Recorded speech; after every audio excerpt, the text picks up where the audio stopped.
Who the heck is Pep Talks? I'm not gay, but I fantasize about Marco Rubio. Pep Talks. Pep Talks. Pep Talks. Let's eradicate the Kung flu. I'm literally coming. Pep Talks. Pep Talks. Who the heck is Pep Talk? They want our women. They want our children. Pep Talk. Sometimes no means yes. Grab them by the Pep Talk. Grab them by the Marco Rubio. Obama is a racist. Pep Talk. I'm literally coming.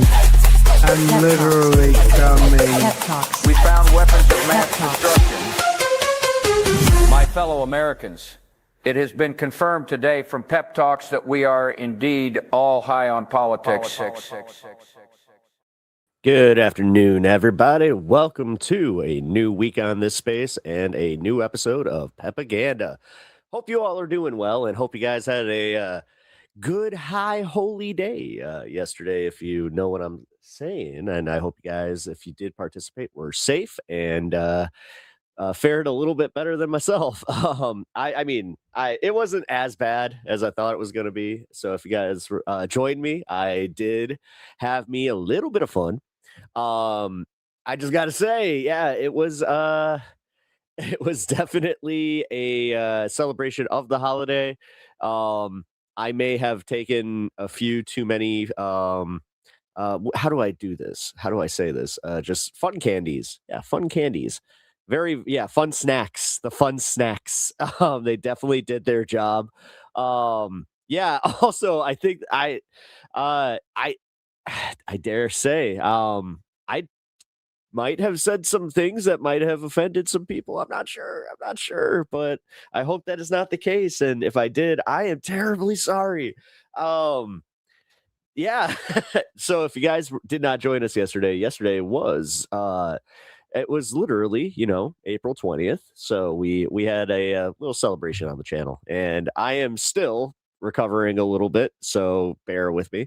But this is not about what happens on my channel. This is PEPAGANDA. So we're gonna get into the PEPAGANDA here in a minute, but I just want to say thank you to everybody who did participate yesterday and was having some fun with the show. But as I also was saying, if I said anything that was a little out of pocket, just kind of let me know.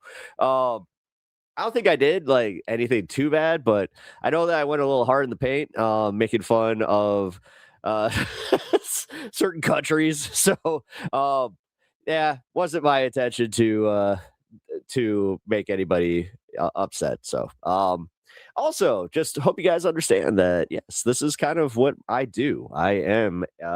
Comedy usually comes first, and I try my best not to put it in, not to allow it to go into where it's just overtly offensive to anybody. Like I've worked on that my entire time.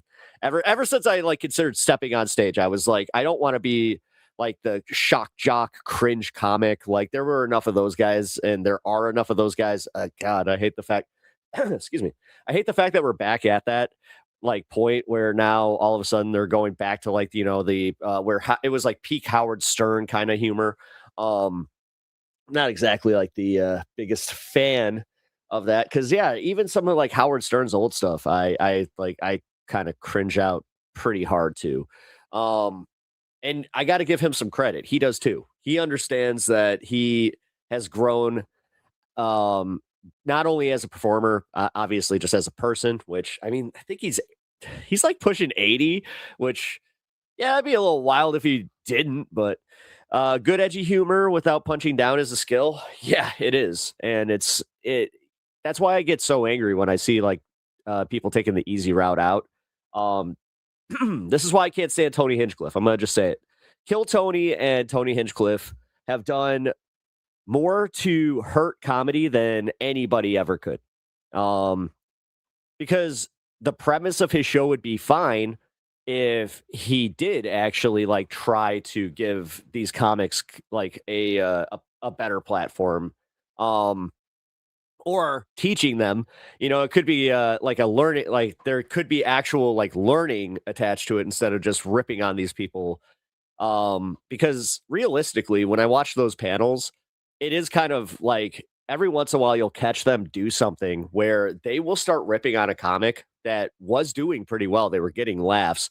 But I think that it's because they kind of see the writing on the wall where it is like, oh shit, they don't have to go and say, the R word, or they don't have to go and say the F word, or just be like, we're bringing it back. Like, actually, to this point, Scary Movie, the new Scary Movie, the way that they've been marketing it, which is so obvious, by the way, none of it is organic. None of it. If you guys are out there on any social media platform, they are pushing this movie so hard as far as just like, oh, we're going to offend an entire generation. And this is where South Park is. They are the masters of this. This is why nobody ever freaks out about them. It's because they don't do this. They're not trying to be like, oh, isn't it fun to piss these people off? You're going to cry, baby liberals. We're going to make gay jokes. Okay. And the thing is, they're just like, whoa, we're going to offend an entire generation. No, you're not, because they're not going to go see it. They're not going to go see it. And honestly, I think they made 6 of those stupid movies, and then they made not another teen movie, which was admittingly funny.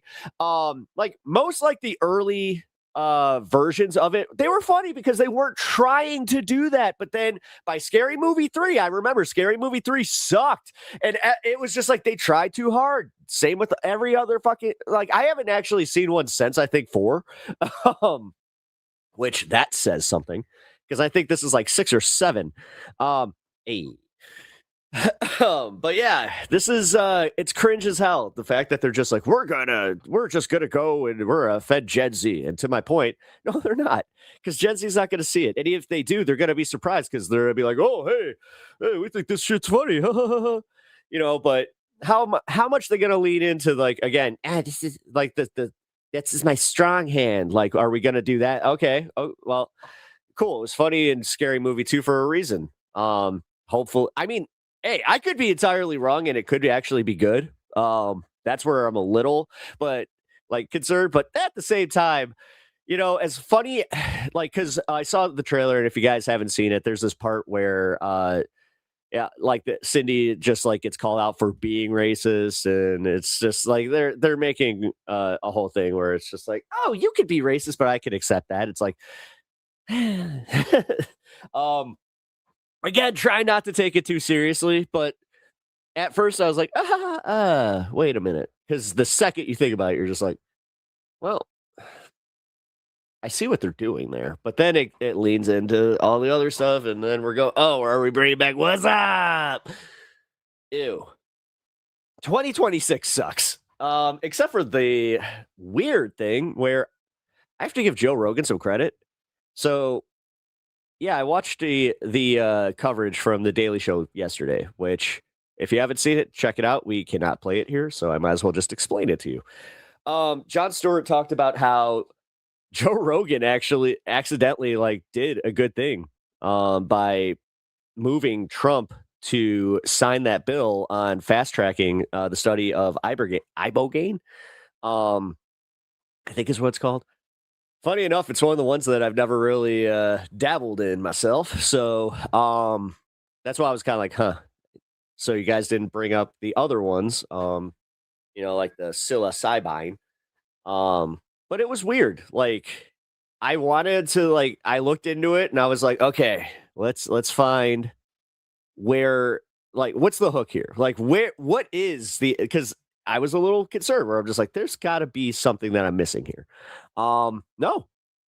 Surprisingly, he did a good thing. There isn't anything that's hidden in this bill from what I can see where it's going to benefit any certain corporation. If anything, it's actually kind of kneecapping pharmaceutical companies. So that was kind of cool.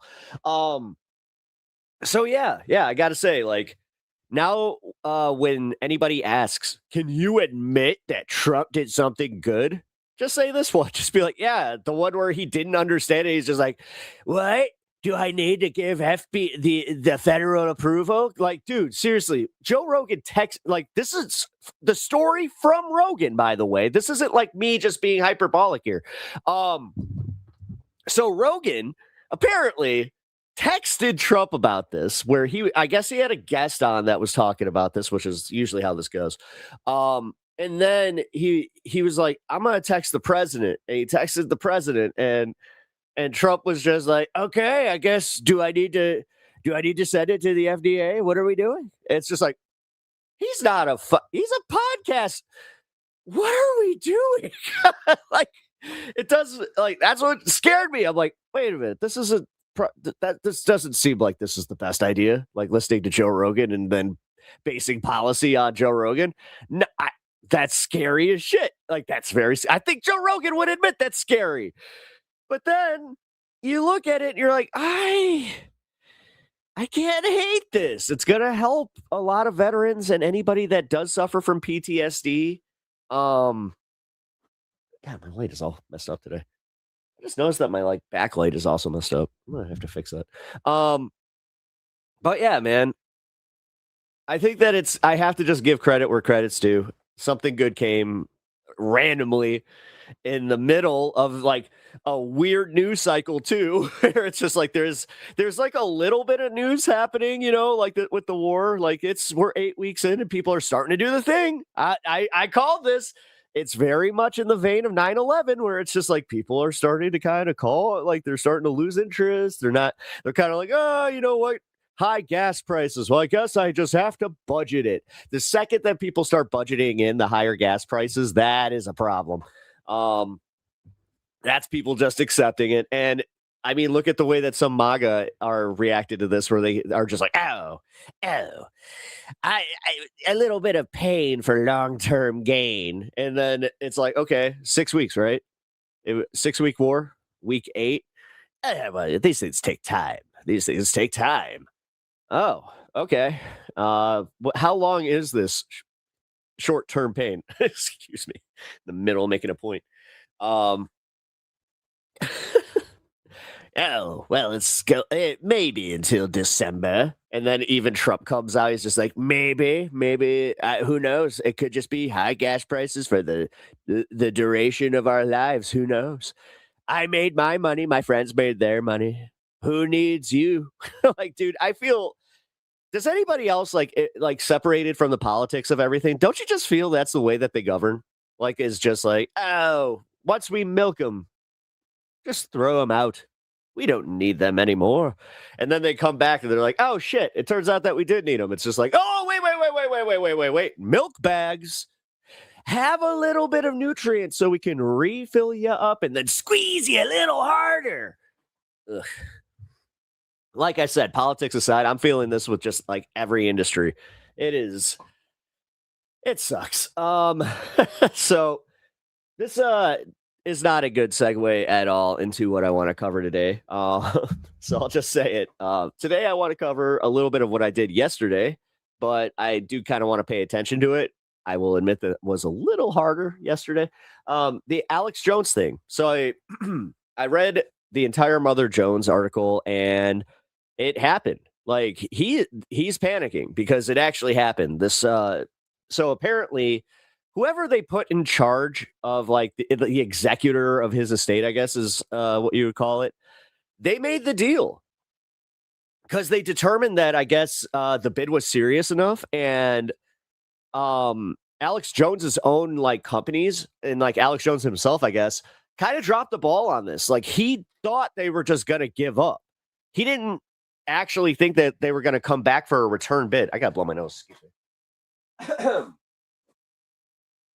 Man, something is up with my allergies. Excuse me.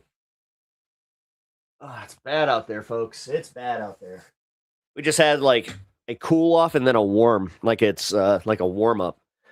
It's beautiful outside right now, but I couldn't enjoy it even if I wanted to because I am having a little bit of an allergy attack. Sucks. But yeah. The Onion Wars. Yes. Well, I mean, the Onion won. Long story short, the Onion won. It looks like Tim Heidecker is going to be the head of Infowars, and they're going to kind of decide where to go with it. I am not even kidding, guys, because it's a Chicago-based firm.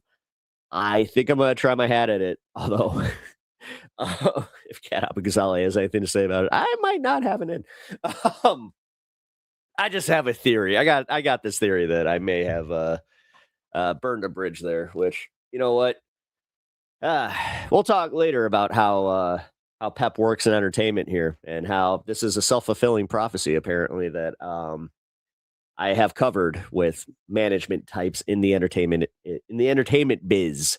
Not sure if that I feel like it makes me special because it's like, yeah, good luck trying to compromise me. It's like, if anybody's gonna compromise me, it's gonna be myself.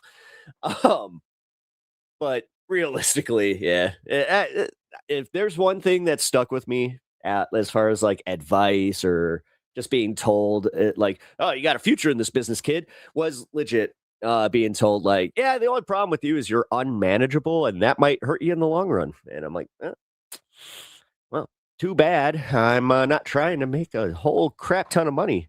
I'm one of those idiots that just does this for the passion. Man, could you imagine? Could you imagine just for a moment? Anyway, back to the main story today. So, Alex Jones did lose, and now the mainstream media is finally reporting on it. This was kind of what I was hoping would have happened yesterday. So I kind of did that groundbreaking reporting, but I again was not in the best frame of mind to be doing so. I kind of feel like this is the coverage that I wanted to do yesterday. So let's take a look at this. And you know what? I want to try this. Yeah. Okay. This works a lot better. In the vast, weird, really right-wing media universe in the United States of America, there's a special and unique place held by an outlet called Infowars, and its manic host, Alex Jones. All right, Alex Jones, for decades, has peddled Baroque conspiracy theories alongside a really scammy trade in survivalist merchandise and hilarious supplements that promise lots of things I cannot even say or describe on basic cable. Infowars isn't just one more thing in the weird right-wing media world. For all its ridiculousness, Infowars has left a real-world trail that is not just toxic. I would argue it is evil, specifically when it comes to Alex Jones's signature conspiracy theory that the 2012 massacre of school kids at Sandy Hook Elementary School in Newtown, Connecticut didn't really happen. That it was a hoax, and the kids who were all killed there are in fact still alive, or they never existed in the first place. It's insanity and unbelievably cruel. As Alex Jones she said Baroque unironically insanity on Infowars, some of his fans subjected the grieving families in Sandy Hook to years of online abuse and harassment and death threats.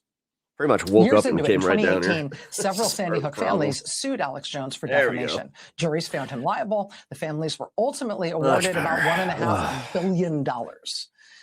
But the families have never received a penny of that because Alex Jones declared bankruptcy after the verdict. A bankruptcy judge ordered that all of Infowars' assets, including intellectual property, the Infowars brand itself, needed to be sold off to help Alex Jones satisfy those debts to the families. Well, you may remember about a year and a half ago, we learned that the surprise winner of an auction of Infowars assets was the satirical news site. I'm still surprised that the judge had the balls to just be like, "Oh, we didn't really give the other guys a fair shake." Come on. Are we doing this? Hold on. There we go. For which Alex Jones and Infowars would, of course, be a delicious punchline. The Onion would turn Infowars into a parody of itself. Stop it from doing more harm, start maybe repairing some of the harm that it's done. You might also remember, though, that almost as soon as the Onion got a hold of Infowars, they lost it again. Alex Jones challenged the auction. It's been tied up in court ever since. Right. But then today, a breakthrough. This is the front page of the Onion tonight. Look, the Onion, Infowars. You can see the top story in the upper left. Yeah, but taking the Onion at face value is part of the problem. This is why I had to go to the Mother Jones article. Up there, at long last, Infowars is ours. You see the Infowars logo with the onion for the O in info on the upper Oh my God. right-hand side. Oh, this is why this joke is funny. You get it? They put the onion where the O is. Oh. Did you know that the onion is actually it ties into Chicago lore because technically Chicago stands is Algonquin for having a stinky onion. Yeah, that's Chicago. Great. Yeah, by the way, that's like true. Onion today announced that pending final approval by a judge, they have reached an arrangement to actually truly take over. Also why there's a giant onion on top of the Tribune building, by the way. For Infowars. The Onion's new Infowars page, like the original, is chock full of scammy ads. The scammy products include a... Is it all... Oh my God! All right, now they win. They did... They're doing fake product placement. Oh God. This is what I wanted out of this. Like, you ever have that moment where you get exactly what you want and you're just like, yes. Patch 25. It's not like imposter syndrome. You're just like, oh, let's just enjoy this. 4-hour holy protection from all dark entities. Also, pure O oxygen capsules. As well as an offer to, quote, learn to float. Learn to float. Discover the secret. Yes. This is all meant to do some practical good as well. Proceeds from the new Onion-run Infowars will go in part towards starting to pay off Alex Jones's incredible debts to the families of Sandy Hook. Joining us now is... That doesn't seem like a good reason. Wait. My old friend, Ben Collins, CEO of The Onion. Ben, congratulations. Thank you so much for making time to be here tonight. Oh, thank you, Rachel. It's quite a day. What didn't I say about this that you want people to know? Or did I say anything about it that I got wrong? No, you got everything right. I do want people to remember that it was 9 days after the election, the 2014 election, where we saw the burning building known as the Infowars auction and walked directly into it, knowing that likely no one else but Alex Jones is going to bid on that thing. And we won that auction, and then it was... Dude, that was smart. You know, held up in court. That was really smart. For him. Reasons we still... No one... And good for the, like, in general. Understands. Just, like, that was... And, you know, for 17 months, we were threatened by move. Alex Jones with the long arm of the Trump government, where he had a lot of friends. And, you know, thankfully, these families, my staff, everybody saw it through, and we're about to take over this thing and do something really fun. Can you tell us more about what your plans are for Infowars? I also, just as an aside, he saved all of these like interviews and like his comments for other media, like, because right-wing media obviously was just like, they didn't respond to comment, which, yeah, it's because they didn't want to comment to you.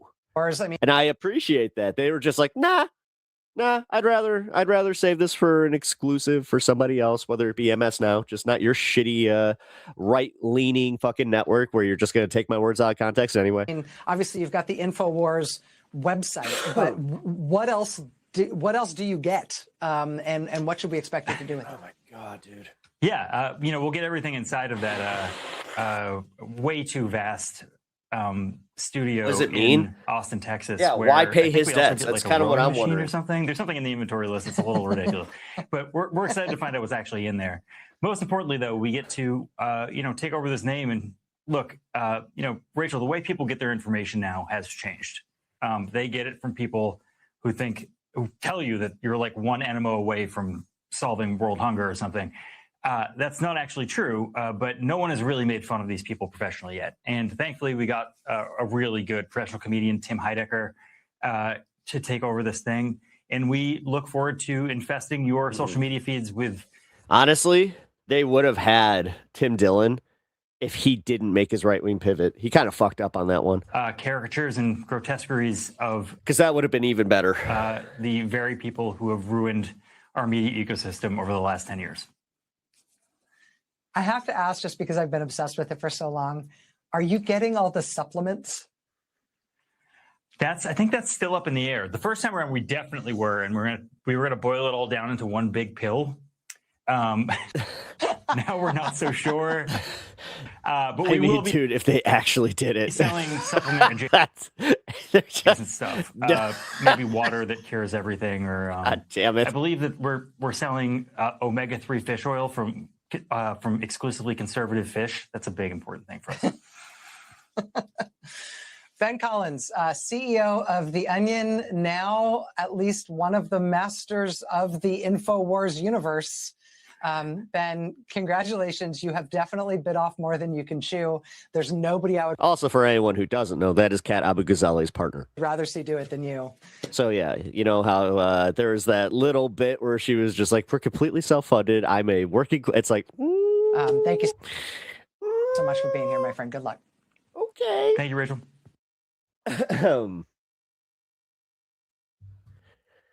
Alrighty. I have some more to add to this. There we go. Also, I do have a broader critique on this. Dude, what the fuck? All right, hold on.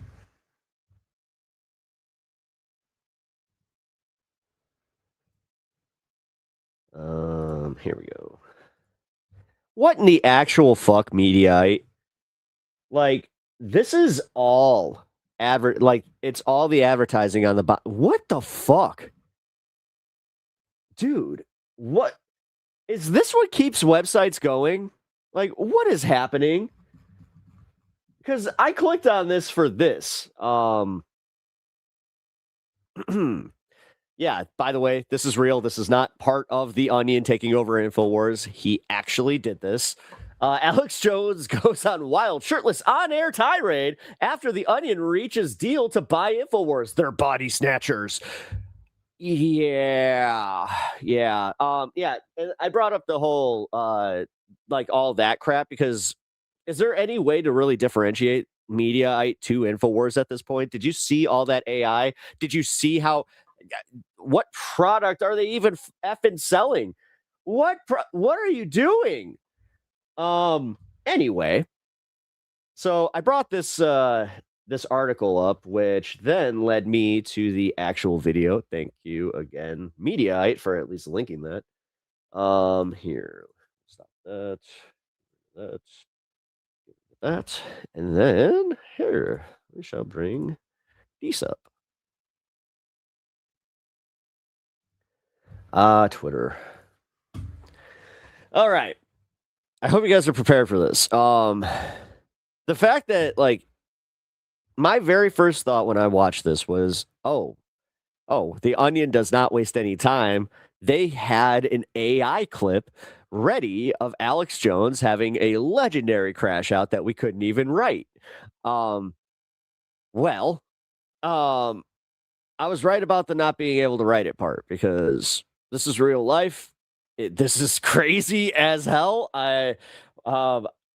Here, let's do this so you guys can judge for yourself.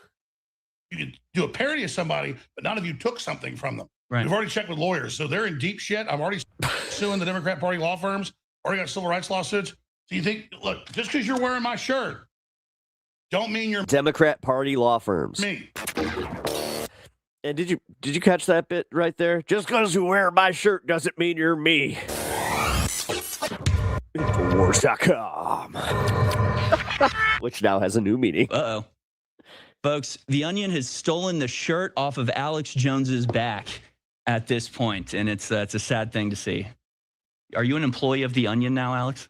No, we laugh about this, but a year and a half ago, they announced that they now owned us. I hate to admit that he is actually pretty jacked. Yep. And it was all a fraud. This time they've had a court hearing, and they're announcing they own us. Which, I guess that's the trade-off at some point. You, like most dudes after the age of 40, like you start balding. Like, I know this is news to everybody. Trust me, I get bombarded with this info on my stream. Yeah, you start losing your hair. So like you start losing muscle mass and your belly starts swelling if you just drink a Coca-Cola. At least that's what I'm going through. All of a sudden, my metabolism was just like, hey, you've enjoyed the fruits of our labor for far too long. So I guess these guys are just like, yeah, testosterone. Where I'm just like, how about a quick walk and some calisthenics? And just I don't eat one. I eat one less meal, and I make sure that the meals I do eat are nutritional. Shows with this judge that's been super corrupt, the state judge, it's already a done deal. I'll be honest, it's not working as well as I would hope. But don't Might have to get on some of that tea. You know what I'm saying? Don't worry, we got a bunch of legal avenues.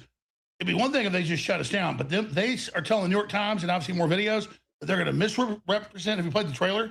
Yeah. They're going to misrepresent that they're us to confuse. Muscles in exchange for your mind and critical thinking. Well, apparently, yeah, there is science behind like the whole, like, if you take too much of these or too many of these supplements, they actually do have like an impact on that. People, and quote, rip people off like Alex Jones did, they're going to make money. The whole thing's about defaming me. You can't take something over and then act like you're somebody, even if you say it's a parody. You can do a parody of somebody, but none of you took something from them. Right. We've already checked with lawyers, so they're in deep shit. I'm already suing the Democrat Party law firms. Already got civil rights lawsuits. You think, look, just because you're wearing my shirt, don't mean you're me. So let's be 100% clear about that. And so it's not misappropriating anything though, because technically they own the business. you guys So they'd be suing themselves. just keep laughing, just like you did a year and a half ago, or it was November 2024. Mhm. So is that about a year and a half? Yeah, this is a story from December 10th. Sale of Alex Jones Infowars to the Onion rejected, and I'll get into this in just Yeah. So just, but yeah, they need to be us to confuse. Oh, you don't want them to read the rest where that this judge that apparently you were like, I mean, he must have been friendly with him, or he must have at least been a fan of you in some capacity, because he was just like, we're not giving y'all a fair shake. You know, maybe if you happen to have some friends that want to buy the network, wink, wink. People. By the way, it's a total failure. He goes, oh, we're the 5th biggest newspapers. That's a lie. Newspapers are all dead. Okay. I looked it up. The Onion gets less than half of the traffic that Infowars gets. And remember, they said they were going to be. Yeah, that's kind of part of this. The cringe. It's delicious. I mean, Charlie Kirk. Remember when he died? They said we're going to misrepresent fake quotes of him. no, actually, no. Wow. Oh, wow. He's still doing this thing? No. I mean, I didn't have to misrepresent him at all. This is what the left. I just literally put up like direct quotes or him saying these things. But at anytime he said something disagreeable, that must be AI. Do they try to silence you? Then they misrepresent who you are. They're body snatchers. They're skinwalkers. They literally take your skin. This is going to backfire big time, folks. It's happening more and more. Anyways, but hey, you may have may try to take our skin. You may try to take our clothes, but we're still the real Infowar. And everybody, I mean, is going to understand that the Infowars so they just added another layer to the onion. is a generic term. A website doesn't matter. Everybody's an info warrior. So let them convince Well, I get paid the big bucks. you of this. Going to blow up big time in their face. Did you see the Ben Collins video where he says we're in an information war? No. Yeah, it's an old video where he's doing it at the National Press Club, and he says, we're in an information war right now, and the truth is hard to find. So they've lost the information war, and so they've resorted to lawfare. And then taking on our skin. Yeah. Just because you got a man's coat, don't mean you're them. No, it's ridiculous. And again, yeah, they just do it. I'm going to start my news agency called The Shallot. They get away with it. The Paul Weiss law firm ran all this. Trump settled with them. They settled, and now Trump's on their side. Yep. So, hey, feel good, guys. You're on Trump's side. You said it was so bad. Yeah, exactly. No, that's exactly it. They are literally on the bad guy's side. So, yeah, it's going to fail. Wait, we don't own the AlexJonesStore.com. That's how they back us. That's how they keep us on air. You can't get that. Yeah. So as you guys know, again, the AlexJonesStore.com, that is the only way that we get funding. If you go there, we stay on air. If you don't, we go away. That's how it works. The Onion cannot make us go away. Okay? The lawyers cannot make us go away. The only way we go away is if you don't support. The fact that he keeps going. He keeps dipping, and then he's just Support us. And people get confused. It'll be the Alex Jones Network. New news sites. You'll hear about it all soon. All ready to launch. Same people. Harrison, we're going to expand all of it. Yep, absolutely. And we've been waiting for this, y'all. We have been under a wet blanket of bankruptcy for a long time. Oh, I thought you were going to call Alex Jones a wet blanket. Severe. We've been covered by a wet blanket of bad vibes by restricted what we've been able to do. We're about to.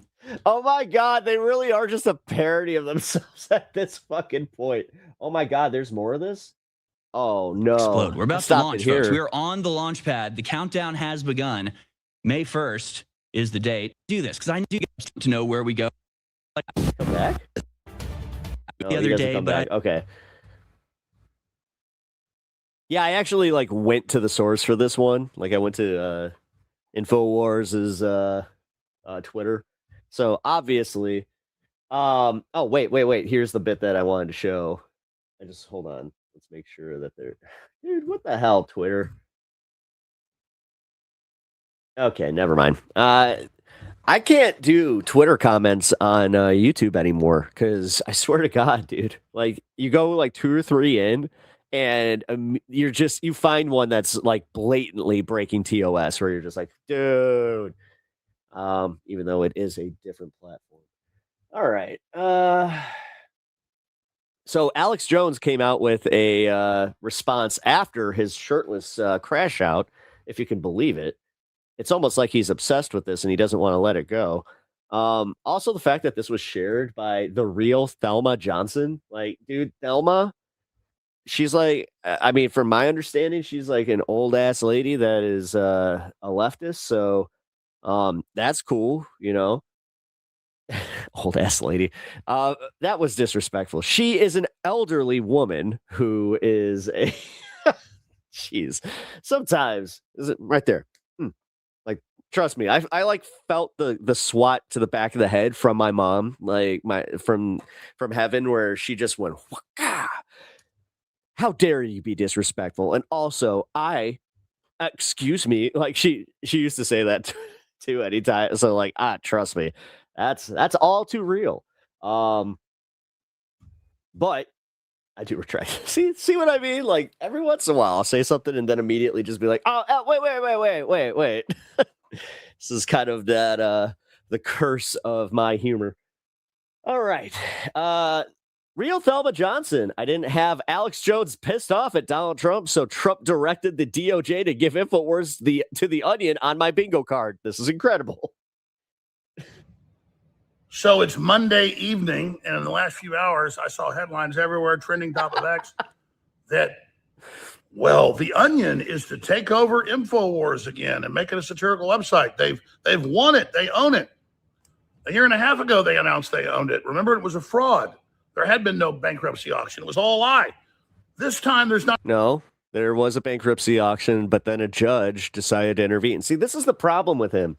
He claims everything's a lie, everything's a hoax, everything's a conspiracy, but he just does it from omission. Like, you can't just omit facts and then just be like, isn't this weird, guys? This is like a conspiracy. Not even been a court hearing. I guess he can. He made an entire career on it. But backed by Bloomberg and the Democrats, Ben Collins, the former MSNBC censorship czar, has just announced that they're moving in May 1st. And it's all through a Texas state judge that ran the show trial a few years ago against me. So the one that made the decision. With HBO, fully produced show trial, that she's just saying it's yours, even though it's still on appeal, and legally you can't do that. I noticed the receiver that she appointed won't pay the electric bill, won't pay in the bills, even though he gets the money. There's plenty of money to pay the bills. So they're already like suffocating us. And you see the headline. So does anybody know? Like, does he have is this version of Infowars technically the Alex Jones studio or some shit? On X and everywhere else. Or is this literally all they're going to move it? Like, this is the stuff that Ben Collins is essentially getting. Yep, it's theirs. So there's any justice. They have a nice control room, I'll say that much. We're going to file a whole bunch of actions against it. It's just absolutely outrageous that in the year 2026, this type of crap goes on. But President Trump, through Todd Blanche, the Democrat Party lawyer, deputy head of the AG then, now the DOJ head, killed Ed Martin's investigation into their operations, their fake auctions, the DOJ funding the fake lawsuits against me. They have all the documents. They killed that 6 months ago. I didn't blame Trump for that.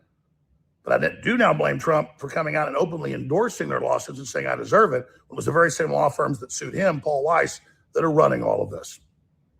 That's what represents the Onion turds. So Trump has now openly joined forces with the Democrat Party to shut down Infowars. Dude, Thelma had it right. I didn't have this on the bingo card at all. And it's just like, what? Beyond disgusting. Absolutely blows me away. Comment, by the way. But I hope Grok can get it right. I hope everybody reading at the top of X with tens of thousands of posts can understand that when you go watch Ben Collins, the podcast he did today, he goes, I own the studios. We're in control now. Well, they have a hearing about it on the 30th, and we'll be challenging that. They're not even allowed to do that because it's still on appeal. They'll have massive damages against them if it gets overturned, which it will. Supreme Court's already signaled that in Texas. But they don't care, folks. This is the insanity of these people. But regardless, they tried to take my Real Alex Jones handle on X. Remember, Elon had to come in and block that because X wouldn't be safe if he didn't. So you'll be able to follow us there at Real Alex Jones on X and at AJN Live and on Rumble, the Alex Jones Show. You'll find out about the new website, the new sites, all of us. As far as I'm concerned, the 30th probably is our last day. We'll continue to fight these people. So he's admitting that he's just going to lose. But we're going to a hearing, you know. They also said they're going to We're hopeful. misrepresent and say they're me. They put all these videos with a guy talking like me in the shadows, putting out disinformation. And they say we're going to lie like Alex Jones does for money. So they're going to put out this information and say I'm doing it to confuse the brand and try to ruin what we've done. My son says I'm a parody. It's not going to work. It's going to backfire. You Okay, so I think she's a parody. Oh. little snot-nosed See, now I'm dumb. rats, you'll see, because good Thought that does one was exist. real. In the end, evil fails. God bless you all. But for the next 9 days, until the 30th, you can still catch me on my daily show right here on Exit Rogs God, all right. So it is literally that studio. Jones and Infowars.com/show. But That's when they take it crazy. No wonder Tim Heidecker, because I think Heidecker's out of Austin, over, isn't he? it's like a rainbow Infowars with an onion in the middle for the O. That's not me, folks. They don't just silence you with censorship, they then steal your identity. They take your Oh no. skin. But they're He's so mad. I appreciate how mad he is. He's mad. Like super mad. All right. Before I move on, I do need to check this because I saw this yesterday. Let's see.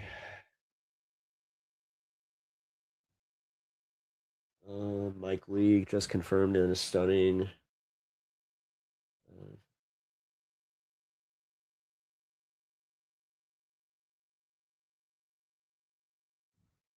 Okay, 6 hours ago it says that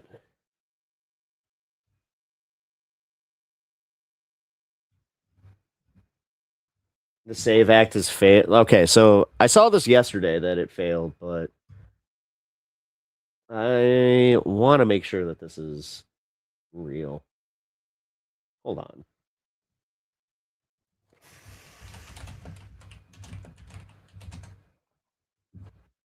Southern poverty. Amendment to require photo ID to vote fails in Senate as Democrats object. Of course, CBS fucking frames it that way. Of course. Makes all the sense in the world. All right. So yeah, I guess the SAVE Act has failed. But that's good. That's good. All right. Okay, so I want to talk about something, and the lead into this is the fact that Alex Jones would be covering this if the Onion hadn't, kind of shucked his dreams. Wait, yeah, you shuck an onion, right? Yeah, there you go. And made his attention be diverted elsewhere because the Trump assassination stuff it's picked up steam, man. And if you don't know what I'm talking about, so there's a lot of new footage coming out that unfortunately has been kind of like peppered with a bunch of like fake footage, like fake AI footage that I think is kind of a controlled op, in my opinion. And, I think that it would benefit the White House and certain people in power to just constantly just be like, oh, all this stuff that's coming out, it's a hoax. And I think that Alex Jones would, regardless, he'd be talking about this, but whether or not he would give it, any air, that's a whole nother story. But Luke Beasley apparently is picking up the story and running with it, which I was a little surprised that he was the one to do it. But yeah, I was going to cover this yesterday, but I obviously got I was in a different headspace. Okay. So Luke Beasley is asking the tough questions and also showing the footage that, I'll be honest, this one I thought was AI, but it turns out, Luke Beasley thinks it's real. So let's see what you guys think. I genuinely do want your takes on this because personally, I think that it was staged because the cartilage healing and like how much blood there was, and there wasn't even a nick, anything, and the way he grabbed his ear was very wrestling to me. The fact that there were Secret Service agents that were just like, their attention was elsewhere. The fact that they moved the flag like at the exact moment that he got shot. There's a lot of stuff that, is to be questioned. But the biggest one is how Trump goes after everybody, but not the guy who allegedly tried to like take him out. Seems a little sus, It's an active investigation. No, it's not. No, it's not. He's been arrested and charged. At this point, you can totally make a comment on it. Again, it's not like it's ever stopped you before. So why now? So I'm wondering if Luke I haven't watched this, so let's see if Luke has to say. I said this before, but whenever you create a monster, you gotta be ready for it to turn. I haven't watched his content in a while. Turn on you and bite your face off. Okay, that's just a part of life. And Trump created a monster. He stoked the conspiratorial tendencies. The Onions is making Jones cry. That's poetic. Of his base. Much of his political project was forcing a population of Americans to believe that facts don't exist. It's all a matter of what you want to believe. And if the world is more salacious or easier to understand with a conspiracy theory, plug it in. And for a while that served him, right?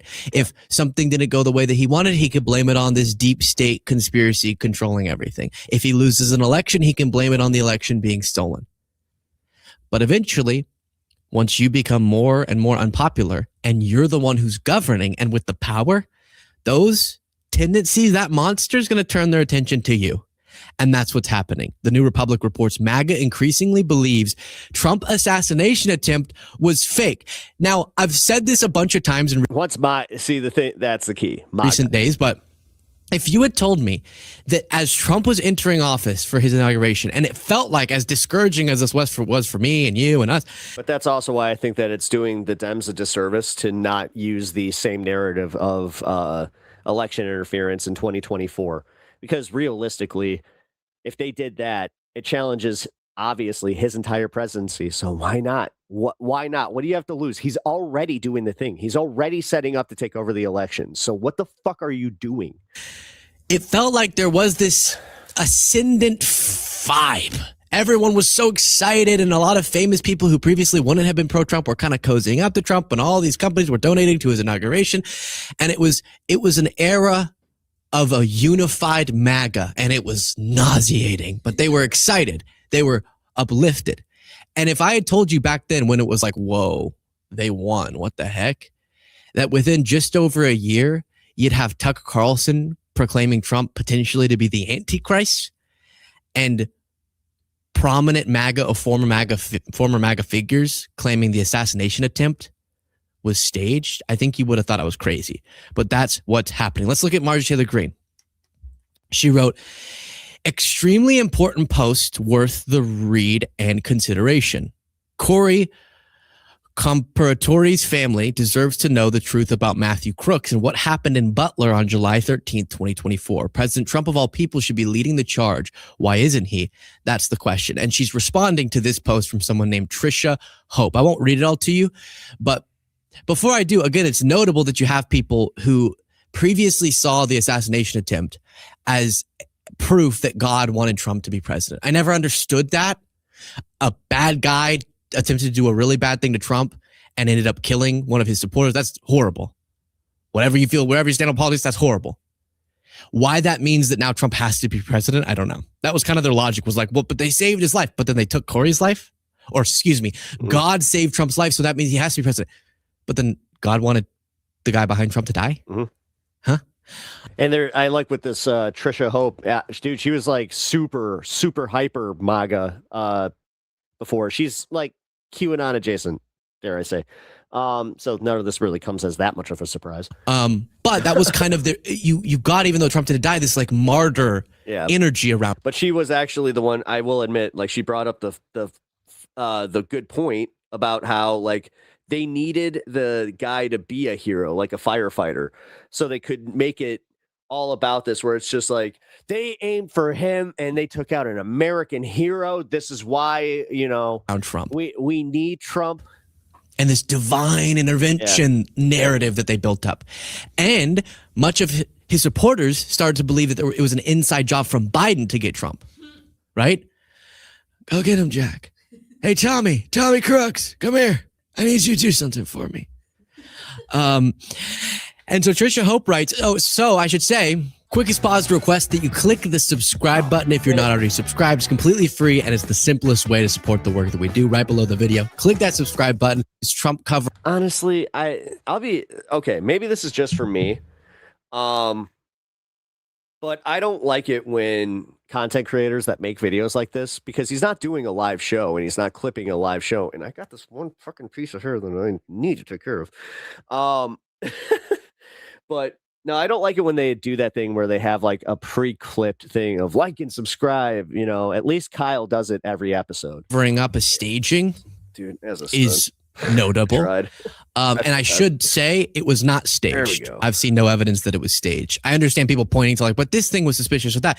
It wasn't. I'll just be straight with you, which I rarely am. No. We got to care about the facts, even if it would be a more interesting story if something different were the case. Trisha Hope wrote, I was a longtime Trump supporter. I became a national delegate to make certain Trump was seated as the nominee. While en route to Wisconsin, I learned of the assassination attempt and all these different things, a lot of background. And then she said, as I stood on the convention floor, you could have heard a pin drop as he spoke. My first thought was how odd for him to begin this way. He was nearly assassinated just a few days before, and yet he was declaring this would be the only time he spoke of it. That was my first red flag. When people tell a lie, certainly a big one, it is tough to keep all the details straight, and doing so is an effort. In my opinion, Trump made that statement whenever Trump said, I'm going to tell this story of the assassination attempt. It'll be the last time I talk about it, which it wasn't. I don't know why he said that. This will be the only time you hear the words. 2 days later, he's like, did you hear? Do you see my ear? In my opinion, Trump made that statement to stop any further conversation about what happened. He gave us his official story, would only do it once, and that was the end of it. Now we all know no one loves Trump more than Trump. So this, to me, felt completely out of character. Now we know Trump loves Trump more. No one loves Trump more than Trump. How long did it take you to realize that? Fast forward to the questioning of Secret Service on how this was allowed to happen. If you look at the perfectly timed iconic photo, Trump standing triumphantly screaming, fight, fight, fight. Certainly this was a divine intervention, right? And then it goes on and on. This is a very long post. If you cannot look at this story and use critical thinking skills and have at least some questions, you are the problem, and we need you to snap out of it. So that was the initial thing. Marjorie was like, hey, look at this post. She's asking questions. Something was sus, and it needs to be looked into. A big shift from this being the iconic moment that MAGA rallied around, right? Now they're going, wait, was it staged, or was there something suspicious? And what's interesting, before I show you her next post, is I kind of warned you of this, which is that whenever Critical Biden thinking like God did was the president, they always stop right there. Democrats were or gotta have faith. in power. Gotta have faith. And then a horrible assassination attempt happens against Trump. It's very easy for conspiratorial MAGAs to go, that must have been coordinated by the Biden regime. And they control the deep state, and they must have done this. And what I said was, with all these things, all these conspiracies, once Trump gets in power and is the one who has the power to declassify, and he could launch any investigations he wants, and all of the answers they wanted aren't given to them, they're going to be really confused. And they could either choose to go, okay, maybe my conspiracy was wrong, or they could just start to include Trump in on it. Yeah. I mean, they could realistically, that was shift the blame where it to was Trump. Always going to end up, whether it was Epstein or the assassination attempt. And that's what's happening. I've said it so many times now, but MAGA's a movement that's good when it's campaigning. They can pretend that all of the problems in the world are because of this democratic centered deep Yeah, state. but when they're actually in power, And they that are effective. if we were just in power, we would actually be Yeah. able to fix everything. But they're not actually good at governing and fixing stuff. I And, mean, and dude. providing transparency. Yeah, but you know who's not good at selling that message? The Democrats, the establishment that you fucking are kind of a mouthpiece for there, Luke. Like, I'm sorry, man. On confusing It's becoming harder and harder to take guys like him serious because of the way that they do kind of play that like riding the fucking fence. issues. And so Trump gets into power, and that's why Sitting on the fence, not riding. his movement is collapsing so fast, is he can't actually govern, and the movement doesn't moved it. How's it going? agree on what they would the actually show. want in governance. And so then you're going to have all different versions of either now I'm just going to sign up for whatever Trump is doing because I don't want to let go of my love for him, or now I just need to put him at the center of all the conspiracies. And I've been asking for this for a long time. Why do you blame everything in the world on a very shadowy, powerful group, but never ask if maybe Trump is one of the powerful people? You know, like the billionaire president maybe is at the center of the powerful group. Because that would be their savior, literally being the Antichrist. Marjorie Greene then wrote, I'm not calling the Butler assassination a hoax, but there are a lot of questions that deserve public answers. I'm asking, why won't Trump release the information about Matthew Crooks? Did he actually act alone? If not, who is behind him and who helped him? Why the cover-up? The Trump administration is covering stuff up about Epstein, for example. So I'm not saying it's absurd to think something would be covered up about something, but I'm curious what they think is being covered up that both the Biden administration and the Trump administration would want to cover up. Do you think if it was staged and the Secret Service agents under the Biden administration were in on letting him, like, one of the parts that people find bizarre is that the president was just shot at, or the former president at that time, and then they let him stand up and put his head way up back in danger and go, fight, fight, fight, which is kind of bizarre. And then they so the one that I don't have it pulled up. So there's the footage of him getting shot at, and then there's the Ronald Reagan one. point to, like, They're like, yeah, look at the difference. Look at how like the Secret Service reacted to an actual one that was not planned. lowering of the flag. Whereas the rest of it, like this one, there's too many. There's too many crowd plants where you literally see the woman in like the sunglasses with the hat where she does a signal, and then it happens and she doesn't move. She's locked in. And then the press got in the right position. But all those things can be explained with different answers. It was weird, but I think that was just a chaos of the moment, and Trump starts standing up and they're like, I don't know what we're going to do. And he's like, someone give me my shoe. Wait, I need my shoe. You remember that audio? And it was a very serious thing, I understand. Only making light of it because of how it spiraled into a whole wacky discourse. Yeah. Worry about your shoe. But we're going to say something? Well, I was going to say, do you think, because, like, again, if we're looking at it from the most non-conspiratorial angle, I think, I may be misremembering, didn't the kid who did it come from like a conservative family, and like he interned with like BlackRock and like a bunch of other shady stuff that I feel like it didn't fit the narrative, so that's why they didn't talk about it. Because I feel like if you don't talk about it, you don't bring attention to it. So when some douchebag on the conservative subreddit wants to talk about how violent the left is, they can just say, well, that was like some left-wing soy boy that shot at Trump, not like an actual Republican previous Trump fan. Right. I see you. You got hunter tail. What you doing? Great answer to that question of why doesn't Trump talk about it more. Number one, he does. Do you know how often people come around him, and maybe he doesn't bring it up a ton, but he kind of does. And then people around him are always like, we knew that you were divinely appointed whenever the every time I wear my headphones assassination now. attempt happened, which again, I don't follow that logic at all. Why God would want to kill an innocent person to make Trump look divine? I don't know. Man, I might have to get cordless headphones just because my cat. But mysterious ways or whatever. And the answer that it could be is that this guy was raised in a MAGA family, was a gun nut, and then was looking up both Democratic locations and Republican locations, and Trump just happened to go near him, so he chose Trump. It wasn't a trans immigrant who watches, MS Now or something. It didn't fit the mold, so it's harder to input into the narrative that's more ideal for them, which is that political violence only comes from the left, and that it's these certain groups of minorities that are disproportionately committing it all. Like, it didn't fit into that. Now they still tried, and they would always go, they tried to impeach Trump. They tried to steal an election from him and they tried to kill him. Who's this they? Who's the they you're talking about? Thomas Crook's not they. Yeah. The Democrats. It's literally the Democrats and the deep state. Like, that's how they fucking, like, these idiots think. has nothing to do with the same people who tried to impeach Trump or did impeach Trump. It's very ridiculous. But that does fill in one of those blanks, and I appreciate that. And I don't understand why, as I was saying before, if it had been staged, Biden would not have been like, hey, expose that. If the Secret Service, who were working for technically him at that time, his administration, and all the press, why would they have gotten in on this?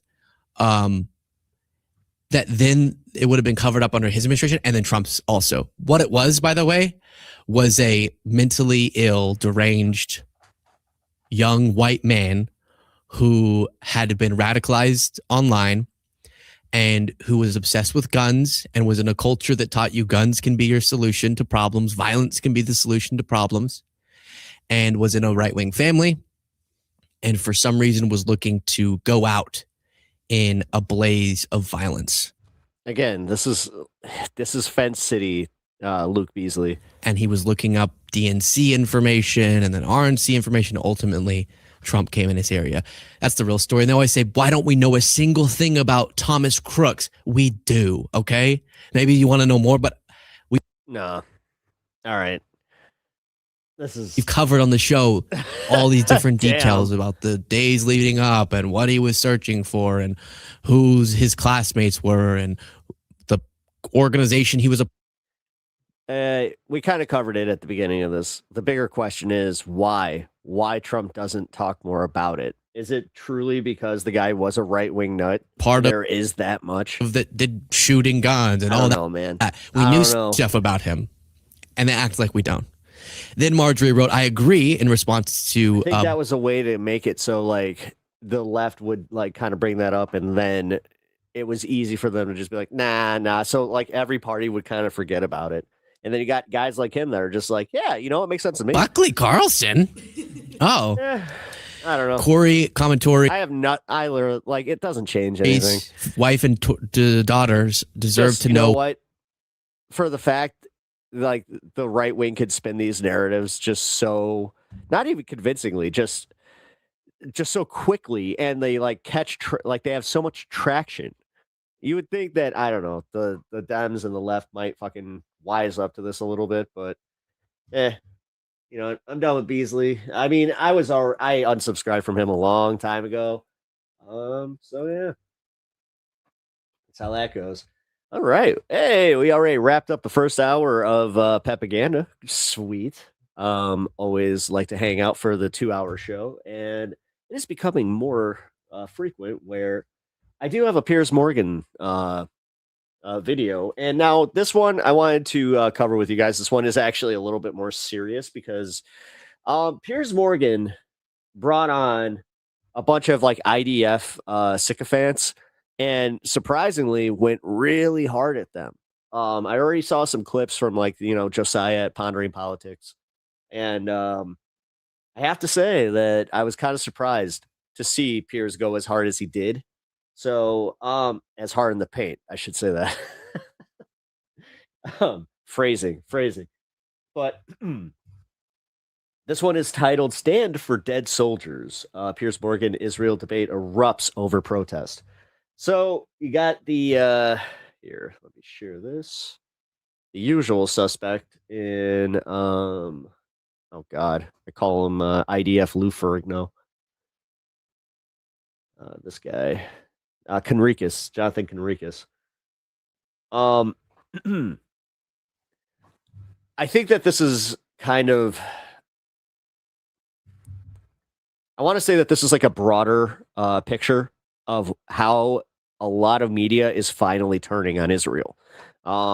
Obviously, the American public, whether you're Republican, Democrat, left or right, it seems that is also kind of, you know, they've lost so much traction as far as like having some support. And then you had the IDF scandal where they literally defaced a sculpture of Christ, which that turned Americans immediately. Any of the ones that were kind of on the fence with it, where they were just like, yeah, but we need them to do this. We need a greater Israel for our prophecy to come true.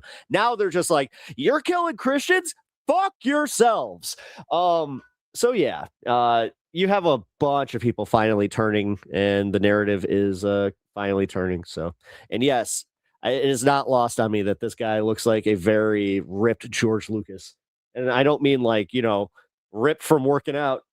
This government has to be very careful now that it doesn't drive more and more people to hate Israel. You said Israelis should stand up against Ben-Gvir, Smotrich, but they're going to be voting for them in larger numbers in the next election. The siren is now.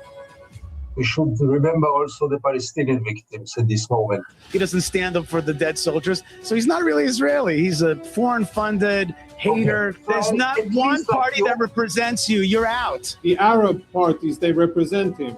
You would have been murdered by Hamas on October 7 if they got close to you as well.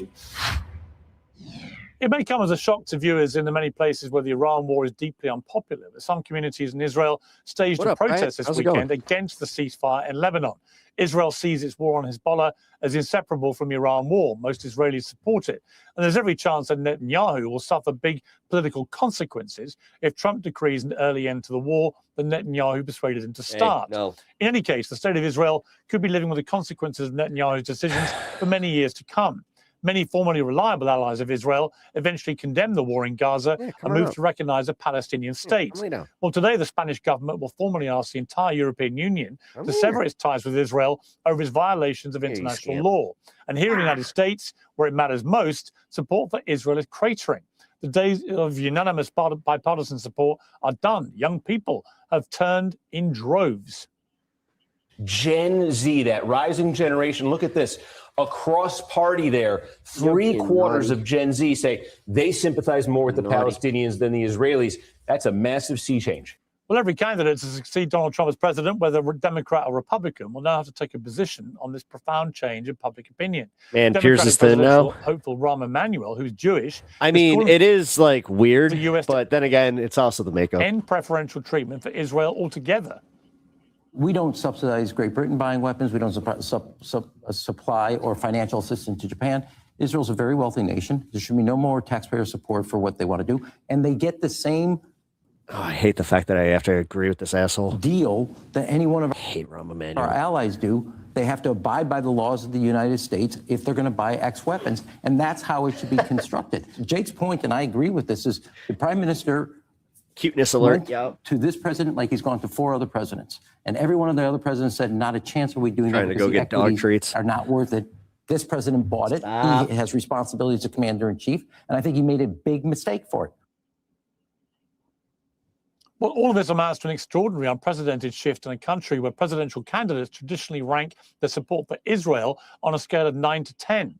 Whether Israel can do anything to remedy this is unclear. What is clear is that photos of the IDF attacking icons of Jesus with a sledgehammer are unlikely to resolve the situation. Joining me to debate all of this is former Israeli hostage negotiator Gershon Baskin, retired Lieutenant Colonel. Pep just threw him off like an offer. Spokesman Jonathan Conricus, Ishai Fleischer, the international spokesperson for the Jewish community of Hebron. Like I'm throwing him on a floor. Advisor to the Israeli government. And Gideon Levy, author and commentator. I would understand if that. So welcome to all of you. Jonathan Conricus, let's just start, if we may, with this appalling image of an IDF soldier in southern Lebanon. Hey, what are you doing? Attacking and destroying an icon of Jesus Christ with a sledgehammer. And this is now being confirmed by Israel. Benjamin Netanyahu said today, I was stunned and saddened to learn that an IDF soldier damaged a Catholic religious icon in southern Lebanon. I condemn the act in the strongest terms. We express regret for the incident and for any hurt this has caused to believers in Lebanon and around the world. And the IDF itself posted on X. Mom used to make her own dog treats. They were easy. The IDF views the incident with great severity and emphasizes the soldier's conduct is wholly inconsistent with the values expected of its troops.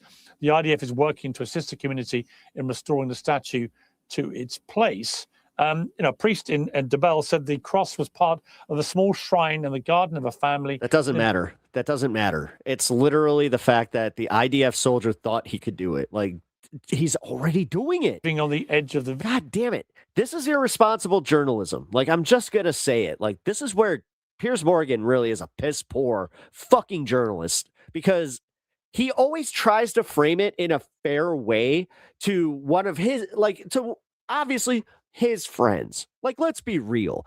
He was a Zionist up until a certain point. Obviously, he saw the writing on the wall with Gaza at some point and was just like, oh, this is getting really bad. And it's not like they do themselves any favors. So it keeps fucking barreling down. But then he uses the likes of Cenk Uygur and people on his show to kind of just be like, oh, they think that. Maybe I might agree with some points, but not all of them.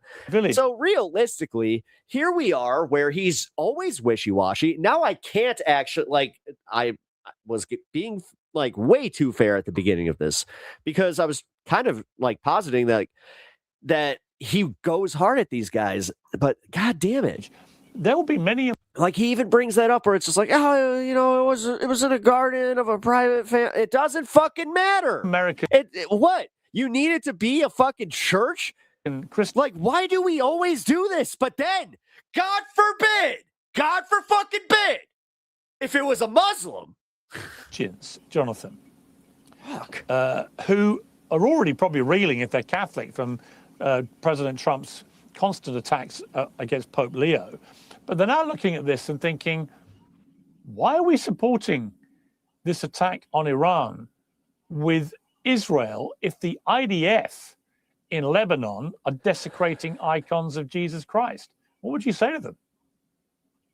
Yeah, I wouldn't. Hello, Piers. Shalom from Israel. I wouldn't make any, connection between the two different things. One is American foreign policy, the pursuit of defeating the Iranian regime, making sure that they don't have nuclear weapons, and protecting Americans. And dude, this is the thing about propaganda. They just it's just repeat, and never pivot. American interest from a future significant threat against the U.S. That's one thing. That's the why the U.S. is fighting against Iran. Has absolutely nothing to do with this reprehensible act, criminal act by an Israeli soldier. I hope that what the Prime Minister said and what the IDF has publicly said will happen, that there will be swift and transparent disciplinary measures. This is a soldier who I don't think he is fit to serve, definitely not in combat, and maybe not in the IDF at all, and should be punished for desecrating a religious symbol. And I think it's absolutely contrary to everything that we stand for. I could only wish that, I saw your tweet, which got 1 million views, and I've seen lots of other coverage of it.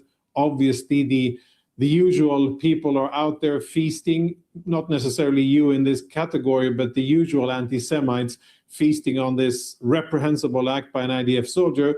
Didn't see these same people even tweet when, hundreds of Christians were massacred in Nigeria, or when churches were bombed and desecrated by Muslims in Syria or Iran or Iraq. There fucking is. Or any other place, or when Christians in Arab Christians in Palestine are forced to flee out of persecution by Sunni Muslims. It is something special when Jews are caught on camera doing horrible and indefensible actions to Christian symbols. But I suggest that we put, we check and treat everything as equal. Last thing I'll say, and I think the Prime Minister said it pretty clearly, if we put things into context, and to answer the question of, Christians supporting Israel, Israel is the only country in the Middle East where Christians are safe. Israel is the only country where there's freedom of worship in the Middle East. Israel is the only country in the Middle East that has a growing and safe Christian population, where Christians are participating in public and political and economic and academic life. They are free to choose every profession, and they live very good lives, excellent lives, like me and many others do in Israel, contrary to everything else that happens in the Middle East. And I think that is important context. But to summarize and to be very clear, reprehensible, shouldn't have been done. I hope swift action is taken, and I hope that people can look beyond this, which is clickbaity and very interesting on an internet level, and recognize who the real villains and who the real people. Let me pause so we can take in who the real villain is. In the Middle East, who are religiously intolerant, those are the fanatic Muslims. They do far worse than bash the head of a statue, as insensitive and horrible as that is. They take the lives of Christians themselves, or they persecute them. So let's keep that into perspective as we harder continue and speaking. harder to just not look at some of these people and just be like, what the fuck? Like, some might view the I literally see like actions of the IDF soldier to be a pretty extraordinary example of intolerance, actually, particularly if someone else skull and crossbones kind of forming on a hat, his you know what I religious mean? beliefs. But let me come to Gideon Levy, because this dovetails with a very Not talking pirates either. disturbing report that Haaretz, the publication that you write for, put a report out over the weekend featuring anonymous interviews with former IDF soldiers detailing atrocities they'd witnessed in Gaza. One described serving in Khan Yunis in southern Gaza in December 2023 when a platoon noticed suspicious figures and fired. He said, when we got to a destination, I realized these weren't terrorists. It was an old guy and 3 boys, maybe teenagers. Not one of them was armed, but their bodies were riddled with bullets. Then the battalion commander came over with his people, and one spat on the bodies and yelled, "This is what happens to anybody who messes with Israel, you sons of bitches." Another soldier described a shooting at an army outpost in southern Gaza. At that point, it's just like, okay, she said, you guys are literally, you know, exactly what you claim that we should still continue to give you guys. Like, we're supposed to like acknowledge the Holocaust, which I'm not even playing that game because it's not like, no. And anybody that uses this to do Holocaust denial is fucked up. But this is the shit where it is like, you can't just do this. You can't just, and I'm not going to fucking not say where it's like, holy shit. Like, we're supposed to acknowledge this happening to you, but then the fact that you're doing the exact same thing, now we're supposed to back the fuck off? I don't think so. The soldiers on watch noticed 5 Palestinians crossing the line they weren't allowed to cross, heading for northern Gaza. The battalion commander gave an order to overwhelm. How do they not see it? Them with fire. Or is that part of the plan? Is that literally part of it where it's just like, nope, we're just going to keep getting you more and more enraged until that point where you just say something so out of pocket? Even though they hadn't been confirmed as armed or anything like that, a tank started shooting at them with its machine gun, hundreds of bullets. 4 of the 5 Palestinians were killed. A few hours later, a bulldozer buried them in the sand. The article also describes a sniper who shot people seeking aid and drone operators who killed civilians. And there was a lot more.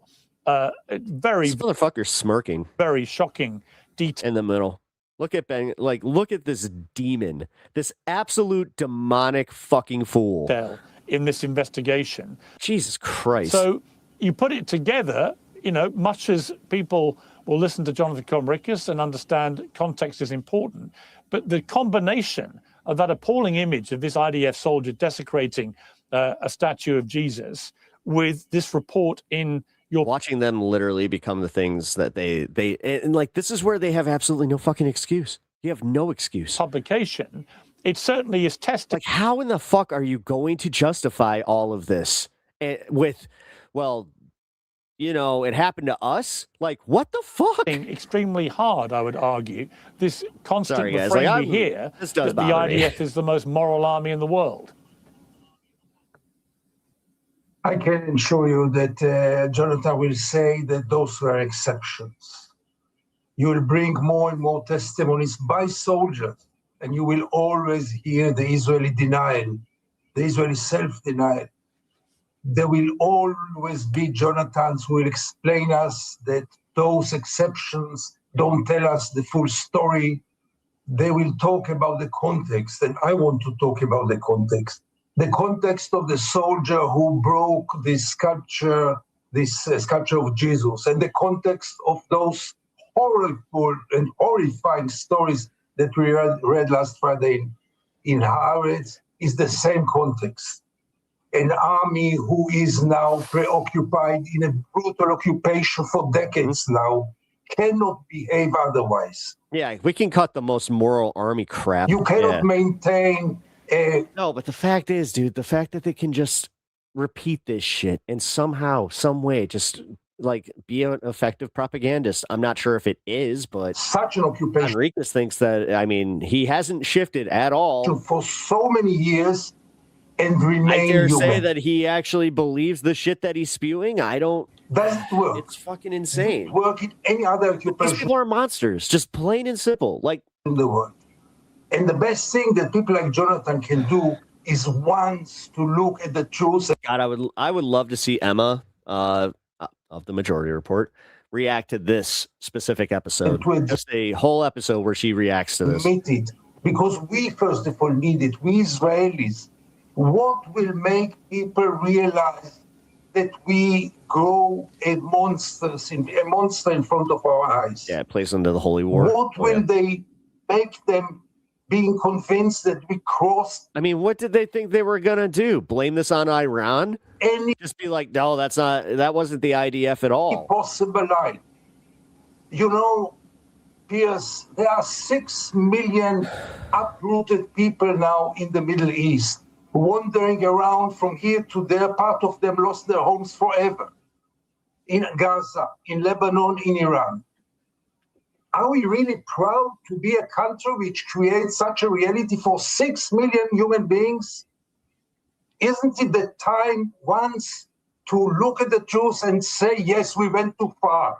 Our megalomaniac dreams, our belief that only by force and only by military force, without any restraints, will solve the problems. I don't deny there are problems, there are enemies, there are dangers. But look what we are doing. We are now in all fronts around, refusing any ceasefire. Thanks God we had Donald Trump to stop these 2 wars now.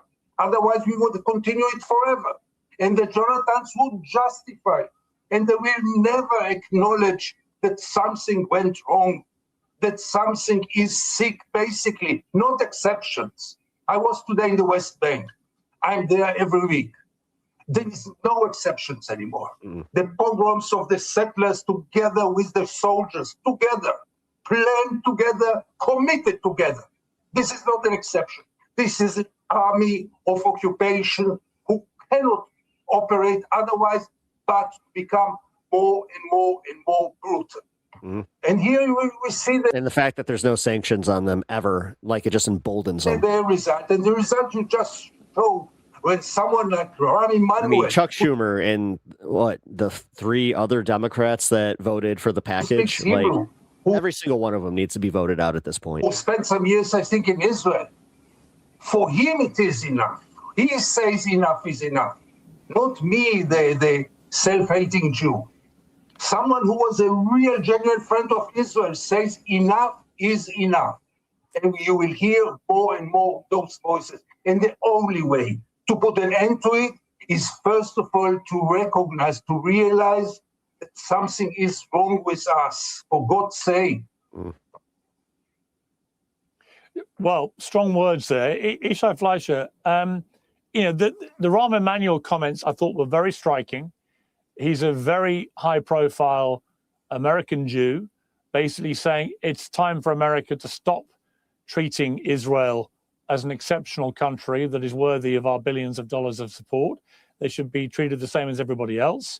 And that comes with the backdrop of this Pew Research Center survey showing that more than 60% of Americans now view Israel unfavorably, up from 53% only last year. Now, I'm old enough to remember when these kind of numbers would be utterly unthinkable 20 years ago, 30 years ago. So, as somebody like me who loves Israel as a country, loves Israeli people, has many, many Jewish friends around the world, from LA to Sydney to London. Seems a little forced. And has become increasingly critical myself of the Israeli government, this one, and how it's been behaving. And critical of many of the actions of the IDF. Bro, just say it. Just say it, man. Of this government. God damn. I share this sentiment, which is Israel, this government has to be very careful now that it doesn't drive more and more people to hate Israel, which is clearly what is happening. He won't say it. As somebody who advises the Israeli government, are you aware of please don't this cancel me. Potential crisis? Are you concerned about it? Or do you not care? Yeah, so of course we're concerned about Israel's image around the world. There's no question about it. And there is a crisis. There's no doubt about it. It's fueled in part by anti-Israel media and by very serious work by anti-Israel elements. They might be in Qatar, they might be in Russia, they might be in Iran, they might even be in China via TikTok. And we've lost market share. There's no question about it. And actually, I could talk about that a lot. It's never them. We are certainly concerned about it. No doubt about it. We're concerned about it. When are we going to wake up to these rich and powerful motherfuckers that like constantly spin these webs that where it's just like, no, dude, you're all lying. You're all lying. But that doesn't mean that the fuck, it's not like QAnon bullshit. This is also where QAnon, they don't understand how much they step on their own dicks and everybody else is with this shit where it's like, dude, now you like, if it is true, now you lost all credibility because you already, like I said this yesterday, you already moved on to reptilian freaking space lasers. Like, what are we doing? Give up our fight to. It's that it is as easy as there's a billionaire elite that ignores all this fucking this bullshit that is totally benefiting from this war and Israel being in it, and everybody wants us to fucking start just constantly be like, no, don't get too close to the answers to exist. Jewish people haven't been liked for 2,000 years, and yet we were persecuted. And now we're not so liked, but we're still persecuted, but we can fight back. And just in a few minutes today is Israel Memorial Day. There'll be a siren here, remembering all the folks that fell in Israel's wars. But if you ask the average person, the average Israeli who's sitting in cafes, he thinks this war is just. He knows that we've got to push back bad guys. He knows that we have to restore life to the northern communities and to the Gaza envelope communities. We've got to restore that life. We can't allow the jihad to come and crush us. And that's what Iran has been doing. It's been creating a chokehold with its proxies, Hezbollah and Hamas. They plan to murder us. They plan to destroy us. And they did a pretty good job on October 7th. Now we're pushing them back. And the average Israeli is proud of the war that we have fought. And the fact that we're not as liked around the world, that's really a shame. It's too bad. People like Jonathan doing an amazing job explaining Israel. But with regard to Rahm Emanuel's statements about money to Israeli armament, I agree with Rahm Emanuel. Let's not receive any more handouts. Let's make near spiral dysfunction. What really these funds are. Let's rename them, which is joint development funding for munitions. Linear.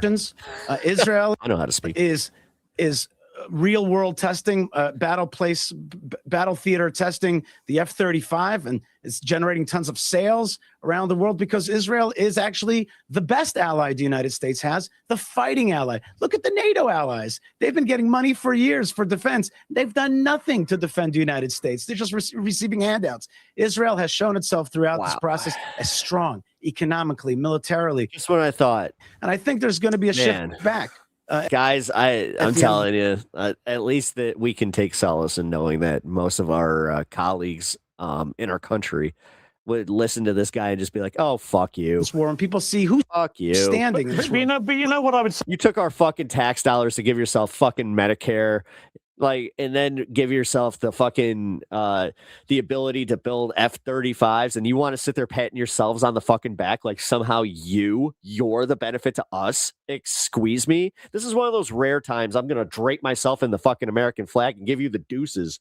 Say, okay, but what I would say to that, Ishai, is that, I remember in the Iraq War, one of the most devastating images that came out of that war was the Abu Ghraib image of American troops abusing Iraqi civilians. And it shocked America, profoundly shocked America, and caused enormous damage, actually, to America's reputation, to American military's reputation, and so on. This image that came out overnight of this IDF soldier desecrating a statue of Jesus Christ. The fact that they're not acknowledging just how bad this is for them. I don't. Where they're like, we condemned it. God. I don't think it's as bad as the Abu Ghraib images, which were truly appalling and involved a lot of people. But as a singular image, when you're trying to persuade a country like America, which is majority Christian, so has hundreds of millions of Christians living in it, when you're trying to persuade them of the validity of committing the American military to a war that was clearly being driven by Benjamin Netanyahu to promote Israel's interests, When you're trying to do that, hard to imagine a more damaging image to come out than the one we saw that came out overnight. Because I mean, if this was photoshopped or like AI, this would be devastating.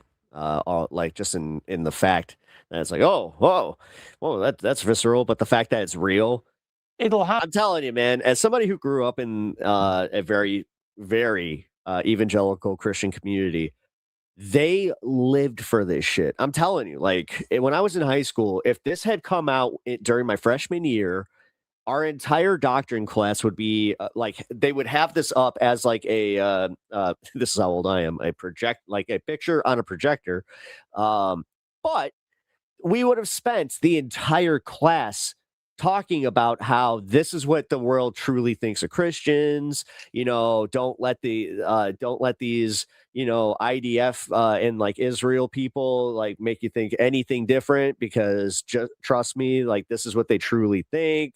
It's literally playing into their victimhood and then using that to stir up some vitriol. So it kind of emboldens them to just be like, no, now I can hate these people even more. Hundreds of millions of Americans asking themselves, why that guy used jihad, because it's like, yeah, that's literally stoking the fear of the white evangelical. We fighting with these people. Okay, so first thing, that image is not a win, and it should have never been done. And both the Army and the Foreign Ministry has apologized, and rightly. That's how you frame it, not a win. Rightfully so. So that's the end. You can't just say like, all right, yeah, that's really messed up. End of that, meaning to say it was a bad thing to do. And you're right, it's definitely a harmful image. But most American Christians still know the Bible, and they know that the jihadists are not the Bible. Right there. This motherfucker, this absolute motherfucker. And this is why I'm glad that Sam Harris is getting cooked again. Dude, Sam Harris, it's so angering to me to have somebody that was so pivotal in like actually getting me to kind of see like not merits of atheism, because I kind of saw like after I got past him and then moved to Dawkins and Hitchens and all that kind of shit, like the new atheist movement, I did kind of feel like how cringe it was, but at the same time, like it wasn't all steeped in like the fear of the jihad, the fear of Islam. Like I think it was The End of Faith. That's the one where it was kind of like all religion is bad. It's like, yeah. And like all of it is like they use cult tactics. Yeah. But then somehow, some way, he really bought into that post 9/11 shit where he was just like, but the most dangerous are the Muslims. It's like, what? It's like, no. I see merit in all of them being kind of fucked up. Now you're just singling one out, and now you're being weaponized by the American news machine and now the Israeli news machine. Good job. Don't let Palestine win. It'll take over Israel and destroy the biblical story. Israel is a biblical story coming to life right now. Oh, fuck off. The return of the Jewish people, the ingathering, the rebuilding of Jerusalem. It's an amazing story. And most Christians who love Israel will continue to support Israel. Generation that gets to be born at like post-religion, like having all this religious bullshit be anything but just seen as like, fairy tales. God, and I envy them. With regarding to you threw in a phrase there, which I can't let it slide. You said, this is a war that Bibi Netanyahu has been pursuing to further Israel's interests. This is a war against the fusion of jihadism and communism, which the Iranian regime has been promulgating around the world. They want to destroy you, and they want to destroy your London.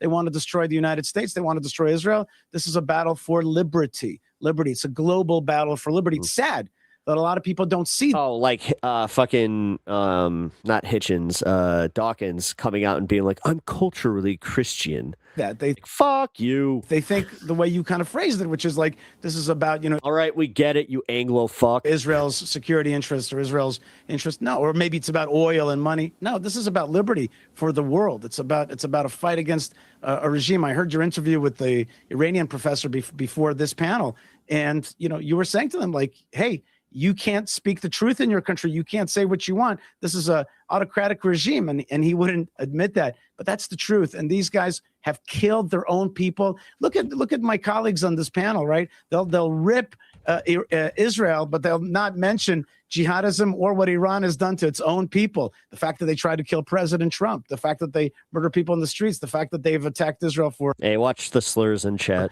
for decades. And so this isn't my normal show, guys. Like, at least respect the boundaries of this space. So please, if you're if you're use the R word, at least censor it.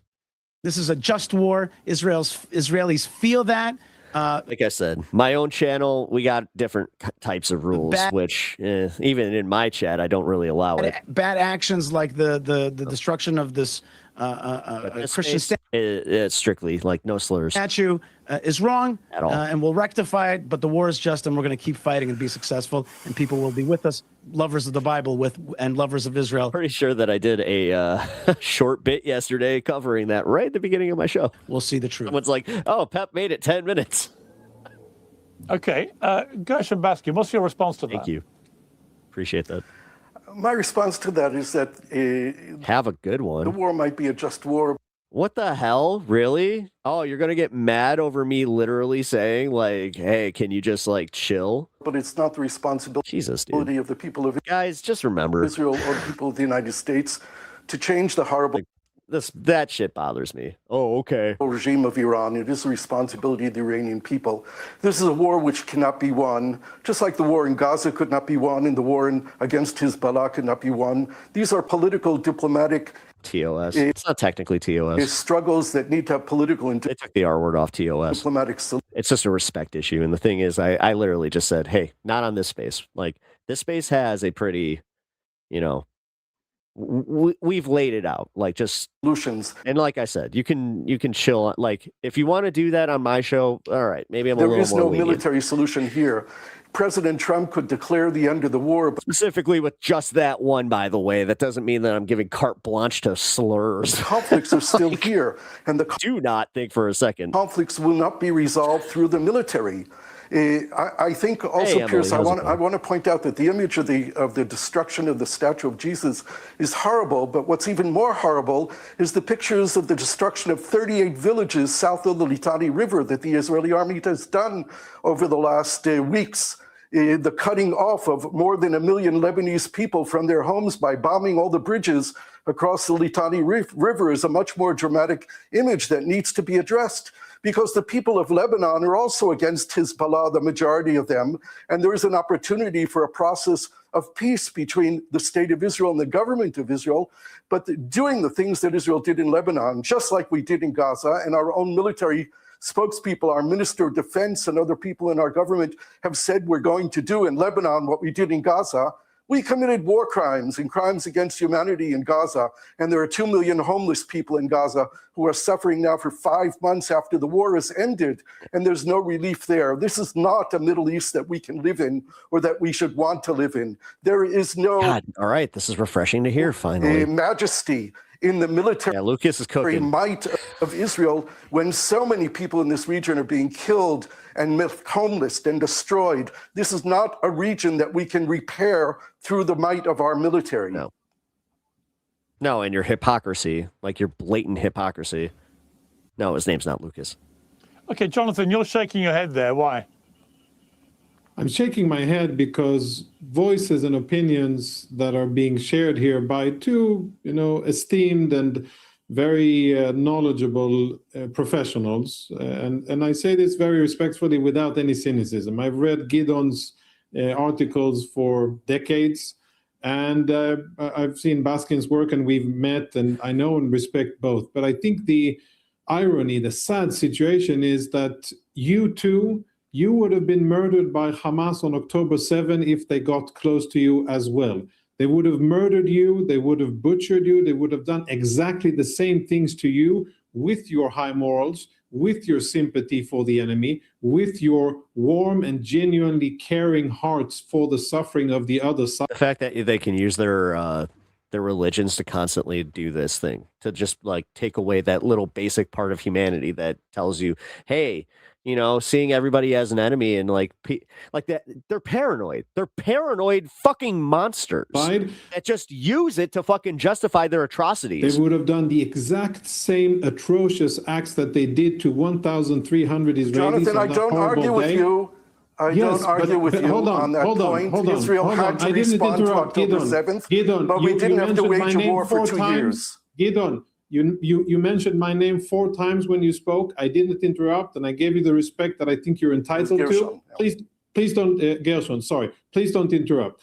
And I just want to say this. I think that you are missing the point, and you're still wearing the October 6th spectacles, and you're thinking through the lens of October 6th. You fail to understand the severity of the situation, and you're looking at our situation through what's happening on the other side. The fact that there are people who have been displaced, Arabs, Palestinians, or Lebanese, or whatever, who have been displaced, isn't because of Israel. It is because of the horrible oppressive regimes, the terror organizations that used them and brought destruction upon them. On the 6th of October, not a single Gazan was displaced. But after the 7th of October, they started a chain reaction of events that unfortunately led to human suffering. But let us not be confused for even 1 second. The suffering and the horrible things that have happened in Gaza are first and foremost the responsibility of Hamas. And I will go 1 step further, and I will say this. Yes, Palestinian civilians have agency and responsibility. You know how many Palestinians have housed and jailed Israeli hostages for 1.5 years and for 2 years. You know how happy the Palestinians were to assault and to lynch Israeli civilians as they were brought back as hostages to Gaza. You have seen the parades on Gazan streets and on Lebanese streets and on the streets of Ramallah celebrating the massacre of Jews. And I'll remind both of you, if you were in their hands, they would have been as cruel and as subhuman to you as they were to all other Israelis. Your bleeding hearts wouldn't have done you any good. And you remind me of the good people of Nir Oz and many other places who wanted to go and protest for peace and do demonstrations on the evening of the 7th of October. There was a big demonstration planned. I remember seeing this billboard at the entrance to the dining facility in Nir Oz, saying that on the evening of the 7th of October, we're all going to Jerusalem. There are buses so full of shit. Are going to be leaving the kibbutz. He really is. He's a disgusting person. And we're going to. Every time I see Jonathan Conricus, I get reminded how much I hate fucking Israeli Lou Ferrigno. Demonstrate for peace, to end the occupation and end the conflict with the Palestinians. These are the members of a community that were massacred. This guy wants to talk about jihadists. Meanwhile, like realistically, he would have absolutely no problem getting rid of you if he considered you to be one of, the enemy. And desecrated by Hamas and by ordinary Arabs, Palestinians who came in from Gaza to murder, to loot, and to desecrate. So let's not forget who it is that we're fighting. Let's not forget the environment that we are forced to be in. And I'll say this to Gideon.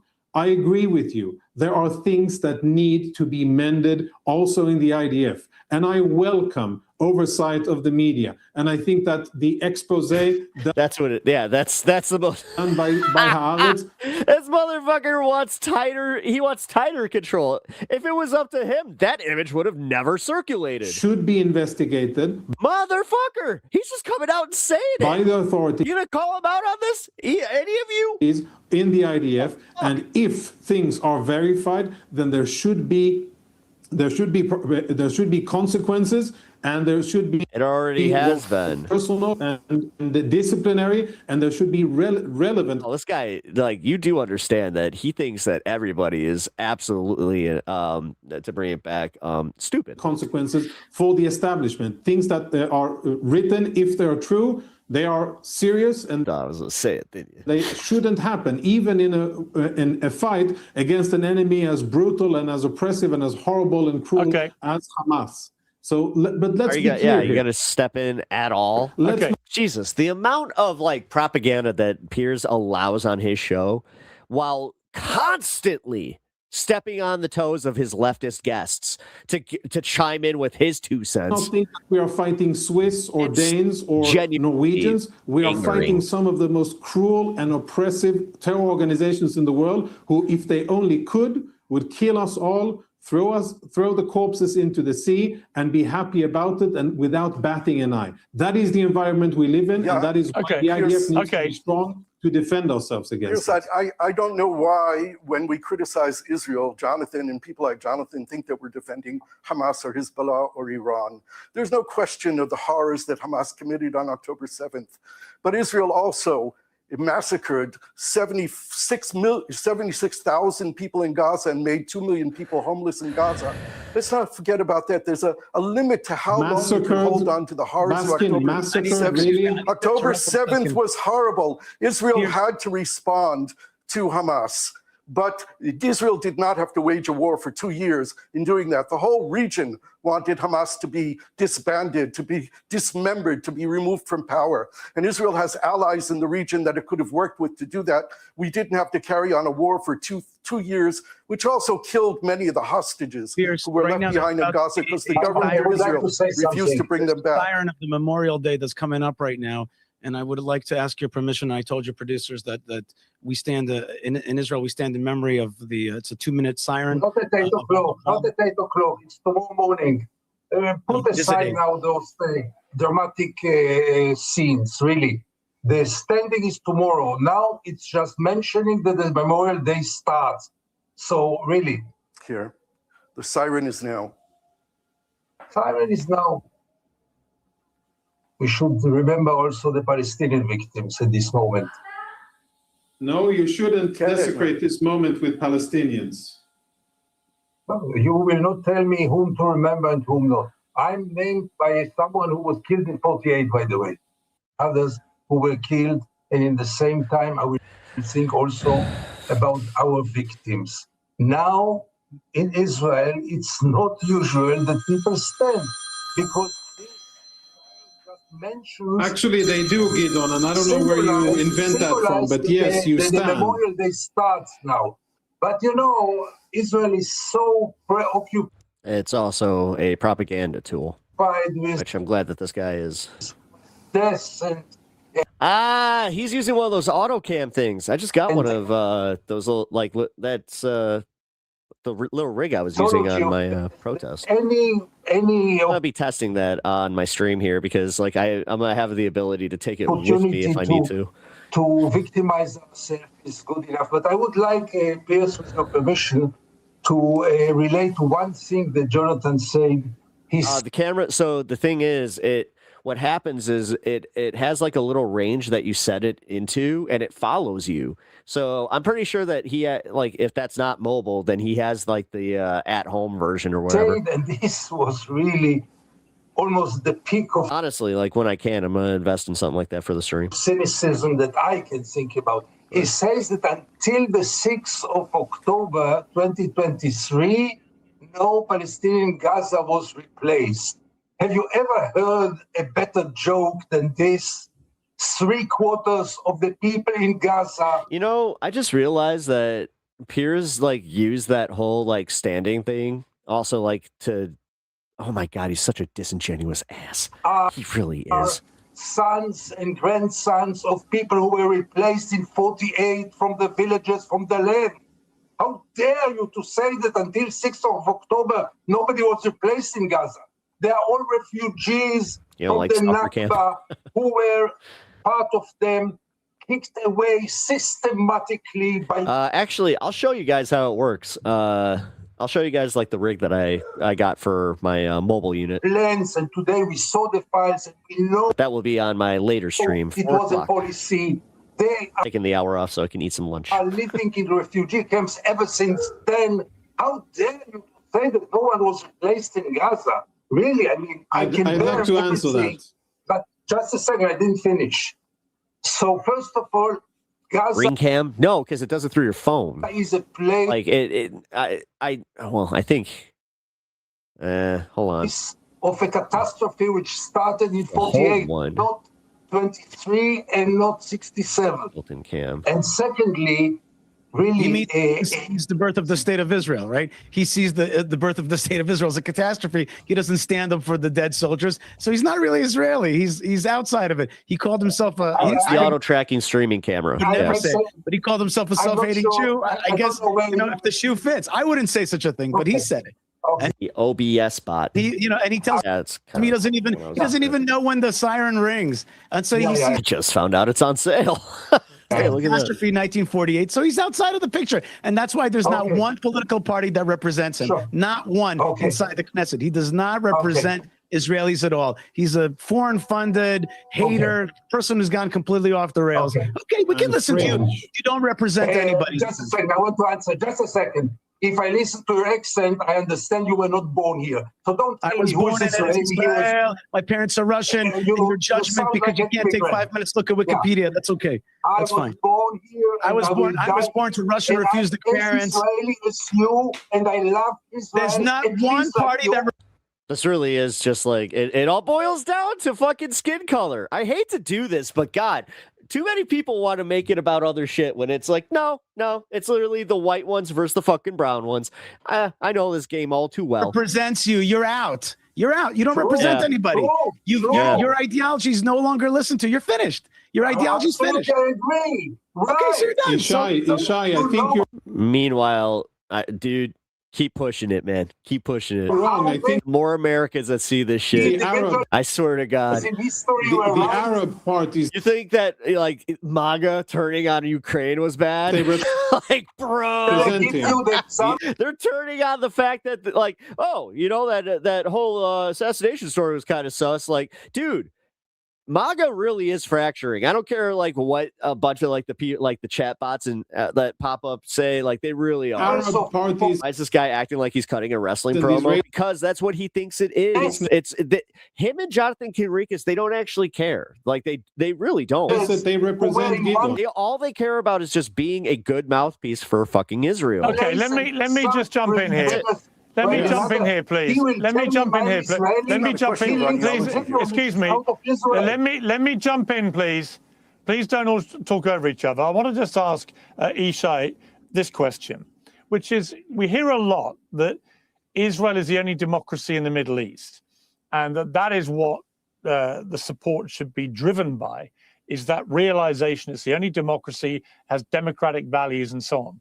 And at the same time, you have a lot of people who believe this whole thing in the Middle East will never get resolved until the Palestine issue gets resolved, and what many perceive to be the occupation by Israel of Gaza ends, and there is a two-state solution, and so on.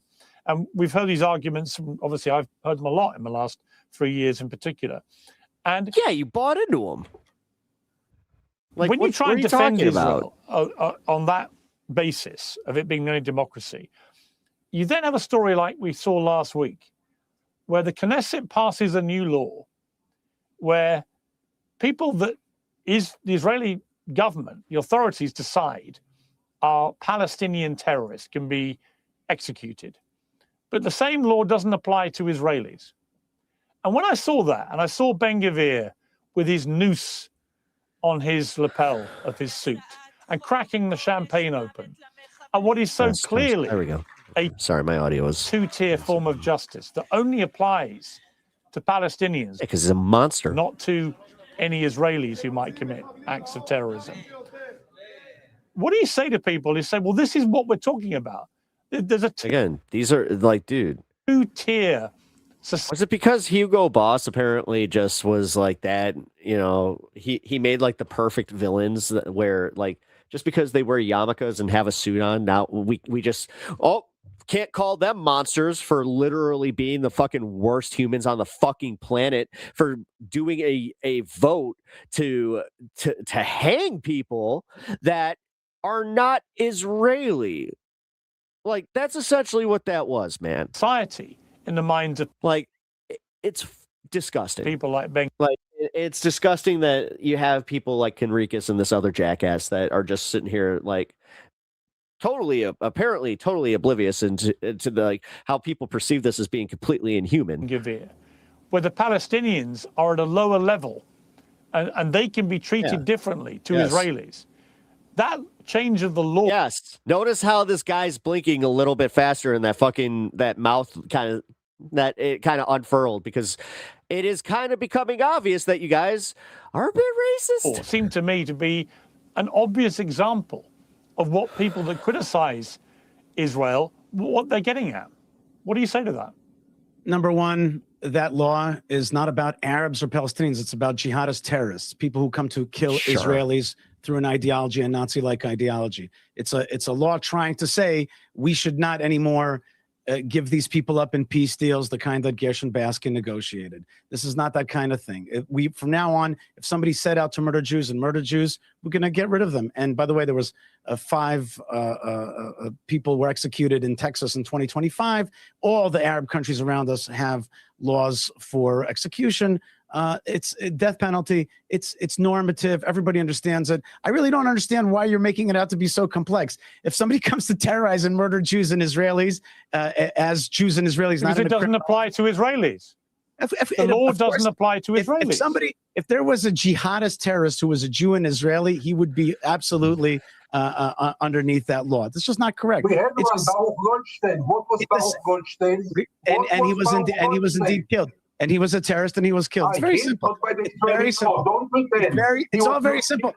Here's you're making something that's obvious and simple and complex. If you don't mind for a second, thank you. It's so simple. Somebody who comes to mass murder should be killed and never traded away. That's number one. Number two is, I never talk about Israel being a democracy. I believe that Israel has democratic principles, but I don't sell Israel to the world based on the fact that it's a democracy in the Middle East. What if there was another democracy in the Middle East? That's not the thing. This is our ancestral homeland. We have the right to self-determination. I'm so sick of that. It's something called birth. Okay, so we're just going to ignore like the ancestral homeland that is America. Of nation. Like, I mean, we have. I don't understand how specifically American Zionists can conflate this. We have a national. Where it's like, all right, so you believe in like ancestral sovereignty, apparently. Indigeneity. Okay. That's connected to this land, proven by archaeology. Fuck you and your stupid land. Proven by honestly, fuck you. Things shift, man. I hope there's another Pangea that just like splits everybody, so it's like you can't even like play this game anymore. Only us. Not at all. No, see, that's the thing. And by the way, Pierce, I heard your last interview, and I want to say to you, the guy says to you something like, do you believe in ethnic national states? Pierce, there are many ethnic national states, sizable minorities. Homeland. China is one. Yeah, you're Russian, you dumb fuck. One of them. Japan is another one. All the Arab countries around us. Ireland is one of them. Okay, there are many. This is like those assholes that are like so white that, like that one guy, the one dude that's in charge of ICE, where he's like, yes, I have Native American heritage. It's like, Many countries in this world that are ethnic national states Pocahontas. With sizable minorities. That's called birth of nations. That's Wilson's 14 points. That's the idea that ethnic national peoples have a right to their ancestral homelands. It's not such a tricky question. I don't know why you get like messed up on this. It's simple. Yes, there is such a thing as ethnic national states. Yeah, the Torah doesn't give you that specific land. I'm not talking about supremacy. I'm talking about our tiny land. Get on, you'll get a chance. Don't worry. You'll get your chance. Don't talk over each other. The bottom line is hang on, please. Hang on. Pierce, can I say something? One second. I just want to finish. Look, if you want to know my honest view, Ishai, Ben Gvir, I think, is just as an appalling an extremist as the enemies you're trying to fight. Yep. And I think him and Smodrich has he murdered anybody? Are largely responsible. Hang on, let me finish. Are largely responsible for the dwindling support for Israel in America and around the world. And I would argue he's arguing ethnic supremacy. Yep. Incumbent on decent Israelis to stand up against what is being done in their names by people like Smodrich and Ben Gvir, who I think have made it crystal clear they want to kick all the Palestinians out of Gaza. They want to take back the West Bank. They want to do everything they think they can get away with. And at some point, decent Israelis have to stand up to these people and stop them. They are, but you're letting this asshole Kenrikas and this asshole like walk over anybody that is sensible. Doing it in their name. No, you're allowing them to fucking just spout their propaganda pretty much unchallenged. I can tell you, these polls about Israel's lack of popularity in America and around the world will get worse. Mm-hmm. I understand your perspective. All right. I'm going to wrap it there. All right. If you guys want to watch the rest of this, you guys can click the link and go to Piers Morgan's channel and check it out there. Also, catch it on my show later, High on Politics at 4 p.m. Central. I do plan on covering another Piers Morgan interview that he did yesterday that got pretty heated, so that's going to be kind of fun. And yeah, got a whole bunch of other stuff. I'm actually going to cover the news. It's going to be not as chill as yesterday. Little more, locked down. But yeah, come and check it out. Also, I hope you guys appreciate the new thumbnails that I am putting onto my stream. So appreciate you all being here, hanging out for PEPAGANDA on this new week of this space. I really appreciate that. If you guys could hit the like button on my way out, I really appreciate that as well. And if you guys can also stick around for the Valley Labor Report, I super appreciate that. Check out PEPAGANDA on Wednesday, Primetime Pep, and yeah, come check me out on Pep Talks TV. All righty, folks, I will catch you on the next one. Who the heck is Pep Talks? I'm not gay, but I fantasize about Marco Rubio. Pep Talks. Pep Talks. Pep Talks. Let's eradicate the Kung Flu. I'm literally coming. Pep Talks. Pep Talks. Who the heck is Pep Talk? They want our women. They want our children. Pep Talk. Sometimes no means yes. Grab them by the Pep Talk. Grab them by the Marco Rubio. Obama is a racist. Pep Talk. I'm literally coming. I'm literally coming. Pep Talks. We found weapons of mass destruction. My fellow Americans, it has been confirmed today from Pep Talks that we are indeed all high on politics.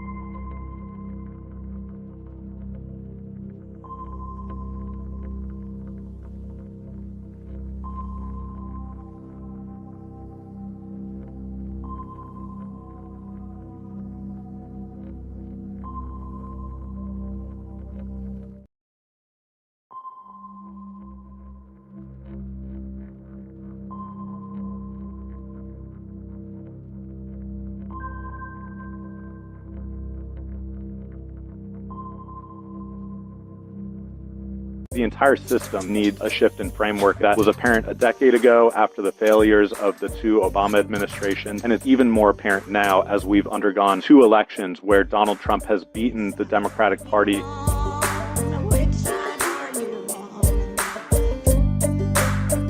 Oliver Larkin is a Democratic candidate for Florida's 23rd congressional district, challenging Jared Moskowitz, the most, I think he wouldn't even object to this description, the most pro-war Democrat in Congress. Oliver, welcome to the Valley Labor Report. Thanks for taking the time. Yeah, thanks so much for having me, Jacob. And he's certainly making a lot of money off of the war, so I don't know if he would object to that either. Yeah. I mean, from the way that he talks in his interviews, I really do not know that he would object to that characterization, which is bonkers in the year of our Lord 2026. I think that people are pretty tired of war, and so it's kind of crazy that that's how you are differentiating yourself. But we'll talk about that momentarily. Before we actually, let's talk about that a little bit, because you're in Florida, you're running against this guy, but you're talking to us on our program, which is on the radio in the South and also in Minneapolis and in Chicago.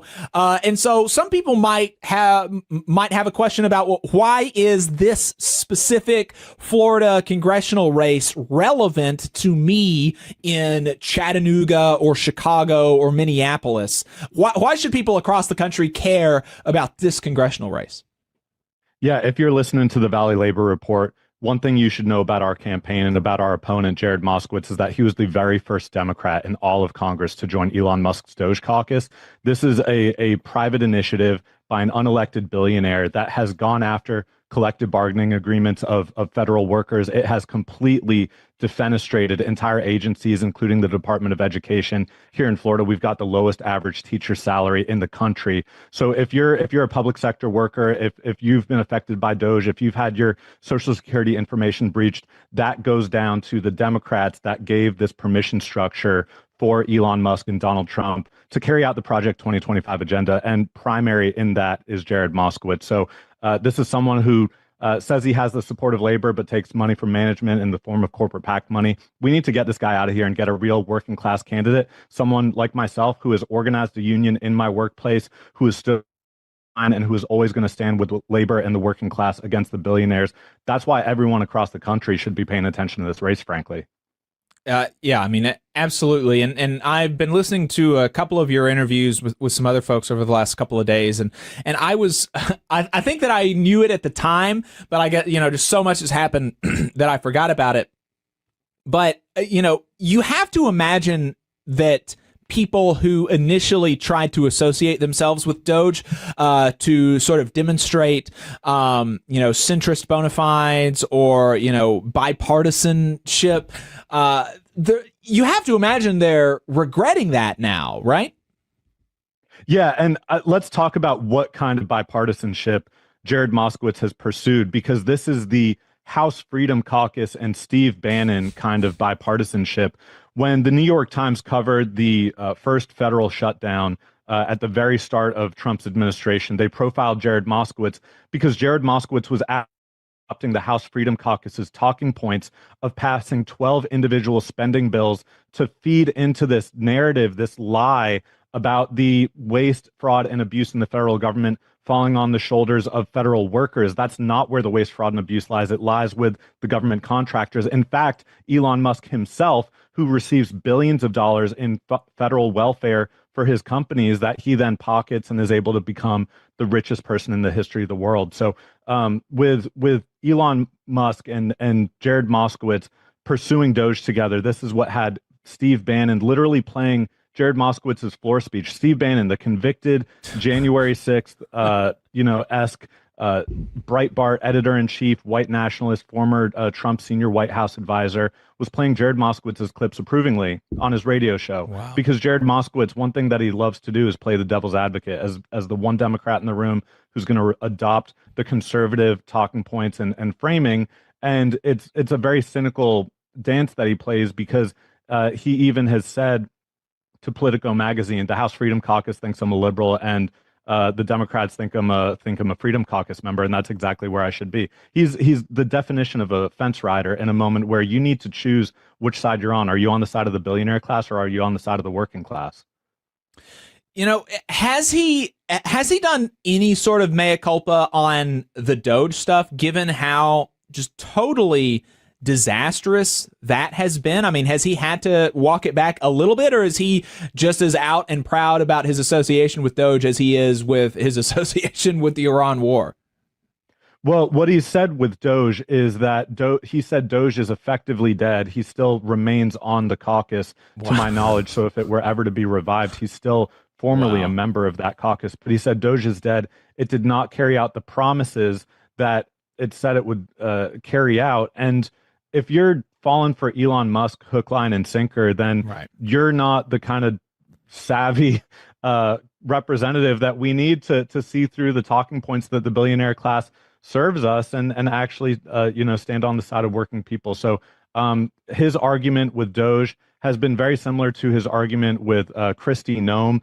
When he was criticizing Kristi Noem in House hearings, it was because she was not building the border wall fast enough. She was not carrying out the Trump administration's priorities efficiently enough. So it's not that so much that these priorities are misguided, it's that they're not being executed properly, which is very similar if you listen to Chuck Schumer and Hakeem Jeffries about the prosecution of the Iran war, Trump's illegal war that he entered into without the consent of Congress.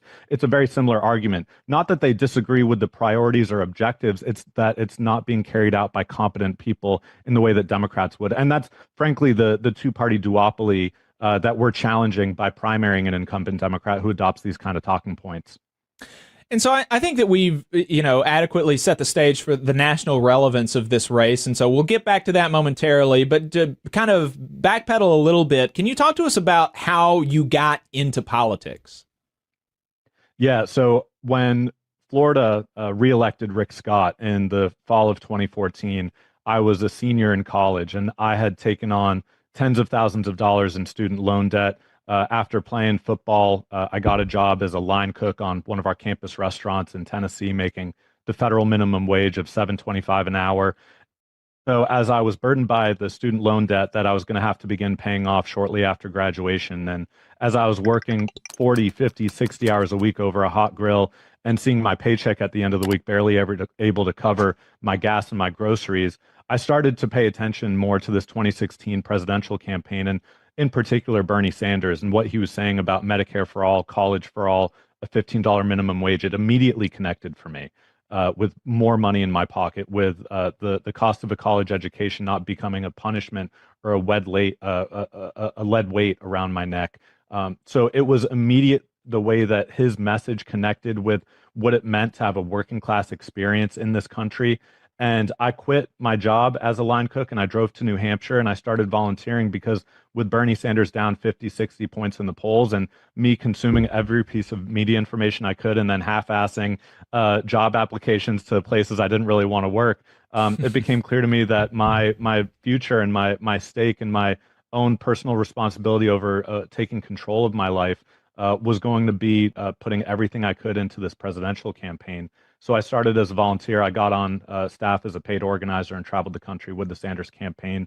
After that was over, I went to the agency that the Sanders campaign used for their fundraising, and I actually helped organize that agency with the News Guild, Communication Workers of America. We were considered the first political consulting firm to actually unionize and hold these Democrats accountable when they talk about the American dream and supporting the working class. When they're abusing their own staff, it really shows the lie, and that's really the hollowness that Donald Trump was able to exploit in 2016 and again in 2024, when Democrats say one thing about the working class, but then they do another when they're in power, when they're treating their own staff. It really goes to show that we need a reckoning in the party. And so that was a reckoning that I approached for a long time from the position of a union organizer, not only with the News Guild, but signing the letter establishing the Campaign Workers Guild with many of my Sanders comrades. So we knew that when you're making, the bare minimum to get by, and you're working 60, 70, 80 hours a week, and you're asked to sacrifice for a cause that you believe in, to the detriment of your own well-being, we knew that when they're media consultants making millions of dollars, that this Democratic Party has been captured by a corporate consultant class and really taken itself away from the grassroots and its labor history that made it so successful for the greater part of the 20th century. So that's what we're trying to return to with our campaign and with our labor background. It's really interesting how many sort of parallels there are, or that I identify in your politicization to mine. I don't know how you grew up politically. I grew up very conservative. But I mean, hearing Bernie speak in 2015, 2016, it was really like almost a light bulb moment. There were a lot of things that took a little bit for me to get there on, but the economic stuff was like immediately, because I was able to grow up such that I never had to worry about, am I going to, if I get hurt, can I go to the hospital? Like, do we have enough money to go to the hospital? Do we have enough money for me to have a car? Do we have enough money? I didn't have a nice car. I had a $3,000 car. But I had a car. I didn't have to worry about putting food on the table. I didn't have to worry about, do I have enough money to go to college? I mean, my parents were, my dad was a machinist. My mom was a computer programmer. And so I had a pretty decent life, and I was sort of sheltered and when I started working in a restaurant, was in 2015, and that's when I started trying to read about politics. It was going to be the first election that I was going to be able to vote in, and at the same time that Bernie was talking about the problems that so many people across the country face and how there are really easy solutions to them, I saw those problems really for the first time in my life in my workplace. I was working in a podunk burger joint, the only person that didn't have to pay rent, right? We were all making $2 an hour, and I was the only one who didn't have to pay. That was crazy to me. That was crazy to me that so many people were having to put food on the table on a server's wage at a small burger joint, and just how unfair so much of everything is, and how simple some of the solutions could be. I mean, were you kind of already left politically, or did Bernie Sanders and that sort of movement pull you?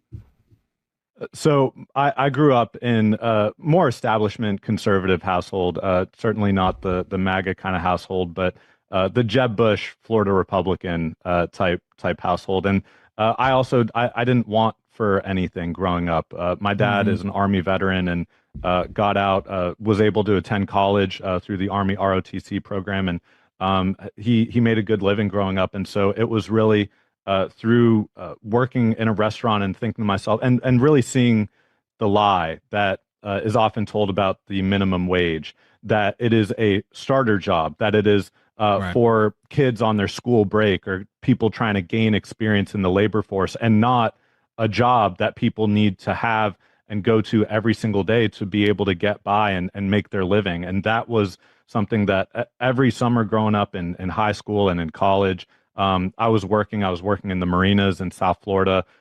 So doing physical manual labor for the Florida minimum wage, and then working in a restaurant. And so seeing over and over again, like, man, this is money in my pocket so that when I go to school, I don't have to call home and ask for help filling up the tank. But like, man, if you're really trying to get by on a salary like that or on a wage like this, how is that possible in this economy, in this day and age? And just feeling the start of that was enough for me to just question the entire morality of the system. And when I heard Bernie Sanders talking about Citizens United and the Koch brothers and these things that we would call corruption in any other country if it were not America, because of the American exceptionalist ideal that we're raised on, it really just kind of exposed for me that, wait, this is the guy they're calling radical. I knew that I was a Democrat when Barack Obama was running for president the first time, and he spoke about the climate and the economy and building a mass public transportation network that really resonated with me. But then I was cynical after seeing the way that his administration played out and the way that Republicans in Congress just completely threw sand in the gears of everything that he was trying to accomplish. And frankly, also that before there was a Kirsten Sinema and Joe Manchin, there was a Joe Lieberman. There were conservative Democrats when Democrats had supermajorities under Obama that prevented a lot of the things that were promised from getting done. So I think, growing up in a conservative household, but always knowing that I was more liberal, more left-leaning, and then really being radicalized right as I was entering the labor market to adopt more of a democratic socialist framework. And that's a trajectory that I've been on for over a decade, that democratic socialism is really the cure to all of the ills that we see from capitalism right now. When we have a planet that is sick, we're experiencing a mass extinction that we need to completely reorient our energy economy around renewables and public ownership, frankly, because the free market is not going to solve this crisis at the scale that we need. It's the same principle with the healthcare system. The United States is the wealthiest nation on earth not to guarantee healthcare is a right. We pay twice as much per capita as any other country for our healthcare, and Big Pharma is the largest spender in congressional lobbying.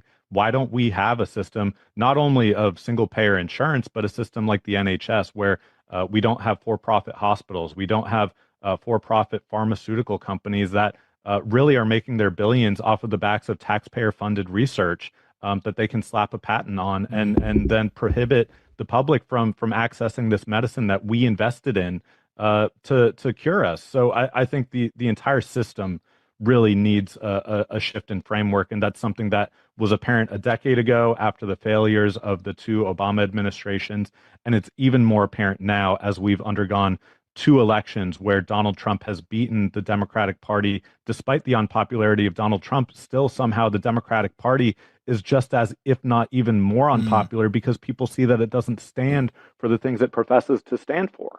Hey, 5 seconds. Just wanted to say that this is only possible because of our donors. If you want to see more of this, then consider donating yourself at tvlr.fm/donate. You just described yourself as or your politics as a politics of democratic socialism, and your district is not a, plus 40 Democrat district. It's not what, the district that AOC is running in. And so I'm sure that you're getting a lot of questions about democratic socialism. Why are you a democratic socialist? How do you respond to people that that are curious and even leaning hostile? Because I'm sure you get a lot of those towards, that word. How do you respond to that? Yeah, I think the reception, quite frankly, has been a lot warmer than I would have suspected because people at this moment, they want a fighter. They want someone who's going to stand up to Trump and the Trump administration. And what we've seen time and time again, and I think Zoran Mandani's race in New York City is a prime example of this, because we saw after Andrew Cuomo lost that Democratic primary, he courted the favor of Donald Trump and Donald Trump's MAGA donors. And that's the same way that Jared Moskowitz, Jared Moskowitz was under consideration to be in Trump's cabinet before this election. So this is someone who was appointed twice by Ron DeSantis, who, as we already discussed, joined the Doge Caucus, the only Florida Democrat to vote for Trump's mass detention and deportation policy under ICE with the Laken Riley Act. So people are sick and tired of people like Jared Moskowitz who stand with Donald Trump and the Republican Party more so than they fear democratic socialism, when Bernie Sanders and Alexandria Ocasio-Cortez are the two most popular politicians in the United States of America, because people know where we stand, and it might be new language to describe our politics and not something that is typical of American politics, but they know that we don't take the corporate PAC money. They know that what we say actually has integrity and character and value, because it's what we believe in. We're not having to hedge our bets based on what our corporate PAC or billionaire donors tell us is the right or admissible framework to discuss our politics. So there's a tremendous level of trust and authenticity that people find with our campaign. And more so, Jared Moskowitz just is not here. He doesn't have public town halls. His constituent service sucks. And so when we're out on the picket line, when we're at the No Kings protests, when we're at the rallies, when we're going door to door every single weekend like we are today, we're meeting people face to face, and we're hearing their concerns about they're using language like authoritarian, fascist, Gestapo to describe the Trump administration and their tactics. And that just frankly doesn't come up when it comes to our policy of democratic socialism, or our framework of democratic socialism. And people receive it a lot more positively because they see New York City and they're like, why can't we have that here? We have a lot of New York transplants. We have a lot of liberals from the Northeast, snowbirds that make South Florida their home. And so they see that what Zoran's doing, filling the potholes and talking about scaffolding and supporting labor contracts with city projects, they say, why don't we have that down here too? So I think it's a lot less scary for people, especially once they see our commitment to truly serving the public rather than the corporate and billionaire class. You were talking to Oliver Larkin, a candidate for Florida's 23rd congressional district, Democratic candidate primarying Jared Moskowitz. You mentioned earlier in the conversation that you organized a union at a communications firm that you worked at, and unions seem to be a pretty big part of your politics. Can you talk to us about that and why the labor movement is so central to what you believe needs to happen to make America better? Yeah, absolutely. And I think this is the story of our economy after the Great Recession. And really, it predates that. It goes back to Richard Nixon and then even more so Ronald Reagan, their attacks on public sector workers. Back in 1968, Florida teachers, the Black Teachers Union and the White Teachers Union united, and they went on strike across the state, tens of thousands of workers for weeks on end. And right after that, the state of Florida banned public sector workers' right to strike, and that traces all the way back to now, why Florida teachers have the lowest average starting teacher salary in the entire country. We don't have labor law in this country. We have anti-labor law, and that is something that if you've grown up in this economy trying to make a living in your prime working age years after the Great Recession and then after the COVID-19 pandemic, I mean, millennials and Gen Z have just been hit time and time again with some of the harshest economic conditions in this country. And now we're experiencing that once again with the cost of gasoline going up. And very soon there will be many more goods that become even more expensive because of this catastrophic war with Iran that is disrupting global shipping routes.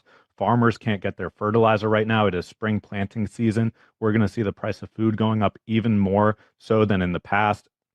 So when we talk about labor policy, this is an experience that every single working class person, every single person of working age should care about, because this economy, and I was listening a little bit before we joined for our interview about the disruption of AI and what that means, because for a long time, I think we conceived of AI as replacing blue collar workers, manual laborers, factory workers, people who serve you food in the restaurant. Now we're seeing AI come after the so-called white-collar professional jobs of the creative industry, the Writers Guild going on strike in 2024 because Warner Brothers and the big corporate media firms want to replace the writers, the actors with artificial intelligence. And so this is coming after all of us if we don't put a stop to it. And the reason that we need more democratic control over our economy, what use are our political democratic rights if we don't have a say in the workplace or what the future of labor in America is going to look like? So labor is really central to our campaign. My campaign manager is a co-chair of our Broward DSA chapter, before that, chair of our labor working group. He was a Unite Here organizer. Our field director was also a Unite Here organizer. We've got people representing all sorts of different labor unions in our volunteer base, and in the broader coalition that we're building. So I think labor is just the lever of power that we have, especially while Democrats are locked out of power in Washington, D.C. Republicans control the White House, the Supreme Court, the House, and the Senate. Labor and the right to strike and militant labor action is our lever of power to extract real material concessions in this economy while we still organize to win back the House majority in November and hopefully the Senate as well, and put a check on this Trump administration and start to advance some of the pro-labor legislation, not just the PRO Act, but going after Taft-Hartley and restoring public sector workers' right to strike, really giving people a voice in their workplace, not just at the ballot box. I think that is a core central theme of our campaign, and really to activate the working class across this country, because this is what unites us in a moment of partisan realignment and everyone suffering, regardless of who you voted for in 2024 under this economy. We have an opportunity to unite the working class, and it's going to take working class candidates that are espousing a message of unions for all and a job guarantee that is going to really get us through this current economic crisis and into an economy that truly addresses the wealth and income inequality that we're suffering from today. Repealing Taft-Hartley is a big throwback, and that's something that I think illustrates your labor movement bona fides. You know, not very many people in the labor movement even know Taft-Hartley is bad. But Cecil Roberts would be happy to hear that. He's the president of the United Mine Workers, and the last Alabama AFL-CIO convention that he spoke at, he talked about the need to repeal Taft-Hartley. So he's still banging on that drum, even if not very many other people are. And so I'm glad to hear you sort of echoing that. But I mean, that the urgency of labor reform is of labor law reform is so important. But in the meantime, the urgency of working people to take their own initiatives and organize now in their workplaces, even in the absence of labor law reform, is so important. And that's, that's a big reason why I've decided to kind of primarily do union work as opposed to political work, because, like you said, I mean, there's so many touch points to people's lives through organizing a union that are difficult to get through most political activism. I think that your campaign is a pretty unique opportunity for people across the country and in that district, but in most places, the candidates are just not going to be super interesting, and in all likelihood, the candidate that you like is going to lose. And so, what are you going to gain by volunteering for their campaign? Whereas, if you build a union, then you're able to make connections that you can, leverage for politics later down the road and build power to make a better world. But in the meantime, you're making people's lives better right now, right? Like every time you win a new contract and you get somebody raises, that makes their life better in the moment. Every time you win a grievance, get somebody back pay, get somebody their job back. That is huge for that person in the moment, and you don't have to wait for an election for that. And so that's the thing that I, find so inspiring about the labor movement. And it sounds like, you have a similar perspective on it. Yeah, absolutely. I mean, I remember when I was asked to be on the organizing committee to form a union in our workplace. By your now wife, right? I'm sorry? By your now wife, right? Yeah, that's right. I mean, that's when I knew she was the one. When in the Taco Bamba in Falls Church, Virginia, when she asked me to be on the organizing committee. So that experience and what I would say our campaign does give you experience with is just having the one-on-ones and the face-to-face conversations, because it is a very similar experience when you're organizing your workplace, to just ask your desk buddy, your neighbor in the office, out to coffee around the block, and then just ask them how they feel about the workplace, and maybe share what your own perspective is of just things you would like to see done differently or done better, and really opening that space up, and you'll be surprised about how common shared grievances are in the workplace. But every time that your boss tells you, don't tell your coworkers what you make, don't tell your coworkers what benefits you're offered, they try to isolate you and divide you, because when you're united, you can actually collectively bargain for your health care, for your hours, for your benefits, for all the things that really feed into whether or not the workplace is something you dread, or something where you know that you're being represented and have a voice in. And I think that's something that so many people just don't have currently in this economy, is respect on the job. When Amazon, one of the largest employers in the entire country, and I mentioned my campaign manager was a Unite Here organizer. He was also an Amazon warehouse worker. And so we carry this experience with us every day with how we strategize and plan to talk to the working class about our campaign, that we need to have a voice here. We cannot simply give up this ground to the goodwill or the better angels of our bosses, because so often they're going to look out for themselves and their bottom line and their profits or holders before they do their workers. So my experience of speaking to my coworkers and then getting those cards signed and having the happy hours around the corner after work and building that solidarity, it really made us feel a lot more cohesive, and really with a shared commitment to some common values that gave us a higher purpose than just towing the company line. I think that was one of the most galvanizing experiences of the entire ordeal. And I'm very proud to say that when we organized our workplace in 2018, that led into the DNC unionizing, the DCCC unionizing, so many other media firms in the Democratic space, where the workers who are getting laid off after every election actually organized and unionized and had a say. And that's why Bernie Sanders' campaign was organized in 2020, why Joe Biden and Kamala Harris's campaign was organized in 2024. So we started a movement that has really, we're not there yet. Clearly, there's so much work left to do within the Democratic Party.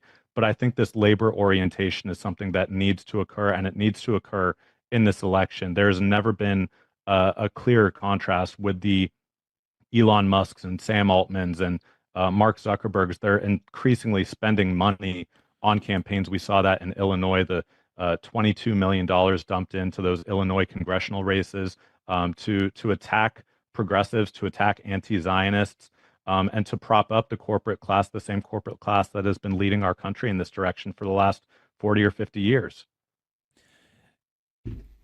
Shifting gears a little bit as we round down the interview, we've talked about the Iran war and how Jared Moskowitz is, pro the Iran war, basically.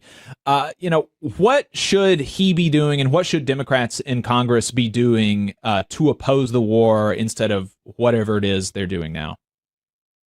Yeah, there needs to be a clear anti-war stance that is unequivocal. The Democratic Party needs to get AIPAC out of their elections. They just failed to adopt that resolution at the DNC meeting the other day. There needs to be an unequivocal stance against Israel's genocide in Gaza and apartheid in the West Bank. Its attacks on Lebanon, on Donald Trump and Pete Hegseth and Marco Rubio's attacks on Iran, and really on world sovereignty with the way that they abducted Nicolas Maduro. They have put a blockade on Cuba, are literally starving the island and causing hospitals and schools to shut down, people on ventilators to die. This is a cruel warmongering administration that is increasingly, with its brinkmanship of use of nuclear weapons and threats to annihilate civilizations, this is a criminal enterprise. And one thing that I would do in Congress is immediately introduce and support articles of impeachment, not only against Donald Trump, but against his cabinet and the Kristi Noem, the recent DHS secretary, for the crimes that they're perpetrating on people here in this country, immigrant and citizen alike, and on the people of Iran and of Lebanon and of Palestine. Jared Moskowitz, just to inform viewers exactly what he's done, when Rogan and Thomas Massie immediately introduced their bipartisan war powers resolution to simply assert congressional authority under the Constitution to assert war powers over the president, Jared Moskowitz and Josh Gottheimer, another very far-right Democrat from New Jersey, immediately opposed this war powers resolution. And in fact, Jared Moskowitz called it the Ayatollah Protection Act. Then, after he was roundly criticized and our campaign called him out, he backtracked and he actually flipped his vote. But now he's entertaining supporting this $200 billion in discretionary war spending that the Trump administration is presenting to Congress, when the United States already has a record $1 trillion plus Pentagon budget. The military is already funded. It's these defense contractors and the waste, fraud, and abuse that goes into the military industrial complex that we're really just seeing Democrats feed into more and more of. When Greg Meeks was about to introduce another war powers resolution, Jared Moskowitz literally skipped town. He came back to Florida. Democrats would not have enough votes in Washington, D.C. with Warren Davidson, Thomas Massie, and Nancy Mace, 3 Republicans who are also on board with that war powers resolution. So whether Jared Moskowitz is muddying it in the press or literally skipping town and skipping votes, or continuing to offer support to Trump for funding this war, a vote to fund the war is a vote to support the war. So Jared Moskowitz, as he's invested 4 times in Lockheed Martin, by the way, Lockheed Martin stock that hit an all-time high on the stock market the Monday after Trump's illegal strikes on Iran. So this is a war profiteer. I mean, it's disgusting, but it's not terribly surprising with the state of Congress today. And this is exactly the kind of Democrat that people across the country should be interested in removing, because this is also someone that is the least effective Democrat in the state of Florida by nonpartisan analysis of the Center for Effective Lawmaking. This is someone who doesn't show up to town halls locally. He doesn't show up for votes in D.C. Who is he serving? He's serving Lockheed Martin. He's serving his own stock portfolio. He's not serving the people of Florida's 23rd district. How do you feel about the state of the campaign? I'm really excited. I feel really optimistic, and I think for our volunteers who come in with their own beliefs and feelings about supporting Medicare for all or abolishing ICE, they hit the doors. And man, when you hear a triple prime voter who's voted in every Democratic primary saying the same things back to you, it's really galvanizing. And the movement we're building, people are so ready for it. And just since Moskowitz's opposition to the war powers resolution that I described, we've tripled our fundraising. We had more individual contributions in the month of March than in all previous months of the campaign combined. We're going on Twitch streams. I went on Hassan Piker's stream last month. I'm doing a lot more media, and people are really excited about the prospect of a Democrat that is anti-war, that is anti-AIPAC, that's standing up to assert that our message, this labor message, our democratic socialist framework, is not just something that should be confined to the deep blue districts of the country. This is a winning message in the South. This is a winning message in these purple and red districts that are majority working class, where people just have not had someone speaking to their material needs or interest for so long. So we also put out a poll last month that shows when people know about our campaign, we take a clear lead over Jared Moskowitz. He's below 50% in an initial head-to-head. So this is someone who's very vulnerable, and it's just a matter of getting the resources to help continue to fund our door knocking campaign. We're going to knock on 80,000 doors in the district, one for every single voter that we expect to be turning out in this election. This is a grassroots campaign, and that's what I'm doing every day when I'm out on the picket line, when I'm canvassing, when I'm speaking to voters, having town halls. So I'm feeling really good about where we're at, and it's only onward and upward from here until August 18th in our primary. And then we're going to kick the Republicans' butt on November 3rd and show that our message is not just a winner in a Democratic primary, it's a winner for districts all across the United States of America. You mentioned that you were on Hassan Piker's stream. I have to say, I don't think that you'll be getting as much of a bump from appearing on our program. But, that was about a month ago that you were on Piker's stream. That was before all of the controversy around Piker has kind of shot up in the, Democratic press. And so I'm assuming none of that has changed your mind, and you're not a big anti-Hassan guy now. No, I'm standing by my boy, and Okay. we actually had him on again. We put together a virtual anti-war live stream because of Moskowitz's opposition that I was just describing. I contacted labor candidates across the country, progressive Democrats, Justice Democrats, Democratic Socialists, and with Crystal Ball and Emma Vigland and even Ro Khanna joining the stream and Hassan joining the stream as well, we raised about $40,000 for candidates across the country right before the end of March. So looking forward to even more partnership with Hassan. When we went on, we raised $62,000 in about an hour and a half, and Wired put out an article the next day talking about how this is changing the dynamic of political fundraising. So I'd say we definitely helped seed the ground for this larger controversy with him going to Michigan to campaign with Dr. Abdul El Sayed and Summer Lee, by the way, who are two of the most strong voices in the Democratic Party. As a matter of fact, when it comes to these issues of labor and supporting the working class. So sending all my best to Dr. El Sayed and Summer and the rest of these working class candidates across the country that are going on Hassan's platform and able to share this message that the corporate media just doesn't want average Americans to hear. Oliver Larkin is a candidate for Florida's 23rd Congressional District. Oliver, where can people learn more about the campaign? Yeah, www.oliverforcongress.com. That's where you can find us on social media. You can donate. You can find our mobilize, volunteer, and town hall links immediately synced up on that website. If you're in Florida, you can sign a petition to help us get on the ballot. Our qualifying deadline for petitions is May 11th. So if you're a registered voter in Florida, you can go on our website and sign it and send it in. And any grassroots contributions are tremendously appreciated as well, and spreading the word online. All right. Thanks for the time. Enjoy the chat. Thank you, Jacob. Take care. Yep.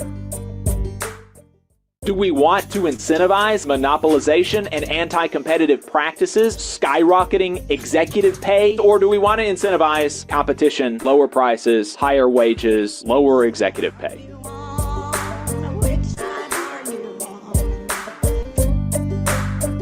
We've got this clip from Dan Osborne that I thought was interesting. We've been talking about how Tyson has closed a plant that processed 5% of all beef processed in the United States in Lincoln, Nebraska.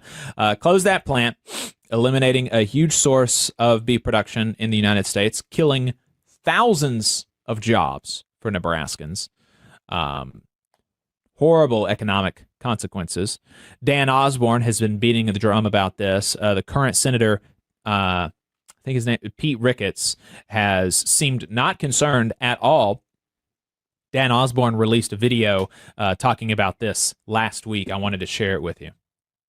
Since I got into this race, I've been talking about one thing over and over and over and over again. 4 companies control 85% of the beef processed in this country. 4.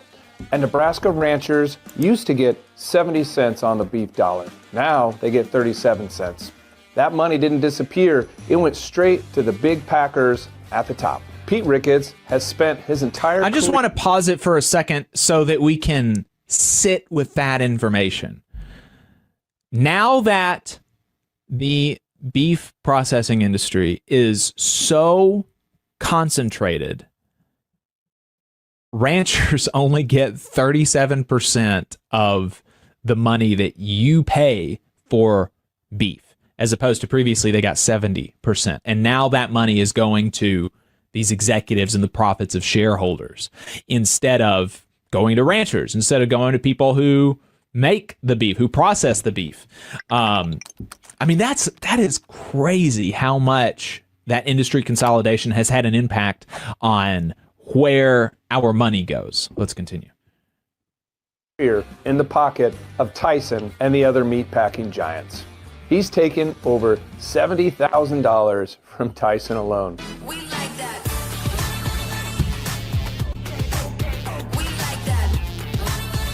He's never called for breaking them up, never pushed for real enforcement of the Packers and Stockyards Act. They are not violating the Stockyard Packyards, right? Hasn't done a thing since Tyson shut down their Lexington plant and put 3,200 Nebraskans out of work. But now that Nebraskans are paying attention, Pete has made a big discovery. He cares about consolidation now. Pete tweeted this: "As governor, I helped Nebraska cattle producers stand up to consolidation in the meatpacking industry." Pete says his answer to consolidation is market-based solution for bringing beef prices down. Market-based solutions, market-based solutions, market-based solutions, market-based solutions. He also said, again, this is one of the things where we have a private sector.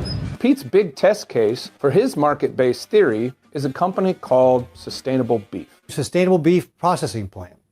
Sustainable Beef is a rancher co-op meatpacking plant that opened in North Platte in May of 2025. That's a great start. I hope it does well. It processes 1,500 cattle a day and employs about 900 people in North Platte. But here's the thing Pete forgot to mention. Sustainable Beef was funded in part by $20 million in taxpayer money from the Biden COVID bill, the American Rescue Plan. So is this a true market-based solution? Is this exclusively? It's worth pausing there for a second too, and letting that sink in, that this this company that Pete Ricketts is touting, probably only made possible because of Biden era investments, and it's just another reason to kind of foot stomp on the fact that the free market is a myth. It's not a real thing.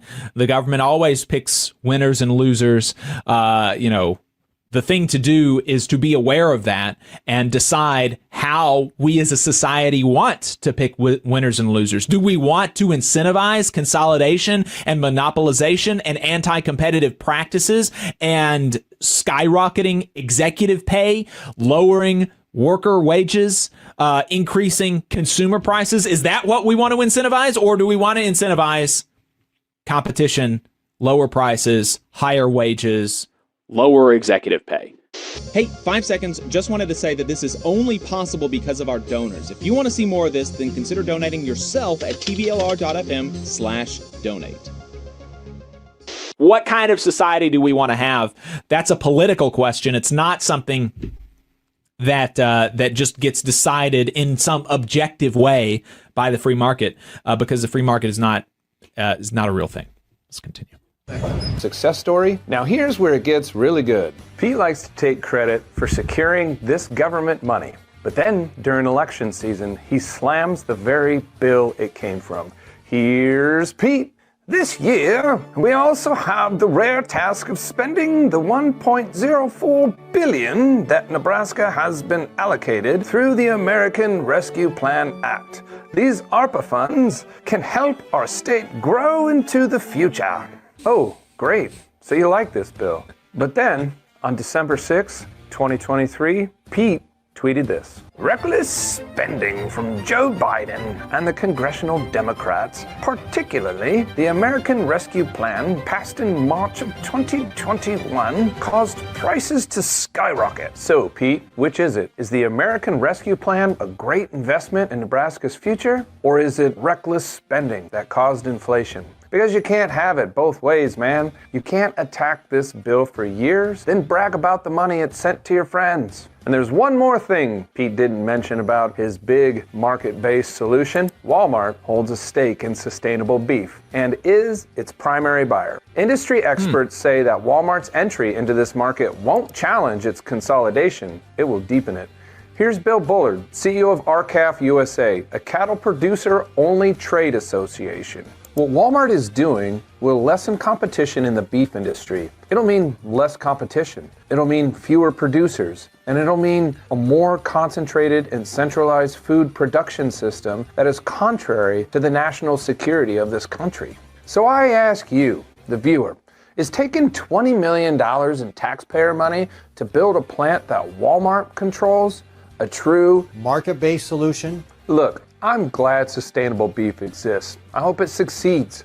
But one plant processing 1,500 cattle a day doesn't fix the underlying problem. We need to fundamentally break the stranglehold big meat packers have on Nebraska ranchers and consumers. Enforce the Packers and Stockyards Act. Enforce the antitrust laws already on the books. Give ranchers a real buyer again. If we want to address consolidation in meatpacking, we need to start voting out the politicians who are taking the money from the monopolists that are causing it. All right, there you go. Interesting video from Dan Osborne. Hope you didn't mind me just playing it in full. But I mean, so much interesting information there. And, Dan Osborne came within, I believe it was 6 points of beating Deb Fischer a few years ago when he ran. And so it's going to be interesting seeing how he does this year against Pete Ricketts.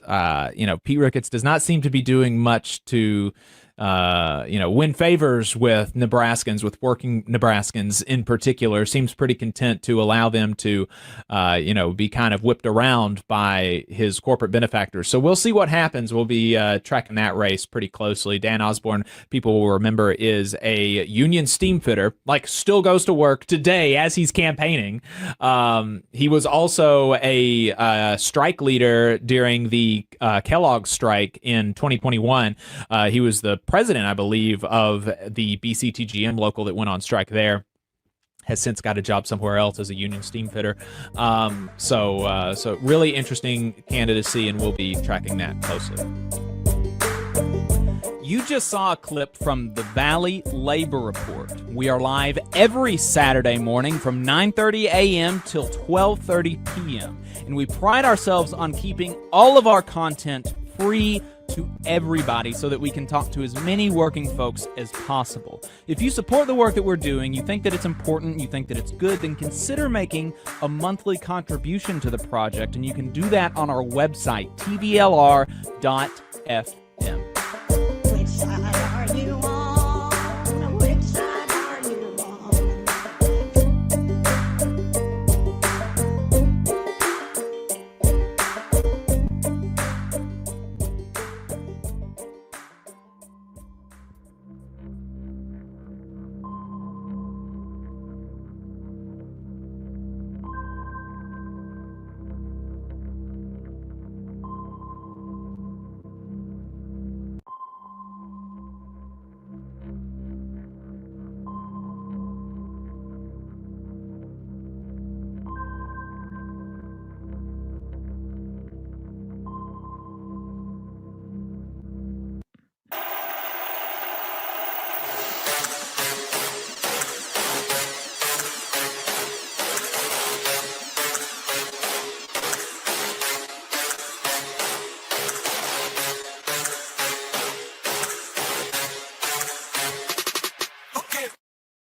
Good morning, comrades. You're listening to WHIV-LP New Orleans 102.3. This is your weekly Good Morning Comrade. Jeff here today we actually have a very special guest. She's going to be Robert's permanent replacement on Robert. the show.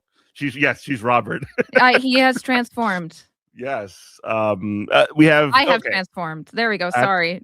Not playing this up really well yet. Already. You sound just like him. It's Yeah. Anyway, she is Lisa Luhoo, aka Lisa is Learning. She is the hot girl of the week every week. Welcome to the program. Hello. Lisa, what's up? I'm glad you gave me a proper intro there. I'm Hot Girl of the Week 2 weeks in a row, although it's only gone on for 2 weeks, and I'm the one who decides who's Hot Girl of the Week. So 2 for 2. Yeah. Hi, I'm Lisa. I don't know why I'm here, other than I was asked to be here. She actually has a gun to her back right now. No, I wanted to talk to you because actually, I think you do actually a very interesting service to people. Interesting. That's the word you always use when someone's no.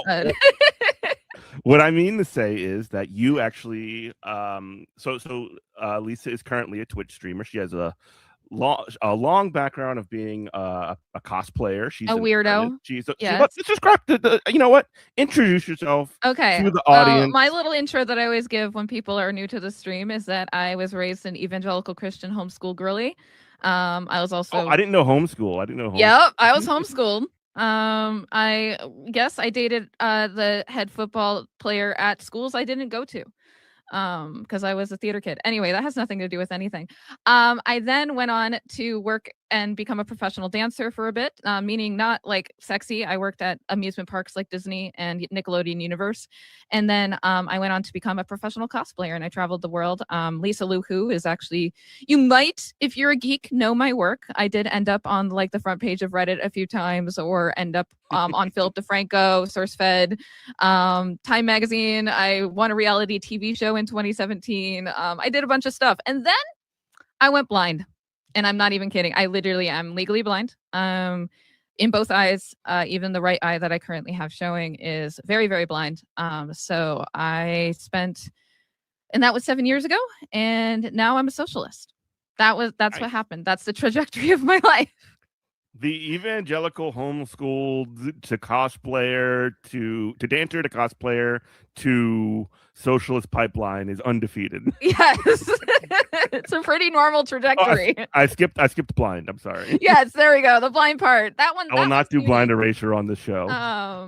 Honestly, the amount of cosplayers I knew though that ended up going down like the woke pipeline is actually pretty common because as soon as you like start out as an artist and you're like, look, I'm doing cosplay, I'm having fun, and then you get objectified like hell, like crazy, and it turns into a thing. It's pretty common actually, but going full socialist and now talking politics on Twitch is a whole nother level though. Yeah, I say that, and yet that's Denims. Denims does cosplay, and she is There's also a lot of politics cosplayers girly. So world, right? I'm trying to think. It has to be. Sad Girl is also like e-girl turned politics. So like I said, I think it's actually pretty common. Once you have to face the adversity on the internet as a girl on the internet, you start actually waking up and realizing that you have to actually speak up. So and you're seeing it less with like the woke liberals and more becoming socialists. I wonder why that is. You know what I mean? Like the anti-capitalist sort of like pipeline, because if this was, 2016, we might just have a bunch of like former cosplayers turning into liberals, right? Right. Yeah. I think like back during that time, because the thing is I went into kids like before I lost my vision and moved to England, which actually did a number on my like point of view on everything as well, because I was surrounded by a lot more just, National Healthcare Service and various social safety nets that Americans didn't have, and I got to witness that in person. It definitely changed my opinion on a lot of things. I also got to see firsthand how much the Tories had destroyed all of that that England used to be or Britain used to be very proud of. So, in general, that really broadened my point of view in that regard. Before that, though, I would say that I was just an SJW. I mean, I was a proud SJW, and I feel like a lot of cosplayers were, because like that was the extent to how far our political views went, was just to kind of that liberal, woke way of thinking. But now I've gone even farther, where now I know, a lot more, and I'm trying my best to. I figure I'm not the the whole point of my Twitch channel is that I figure I'm not the only one out there trying to learn and wanting to make the world a better place in our current climate and want to do something about it. But I also am like, I don't know theory. I don't read. I mean, I do read books. And actually I think I do now feel, but when I first started, like I didn't understand what was going on in Israel, Gaza. I didn't understand. Right. I still don't understand what's going on in Ukraine, Russia. I didn't understand any of the things like what tariffs were. Like I still am learning who, like the other day I accidentally said, I meant Dan Cranshaw. And who did I say? I said the Breaking Bad actor. What's his name? Oh gosh, I can't. I forget his name, but it's something similar. And my chat was like, what are you even talking about? And I'm like, God, I don't know. I'm dumb. Please don't listen to me. I don't Bryan know Cranston. Were you thinking of Bryan Cranston? Yeah, so I was thinking, I meant Dan Cranshaw, and I said Bryan Cranston, and I was talking about Bryan Cranston as if that was who I meant, and everybody was like, "What are you on about?" And I'm like, I don't know. Dan Crenshaw is proof that not everyone that wears an eye patch is cool. Exactly. He's the one and only. He's the one and only not cool eye patch wearing person in existence. It's kind of funny because when because I don't need to wear this eye patch. It's because I have a lazy eye and I get double vision, so I wear it. There's other choices that I could be doing, whether it be just live with the double vision, or for a while there, I was wearing this like contact lens in that eye that like covered my vision, so it was a little more subtle. But eventually, I was like, screw it, let's go eye patch because it's badass. And then everybody who comes into my chat, instead of making fun of me for having a lazy eye, they instead go, you look like X character that I love from Metal Gear Solid or L Driver from Kill Bill. And I'm like, I'm okay with all of these. That is fine. So yeah. Anyway. So one of the other things that we didn't mention in the wind up to this is also you're an artist, which I find it very interesting that you are blind and you still do art. So tell us a little bit about that. So yeah, so when I went blind, so obviously before I went blind, I was actually like a pretty prolific cosplayer, and I wasn't just like, you know, throwing on cat ears and calling myself. I was an award-winning cosplayer. I mean, I was an artist. I was a professional artist before that. Of course, it was like a combination as a cosplayer. I not only made the costumes, but I wore them. So it was like this combination of modeling and photography and making the costumes and content creation and social media. Like it's this really great, for someone who loves to do a little bit of everything, it was perfect for me. So when I went blind, I was in a horrible denial phase. I was like, nah, I can do it all anyway. Who needs sight? Screw that. No one needs sight. And I learned how to sew like right away, and learned how to make cosplay as soon as I lost my vision. I was back at a sewing machine. I made like Ivy Valentine from Soul Calibur within like weeks after losing my vision. I made Rogue from X-Men, like the full bodysuit. Because like that's the thing is, before that I did when I was a dancer, I was also in the costuming department, so I was really good at making bodysuits and stuff, like stretch material costumes. So anyway, eventually though, Ivy Valentine is some crazy work. That's a yeah, it was amazing her outfit from 4, so it's like this kind of got a Victorian vibe with like it was a choice that I made. The worst part was the armor part, because I still struggle with painting. Like the thing about cosplay and being like as blind, so I'm not fully blind. I have this little tiny bit of tunnel vision in my right eye. It's cloudy and colorless. So like I use as that to the best of my ability. So that's the thing is like I quickly realized and discovered over time that like tactily sewing is fine because you use your hands a lot and you're feeling what you're doing. I can even like feel the stitches. I can make sure I'm going straight on the sewing machine. I can do all that. But with painting, because I'm painting with a brush and I have like no depth perception, trying to get the brush to do what I want. And then also I'm colorblind. So like mixing paints or doing whatever, I can't tell what I'm doing. That is when I learned that doing digital art was almost like doing art with accessibility tools, because I can use RGB to make up for my color blindness. So now I don't have to worry about mixing a paint and not knowing what color I made.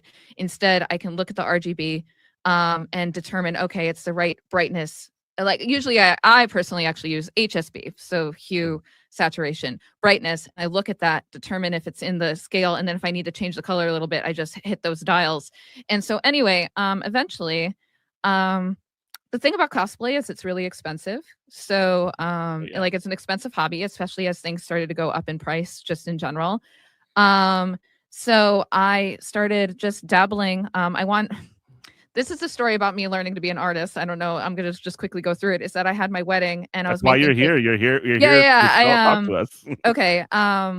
I got married in England, and I decided to, because I really think that the flower industry is very unethical, I decided to make my own paper flowers out of recycled paper. And that involved me learning how to use, I bought a Cricut and cut out all the flowers, which meant that in that process, I had to learn how to use Adobe Illustrator and I got one of those like masterclass courses online for Adobe Illustrator. Like I bought the subscription to like masterclass or whatever. I forget what it was called, but it was like one of those ones that taught me like step by step how to learn Adobe Illustrator, because I had to make my own flowers for that. And in that process, there was also classes on how to do fashion design, like CAD fashion design. And so I was like, you know what?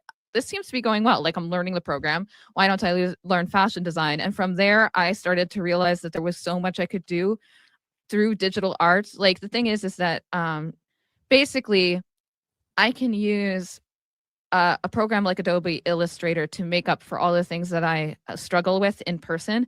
So for example, I have my computer really close to my face. I can zoom in really close and be able to, like, all the things that I struggle to see with. Also, because I personally use Adobe Illustrator, because once again, drawing with my hand is really difficult because my hand goes in and out of my vision so quickly. Like seriously, I can only see like here as I look in front of me, right? Like there's a short range. Whereas like with mouse and keyboard, I can work around that issue. And then of course, yes, the like the thing I struggle with too is that I can't see the difference between two different colors very easily. So instead I do vector art. It's a unique style that I've developed over time using inspirations like Tokidoki, who uses inspiration from Ukiyo-e and Van Gogh.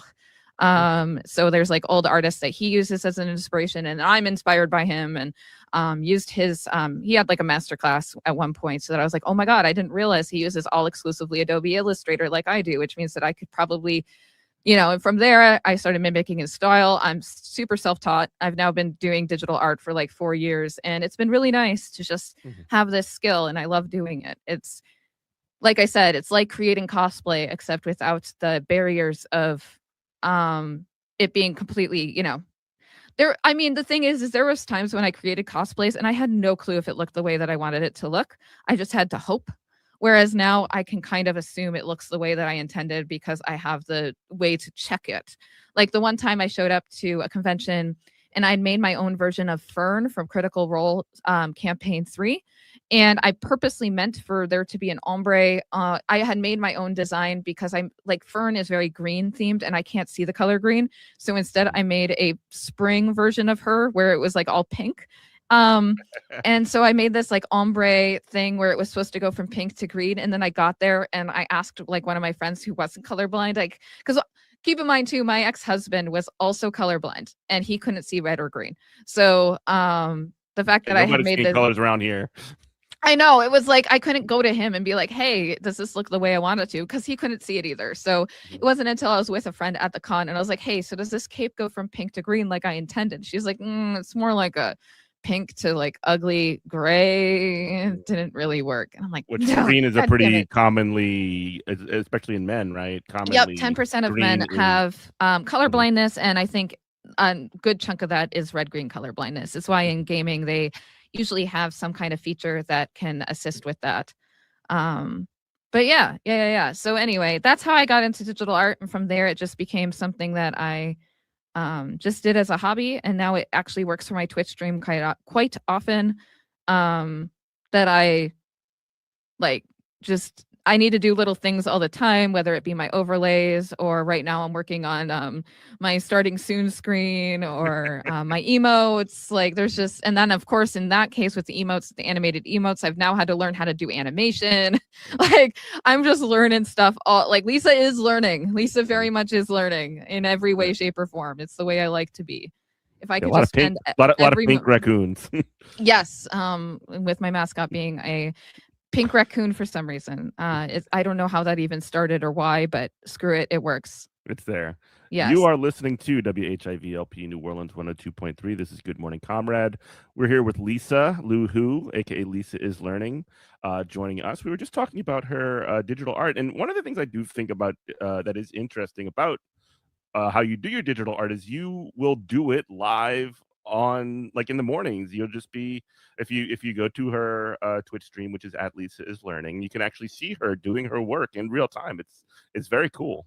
Yeah. If she's not yapping or watching. I was going to say, if I'm not stuck yapping about whatever the heck we're talking about at the moment, because yeah, it's funny. I had started out, normally my streams were just for 4 hours in the afternoon from like noon to 4. And then I started at 9, and from 9 to noon, I was like, oh my gosh, I'll have 3 hours in the morning to get art done and watch long form podcasts and stuff with my chat. And it turns out after the last few weeks of me doing that I just end up sitting there talking. So, which is fine, because I mean, I do love talking. There's a reason I'm a Twitch streamer. So yeah, but if you ever want to watch that, that's a thing. And I mean, I also do like to explain my process as a unique, I don't think I'm any, well, okay, here's the thing is that like, I don't really care if I'm good. at it. And because I can't really see it myself, it doesn't really matter. So I'm just out here trying my best. What? I said it's all about the feedback. Exactly. And you know what? And that's the thing too, is I'm not really into feedback because I've been, as a cosplayer, getting feedback from like critiques from people all my life as a cosplayer, and all my response always is like, do you cosplay? Like, I didn't ask for your opinion. Like, I took critiques from people who were well-known cosplayers or some people who were really talented. I loved their critiques, but if they were just a rando on the internet, I was like, I'm sorry, your opinion doesn't matter to me.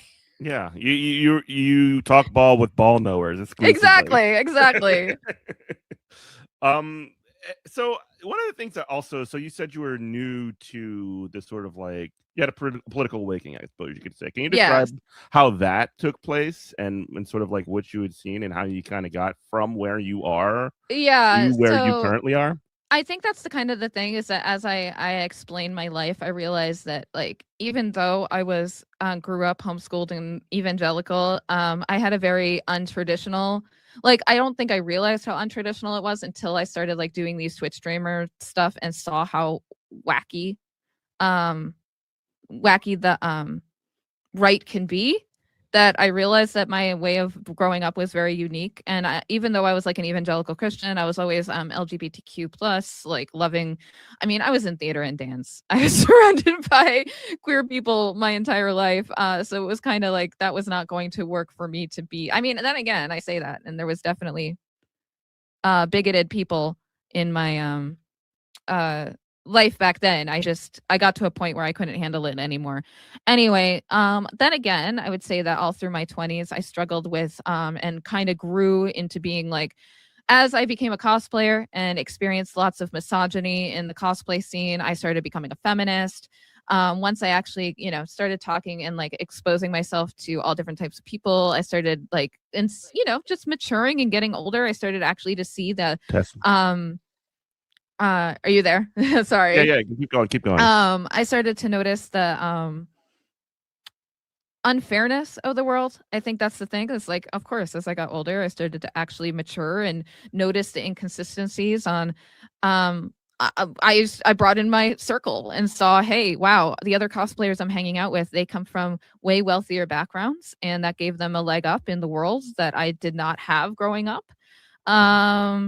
And it's all very unfair. And I think that started to really open my eyes to that. And then once I started traveling the world and seeing how other countries live with proper social safety nets, and realizing how much America sucks in so many ways, that really started to expose me to it. But I would say that like, I was into politics when I was younger because I loved The West Wing. And I know that's really cheesy and silly, but it is true that like Sorkin had an impact. Sorkin was very influential. I mean, yeah, and like, whether or not he was good, right? I think, that's the thing, is that like I would say the ages between 11 and 16, I was thinking of going into politics. I really wanted to work in the West Wing. I was very much into American history and to the American legacy. And I had that idyllic idea of what it should be, until I actually started to look into it and realize that is not what it is at all, that all politicians are corrupt. I knew that when I was younger. And then all through my 20s, I was like, there's no point in me getting into politics, because I think that that's meant for people who are delusional and think that you can actually create any kind of change. So I was a nihilist all through my 20s and kind of didn't care. And I was like, you know what? I'm just going to try and live my life the best way that I can. But after Trump won a second time, and then I definitely think that like in 2020, when Biden won and then nothing happened from that, I once again just was disillusioned. I was like, okay, so we tried our best and nothing happened. I'm sorry, but like not only did nothing happen, but like Democratic like operatives and whatever are also at the exact same time saying like, this is the greatest presidency in the history since FDR or some crazy stuff like that. And it makes you feel like hold on, something's wrong here. I'm sorry, I interrupted you, but like no, that's fair. I think that's, and like the thing is I don't think I even realize until I hear other people expressing it that I realize, because like I disconnected.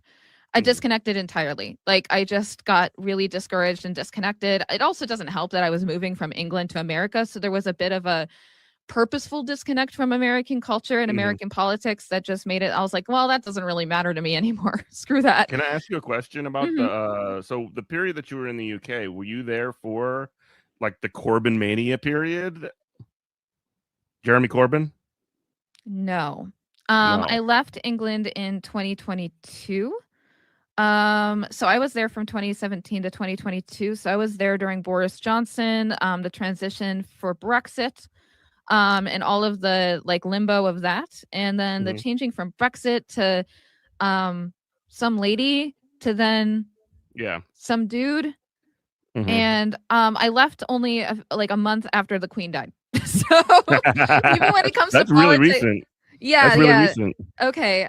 So that's the thing is I know the name Jeremy Corbyn, but once again, I think I was getting to a point where I was like, okay, I'm not into American politics. I'm only just learning British politics. And it was a slow process. And by the time I felt like I was starting to get to know things, I left my husband. So I'm back in America.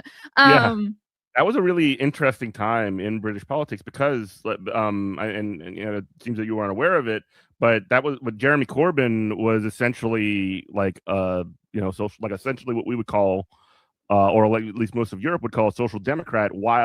And the Labour Party was like super exciting during that period, at least in America. When was that? This was late 2019s, early 2020s. Oh, okay, yeah. And he had essentially taken over the Labour Party. They were looking at potentially going like, essentially he was ready to take over with, when Boris Johnson was in there. He was primed to be the next prime minister, but the kind of the old establishment, like right wing of the Labour Party, essentially smeared Jeremy Corbyn as an anti-Semite, right? And ruined his, essentially ruined his career and cast him out of the party. And he's been and now that you say that, I'm pretty sure the my community that I was a part of were super lived up, and I'm pretty sure they believed it. Like then again, they weren't really just like Americans. They weren't really deep into politics, so they didn't understand that it was a smear campaign. And so I think that's why we didn't talk about Jeremy Corbyn, because I think he got written off as an anti-Semite. And no one looked further into it. Like then again, the reason I ended up voting for Elizabeth Warren in the primaries in 2020 was because my lived up British boyfriend told me to. And I just didn't care enough to actually look into it. And he was like, she's a really good choice. You should vote for her. And so like, once again, didn't give into understand the dynamic there and the smear campaign of Bernie Sanders and all this other stuff. So like, in other words, I really do think my boyfriend, ex-husband, did give in because he was British, so he couldn't vote for her. So he had me, you know what I mean? So that's kind of the thing is like I think voting through you. Yes. So, and like I said, I was I was in a pretty bad, that's the thing is like, just because 2019, because I was there doesn't mean I was paying attention. I was in a grieving process that was beyond what you could ever imagine. So my brain was not all there. And even like that with voting, I kind of was just a husk of a human at that time. So the fact that I even got out of bed and went to the voting booth was because like during the actual pandemic, I was in America. So that goes to show you that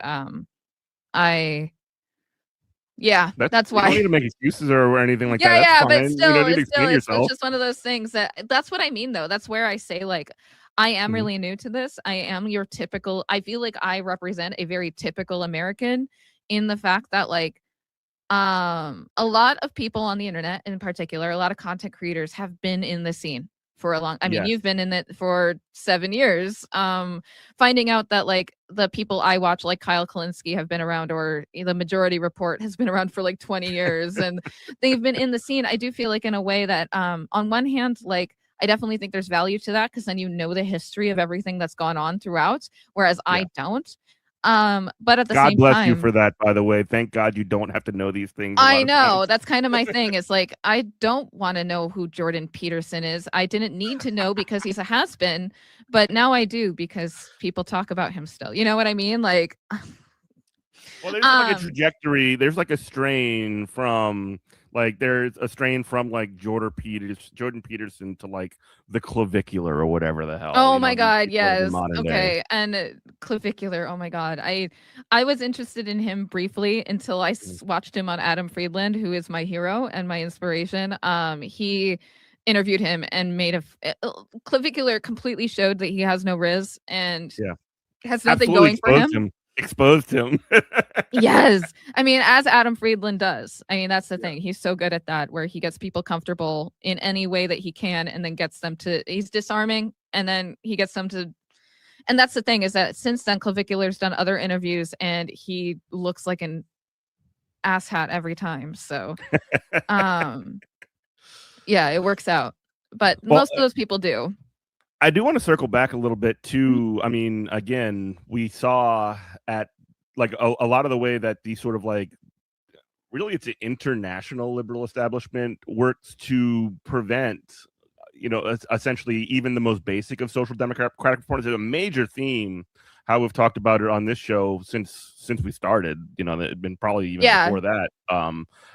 But the idea is never by these sort of like liberal establishments that it wants to maintain the current situation. They don't want to oppose the genocide in Gaza. They don't want to oppose the war in Iran. They don't want things like healthcare, but they want to be sort of like framed in opposition to the Republicans. What they end up doing is like have these very minor distinctions that they make, these sort of like technical distinctions, like, oh, Trump doesn't know what he's going on, or competency distinctions, or he didn't follow the rules, or whatever. Yeah, it's and because then, they have the same rulers. They have the same overlords. Well, and not just that. Then they'll find somebody like a Corbyn or a Bernie or a Abdul Sayed or You know, a Hassan Piker. And By the then way, just I sort of forgot like- to start the stream by saying I meant to do this because I knew you were going to do some hard-hitting questions here. But I wanted to make sure that I let everybody know that I've never been funded by APAC. I never intend to take any funding from APAC. And also, just to even that out, I do condemn Hassan Piker. Good. Okay. I That's what I condemn was about him. to do. Like you know, condemning Bernie and condemning Corbyn and all those people. That was wrong. But condemning Hassan Piker is right. Yes.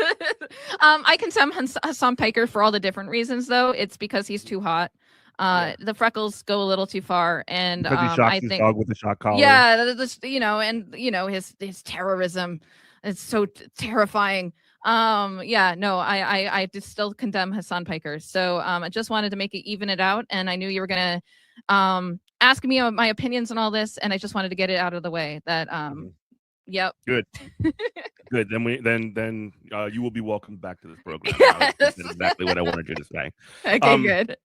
You were listening to WHIVLP New Orleans 102.3. This is Good Morning Comrade. Lisa is learning. Lisa Luhoo is our guest.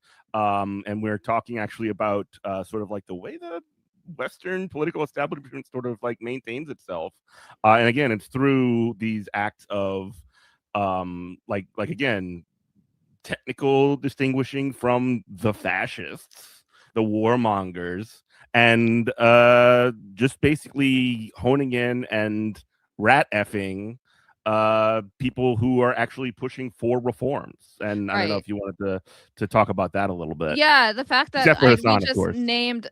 we just named mostly politicians and then one Twitch streamer because lately that's been the target. I condemn all Twitch streamers, by the way. Wait, what? I condemn all Twitch streamers. Oh, you condemn all Twitch streamers? Well, I mean, that's fair. We're all weirdos. So that makes sense. But yeah, no, that's something, like, that's the thing. I will say that, like, in the past, I did not understand that was going on. I guess it's weird because in my head, I knew that all politicians are corrupt. But at the same time, like when the Democrats said, and here's the thing is that I think all politicians are corrupt. And therefore, I never trusted Bernie. I never trusted him. I always was like, nah, he's got to have ulterior motives. I don't get it. I don't get, like, I just didn't trust any politician. So when it came to Bernie, I was already on the fence being like, no, I think that he's probably not as good of a person as he claims to be. I bet he's just misleading people. Therefore, when those rumors were, or, those lies were spread about him, it was just easy for me to believe it and confirm it. I mean, it doesn't help that he is Graham Plattner now too, right? Right. And that's kind of the thing is like, and that's the thing is I think they take advantage of the fact that lots of people are, I mean, really wary of old white men too. I mean, we've been, and and not that Graham is old, but for Bernie, I definitely think that that played a role where I was like getting upset at the fact that, I mean, with Elizabeth Warren is back in 2020, where I was like, well, the reason people are saying that they shouldn't vote for Elizabeth Warren is because she's a woman and she has a less likely chance. And I just think that that defeats the whole point of a primary, is that we shouldn't have those kinds of that kind of way of thinking. Because how do you, it's a catch-22 then, of course. If you think that people aren't going to vote for women and they don't for women because they think that women won't win, then yeah, of course a woman's not going to win. Like you're creating the problem. So yeah, anyway, it just is interesting being in that outside perspective and here knowing that from the outside, really realizing that I got duped by that marketing, and now being on the inside and feeling like I get it. But also I'm sad that it works. Like I'm sad that that works sometimes. I don't think it's working anymore. I think people are we're in a completely different climate than we were 6 years ago or prior to that.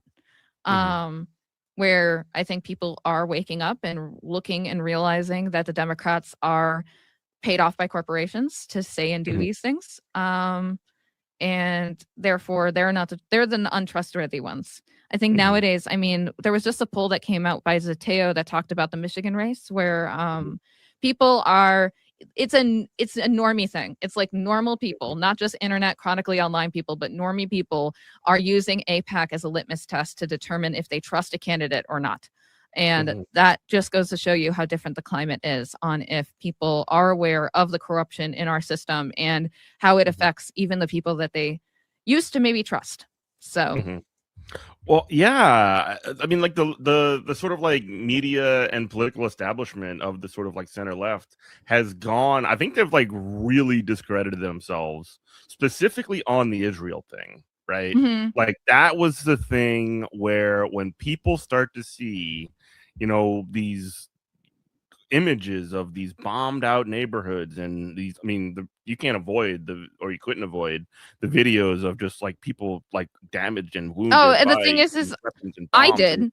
That's kind of the thing is like, I think that it's interesting because people say you couldn't avoid it. I did. I mean, you can, as an American, avoid all of that information. And only like I still to this day I know what happened, but I've never like seen it on my feed. I never follow like, okay, eventually, yes, never mind. It did end up coming into my feed, but it was only after like I said, Americans are very good at disconnecting. Very good. It's very good at completely not paying attention to what's going on. But then again, if they do that, generally they're not also going to vote in a Democrat primary. So well, I guess what I mean to say is that like we have gotten to a point where enough people have been, you know, seen enough of what has been going on, both with the, you know, with Israel doing a genocide in Gaza and with, you know, with the war in Iran, and seeing that like when, you know, when they have an image of a bombed out school or a hospital or some kid being horribly murdered or something like that, we've gotten to the point where you know, when somebody from the ADL or somebody on television is like, well, if Israel's got a right to defend themselves, and you know, if you say anything again otherwise, then you're anti-Semitic. That doesn't work anymore. And I guess my question is like, how did that, mechanically speaking, how did that flip happen? Because this is when you were sort of like learning about some of these kinds of things or becoming aware of them, as I suppose. I mean, really, I mean, this is the thing is that when I started streaming on Inauguration Day in January, and I started out even that week, stuff about it, news about Israel was coming out even then, of course. And then during the starvation campaign that happened last year, I did, I had, prior to that, when October 7th, so this is like normie behavior, just to go over my normie story of finding out about that conflict, because otherwise I didn't care. It was like one of those things where I never thought that foreign policy had anything to do with me. I didn't see why people focused on it so much.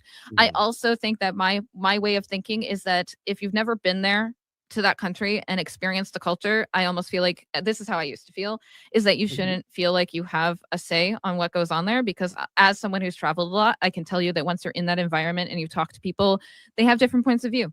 And it's one of those things that I think, coming from an American perspective, sometimes it's very American centric to think that all countries and what happens in other countries can be applicable to your worldview, right?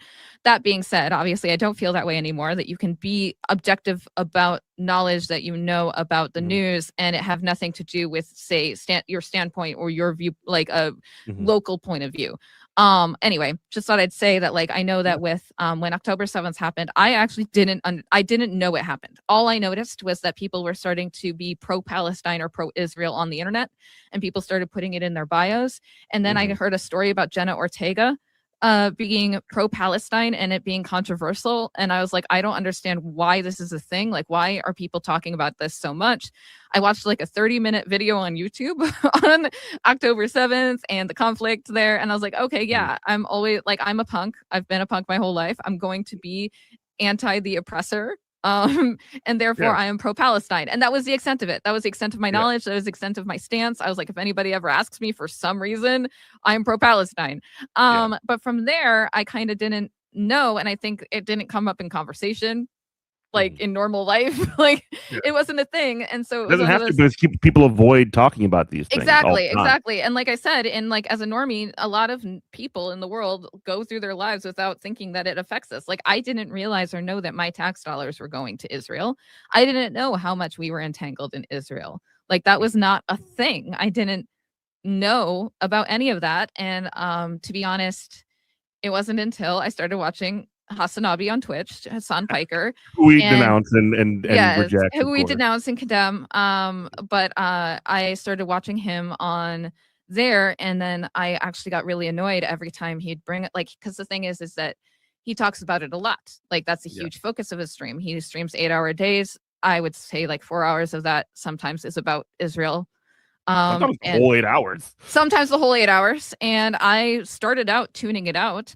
As in, I would literally turn him off when he would go on rants about it because I was like, I don't understand what this has to do with me.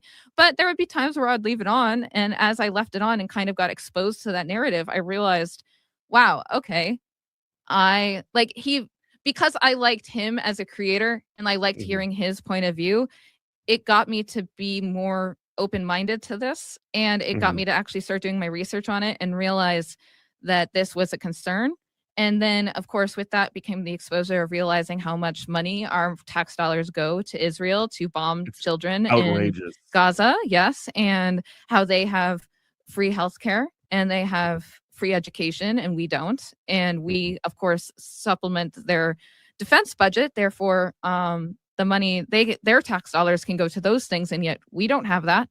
And just in general, it became a thing where I was getting more and more upset. And then, of course, that made me realize why. And then, of course, like, why is this happening? And then realizing the source is because of lobbying and APAC and even our Democrats are compromised in that regard. And anyway, it was actually the constant exposure to that media. But I would say most Americans, and even like I said, for me, it took me really liking a content creator that couldn't shut up about it for me to actually put myself in an uncomfortable position to learn about it. But I don't think most people do that. But I can tell you what doesn't work though is if you are not likable or normal or anything like that and you just scream at people and tell them why they're a bad person if they don't think the thing that you do, which is like unfortunately one of the things that we see at least with the online left. Yes, definitely. And that is very much a critique that I had when I wanted to come into the scene and bring a different vibe to it because I as a woman am used to being condescended to, but that doesn't mean I put myself into positions where I am. And just the way that a lot of leftists kind of talk, it's very not just leftists, but even like Democrats. I remember seeing an interview with James like Carville, this freaking guy. He immediately comes to mind. And the one I always think about is guy. The one I always think about is Jasmine Crockett when she was approached being like, why do you support Israel? And her tone was like, well, most people, if they're not pro-Israel, it's because they don't actually know what they're talking about. They that's don't Hillary actually Clinton understand. too. Hillary Clinton Hillary Clinton style. It's very condescending, and I think that's really, really unappealing to people. It's actually one of, I think, the main critiques of most right wingers is that Democrats are condescending, and they're right. Yes. Yeah, and I mean, they are. And so it's like one of those things that I always say that we need the left to be cooler. True. We were It's I mean, true. we were just Or at least not like we discussed this a little bit before we went on air. But like there's this problem in when we say normal. We Yes. don't mean we have a very, very like wide berth for what we mean to define folks. Like I guess another word instead of normal would be relatable or Yes. because I mean it is 100% true that we are in a situation where inequality has never been greater than it is right now, even in the Gilded Ages, right? Right now, literally, we're playing the nuclear war game by threatening Iran over and over again. I mean, and making it into almost like a television event. When a couple of weeks ago, Donald Trump was like, 8 o'clock primetime television, we're going to glass Iran if they don't do everything that we say, that kind of stuff. Right. We're in a situation where Israel is doing a genocide on Gaza. It is very important to be effective in this moment to create change, and just sort of like digging your heels in and just like assuming that people will get behind you because you have the morally correct position on this ain't going to do it. Right. And that's kind of the thing, is that I actually think that the left can take a lot of, okay, and this is going to sound really bad. Bear with me. Let's go through this. They can take a lot of lessons from the right, where, I mean, the right made politics part of their mainstream and they're cool. So even, it wasn't sorry, initially. I don't mean to interrupt, but like Andrew Breitbart, you might not know who he is, but he was a publisher on the right years ago, always would say, and he was correct about this, that politics was downstream of culture. Yep. And I mean, that's kind of why I try to always, I mean, because I'm blind and I can't do like breaking news as a live streamer, what I have a tendency to do is instead break down the culture and kind of understand my phrase is, how did we get here and where are we going? Because like in a lot of ways, I think that was what confused me when Trump won in 2024, is like, how did we get here? And one of the main ways we got here is because the right made politics part of their daily conversation. Instead of doing what I used to do, where we avoid talking about various topics, and on the left, where a lot of normies actually avoid talking about the various political topics. If you talk to someone on the right, it's a main point of conversation to talk about political content and what's going on in the news and what Trump did yesterday. And it's kind of like a reality TV show type way of thinking and talking. And partially it's because the right made politics cool.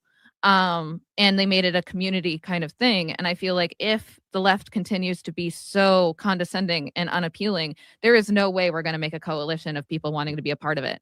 And that's why, like, I know it sounds really superficial, but I do focus a lot on fashion and being relatable and consuming media and talking about media and the relation to media. It's because if you just, like, in general, I've noticed with my live stream when I first started, of course, I was in the politics tag, and it attracted a lot of people who were like, of course, I mean, if you are going to Twitch platform and you are and you type in politics, clearly you are someone who is into politics, right? You're going and you to already have an ideological commitment in one way or another. And like, obviously you are a politics nerd.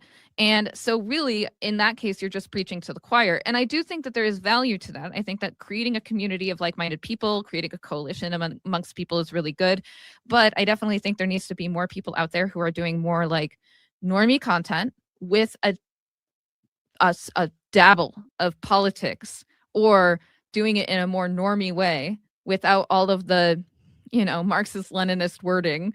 I try my best not to bring up the bourgeoisie and the proletariat and seizing the means of production, but basically giving that same sentiment. Instead, it's the Epstein class.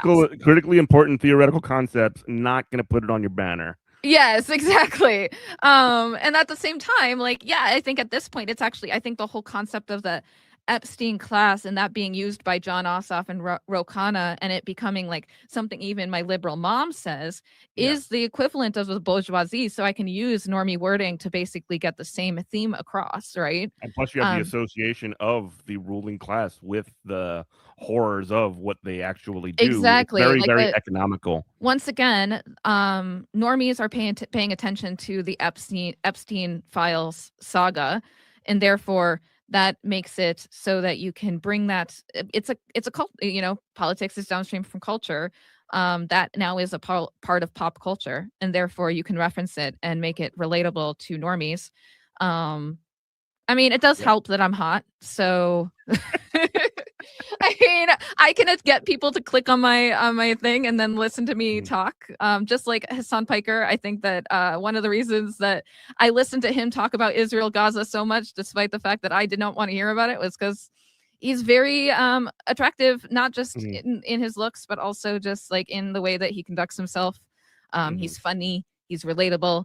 There's you know, and I do see more and more people popping up like that in the leftist sphere, or at least at the very least I'm discovering them, which discoverability is hard. But yeah, in media generally, yes, unless you have a bunch of money. It's hard to get discovered. Well, yeah, we're competing against money. I mean, as anti-capitalists, it is always an uphill battle to be competing against moneyed interests and a system that is built on capital. Therefore, you have to be that much smarter about being attractive because, and I'm once again not just meaning physically attractive, I mean relatable and just like attracting. You have to do that much more. Like the right can be as ugly and unappealing as possible because they've got money. They can just put themselves on your algorithm through financial means, whereas the left has to actually do it through actually having an appeling and popular message. Yep, they have to earn it. Gotta earn it, can't buy We're it. the true meritocracy here. Or at least some kind of yield for work. I will say this though too, not just the right wing. I mean, we saw not even a year ago there was a scheme of essentially an attempt to grassroot a lot of sort of establishment Democrat content creators, I guess you would say. Oh yeah, the chorus. To essentially push, to essentially create an atmosphere that independent media, which wasn't really independent. Yes. Yeah, which wasn't really independent, was it was essentially like a washing or a what's the word I'm trying to just astroturfing of the sort of, and it was part of like it was a part of the I guess sort of saturation point of a lot of the scene, or a lot of the scene where you see Brian Tyler Cohen just like dumping tons of money and just trying to make this like Democrats wouldn't do this, or establishment liberals wouldn't do this if there wasn't an appeal to, like, if there wasn't value in independent media, or at least the appearance of independent media. Yeah, and controlling the narrative that we are saying, especially in that case with the Brian Tyler Cohen chorus situation. It was an incubator program where at first they took some of them were quite small creators, and it was a way to, at the moment, make them feel like they had the freedom to say what they want. But eventually, knowing incubator programs of the past, like ones that have been done through YouTube, eventually they would tailor the message to fit their narrative. And with the dark money that was spent on that, some of the donors were like of the $15 to $30 million range. You think they're going to give that money to that program and not expect their message to be implemented?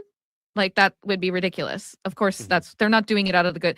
Capitalists are never doing anything out of the goodness of their hearts. No. So yeah, like even the Rockefellers or the Carnegies or whatever, they put the Carnegie Hall up because they have their name on it, so their name is associated with art and not with monopolizing the steel industry. Yeah, because and at that time, I think it was actually Carnegie that an investigative journalist had exposed them for the horrible stuff that they had done. So that's exactly it. It's a very much just buy yourself some goodwill. Yep. No, it's interesting now. It was like 6 months ago that I saw Bill Gates on Stephen Colbert, and now that all this stuff is coming out, I was like, yeah. And he was talking about his philanthropy and how he wants to give away all of his money before he dies. And I'm like, yep, you were trying to get ahead of what you knew was coming. I hate Bill Gates so much. I hated him way before that because I was a school teacher for a lot of years. People may remember that Waiting for Superman, which was something that was on Oprah, where they essentially promoted like the sort of like school reform period, spent millions, like hundreds of millions of dollars to essentially change how schools work, focusing on accountability of teachers, which is not like accountability of teachers is not associated with learning and learning levels and achievement levels or whatever, which are also kind of BS in and of themselves. Guess what the number one contributing factor of whether or not someone achieves a high level, or I guess correlation of whether or not you go to college. Just guess what the strongest contributing factor is. Standardized testing? No, socioeconomic status. Whether or not wealthier people are more likely to have better educational outcomes because they don't have to worry about sleeping in their car at night or getting all of their meals or whatever. Oh, and I knew rich kids who had personal tutors in high school, which obviously helps you. Standardized testing was also a big part of it, a part of this accountability. Which I always have a gripe with because I'm a horrible test taker. And it's not even a good measure. And but the whole reason of it is not necessarily, I mean, it's to create this narrative that we're always behind in education. One, that's the narrative that they want to create. And two, the second part of that is, well, it's the damn teacher's fault, which is an attack on labor. It's an attack on workers. Right. Nope. And I mean, it's interesting kind of having to deprogram a lot of the conservative ways I'm thinking, because of course the ways I was thinking, because of course, yes, I left my evangelical church when I was like 17, and then I went through an agnostic phase, but that doesn't mean I didn't still have a lot of conservative. Luckily I dated a guy. Usually my stories result from me dating someone. But I dated a guy. A good one, at least. His mom was a middle school, public school teacher, and she actually kind of taught me about the teachers union and got me a little better minded, because growing up, I was very, I was exposed to very anti-union rhetoric, very anti-teacher rhetoric, all this stuff. Everywhere. That was more like, it was so indoctrinated into just the way I was, that even more recently I had to really deprogram all of that, and learn how and why things happen. I mean, even like in the last year, I had to have a pretty deep discussion with my Twitch stream about unions, and because my dad works for the airlines, and of course that is a complicated place, given the fact that the Railroad Act makes it so that Railway Labor Act. Yeah, they make it so that they can't go on strike unless they have permission from the government, which kind of defeats the whole point. There's a whole process that they have to go through in order to get approval. Yep. So in other words, just in general, I always had like a very skewed point of view on like, well, these specific airlines are part of unions, and yet they don't get paid as much as Delta, and so clearly unions suck. You know, it was like that mentality. But like I said, that's just like how I was raised, and when you look at it from the outside without knowing the laws around it, it can be very misleading. But yeah. Well, we are coming up on to the end of the hour. But is there anything else that you wanted to say before we say goodbye? We didn't talk about Hassan Piker enough. So you have 3 minutes to talk about Hassan Piker. I'm kidding. I would rather talk about Kaya, his dog. And if anybody is listening to this and have no clue who I'm talking about, it's okay. It's totally okay. At this point, that would be really odd, though, because apparently Fox News can't shut up about him, nor can the left, nor can girls on the internet. So I guess we're stuck with it.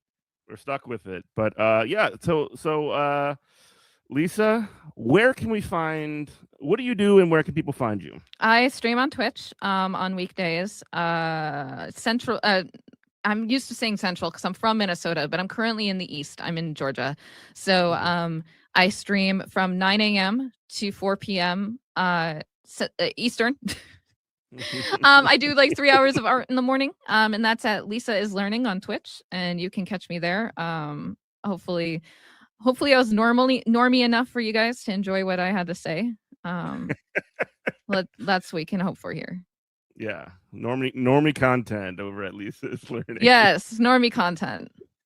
Well, thank you so much. I really did enjoy talking with you, and it's going to be great having you as Robert's permanent replacement forever. I'm the new host. Let's go.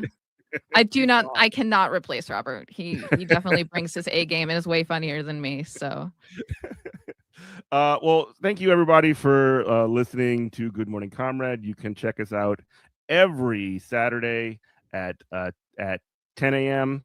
We might be moving soon, so we might need to check that when that happens. But you can also check us out on YouTube, on Twitch. You can find all of our stuff on goodmorningcomrade.com. You can also find us on This Space on YouTube. Just Google This Space. We come on, I think, on Tuesday afternoons there. Good Morning Comrade in the afternoon. Yeah, thank you so much, Lisa. It has been a pleasure, and thank you everybody for listening. We love you. Bye-bye. Bye-bye. This is WHIVLP New Orleans 102.3.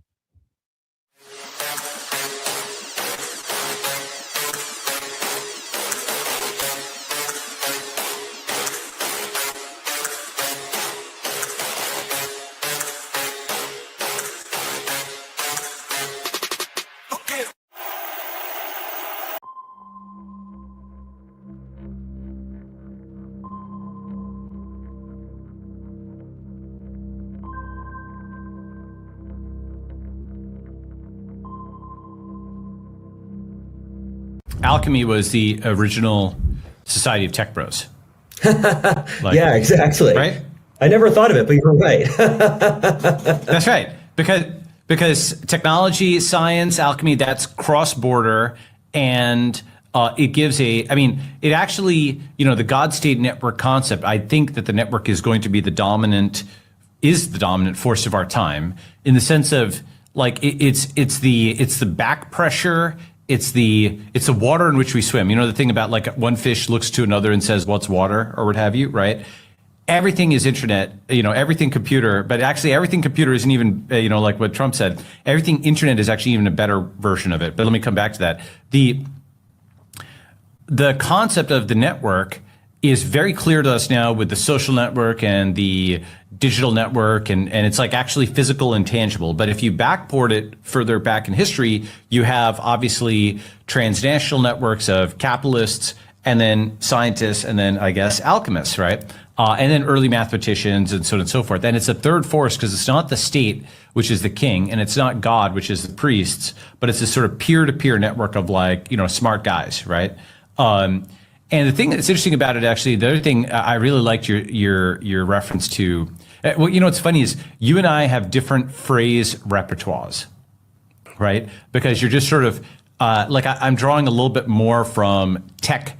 And oh, are you? We didn't notice. Maybe you could sprinkle some more in for the subtlety. And maybe Asia and so on and so forth, and you more from medieval history and so on. So it's complementary. You know why I actually like this? I collect these phrases even more than I normally do. You know why? Oh, because the only way you can only use symbols to convey highly complex points. You can say in a sentence, you can use a sentence. No, you aren't using symbols to convey highly complex points. You're just using stupid buzzwords. You're not communicating more. You're just using stupid buzzwords to communicate poorly. Or a single saying to condense hundreds of pages of arguments. Yes, and they all spend their time clapping one another on the back because they think they're fucking geniuses. These fucking circle jerking motherfuckers. Oh my god. We need more contempt for these people. I think today we have entered the age of the phrase. Okay, so the prompt for AI, the 14 words, 18 words, 13 words. Oh, he knows what he did. Alchemist were the Og Society of Tech Brothers take bullshit. sell it to nobles, and then run off when you can't deliver to join a trafficking ring. Exactly, Craig Hornick. Exactly. Thank you for the $5 super chat. The 14 words, huh? For AI. The 14 words, 18 words, 13 words for a crypto password reset, right? It's funny that's close to the 14 words, but it's a totally different concept, right? So uh-huh. Yeah, you totally did it by accident. Couldn't sleep, came for the memes, stayed for the brain damage. Their alchemic powers transmuted my alive cells into dead ones. Abyssalist, thank you for the $5 dono, and yeah, I think we're all feeling that right now. Maybe this is Full Metal Alchemist. So, some crypto is like 12 words, 13 words for resetting your password, basically your private key, your secret phrase, and the third is the 140 characters on social media. I genuinely don't believe him when he tried to save himself right there. I think he was doing it on purpose. Right? So those three things of AI, crypto, and social each are powered by a phrase. For crypto, that phrase is like a phrase of power that's not spoken, right? But it's memorized. And so it's almost like spells that you collect, right? And, you know, I don't know, how much have you been following AI? A little bit? A lot? I'm not very good at AI. I'll be blunt. I follow it a little bit, but significantly less than you. Okay, you should get into AI. Just start with Claude. Okay, yeah. Claude.ai. I mean, Nick Fuentes also talks about the 14 words, and he's, you know, his last name's Fuentes. Nazis and fascists all think they're going to be the exception to the white nationalism they invoke. And Midjourney. Just try those two. Those are pretty good tools. And the thing about AI, just to talk about that for a second, is, in my view, it's simultaneously overhyped and underhyped. Like, in the sense of AI is going to kill us all. I could see why people thought that in the late 2022, early 2023 stage, when you suddenly had a machine that could really talk to you, right? And that was definitely a discontinuation. It can't really talk to you. I don't know how to really emphasize this. AI cannot actually talk to you. You are it's like if you opened up your Google browser or like just Google search and started talking to that search bar.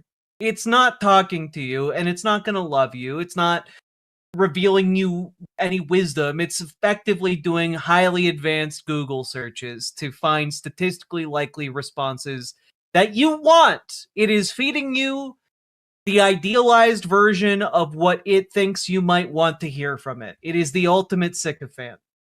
Continuous seeming break in all history up to that point, right? But as it settled in over the last couple of years, AI in its current form is, quote, just higher order programming, meaning you can program a computer at the language of zeros and ones, and then you can program in something like Python or JavaScript, and then now you can program it in English. Okay, and you can get it to do what you want.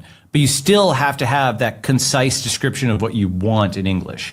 And the more you know what you want, it's kind of like a manager or a CEO that actually has done the job before and is telling somebody how to do a job that they've already done. Like, they've done a job, but now they're hiring 10 people to do that job. Let's say repair air conditioners, right? They know how to fix it. So they have the language of, you know, the electrical outlet and the freon and so on and so forth. I'm not an air conditioning expert, but the point is they have the vocabulary to be like, check this, check that, check this. Is it this model? Is it that model? And they can prompt it.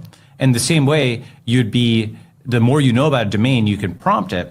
So I collect these kind of phrases even more than I normally did, because you can just toss them into AI. Just try it. Any interesting phrase you've got, toss into AI, get a reaction. And toss into a bunch of different AIs, and it's like a bunch of different oracles, like the ancient Greeks consulting them. We live in such a parody of our own times.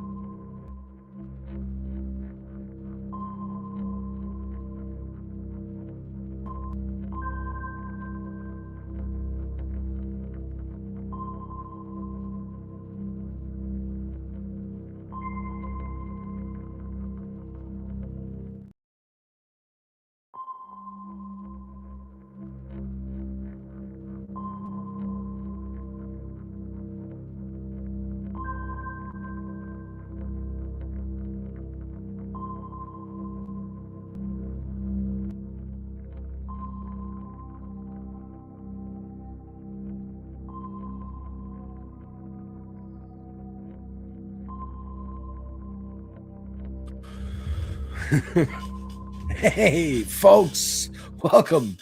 It's a little bit of double dose of Devil's Advocate Productions here on this space on this Tuesday. How you doing? My name's Alex. I'm the Devil's Advocate. I talk about movies, music, TV, video games, whatever I want to talk about on this channel. And politics over here on this space. Folks, I wanted to see, well, Christina's still out. Movie Night Extravaganza crew are, they're finishing their vacations. I think they'll be back next week.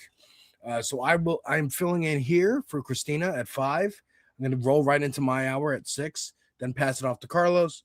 Tomorrow, before I'm on with Dieter at 7, I'll be on at 6. So you get a little extra me. And I'm kind of just curious, is 2 hours enough to squeeze in all the stuff I want to talk about?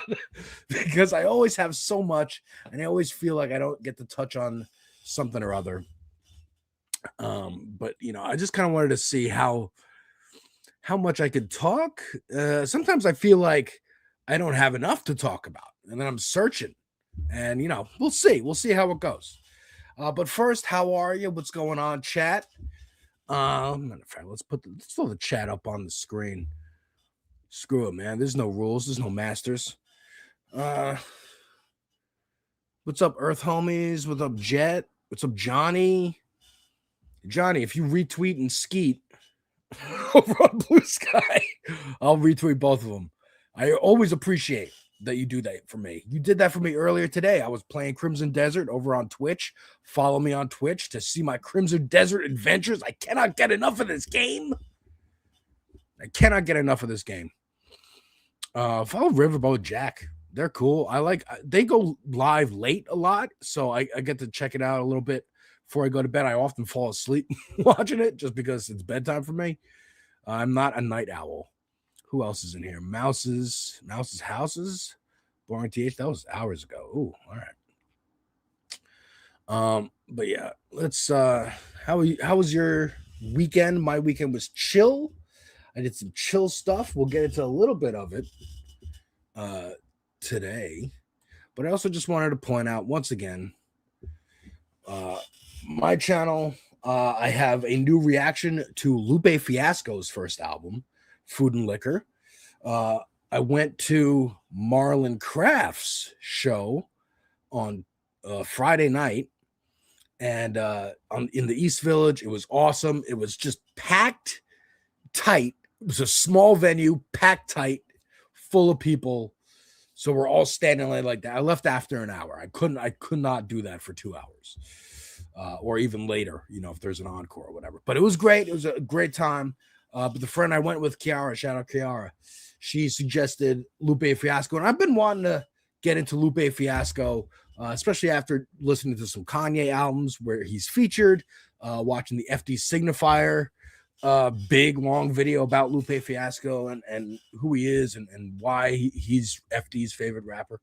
So I listened to the album and I'm like, I get it. And I can't wait for more. And he's got a concert, 20th anniversary of this album happening in June here in New York. So I'm going to get tickets to see that.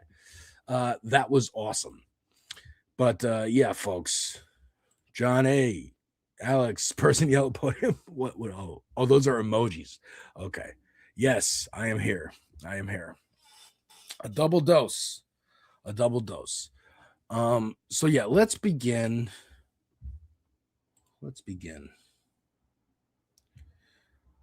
And I think I figured out, by the way, why my computer lags. And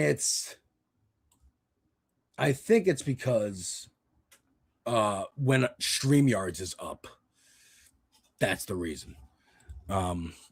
It's StreamYards. That's my guess. But let's begin with, I'm going to apologize because I don't want to ever show people this person's face unless absolutely necessary. And I think this is absolutely necessary. So here's Stephen Miller. Talking about the war in Iran, why they're there, why they're doing what they're doing. Here it is. And this embargo and every other option is on the table as President Trump seeks that final, safe, secure outcome for the people of the world. All right, Stephen Miller, thank you for joining us tonight. So if you didn't catch it, Stephen Miller was about to say final solution. That is because that is what Hitler said about the Jews. He said it about every group. Again, the final solution wasn't just let's kill the Jews. The final solution was let's kill everybody who's not us, who's not on board with Nazism. That's it. It's not Jews were a big target, but so were black people, trans people. Trans people were actually the first to go under the bus. And that's why a lot of Germans were like, I don't care. I'm not trans. What is that? That's weird. Gay people. It's a perversion. I don't want that. I kind of agree with this Hitler guy. And then it would just, first they came for the communists. First they came for this. We've all heard it before. This is the plan. They want to recreate this now. I mean, hell, this person right under it. Just the allusions to Goebbels, to Nazism. A little clip from Dr. Strangelove. You know what I mean? And I wanted to set that up first because the other stuff we're going to get into also goes through this same vein. This is cop brutality. This is, again, part of this final solution that they want. Anyone who's not like them. And the cops are there to enforce what the elites want, right? It's property. They have no legal reminder. They have, under the Supreme Court, they went to the Supreme Court to defend their right to not put their lives on the line to save you. The cops have no legal, motive. They have no obligation to put their lives on the line to save you. That's why Uvalde happened. That's why a lot of school shootings and mass shootings happen. The cops are just like, not my problem. And it's literally legally not. But it does give them the power to abuse other people. Like here in New York, where a black man. This was captured on Instagram. It took place on April 14th, 2026 in a Brooklyn liquor store.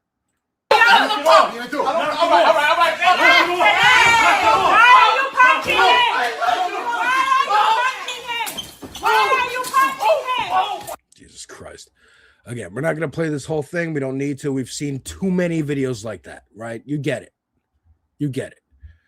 Disgusting display of proof. This is Chi Osei saying this, who was going to mount a run against Richie Torres, but backed out because DSA didn't endorse it. Or DSA was holding a vote on it. Zoran suggested not. But again, there's no bad blood. He's still part of, what is he? State Assemblyman? Part of City Council? Member for Brooklyn's Bed-Stuy and Crown Heights. City Council member. Right, okay. So yeah, he says, discussing display of police brutality, I urge NYPD PC to hold these officers accountable for this horrific act of violence.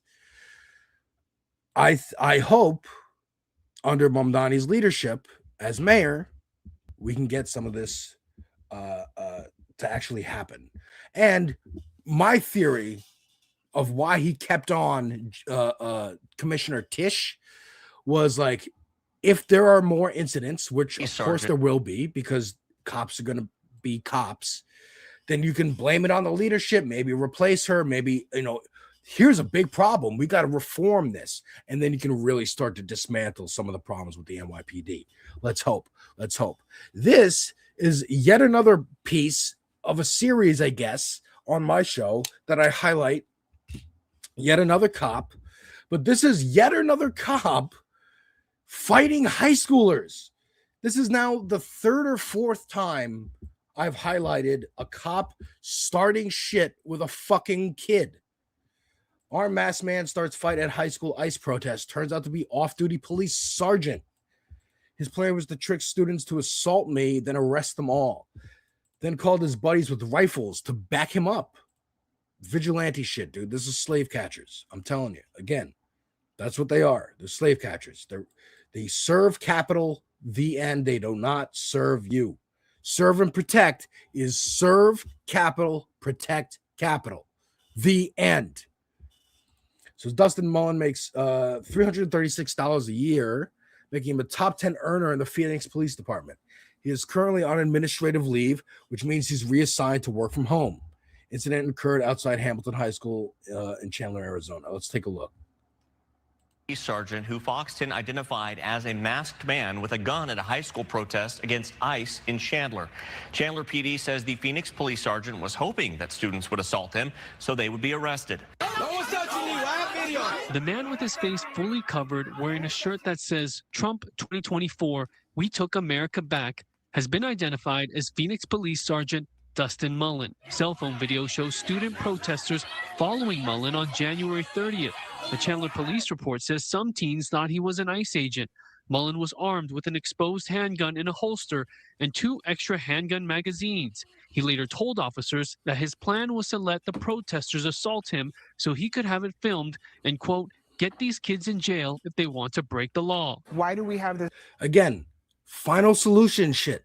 He is goading people into doing something. This is entrapment, number one, right? But this is final. We're getting rid of people we don't agree with. We're getting rid of people we don't agree with. This grown man inserting himself in the middle of a high school protest to cause fear. Phoenix council member Ana Hernandez is not holding back after seeing our report. Chandler police also say Mullen told officers he had supporters on the way and some had rifles. At the time, no one knew. Yeah, like what does supporters mean? Does that just mean like his buddies, or are these like other cops?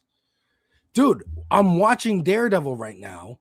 First of all, check out my review of Daredevil. Okay, the first 2 episodes.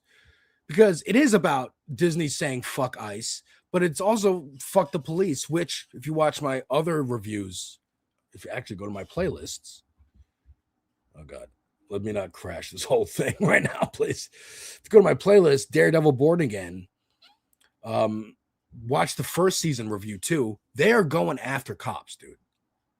They're going after cops. I don't care what they say. They're going after cops because look at what they're doing. This is the same shit on Daredevil. They have like the anti-vigilante task force. And it started as rogue cops just having their own little like club with each other of like, yeah, we fucking hate these motherfuckers. And we're going after them ourselves. And then Mayor Fisk like legalized it, made it official, you know? So just like there's militias, there's your Kyle Rittenhouses, your George Zimmermans. Now Trump's in office, created, beefed up ICE, and now that's what ICE is. You know what I mean? It's the same shit. So yeah. Mullen was a Phoenix police officer. The students were very justified, in my opinion, to fear for their safety that this is a violent person that's trying to attack us. The Chandler report listed Mullen as a victim after a teen girl allegedly threw water on him from feet away. You were not assaulted. You can see an officer talking to Mullen, and the report says he was advised to protest elsewhere due to the tense situation. Police submitted misdemeanor charges of assault and disorderly conduct against the teen to the juvenile court, but the county attorney's office declined to prosecute. Now Mullen is being investigated by the Professional Standards Bureau and remains employed. Hernandez tells me she spoke with Phoenix Police Chief Matt Giordano this morning. I was very clear with the chief that because this is a sergeant that works in one of the precincts that oversees my district, I have a lot of concerns with this officer working the streets in my community. She wants to see discipline and accountability from the department. We take this seriously. This is not acceptable, and we cannot see this happen again. Now, when the investigation does wrap up, Councilwoman Hernandez says she and Mayor Kate Gallego will be briefed by Chief Giordano. We also checked the city's employee compensation records for 2025. Dustin Mullen ranked in the top 10 for highest earners, making a little more than $336,000. And as we reported last night, a Chandler City Councilman says he wants Mullen to be fired. I'm Fox 10 investigator. Right.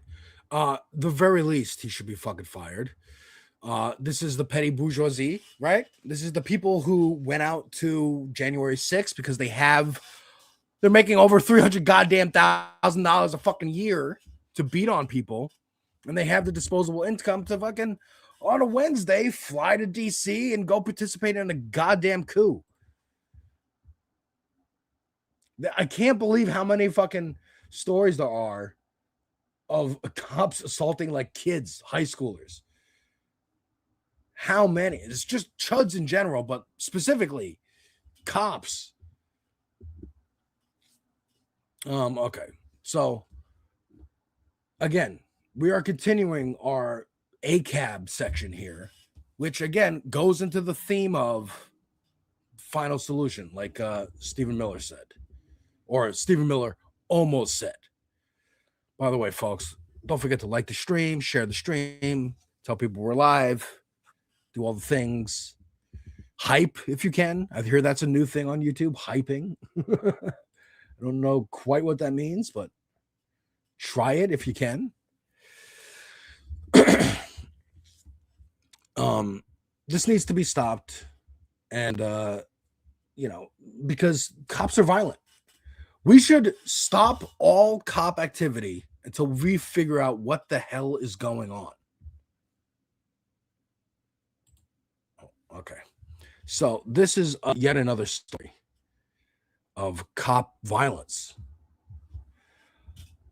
Authorities are investigating a reported murder-suicide that occurred inside a home owned by former Lieutenant Governor Justin Fairfax. The man shot the woman before shooting himself, which in what appears to be a domestic-related incident. And then I'm here to confirm the identity of our shooter in the murder-suicide as former Lieutenant Governor Justin Fairfax. Former Lieutenant Governor Justin Fairfax shot and killed his wife inside their home and then shot and killed himself. And yeah, so I believe this was a black man. I believe. Let me see. Well, can my computer handle it? Looking it up. You know what? Let's not even try. Let's not even try. Listen, I'm gonna look it up here. Hey Wanda, how you doing? Welcome, welcome. Yeah, cop violence does not beget any skin color. Yes, it's mostly white people. But it does not matter. It does not matter. The power given to you as a police officer with no obligation to not hell. Isaac Asimov, the science fiction writer who created like the 3 laws of robotics, included a law that a robot cannot harm a human being or be ordered to harm a human being. It has to disobey that order if it involves harming a human being, or by action or inaction, allow a human being to come to harm. Those are the 3 laws of robotics, and they do not apply to police officers. That's why it's science fiction. Yes, Justin Fairfax is indeed a black man. Again, once you put on that blue uniform, you are blue. You are not black or white. Now, you still are, because within the police department, they're going to look down on you for sure. For sure. Because it's a white supremacist organization. It's what it is. It's what it is. It's just tragic. Tragic. But again, that doesn't quite fall into the final solution theme of what I'm talking about here. But kind of, because we gave this guy power and he's black, so whatever, he killed himself. And in his lifetime, in service to the state, to the capital, whatever, he has helped put people in jail. He has helped feed the prison industrial complex. And then took himself out to help the white people cleanse yet one more black person from the earth. He's helping them out. He's doing his duty. He's actually maybe the most dedicated cop. But yeah, it's tragic, and it's tragic that there's Democrats who are not too far away from these positions. You know what I'm saying? Johnny, throw me tweet that shit out. Tweet that shit out. Blue Sky that shit out. The link. Let me retweet that over here on my phone here. But yeah, so who are the Democrats who agree with this final solution? Oh, you know who it's going to be, of course. Yeah, it was the lieutenant governor. This is Chuck Schumer talking at an AIPAC conference at the height of AIPAC's unpopularity. Because, of course, here he is. The view of Palestinians is simple. Well, the Europeans treated the Jews badly, culminating in the Holocaust, and they gave them our land as compensation. Of course, we say it's our land. The Torah says it, but they don't believe in the Torah. So that's the reason there is not peace. They invent other reasons, but they do not believe in a Jewish state, and that is why we in America must stand strong with Israel through thick and thin. We must, because that is the reason, not any of these other false shibboleths, why there is not peace in the Middle East. Too many people don't understand that here in America. The view of Palestinians is simple. Well, the Europeans treated the Jews. That's some of the most disgusting shit I've ever heard. What he said there in the beginning of like, the Palestinians believe, well, Europe treated the Jews badly and they gave us our land. That's what I was taught in school. That's what I was taught in school. That like, after World War II, the UN was convened.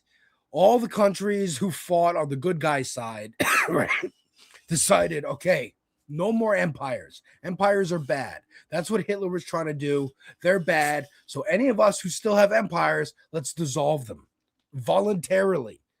This is the bullshit. Now, look, I also was fucking not paying attention in school and half paying attention. This was a long time ago. To give my teachers some cover.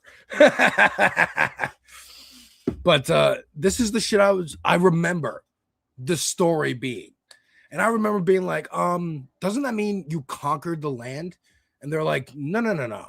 It was given. It was okay. And it's like, well, that land, Palestine, was part of the British Empire. And so as the last act, the British Empire moved all the Jews from Europe to there. They asked them, where would you want to go? What would you want as recompense for this Holocaust that happened? And they said, we want this land over there. And they said, okay, it happens to be that we're the British. We own this land. You got it. Sent them over there. And there were either no people there or the people there were like welcoming. And it was like, oh, we feel so bad for you. Come on in.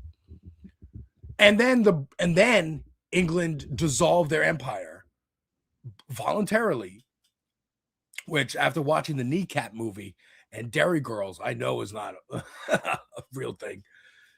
And then they dissolved and they said, okay, we're done. No more empires around the world. We're good. And all the skirmishes since, Korea, Vietnam, Bosnia, South America, all those are just little things the CIA has to clean up, or, you know, a little war here and there to fight against communism and the evils of Russia and blah, blah, blah. Because while we were aligned with Russia in World War II, they got a little too far and they didn't accept the glory that is capitalism. So they need to be pushed back. This is evil shit. Evil shit from Chuck Schumer. I can't believe he said this now. Is he like planning on retiring? He's like, no, I'm just going to go down with the ship. This may be the only thing Chuck Schumer actually believes in. This might be the only thing he actually believes in. And it's fucking disgusting, dude. It's fucking disgusting. But we got some more bad Dems. Again, they're indistinguishable from Stephen Miller. Saying, oh, We gotta do a final safe thing for the human race. We gotta do a final. You know what I'm gonna say. You know what I'm gonna say.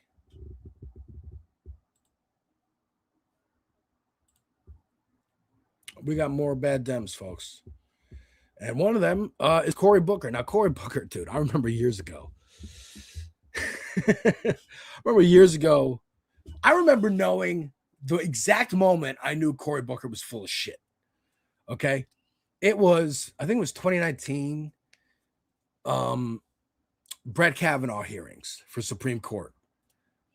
And he was like, I'm going to speak, and I know a lot of other people aren't going to speak on this, but I'm going to speak on this.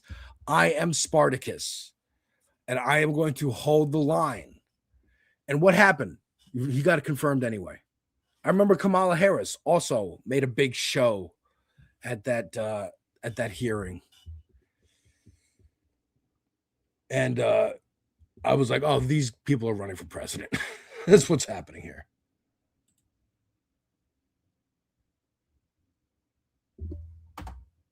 All right, my page is being unresponsive. It's fucking up my flow here. Let's see if we can get it. All right, let's get rid of Chuck. And let's get rid of Stephen Miller. Look, folks, we're doing it live, okay? We're doing it live. I might be choppy. I might be freezing a little bit. But this is what happens. This is what happens when I got a lot to talk about. And I got a lot of tabs open, okay? I got a lot to talk about. I hear my name and I appear. Chuck L.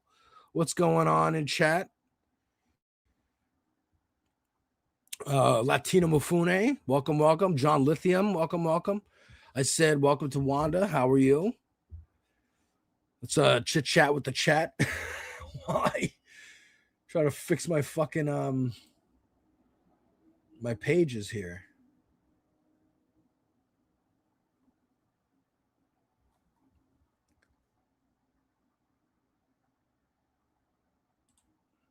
All right, let's see. Let's give it one more shot here. Come on. It's coming.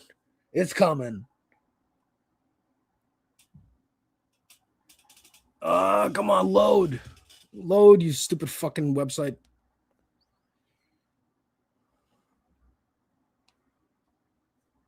Come on. Yes.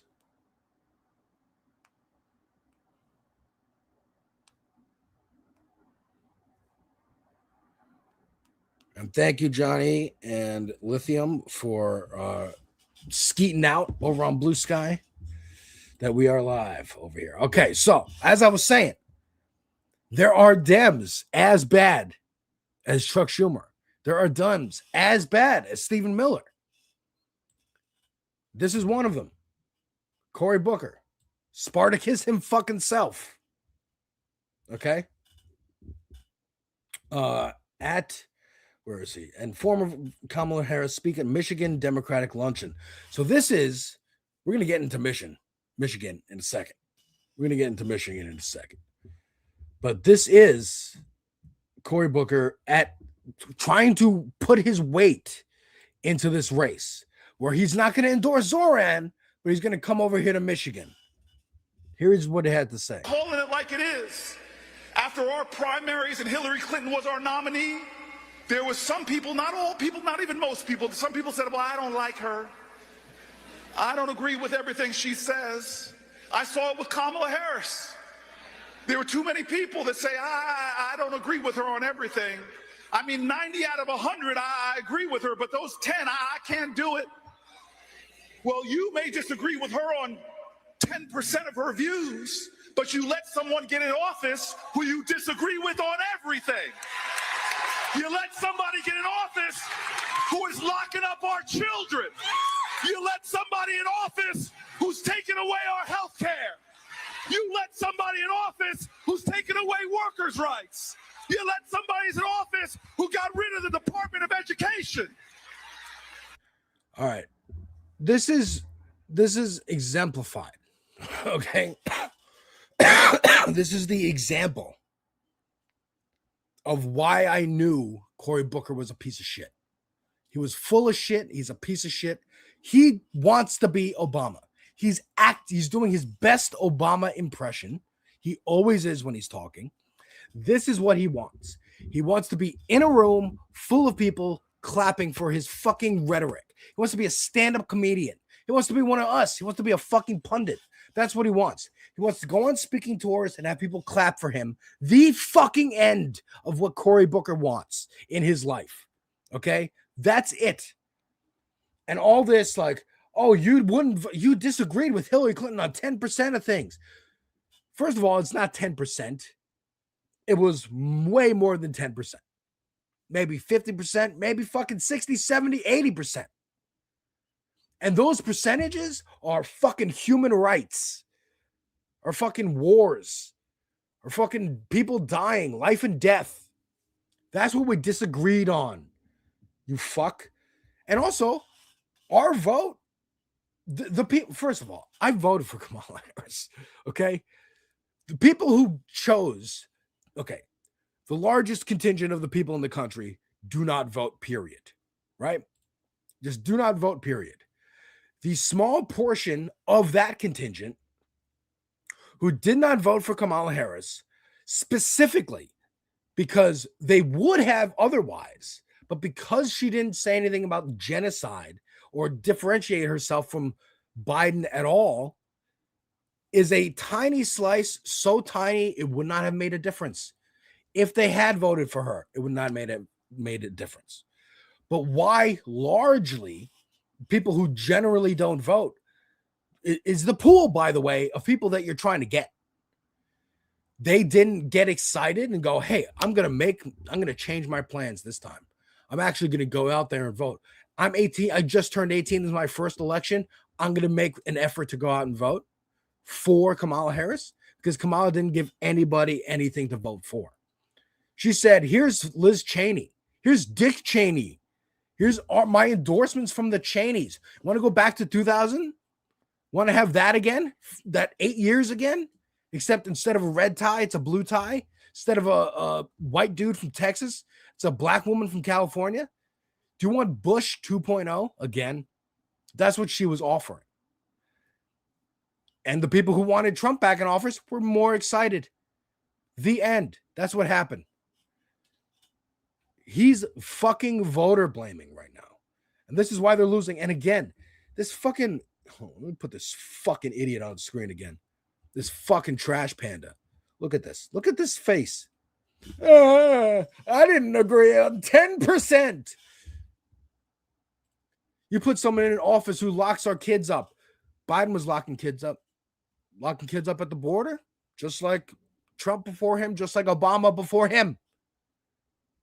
Fucker. Just like Bush before him and Clinton before him. They were also locking up college kids for fucking using freedom of speech. You cunt. The fuck? What is this? What is this bullshit?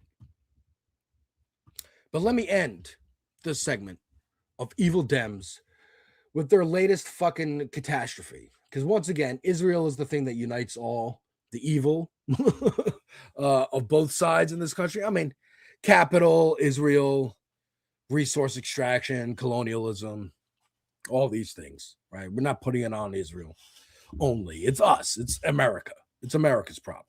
It's the shit that we need to kill. It's the shit that's dying now. The neoliberalism, the neoconservatism. Like any true neolib, he privatizes the wins, socializes the losses. Exactly, Chuck. By the way, it is a skeet. It's officially a skeet on Blue Sky. I don't know where you got Bweet from. I like Bweet. It sounds like a Star Wars robot.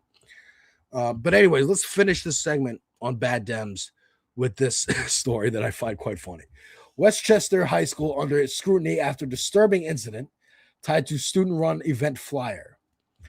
It's an event flyer for something called Israel Fest, right? Celebrating Israel as they're committing a genocide. Someone took a flyer they saw and put it in a fucking urinal. And now they're investigating it. It's a fucking news story. bro, let kids be kids. Let boys be boys. Let girls be girls. You know what I'm saying? Let not NBs be NBs. This is fucking nothing. This is nothing that they're blowing up into like a hate crime. I'm sure some kid's going to get like expelled or their life ruined because of this. And do you think this is going to make them like Israel more? You know, I remember a joke years ago, a Bill Burr joke, where he was like, it's kind of against like language policing and whatnot. Someone tells a joke at work, right? A joke about gay people. And instead of going to HR and HR saying, hey, man, don't do that. Like, just don't, not at work. You know, keep that outside work with your friends, whatever. Social media gets a hold of it and he's fired. He's fired the same day before he even knows what happened. He's walking down the street with a cardboard box full of his things. And he's going, you know what? This really makes me respect gay people a lot more. No, it makes more hateful. It makes him, if he didn't hate gay people before when he told that joke, he definitely does now.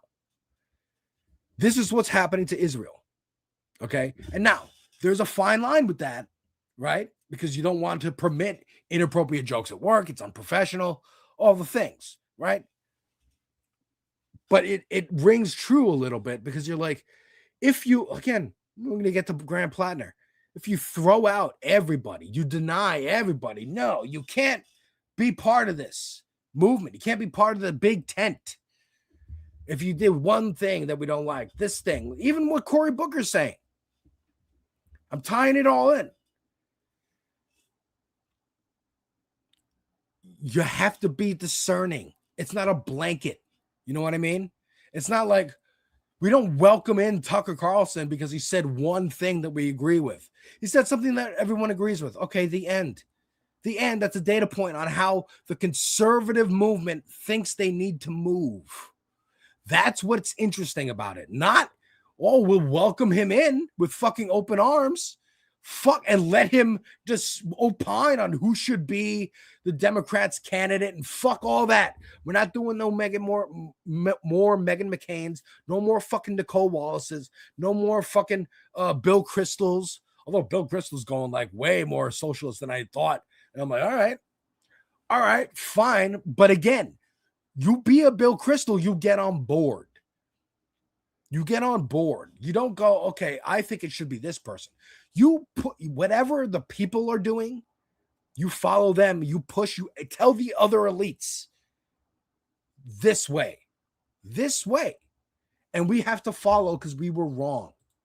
We have to follow now because we were so fucking wrong. Just like Cory Booker. And we're starting to sound like Stephen fucking Miller talking about final fucking solutions. All right? I close some more windows. Hopefully we won't have any more glitches and snags and stuff. So let's get into some good Dems.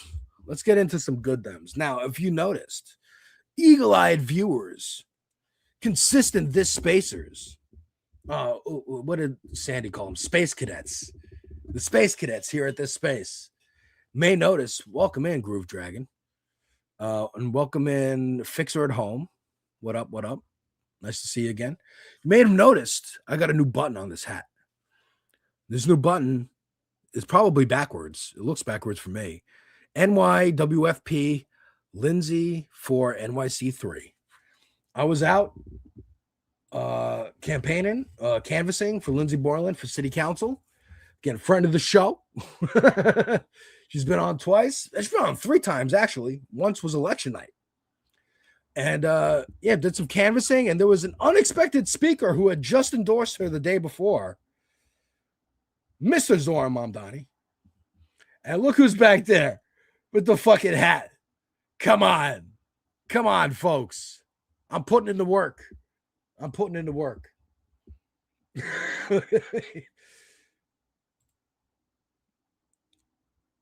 Right? Come on, boy. I got a great spot.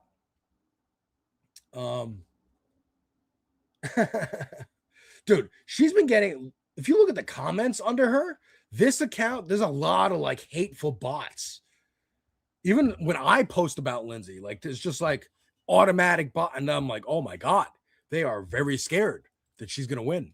They're very scared that she's gonna win. Yeah, so let's take a look at what Zoran had to say at this rally. So who's ready to do this with me? My ask to you is threefold. I want to ask you to vote for Lindsey Boylan. Yes. I want to ask you to tell your friends to vote for Lindsey Boylan. Yes. And then I want to ask you to go out there and knock doors for Lindsey. Hey, that was me. Go out there and knock on some doors. I didn't see that. I got to meet Brad Lander. I said what up to Brad Lander. Go out there and knock on some doors. Go out there. Hold on. Go out there and knock on some doors. Ah, that was me. Hey, look at that. I made it into the video. I didn't even notice that. We're going to win this because of all of you and because of all the leaders who have signed on. Let's get to work.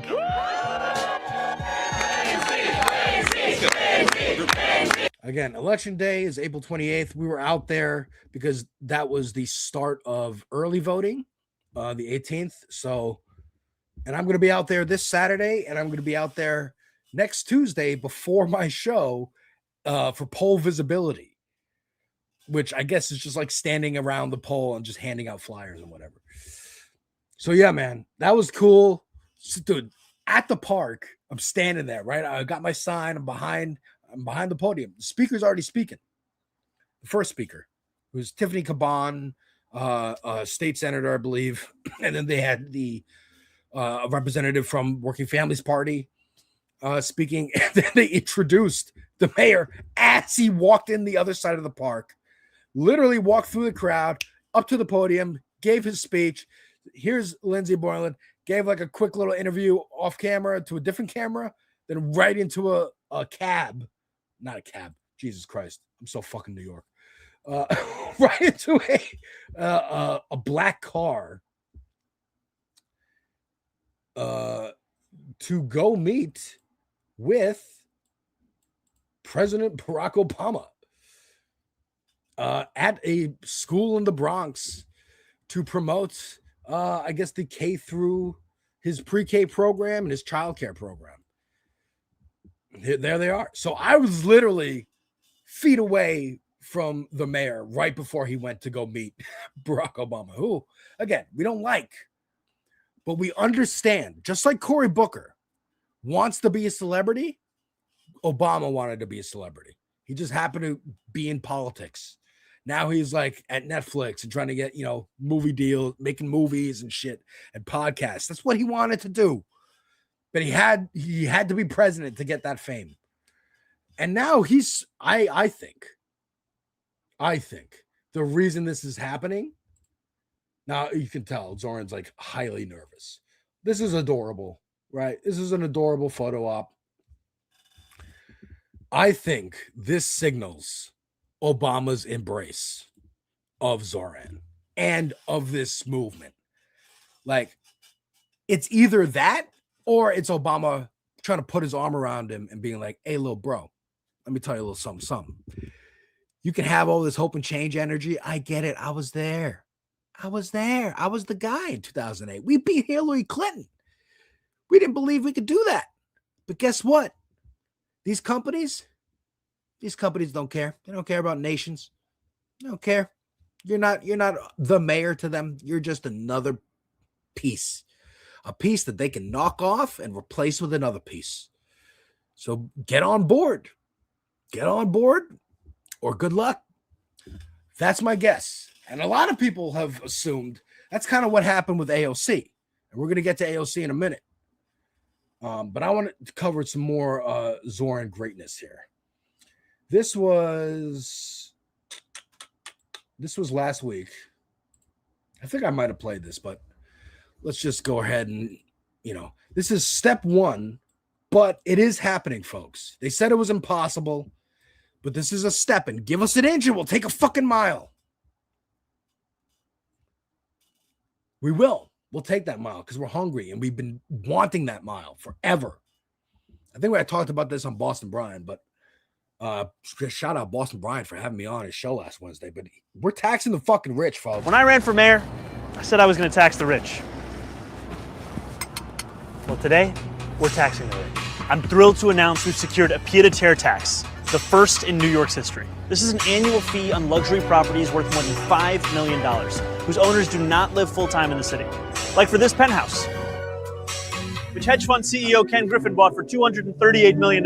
This pied-à-terre tax is specifically designed for the richest of the rich, those who store their wealth in New York City real estate, but who don't actually live there. But even so, they're able to reap the huge financial rewards of owning property in, dare I say, the greatest city in the world. And most of the time, these units are sitting empty, since again, they don't actually live here. This is a fundamentally unfair system that hurts working New Yorkers. Now, it's coming to an end. This tax will raise at least $500 million directly for the city. It'll help fund things like free childcare, cleaner streets, and safer neighborhoods. All right. So the reason I say this is an inch, this is the inch that we gained, right? It's literally apartments, luxury apartments worth over $5 million. There's so many stipulations on this. That's why I'm like, that's it. That's all you got. But look, it's apartments over $500 million, over $5 million. They sit empty and they're owned by people whose residence, whose permanent residence is registered not in New York State. That's how many caveats there are. And even that minuscule, I don't know how many apartments there are, but that minuscule fraction is worth $500 million to the fucking city. Okay. That's the first, that just shows us how much money they have. Because if you go, oh, let's get rid of the stipulations. Fuck you have to have a residence outside the city. What if you have a residence in the city, but you still have apartments that just sit empty? That's going to be even more money, and then even more money, and then even more money. By the way, welcome, Fixer at Home, Savvy Sold Potholes. Yes, grocery prices, absolutely. First city-owned grocery store is going to open next year, I believe, in the Bronx. And then there'll be one for each borough. It's a test program, but it's going to be rolled out. It's going to help us. And again, one of the reasons that I'm so into Lindsey Borland's campaign is, one, it's my district, so I fucking want someone awesome to represent me in city council. But two, she'll be a vote against the speaker, who is Julie Menon, declined to provide her tax return, arguing she didn't have to as speaker. Menon, whose husband co-founded a real estate development firm with business around the country, has faced scrutiny for her immense wealth.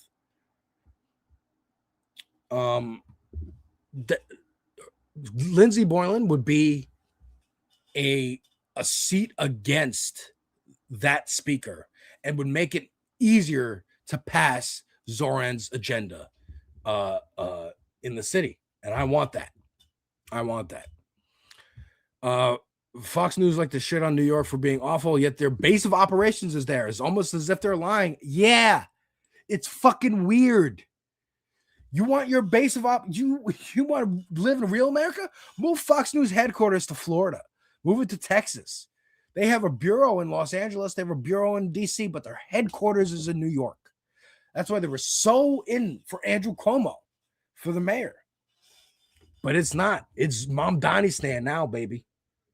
It's Mamdani-stan now. And we got to get Lindsey Borland in that city council seat to be a vote for this mayor's agenda, for the progressive agenda, to show the city, show the country, show the fucking world that in the greatest city on earth, in the wealthiest city on earth, in the fucking most expensive maybe city on earth, other than like Dubai or some shit, that the working class can live here and afford to live here and afford to thrive here.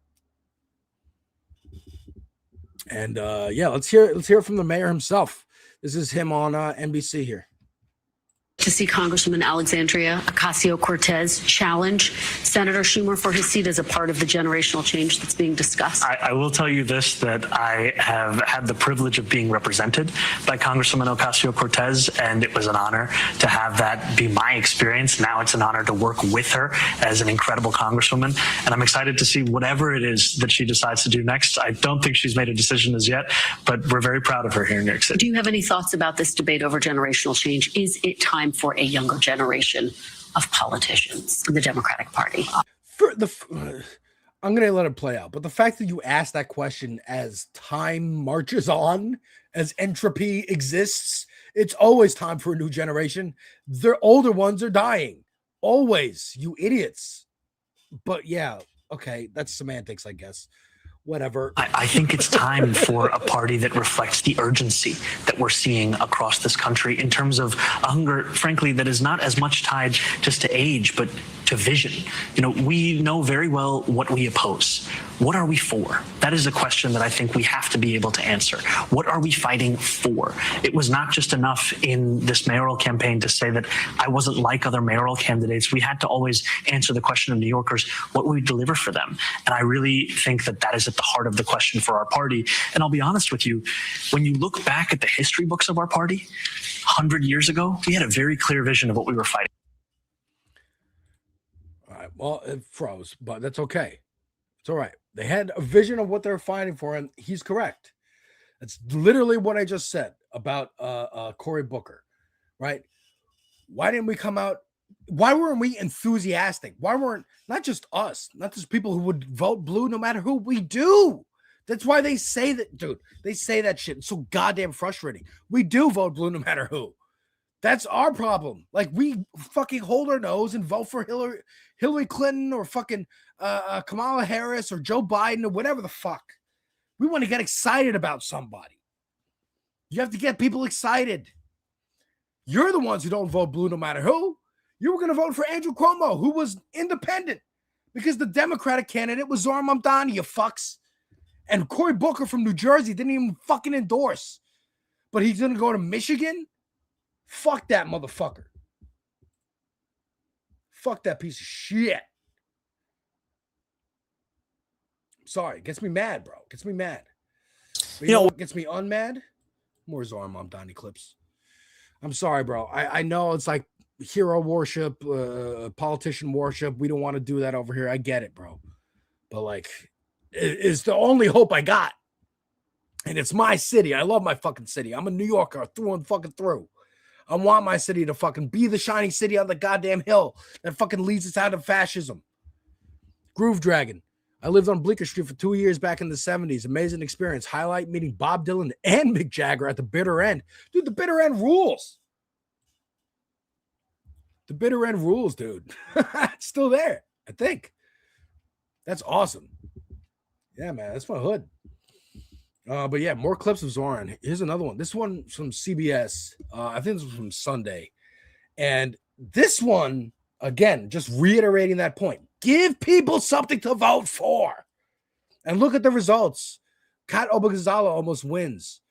Neera Tanden almost wins. Not Neera Tanden, Jesus.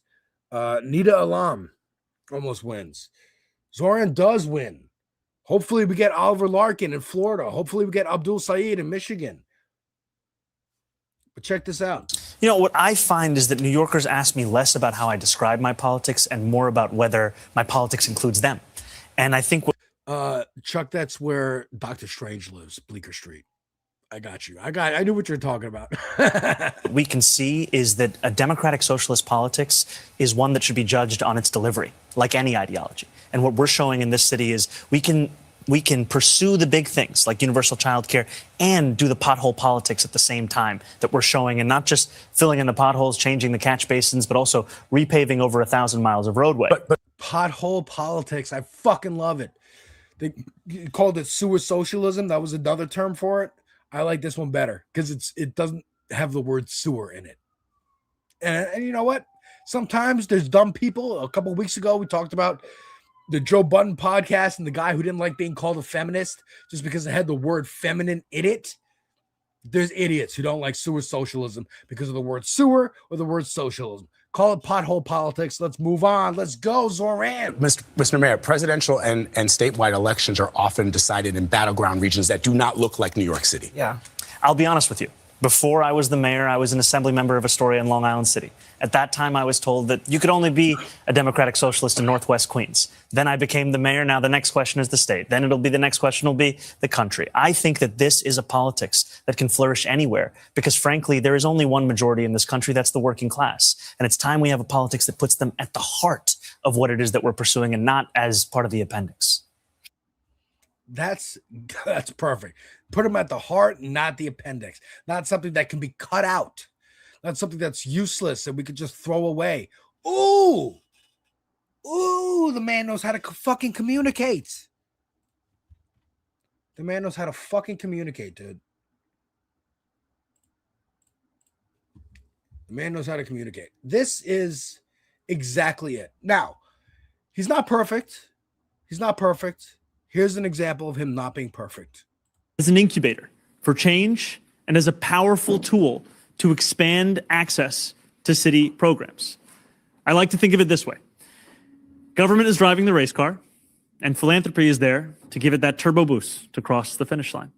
Or if you are a Mario Kart fan, government is Yoshi, and philanthropy is the golden mushroom, that edge we need to beat Bowser on the Rainbow Road. To belabor this metaphor even further, Bowser is corporate greed in this scenario. Okay, so like, he's maybe leave the Mario Kart references at home, but I appreciate it as a fan, as a video gamer. Okay, but as Linear says, and welcome Linear, spiral dysfunction. Don't lay your guard down with any politician. We won't, and we don't. We won't, and we don't. Because let's get to this. Let's get to this right here. AOC has made a couple questionable decisions, notably voting down that piece in Marjorie Taylor Greene's bill about not funding the Iron Dome. She didn't end up voting for the bill anyway, but it was still clunkier than it needed to be.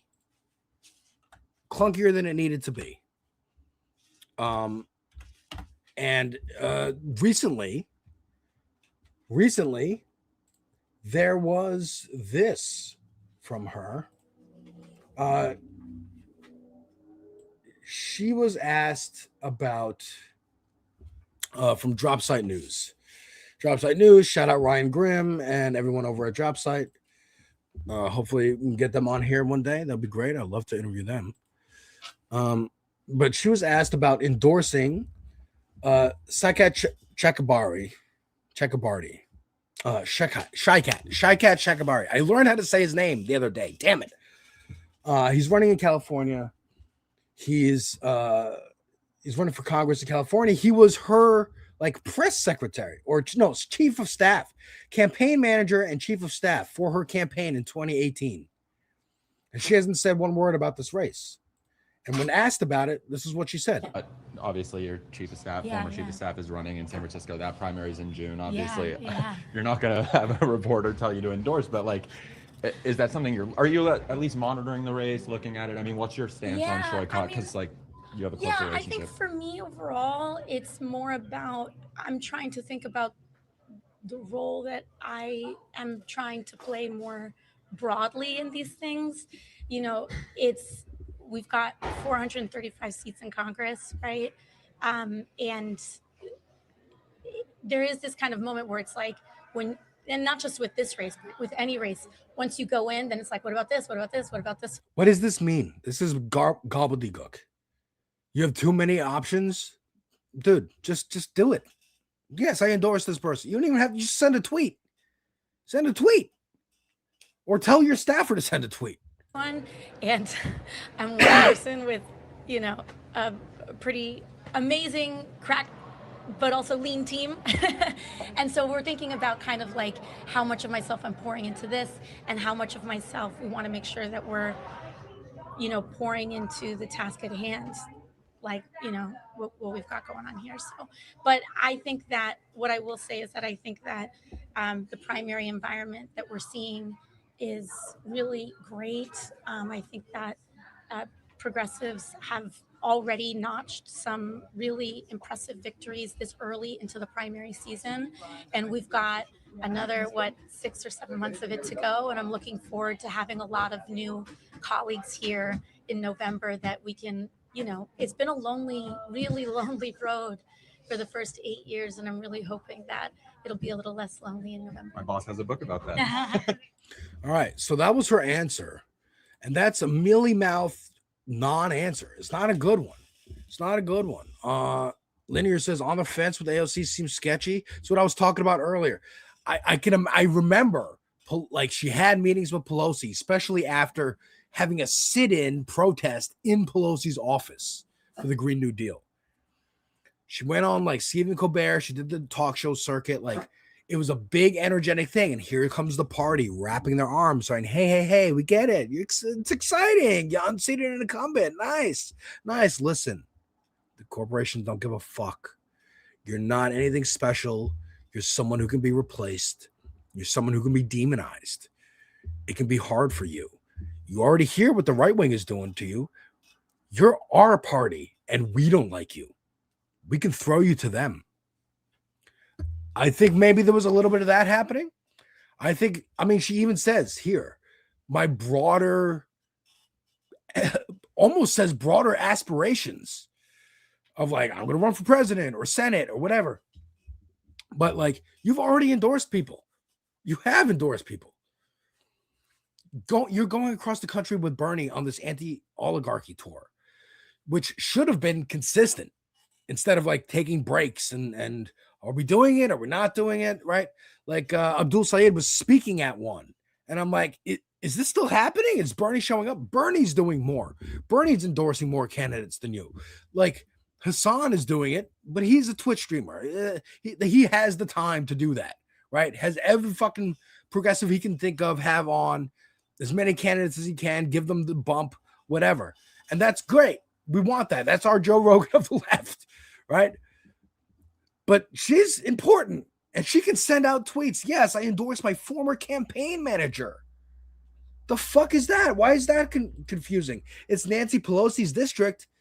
That could be the hey, we made a deal. Don't endorse anyone in my district. Don't come at my district. I won't come at yours. I agree with you, Wanda, when you say AOC doesn't answer to anyone except her district in New York. Look, I'm not in her district, but I am in the city. And I say, fucking endorse people, dude. You can do both. Again, I get it. It's busy. There's lots of crazy shit happening. You're trying to stop leaks. Like, it's like plugging a million leaks in a ship, right? Here's Iran. Here's Israel. Here's education. Here's cops and police brutality. Here's ICE. All these things. I get it. But you can also be holding all these things, your fingers in all these holes, like Wile E. Coyote. By the way, trailer's going to drop tomorrow for Wile E. Coyote versus Acme. And also yell, by the way, I endorse my former campaign manager. By the way, I endorse Kat Abugzala in Chicago. By the way, I endorse Meha in New Jersey, who just won. And this was her recently. This was, I think, today? No, this was yesterday. 420. By the way, happy 420. Belated to everyone. She was asked again, like, hey, so you've gotten some pushback. What do you think now? Congresswoman, after our last interview, there was a bit of a response regarding Shoycott, and I just wanted to give you an opportunity to clear up anything if they, some people said that you guys might have personal beef, anything like that, or what was the nature of your working relationship? I'm just not commenting on the race. Yeah. And nothing on those grounds regarding the personal stuff? I'm just not commenting on it at all. All right, thanks. Thank you. Now that's even worse. Because then, I saw people being like, maybe she doesn't want to endorse him because he has like Eric Swalwell things going on, or he was like a bad employee or something.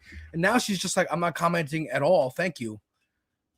So now it just lets people to speculate more and conspiracy, be more conspiratorial. Not a good answer. And, Crystal Ball had words for her, which I agree with. let's take a look. Not the entire thing, but just a little bit. Clear short God is the left. And also, welcome back, Johnny. What's up? Second hour with Alex is starting indeed. Pretty much at wits ends with the network of low vibe freaks. Yeah. I don't know who are you talking about? Anyways, this is Crystal's response to AOC. It's very clear short God is the left-wing candidate with the best shot to win. And not only does she not endorse him, she doesn't say a single thing about him. Nothing, no kind words. No, I think he's a great progressive, but I'm just about no. So she clearly has some sort of a personal beef and is allowing that to cloud her commitment to a broader movement. So she says in that, like, I'm trying to figure out what kind of role I'm going to play. It's like, lady, I thought you were trying to play the role of a progressive leader. So, if you're trying to do that, then whatever your hurt feelings are, whatever happened in the past, you put that aside because you're supposed to be helping to get these candidates in so you're not so lonely in Congress anymore. I mean, the whole thing, everything about it is cope and nonsense too, because she also does this thing like, oh, our staff is so lean, blah, blah, blah. That's another thing. The comment about the staff. Cory Booker said something about his staff when he was getting interviewed by like Pod Save America or something, being like, "Oh, I didn't know you were going to ask me about Hassan. My staff only showed it to me. Like I put out that statement, throwing their staff kind of under the bus. This is not a good look for AOC, man."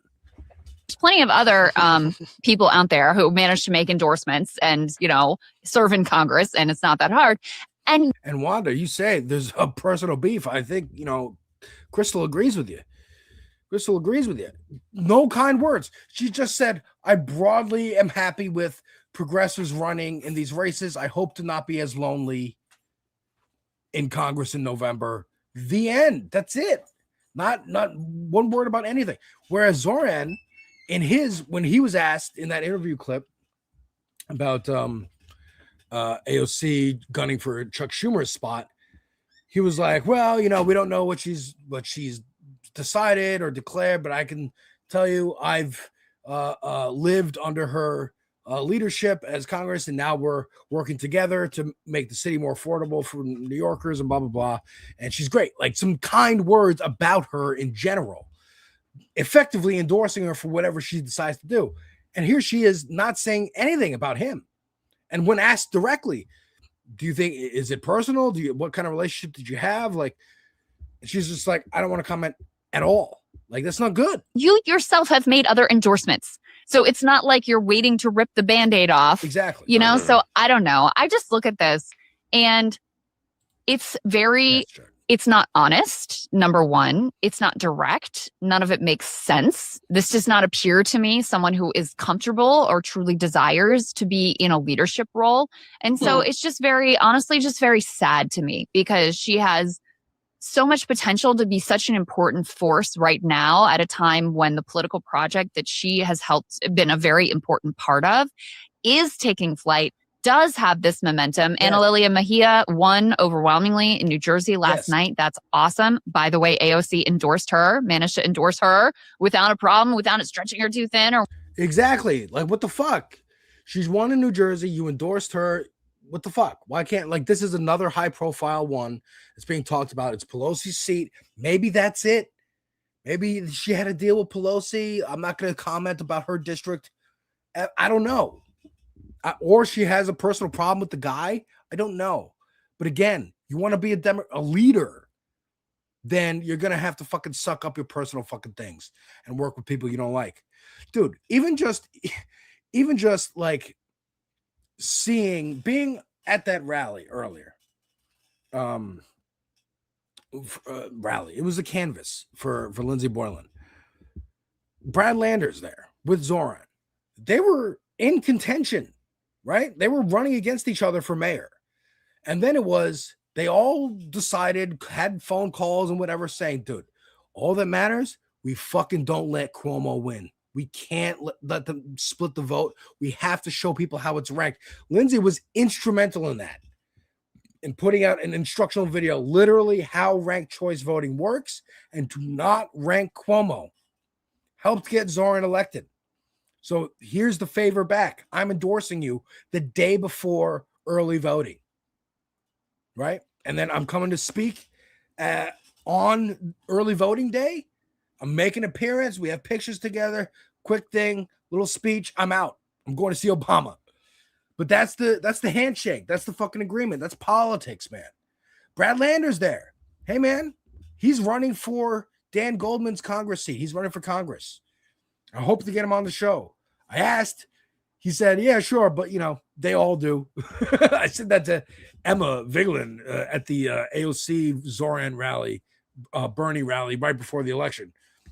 We'll see eventually, maybe. But that's politics. And it's got to be awkward. My point is, it's got to be awkward. Like when somebody wins and then you have to like work with them and you might have had personal beef, but now you're on the same team. Now you're on the same team. You're voting together. You have to work together. And fuck it. You have to work with Republicans. You have to work with corporate Democrats. You have to, Ro Khanna and Thomas Massie have to fucking hold hands together and be like, we are releasing the Epstein files together.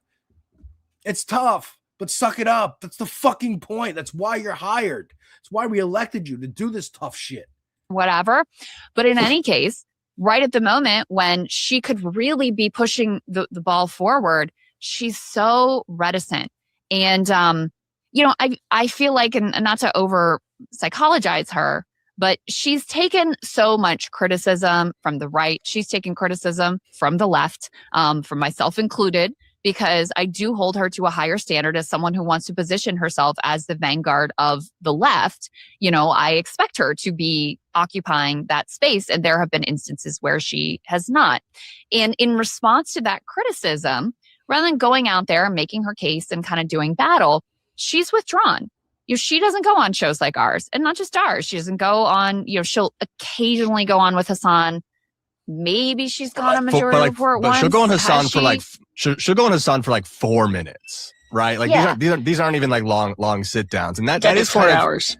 That is kind of the interesting thing about, I guess, AOC's theory of media, which is to do Instagram videos, to have complete control, right? Do your stories. Yeah, and that's what I've been thinking too. Is again, she took so much shit early on, and consistently since, right? She's always pointed to it has made her withdrawn.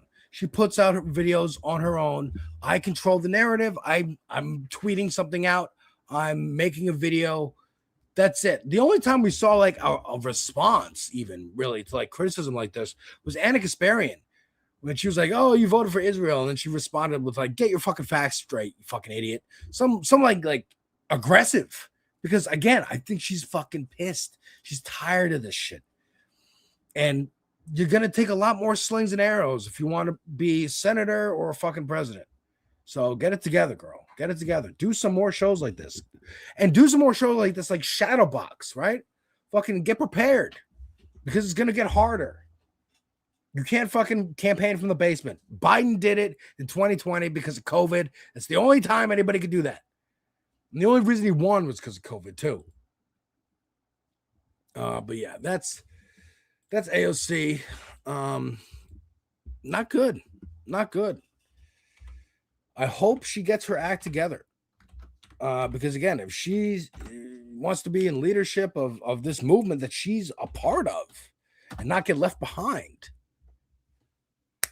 make some moves. Now's the time. We got the momentum. We got the Mamdani momentum. Let's go. But we got some other good Dems I want to talk about. And that is, one is, I guess, is kind of good. Tom Steyer. Tom Steyer is the billionaire who I remember from just ads on MSNBC that he took out himself because he's a billionaire, just being like, fuck Donald Trump, essentially. And now he's running for governor. Eric Swalwell was the favorite until the sex scandal, the sexual assault scandal. And so now Steyer is the front runner. Steyer went on Hassan's show for more than 4 minutes, sat down, talked with him, wouldn't call what Israel's doing a genocide, but on other issues, Okay, and even on this Israel issue was like, yeah, we got to stop them. You know, weapons should be conditioned, all that, whatever. But this is Fox News, their endorsement, quote unquote, their reverse endorsement. He says how he has a plan called How California Can Put ICE in Jail, ban profiling for immigration arrests, prosecute ICE leaders, build a team to investigate ICE agents and officials, release migrants detained by ICE, launch Know Your Rights campaign. I consider that an endorsement, but I don't have to consider that an endorsement because Bernie Sanders' organization, Our Revolution, actually did endorse him.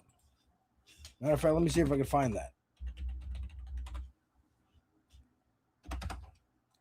They actually did endorse him for governor of California. And yeah, it's interesting. Here we go.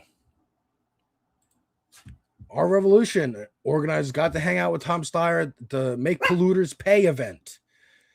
Shout out to Jane Fonda's crew. Okay.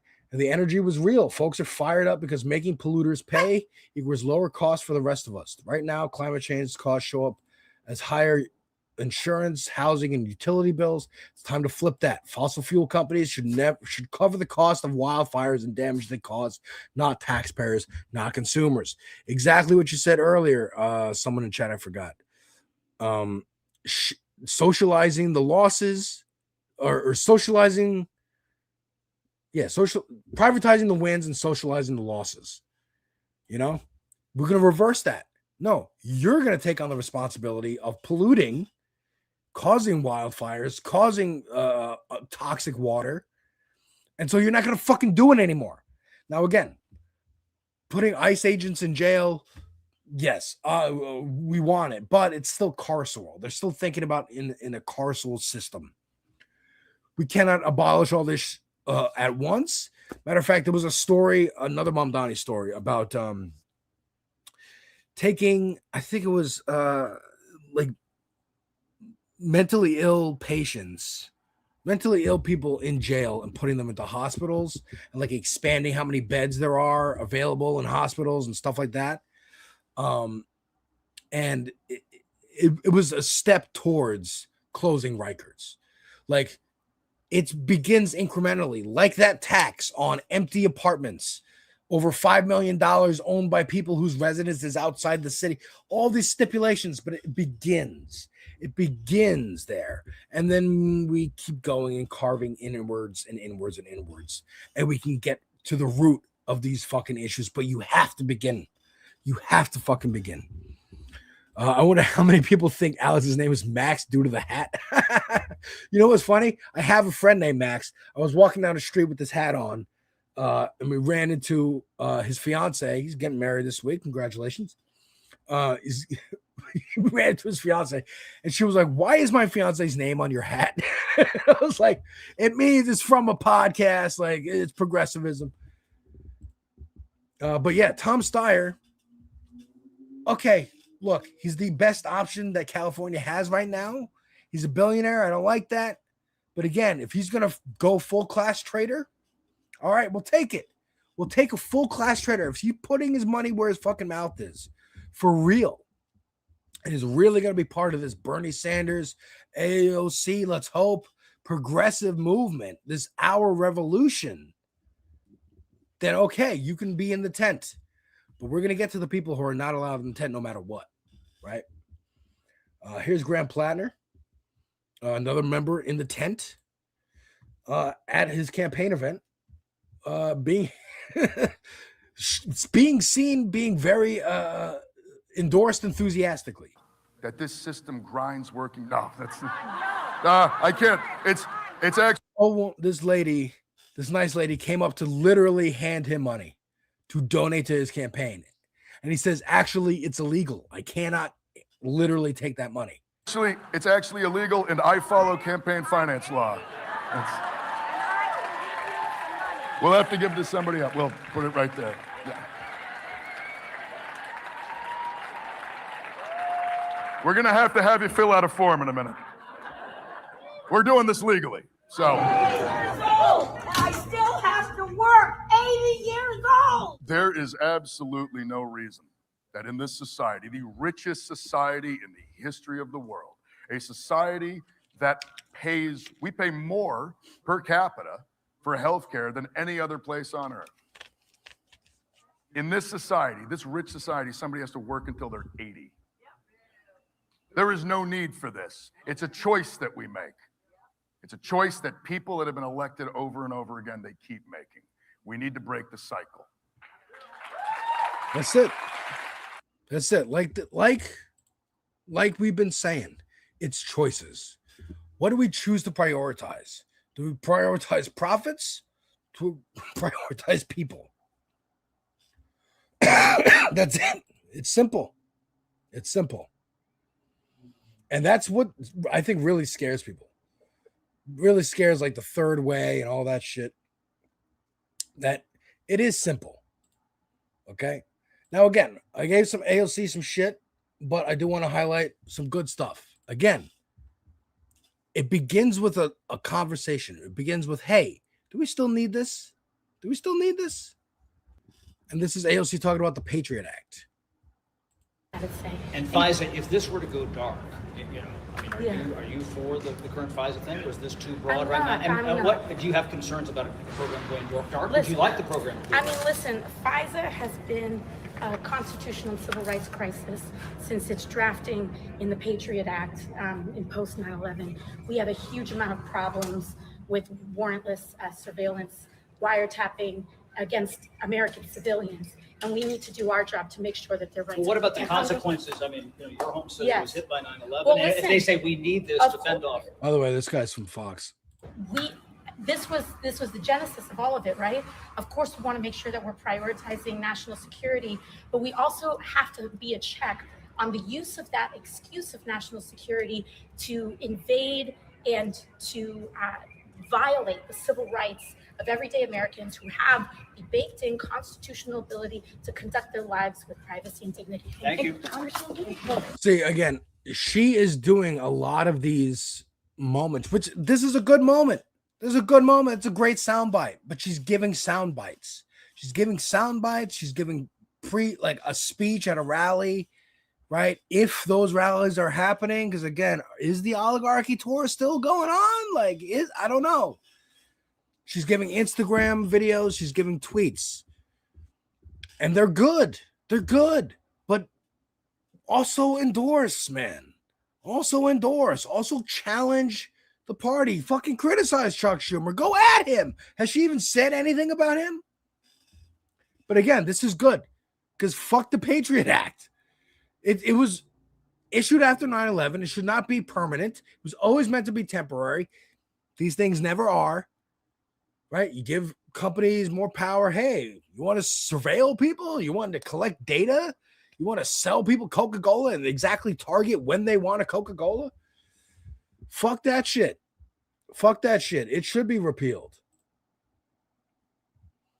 And yeah, I want to also highlight this.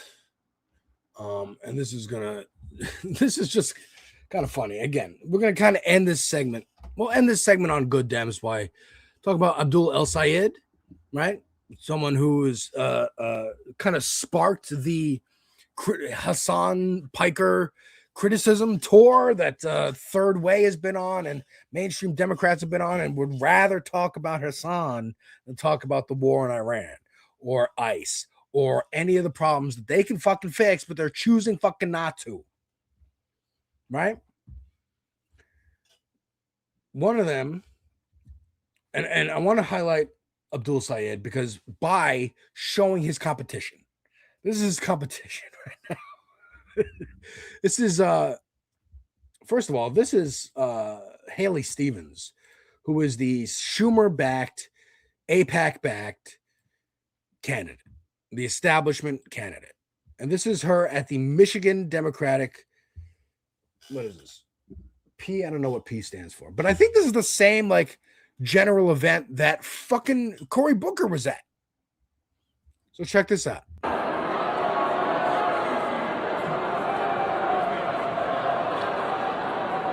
Michigan Democrats, I'm standing up here with my friends from Unite Here, who have endorsed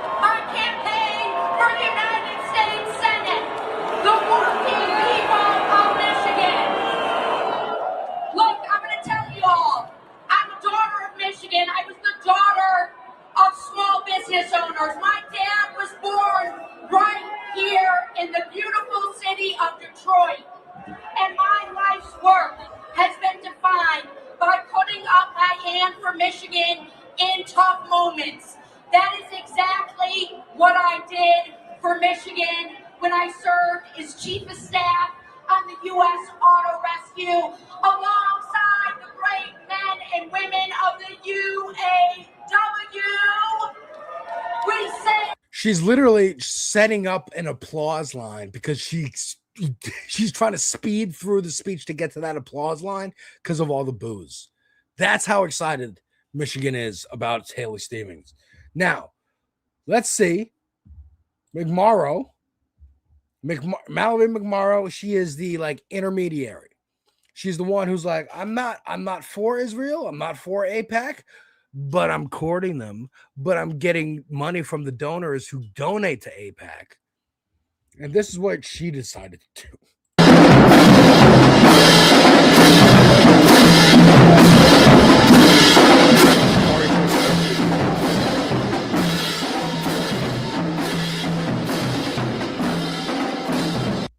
This is, let's just leave that freeze frame right there at the end. This is Kamala Harris. This is Hillary Clinton. This is wannabe Leslie Knope from Parks and Recreation. Yeah, sorry, Chuck. Sorry, guys. Steven looks like Drewski's white woman character. That's fucking hilarious, Latino. Sorry about the band. But this is the politics of 2010. We can just joy our way into office. We can have big, weird looking cutouts of my face. I guess this is from her like 2018 campaign because it's not new. Look, she's taking money from AIPAC groups, Israel lobby groups, right? Dance to fascism away, right? ICE is the new Gestapo. We got all the pins. Look, I got pins on my hat too. I got a fucking hat from a podcast, a YouTube podcast. What resistance am I doing? You know what I'm saying? I'm canvassing for my local city council member. That's what I'm doing. I'm actually doing something. Holy shit, I can't even believe it. Actually, I have an answer to that for the first time in my life. Yeah, you can't do that. There are dozens of us. Arrested Development. This is cringe. This is millennial cringe. That's what it is. I have a formula. It's The Office with the addition of Parks and Rec, with the addition of 30 Rock, parentheses, multiplied by Chappelle's Show with the addition of Sex and the City. That's the Pythagorean theorem. What the fuck was that shit in math class? You know what it is. That equals millennial cringe. Sex and the City and Chappelle's Show mixed together. 30 Rock, Office, Parks and Rec mixed together. Multiply those things, two things together, you get millennial cringe. Sprinkle a little Facebook and MySpace on there too. But that's what this is, and it's not gonna beat someone being like, I'm gonna put food on your table. I'm gonna fix fucking potholes. Okay. I'm gonna fucking end ICE. I'm gonna fucking end this genocide. These people are just like, I'm dancing around. I'm on the back foot in my entire campaign saying I don't take money from the Israel lobby. Or she's saying I don't take money from AIPAC specifically. But the Israel lobby, you know, what other ways they can get money to me, just like in Kat Abu Ghazal's campaign in Illinois, when they had the Progressive Women for Chicago PAC that suddenly opened up and started endorsing a DSA endorsed candidate who could not win, who had like 6%. And that person had to come out and say, I don't know what this organization is who's endorsing me, but they're taking out ads in my name. And it fucked that election up. If that candidate had said, you know what, I don't know, there's some PAC behind me, I'm dropping out, I'm endorsing Kat, I'm campaigning with Kat to get her elected, Kat might have won. We gotta be savvy with this. They play dirty. Politics is a dirty game. And we gotta play dirtier. Just like I talked about last week. They go low, we take them to the mud and choke them out, like Abdul says. Fucking Dark Knight Returns them. This is not a mud hole. It's an operating table, and I'm the surgeon. You motherfuckers. Now, we're going to get into some fun shit. We're going to get into some fun shit right now. Because, folks, I don't know if you know. I don't know if you heard about the good old Alex Jones and Infowars. But they are under new management now. So if you remember, a couple years ago, the Sandy Hook families were suing Alex Jones. I remember watching the lawyer do an interview on Majority Report, and he was like, yeah, we're going to, it's unspeakable what Alex Jones has done to these families. They've had to move. People have been in hiding because Alex Jones says their kids weren't real who were shot up and killed. These people were actors, all kinds of fucking evil conspiracies. And there needs to be restitution for this.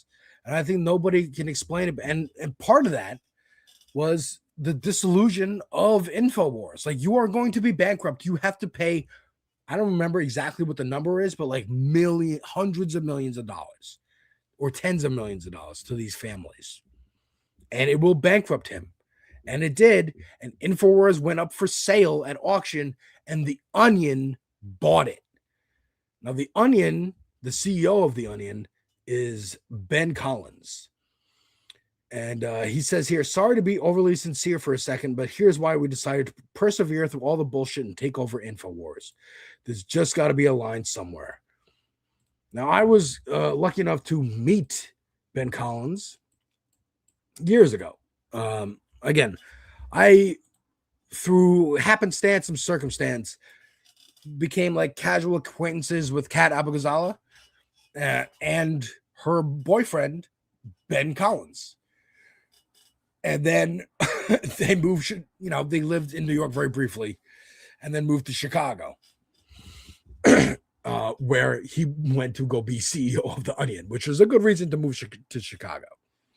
And again, here he is with Pablo Torre finds out. I've been seeing this guy a lot more. I guess he has a podcast or he runs like a news network or something. He breaks some stories. But here he is talking to Ben Collins on why they decide to pursue the purchase of Infowars. And it's because you're not buying Infowars. You're buying Alex Jones's personal harassment campaign for the rest of your life. You are inheriting this thing. You're taking on all of this bullshit forever.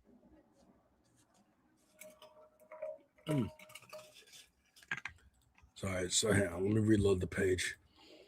I only mentioned that like I met them just to be like, they're cool people.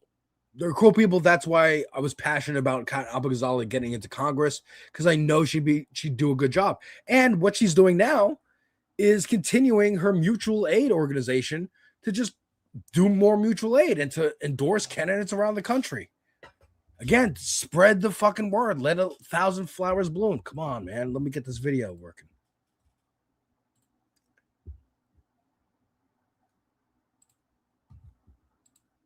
Fuck, dude. Can we go on YouTube? Here we go. University of Phoenix has no fucking ads. Sorry, folks. 1 second. Come on. 1 second. I'll get this going. The Pablo Torre finds out. I am Pablo Torre. All right, let's is there a time code here? You've certainly seen this photo before. Yeah. So Chris Hurst, if he's a CIA agent, he started to look up all of the of American life. It really only happens here, where here it is. This is the section. Call it like the double whammy of American. So this is like, look, I'm gonna just play a little bit of this because I can't get that fucking clip to work. But like, this is essentially the reason they kept pursuing that purchase. Be like, no, we're taking this away from you. You're gonna start your own show. You'll be called the Alex Jones Show. You'll stream on Kick or Rumble or OnlyFans or whatever bullshit. But you can't have the name Infowars. In life really only happens here, where one day you drop them off at school and then they no longer exist as human beings anymore. And then for the next few years of your life, there is an economy around trying to make it clear that your child never existed at all. And by the way, you deserve harassment because you're in on it. Right. You're a crisis actor. You're a crisis actor. You're part of it. And a big part of this to me was always, when I say the double whammy of American life, it's that Alex was part of that ecosystem and really kind of drove it. FYI, Mr. Alex Jones was forced to pay $1.4 billion in damages to families who lost their children in Newtown, Connecticut. Yeah, that's why he's bankrupt. That's why he had to sell Infowars, and that's why Ben Collins bought it. Well, The Onion bought it to be like, you can't have this anymore. Again, whatever other venture, you're gonna have to start from the ground up, fuckface. Infowars is ours, and we're gonna fucking use it to make fun of you, you fucking cunt. And what he did at that time was he told people to call the families, call the parents. There was a guy who was an Alex Jones fan, who like ripped up the memorials and then called the families and were like, why did you do this? For years, this is what happened to them. All these people had to move just to stay away from this harassment. And more importantly, he made so much goddamn money, dude. He made so much money. No, the business of being a Sandy Hook truther was one of the most telling chapters in human civilization. Yes. The thing that was least acceptable became one of the most monetizable. Yep. And there were no guardrails Yes. around this. And it reminds me, of course, in the bigger picture sense, of one of the greatest Onion headlines of all time, the recurring headline, which I'm sure you know by memory. Yeah. Which is, no way to prevent this, says only a nation where this regularly happens. And it's hard to come up with a better capsule summary than that.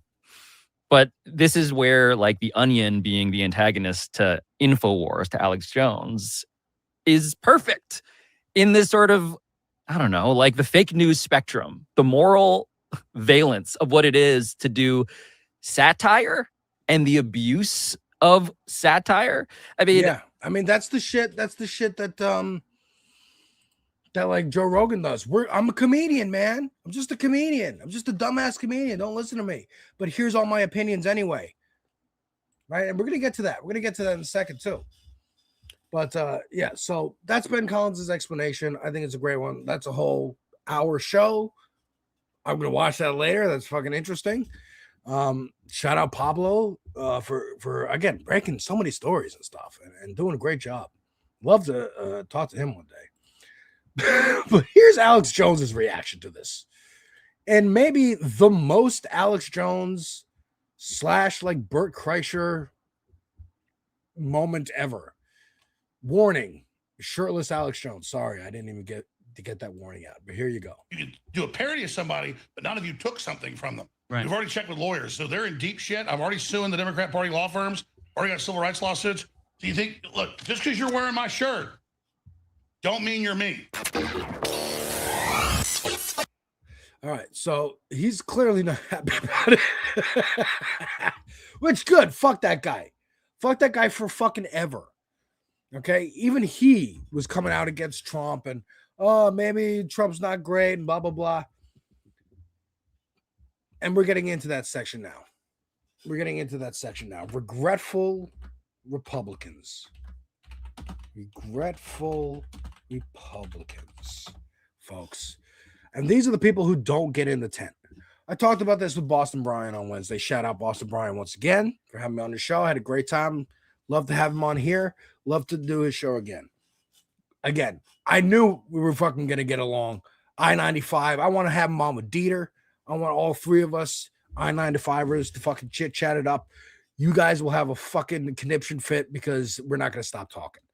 I always worry I ramble too much. Again, I wanted to do 2 hours today just to see if I can even get through all the shit I wanted to talk about. And like maybe with the amount of tabs I have left, maybe. But this is Tucker Carlson today. And he's been making these moves, right? He's been making these moves. And I just want to read what Will Menaker said. Will Menaker, I don't know who he is really, other than just a Twitter account I see a lot.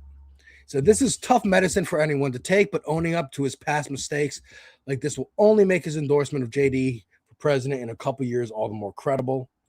I think that's a good take. I think he's being sarcastic, like I am here. And check this out. Check out what fucker had to say. and everyone else who supported him. You wrote speeches for him. I campaigned for him. I mean, we're implicated in this for sure. Yes.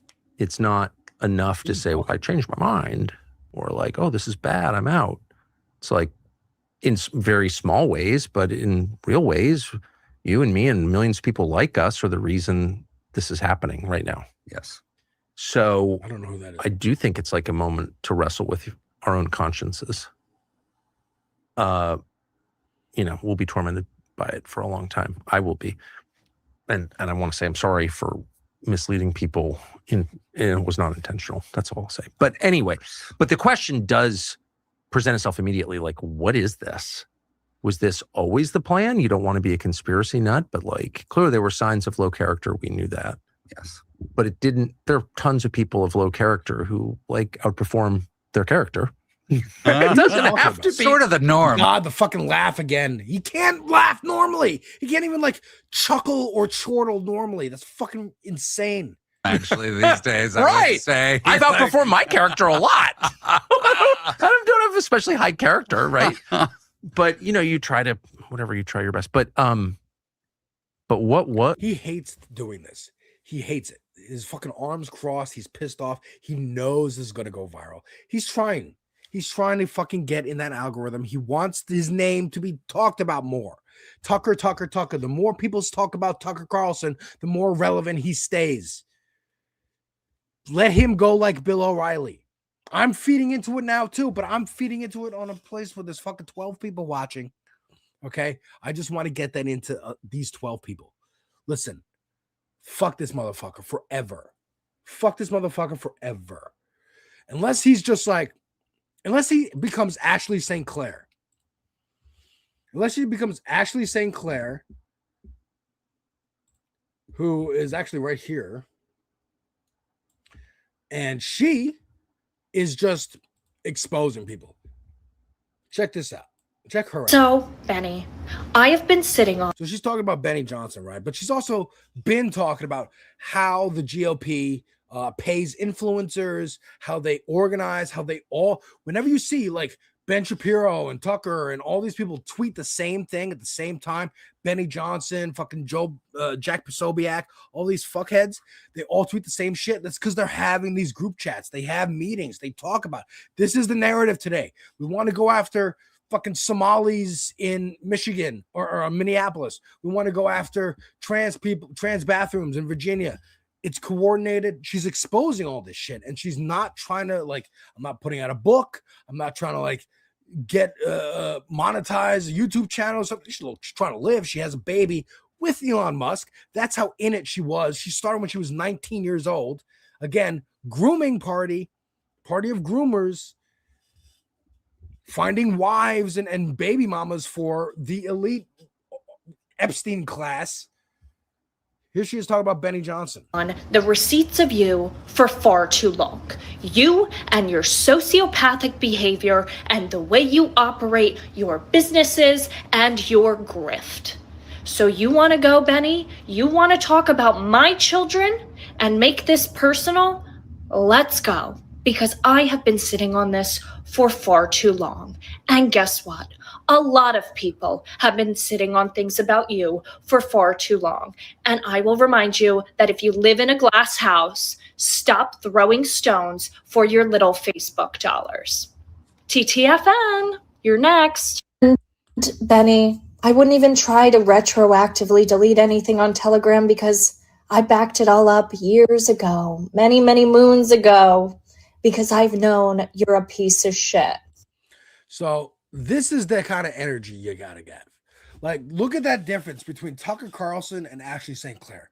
Tucker is just like, I'm sorry, folks, for endorsing Trump and like telling you to vote for him. My bad.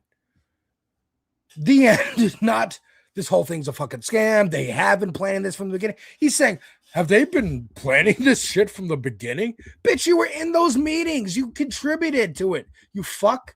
You and Stephen Miller are probably jacking each other off talking about ICE and how they're going to fucking beat up immigrants and kidnap them and rape them and all this shit. The same shit that the Mossad does to fucking, not Mossad, just Israel in general does to Palestinians. the stories that have been coming out about what Israel's been doing. And now even the IDF is trying to like clear their own names and be like, well, I actually felt like a monster. I couldn't look at myself in the mirror. You shouldn't be able to. You should be in the fucking prison, you fucking lunatics. Unless you're going to do Ashley St. Clair level shit or more and be like, okay, now I endorse Zoran Mandani. I endorse these progressive candidates. Again, fall in line. You want to be on this side of the fucking fence? You're in the back of the fucking line. The people are fucking making the decisions now. We want Abdul Saeed.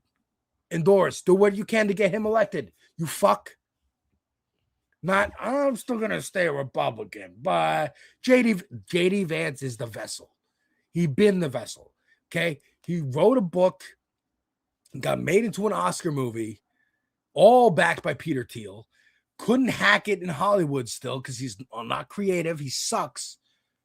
So ran for Senate, all backed by Peter Thiel. He's Peter Thiel. It's Peter Thiel's vessel. It's just he didn't want to run himself. He wanted the fucking chipmunk-faced couch fucker to run for him. We're not going with it. Like Will Maneker said, this is tough medicine for anyone to take, but owning up to his past will only make his endorsement of JD more credible. Exactly. It's nothing. It's trying to wash the stink of Trump off because he's fucking 80 and he's going to die. He's got dementia. He's super unpopular. The whole MAGA movement is unpopular. They're going to rebrand it something else. This is what companies do. This is what toxic companies who pollute, what do? They declare bankruptcy. They close down. They call it something else. They open up something else. The end. And now people forget, but hey, no. You're the same motherfuckers. Where is the Sackler family right now? Where are they? Where do they live? What's their company called where they're making all this money from? What's it called? Fuck these fucks. Fuck these fucking fucks. Forever, dude. And we're going to get into, again, like I talked about a little bit on with Boston Brian. There's different levels. There's the people like politicians in power where like you go to jail. You know what I mean? Tucker Carlson, I laid out what you have to do. You have to go Ashley St. Clair level. Now, dude, now Tucker's been at it for like way longer, but Ashley St. Clair had a baby with Elon Musk. I would argue that's maybe further in than you, Tucker, because I remember the C-SPAN clip where he was like criticizing Bill O'Reilly and being like, he comes off as an everyman, but as soon as people see him like yelling at a waitress on first class flight, the illusion's going to be over. And then he realized, oh, actually, no, it's not. The audience is idiots. I can do this too, and did it better than O'Reilly.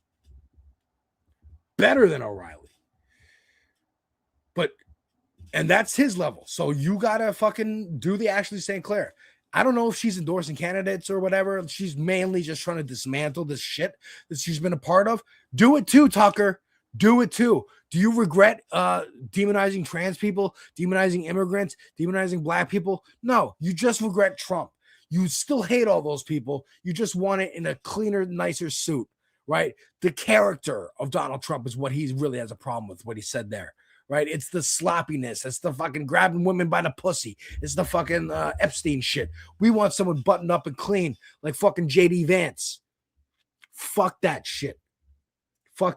Now, a level below are entertainers.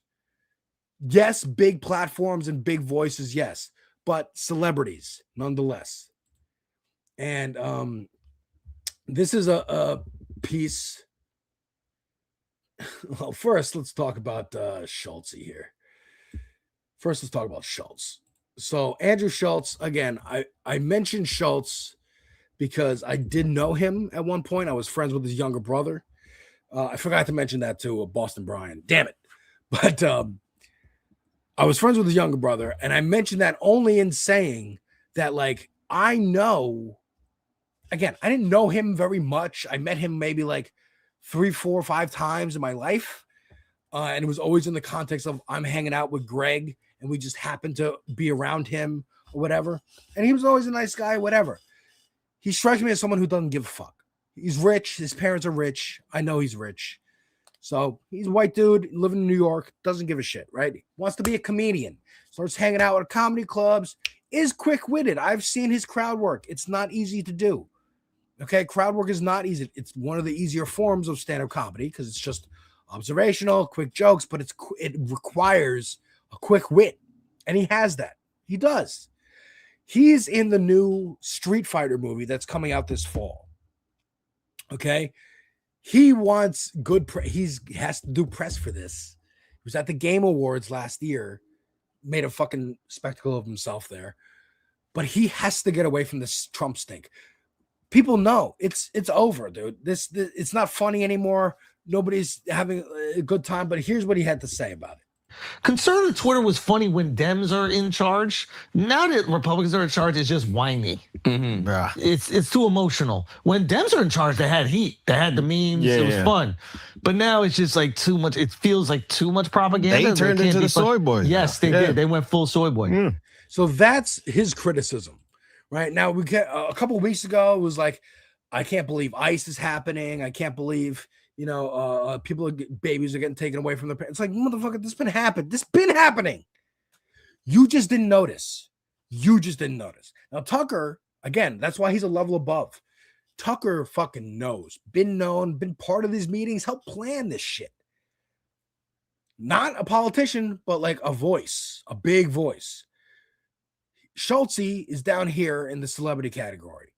He is just like, this was making me money. It was fun. Again, he was fun. Conservative Twitter was fun when the Democrats were in charge because it feels counterculture. How many times have you heard conservatism is the new punk? It is not. It never was, ever. It never will be. But it does feel counterculture when everything on TV, especially in the Obama era, is like, here's a rainbow flag. And we're having, like Joe Biden said, here's a mixed race couple in a commercial. Times have changed because it's in a fucking commercial. Has the rights for those people actually changed on the ground? Has the rights for people of color actually changed for us? Have they gotten better? Or has it gotten stagnant or worse? Did you sign the fucking crime bill in the 90s, Joe? What are we talking about here? Vibes. The vibes are bad, and Schultz wants off the train. Okay? Even Rogan wants off the train. And another thing, he mentions Twitter, right? Here's what's going on Twitter right now. Because of Iran and the war, fucking Iran keeps releasing these Lego fucking videos. Here's one of Erica Kirk. I think we can play this song because it's AI. There's no copyright. Hey y'all, this one's for the timeline.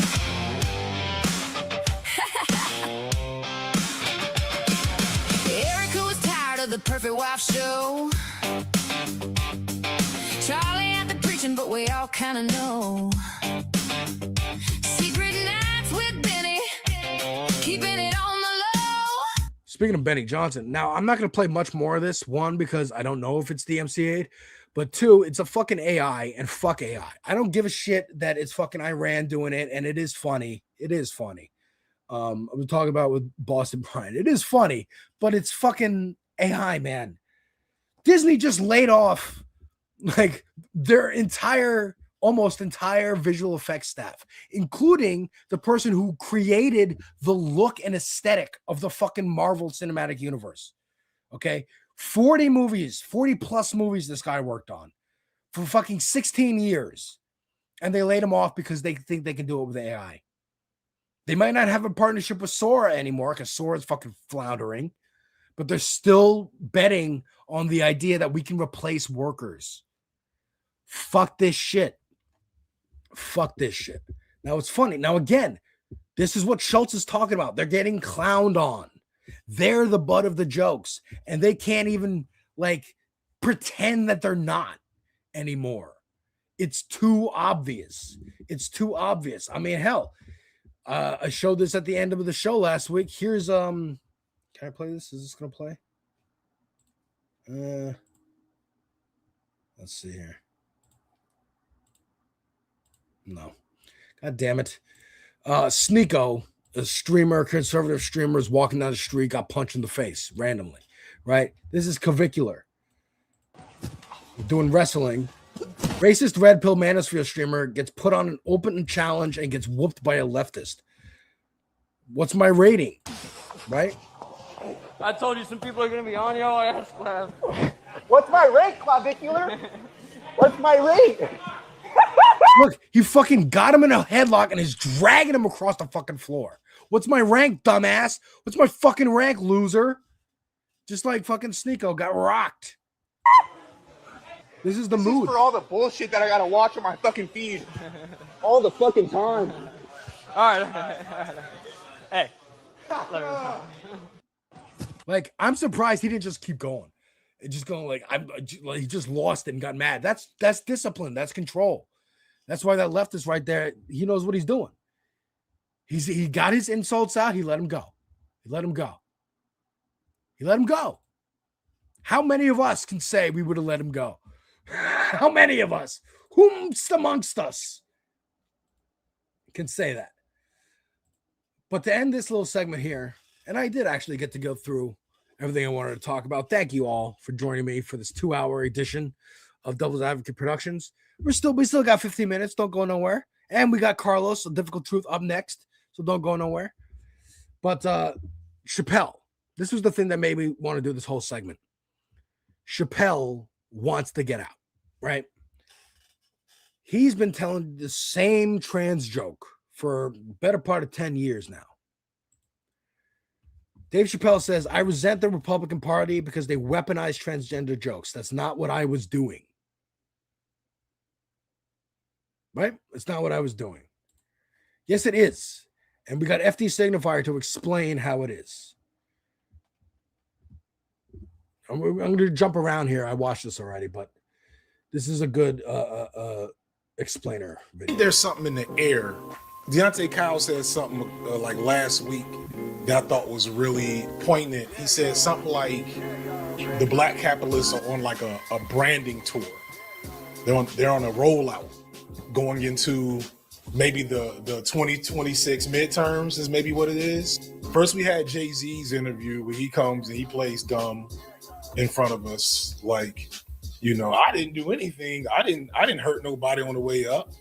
It was all ethical. Like this nigga didn't sell drugs, let alone the snake moves he did behind the scenes and in front of the scenes and to Dame Dash. And then you had John Hope. And he was a crap. Dude, I never forget Bill O'Reilly. Whenever he would bring up Jay-Z, one of the only things I agreed with him on, whenever he brought up Jay-Z, he would always refer to Jay-Z as former crack dealer. Jay-Z is now at the White House again with Obama. That was his problem with him, right? He's racist. But yeah, dude, dealing drugs is one thing. Dealing like weed, whatever, like that's, 420 was yesterday. They're legalizing it across the country. That's one thing. Crack is the only reason anyone does it is because they're addicted to it. If you try to get someone new on it, you're promising them they're going to be addicted to it. And if you are dealing it, you are just feeding addicts. But anyways, yes, as FD says, there's possibly a branding tour happening. Hey, by the way, when you come at capitalism, because we're hearing a lot of that rhetoric now, don't come after us, specifically us, the black ones, because remember, we're here at the seat of the table. We're your voice. You elected us in the market by buying our shit, right? Bryant on the record. So let me get to the actual clip that Chappelle says. You think I'm dumb thing I've heard in a while. So yeah, Chappelle thinks we're dumb, and this is it. And they wild. You know what I was doing. I'll give you an example. Yeah. This is before I learned the phrase, I respectfully decline. And I was on Capitol Hill, and everybody ran up to take pictures with me from every congressional office. And I just take pictures with whoever asked. I didn't ask how they voted, what their voting record is. And then here comes Lauren Boebert. And she said, can I get a picture? And I'd already taken 40 pictures. I didn't want to say no in front of everybody. But I didn't know the phrase, I respectfully decline. This is wild. You say you believe him? Dave Chappelle, the man, thank you, Ropo 153, the man who respectfully declined a $30 million contract from Comedy Central. Now, hold up. I did actually talk about this on my stream on, I I don't remember what day it was, but I stream on Twitch. So follow me on Blue Sky and Twitter to see when I go live on Twitch. I was live earlier today playing Crimson Desert. I'm live. Sometimes I'm live over here on the computer, watching clips and talking about things like I do on this space. And I was talking about Dave Chappelle when this shit happened, the day it happened, right? I have a theory that his walking away from Comedy Central was not about ethics or like racists or laughing at the wrong time or the wrong kind of laughing, right? Racists are coming in my show and being like, yeah, them blacks are so dumb, they'll join the Ku Klux Klan or whatever the fuck. Like, that's why he left and went to Africa and said, no more Chappelle show. I believe it was because he wanted more than $50 million. I believe he wanted more than $50 million. They said, go fuck yourself. We own the show. No. And he was like, all right, I'm going to throw a tantrum and run away to Africa. I'm going to make it like a people power thing. And my theory is this, because later, many years later, when he has that legend and mythology around him of walking away from that money, Netflix options a Chappelle show to put on the streaming service. And I remember him making a stink about it and being like, Comedy Central is continuing to make money with the show that they stole from me and this and that, and don't watch it on Netflix, and trying to get it like, you know, the numbers be bad so that they don't make money off it. He had a vendetta against them because I think they insulted him. They hurt his ego and been like, motherfucker, you ain't worth 50 million. You barely worth $50 million. You're lucky you're getting this number. Fuck you for wanting more. And it hurt him. That's my guess. That's my theory. That's my tinfoil hat conspiracy theory on that. But it is part of his like mythology and why he's exalted to this level of comedian, of like truth teller, right? It's different than, again, sorry to the screens back and forth, but like Gabriel Iglesias is my example, because Gabriel Iglesias, he got a star in the Hollywood Walk of Fame, and during his speech commented on the Riyadh Comedy Festival, being like, I got criticism saying Fluffy sold out. It's like, yeah, of course I sold out. I'm a comedian. I'm going to go make money. What are you talking about? I got houses to pay for. Made a quick joke, moved on. And yeah, I don't expect much social commentary from Gabriel Iglesias. I expect funny jokes, a lot of fat jokes, a lot of Mexican jokes, maybe some about like immigration and ICE and shit like that, but not too pointed. Not too, like, just general jokes about that kind of stuff. Kind of like 20-year-old jokes about that kind of stuff. Not modern, oh my God, ICE is going to come get you, right? Not much politics. Same thing with like Jim Gaffigan. A little bit. He'll say something here or there, but like not too much. But here's the part that really set off the alarm bells for people and for me, right? Now, I showed you that quote about like, they're taking my trans jokes and weaponizing them. And it's like, no. Your jokes were not really jokes. They were just criticisms of trans people's existence. And yeah, they're going to take it and weaponize it. Who do you think you're fighting against? When you're speaking up for the plight of black people in the country, are you talking about black people? Or are you just talking about Dave Chappelle? It's my same thing with Kanye West. Do you really care about black people when you said George Bush doesn't care about black people? Or do you talking about fucking Kanye West? Same shit. Not a surprise that, to me at all, that Chappelle was one of the first to come out and defend Kanye when he said slavery was a choice. When he said, started saying shit about Jews. He came on Saturday Night Live and said it in a monologue, like, look at the people you can't criticize. Anyways, we have a great show for you. He did that. Chappelle did that in defense of Kanye. Watch this shit. He is stupid. So I got to the arena and I lit her ass up for doing. This is him saying like, oh, I criticized Lauren Boebert after I took a picture with her. It's like, it doesn't matter, bro. You still took a picture with her after she posted on Twitter. This is the part that's left out, that I left out. She posted on Twitter, just two people, after he took a picture with her, just two people who believe in genetics and people's rights to exist. They want to get out of the cult. They don't want the stink of Trump on them. That's it. That's it. Folks, I'm sorry. I hit the limit. I almost Talked about every single thing I wanted to talk about on the show. We got close. I'm going to have another chance tomorrow when I start at 6 and roll right through Dieter's show. Folks, we got Carlos, A Difficult Truth up next. Thank you very much for watching. Take care. Share and like this space. Have a great evening.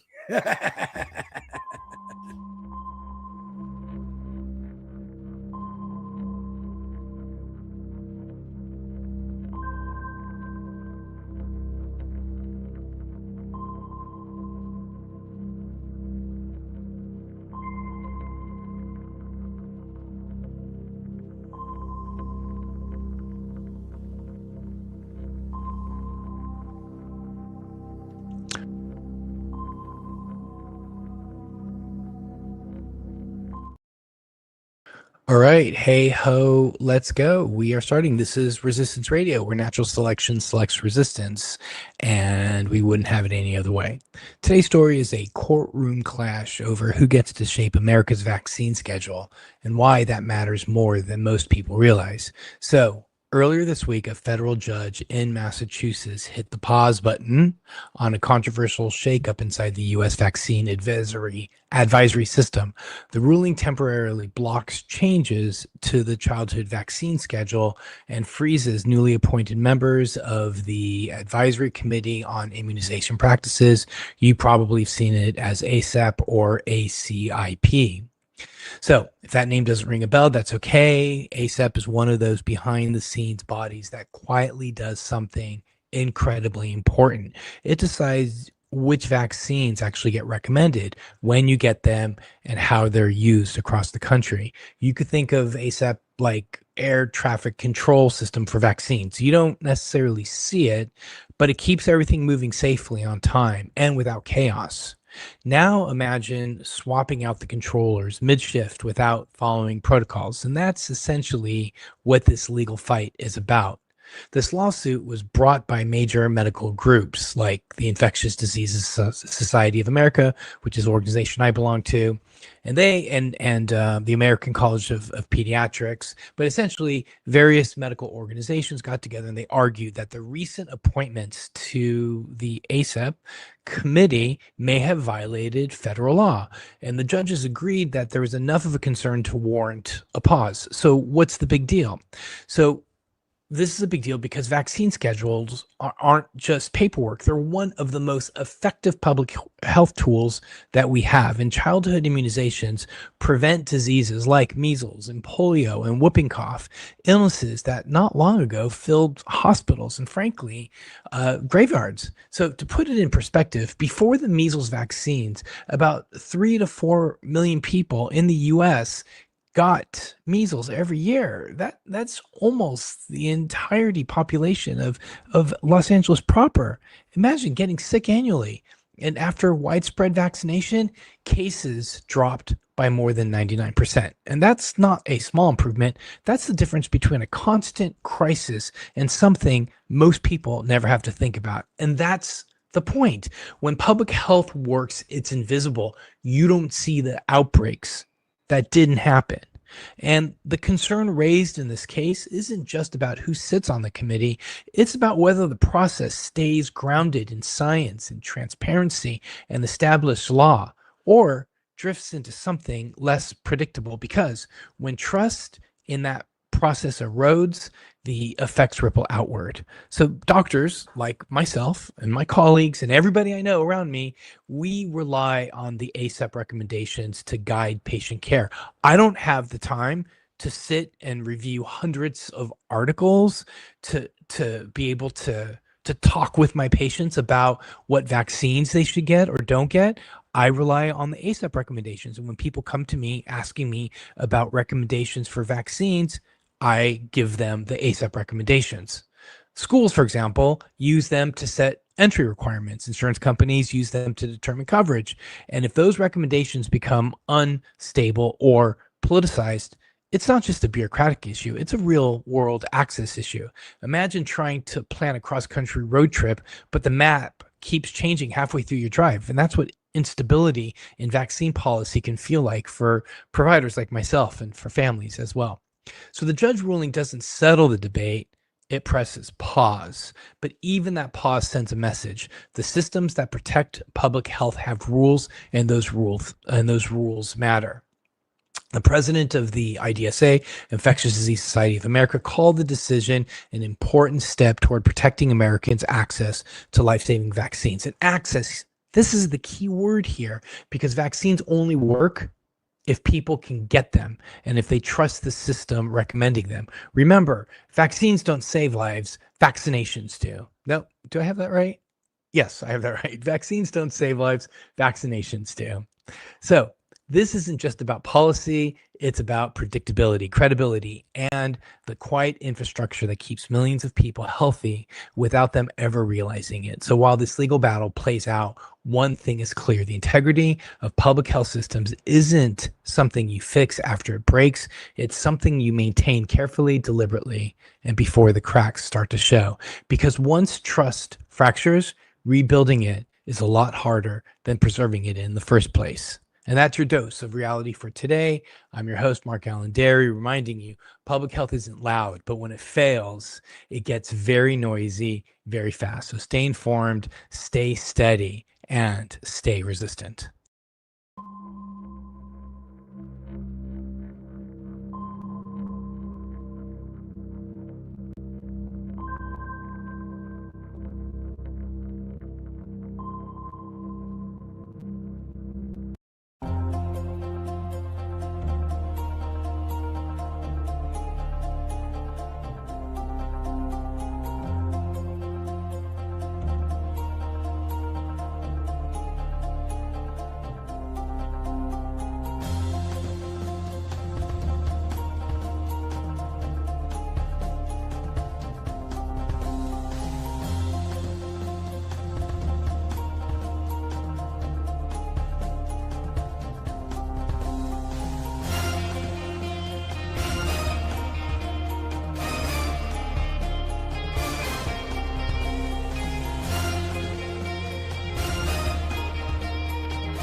So caught up in the day-to-day, just keeping your head down and fighting to survive.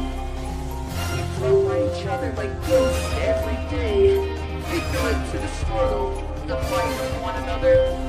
Complacent with the fact that our systems are broken, with the fact that the top 10 will always be first in line, the fact that we are killing our planet and allowing them to keep us divided. We must stand together and rise up. It's time we wake up, and that is a difficult truth.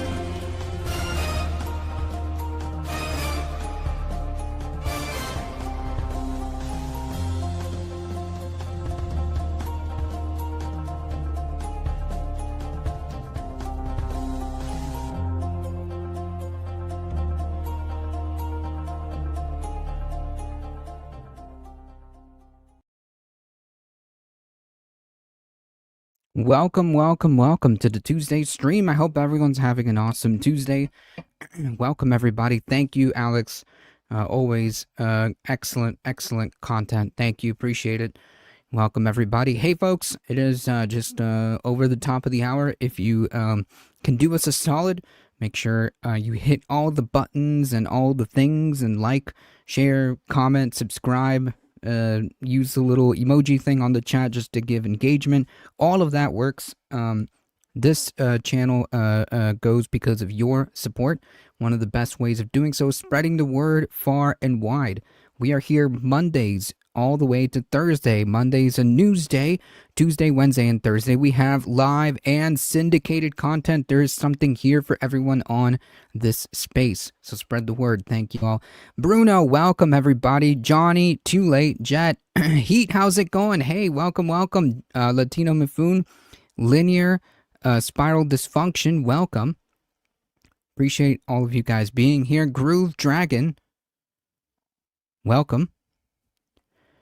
Earth Homies, welcome. Oh boy, do we have a whirlwind of stuff. I mean, like, where do we even begin, folks?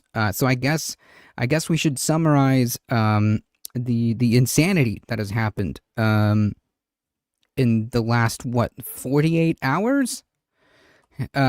So recently, Trump cabinet has departed because of misconduct allegations. So she will be leaving Trump's cabinet. Apparently, Trump, this has been going back and forth, but apparently the ceasefire with Iran has just been extended, as supposedly negotiations are about to happen. Maybe, I don't know. The Strait of Hormuz is still closed, despite what Trump says. The United States Navy has essentially committed piracy. What else? What else? Congresswoman McCormick is set to resign shortly. So these are just the whirlwind of stuff that we're. All of these things have happened very quickly. There's also been rumors. That apparently a general, by General Kane, has stopped Trump from apparently asking to nuke Iran. None of this is confirmed. However, this would fit a demented and insane person's modus operandi, right? None of this is confirmed, but the amount of stuff that has just been going around is pretty disturbing. Ladybug, welcome. I thought that misconduct was smiled upon. Oh no, not for Democrats, of course. Not for Democrats. Of course they should. And just to be, clear, of course someone who's been committing fraud and using funds illegally should step down and face consequences. However, that same standard is not applied equally. That is true. What's pretty much confirmed is that the general took him outside of the situation. The general staff took him outside of the situation room. Yeah, that's what we know. But apparently, that's what the issue was. Which, if that is true, it'd be pretty insane.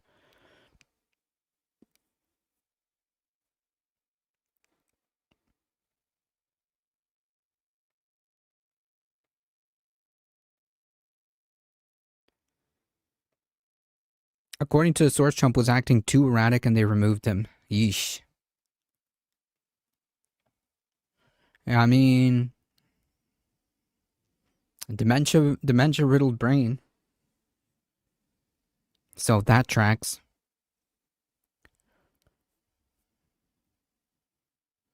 Lock us up for existing while they offend their own laws? Yeah, of course. Laws for us, but not laws for them.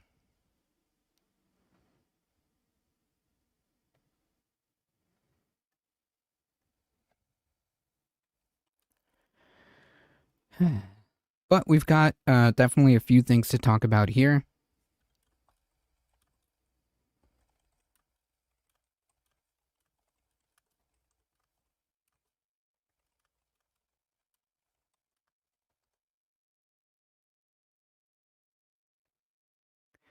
They removed him. Goddamn way to confirm the 25th Amendment needs to be used. You would think, right? You would think in normal circumstances that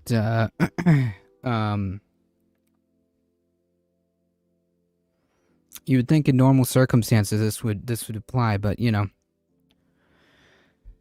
can you imagine if like there was a Democratic president that was doing this?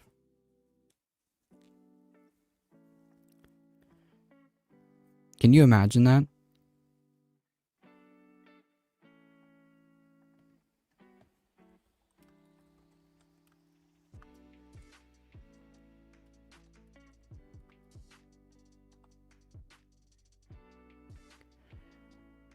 Trump encourages companies not to seek the tariff refunds, which they are entitled to because these were illegal tariffs. Now, this is from Bloomberg, so, you know, we gotta take it as it is.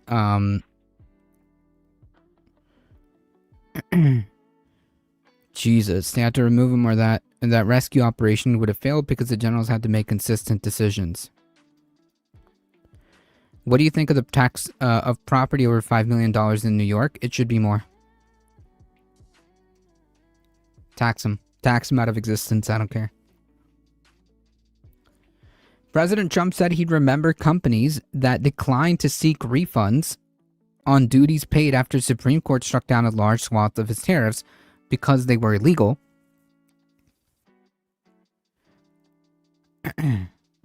Quote, it's brilliant if they don't do that, Trump said Tuesday on CNBC in response to a question whether companies such as Amazon and Apple should request refunds on duties that have now been deemed unlawful. If they don't do that, I'll remember them. Jesus, this sounds like a mob boss. This sounds like a mob boss threat. So basically, Trump is saying, don't get your refund, and I'll remember, presumably by what? Giving them future tax breaks or something? I don't know. Is Trump going to tell that to Nintendo? He's telling that to everybody, I guess. In February, the Supreme Court ruled against Trump's use of the International Emergency Economic Powers Act to impose the so-called reciprocal tariffs on imports from nearly every country. That ruling set the stage for a complicated task that could become the largest repayment by the U.S. government in its history. Trump's comments come a day after the U.S. Customs and Border Protection launched a web portal for importers to file requests for the refunds that could total more than $160 billion. Yet the process is still fraught with uncertainty. Yeah. So when Trump said that we were that there was going to be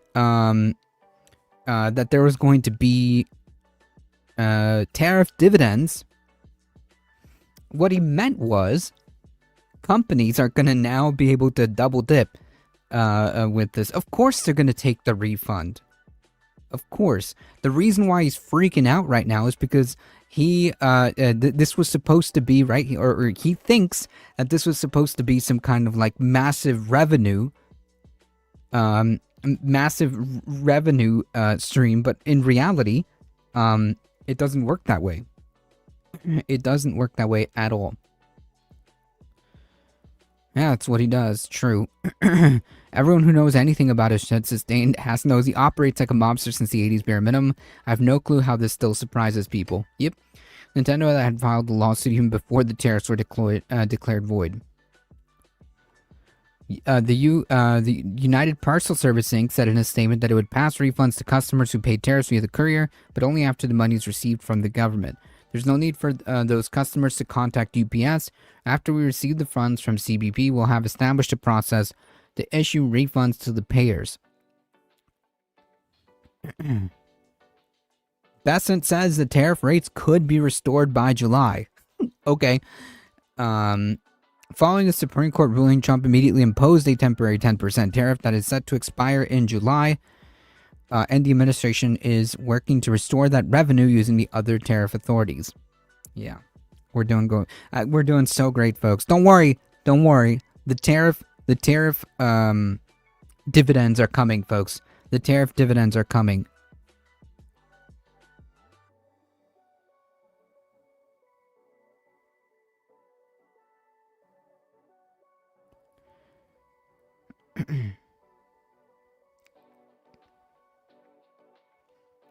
We're doing it a different way. We're going to end up with the same, Trump said in a Tuesday interview. We'll end up with bigger numbers, actually, but it's a little more unwieldy. Okay. Yeah, sure. So the only thing we can really glean off this that I found mildly amusing is that Trump is freaking out. Trump is freaking out, and he doesn't want these companies to take the refund because that means he's in the wrong here, and Trump can't. It doesn't compute. The level of narcissism that this dude has is off the charts. It's almost amazing. This guy can't be wrong on anything. If Trump believes that the grass is blue, and you show him a picture of the grass being green, he'll say that it's just AI or whatever. Like, that's the level. He cannot be wrong. He cannot be wrong under any circumstance, and I think that this is kind of like a example of that, a microcosm of that narcissism just manifesting itself in this, and I think it's quite telling. It's not going to happen. Of course, these companies are going to get their refunds. They're not going to trust this guy. Yeah, what about our refund? Our refund? Our refund? Ah. No. That's only for the capital class. That is only for the capital class. Bailing out the working class? I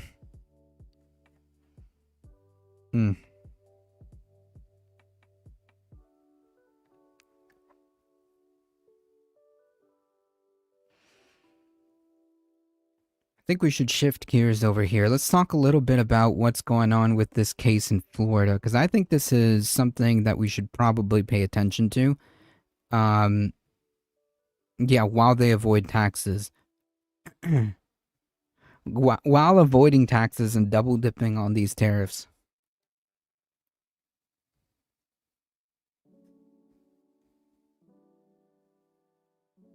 Not to mention, do you think that prices are going to go down? Do you think that companies are going to drop down the prices like before the pre-tariff era? Yeah. Nope. Not at all. So it's like they're it's not really double dipping, because that increased price is not really going to go down. There's no incentive for that price to go down if people, keep paying it or need things like food.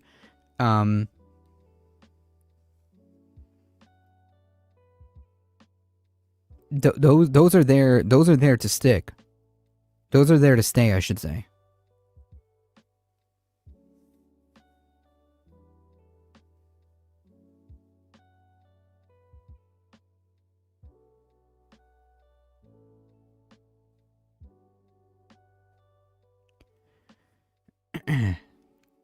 Florida's Attorney General announces criminal investigation into OpenAI. I wonder if this could set some kind of a precedent about how we handle things like this going forward. The Florida Attorney General said his office was issuing subpoenas to OpenAI on Tuesday morning today, seeking information about how the leading AI company approaches user threats of harm to themselves and to others. The subpoenas are part of a new criminal investigation into the company, James Uthmeyer said in a press conference. These actions are an escalation from his previously announced probe of the artificial intelligence company, which he said will continue as a civil investigation alongside the newly announced criminal investigation. On April 9th, Uthmeyer said that he would launch an investigation into OpenAI and its ChatGPT tool over national security and safety concerns. Among other concerns, he is investigating whether ChatGPT provided any planning assistance to the alleged gunman in the Florida State University mass shooting that left 2 people dead. So yeah, apparently this guy was using AI, and the AI was helping this person, and it apparently set off no red flags. In fact, it actually recommended, I think, firearms to use, if I remember correctly. But we'll keep going. That's the neat thing. They don't. We've been looking into the recent FSU shooting and that shooter's communication with ChatGPT, Uthmeyer said in a press conference Tuesday morning. Our review of that communication has revealed that a criminal investigation is necessary. ChatGPT offered significant advice to the shooter before he committed such heinous crimes. Uthameyer said, adding that the chatbot advised the shooter on what type of a gun to use, which ammo, and whether or not a gun would be useful in short range. Jesus Christ. Wow.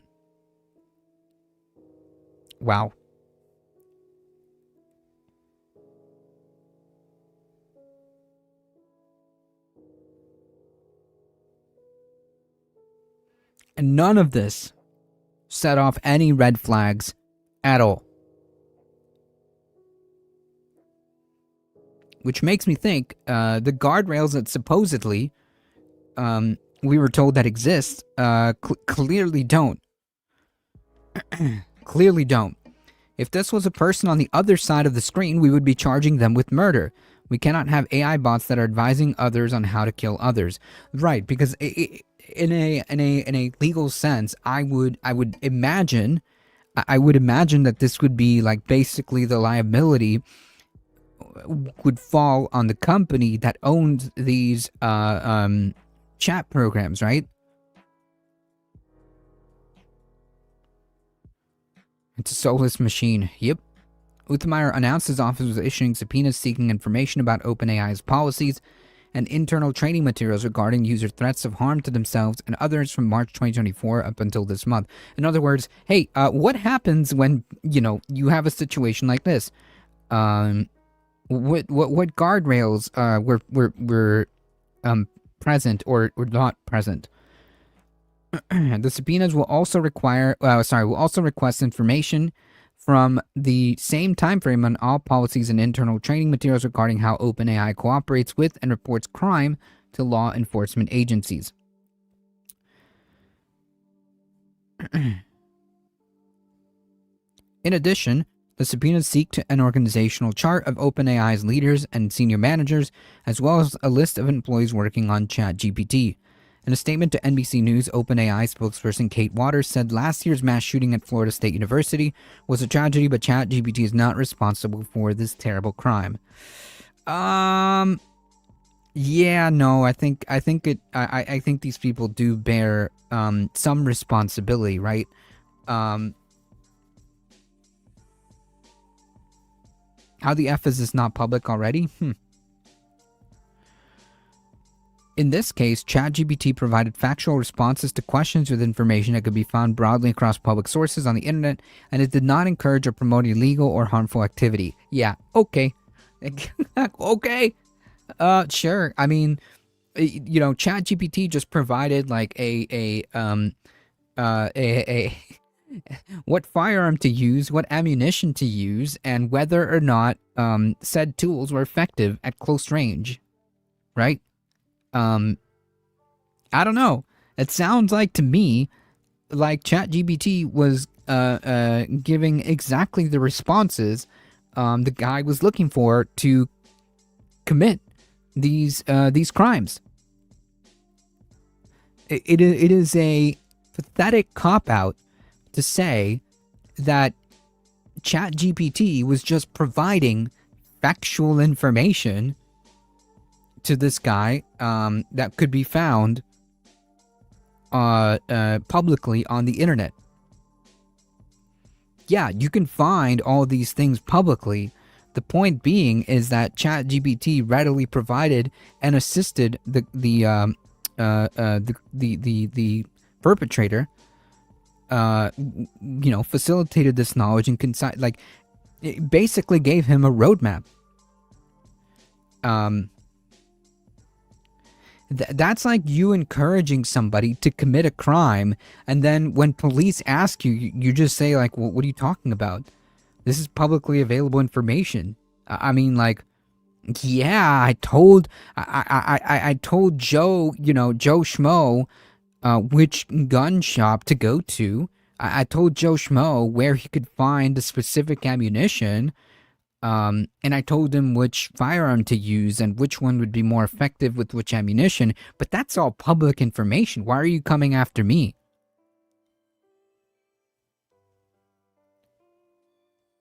Like, you wouldn't say that, right? You'd be an accessory to murder. Cannot rely on ChatGPT to become the fall guy for their atrocities. Yep, haven't OpenAI claimed to be the responsible developers of AI before Microsoft took a stake. Yeah, well, responsible developer right here. That is a poor cop out. That is like telling somebody how to rob a bank, okay? And say like, well, this is just like information that is publicly available. Like you can just Google this stuff, right? Like, no, that's not going to fly in a court of law, right?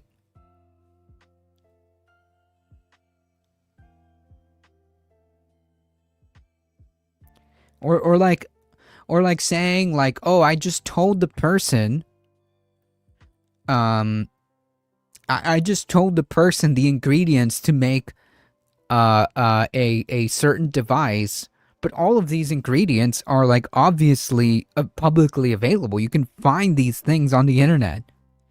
Like that's not a cop out, man. You're going to jail. you're going to jail.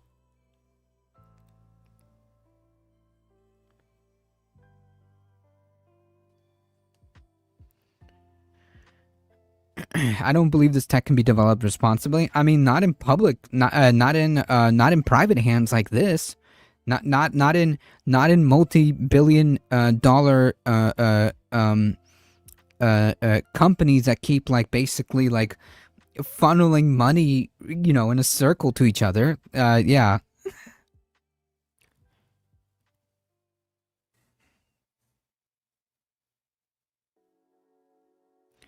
Maybe in their court it flies like ducks heading north.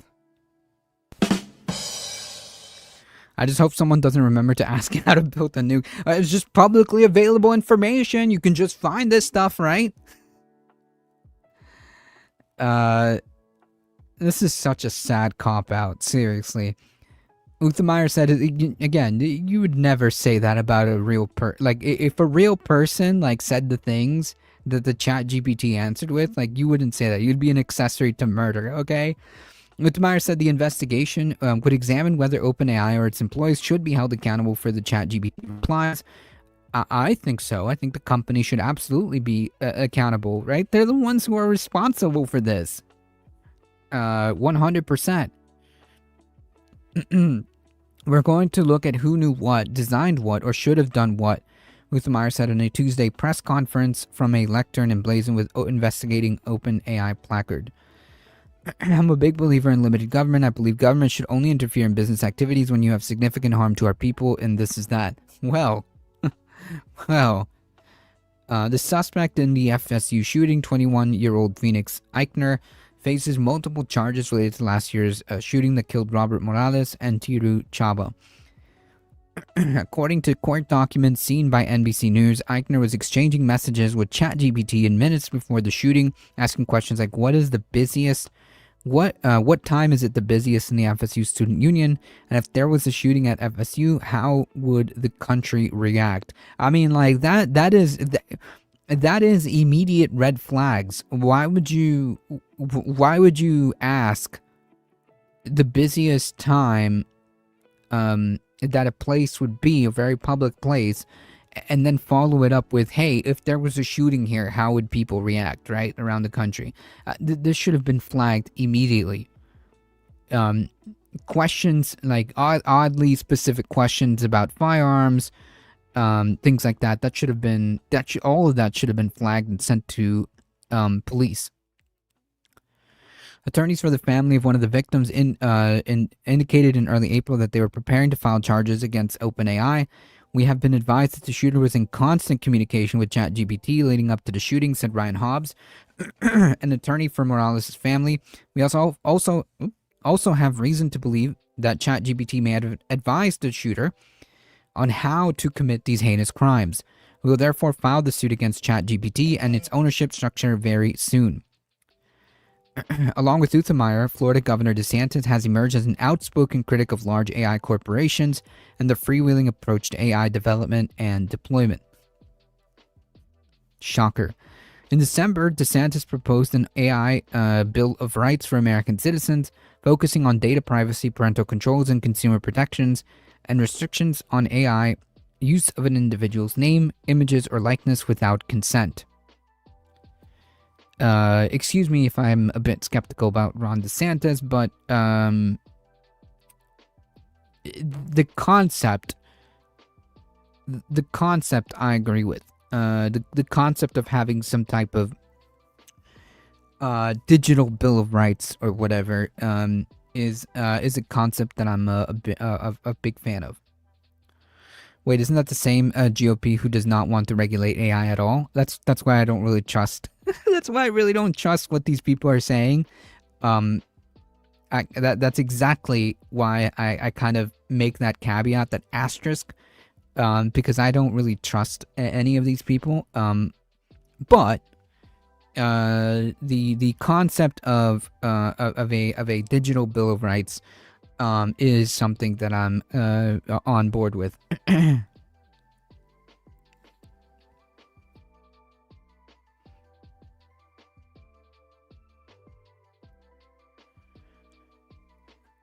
I stopped using ChatGPT after admitted that it gave me right-wing establishment answers to questions on geopolitics because of my location and was unable to change this. That's wild. It just told you that, like, hey, look, man, this is how I'm gonna answer you, okay? That's what I got. Wild.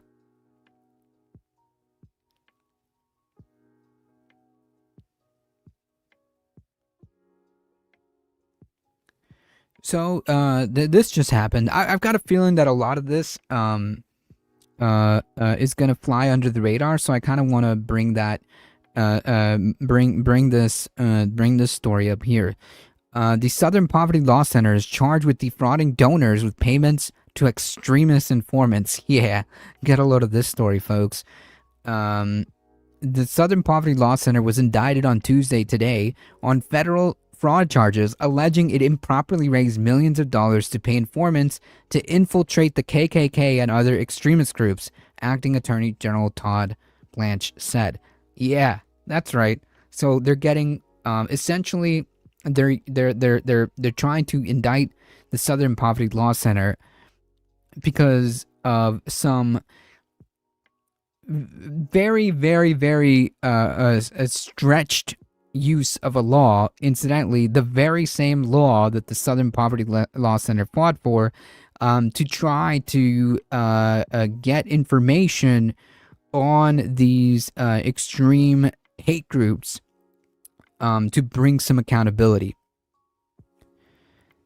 So check this out. The Justice Department alleges a civil rights group defrauded donors by using their money to fund the very extremism it claimed to be fighting, with payments of at least $3 million between 2014 and 2023 to people infiltrated with the KKK, the United Klans of America, the National Socialist Party of America, the Nazi Party of America, and other extremist groups, the SPLC. So again, like, this is an insane concept. This is an insane concept. They're saying that the SPLC, by trying to infiltrate these hate groups, right, violated these laws, because they're saying that actually they never what they're actually doing is funding these groups. Get it? So it's 1984 level stuff here. The SPLC was not dismantling these groups. It was instead manufacturing the extremism it purports to oppose by paying sources to stoke racial hatred.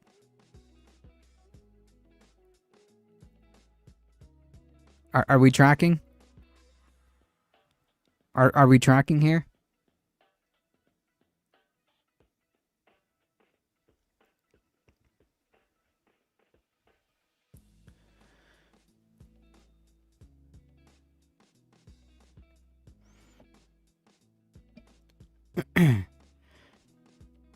AI is the new Fox News. People are finally waking up to Fox, still blindly trust the AI with no clear origin on what it's saying or why. The Silver Legion? No, that's the CIA's job. True. The worst is yet to come. This is just the start of an avalanche. ADT, I agree. The civil rights group faces charges including wire fraud, bank fraud, and conspiracy to commit money laundering in the case brought by the Justice Department in Alabama, where the organization is based. The indictment came shortly after the SPLC revealed the existence of a criminal investigation into its program to pay informants to infiltrate extremist groups and gather information on their activities. The group said the program was used to monitor threats of violence, and the information was often shared with local and federal law enforcement. The SPLC CEO Brian Fair said the organization will vigorously defend ourselves and our staff and our work. Blanche said the money was passed from the center through 2 different bank accounts before loading onto prepaid cards to give to the member of extremist groups, which also included the National Socialist Movement, the Aryan Nations affiliated Sadistic Souls Motorcycle Club. Jesus Christ, what a bunch of freaking cringy. Really? The group never disclosed the donors' details or of the information program. They're required under the laws to associate with non-profit to have certain transparency and honesty in what they're telling donors they're going to spend the money on and what their mission statement is and what they're raising money doing. The indictment includes details on at least 9 unarmed informants that were paid by the SPLC through a secret program that prosecutors say began in the 1980s. Within the SPLC, they were known as field sources or the Fs. Or the FS, according to the indictment. Okay, so yeah, my bad. So this is basically like trumped up fraud charges, essentially. That's what's happening here. So I had the law, the statute incorrect. They are trying to target the SPLC through various fraud charges. Is why I'm absent a lot, being too upset. Oh, I believe me, I get it. Believe me, it is completely understandable.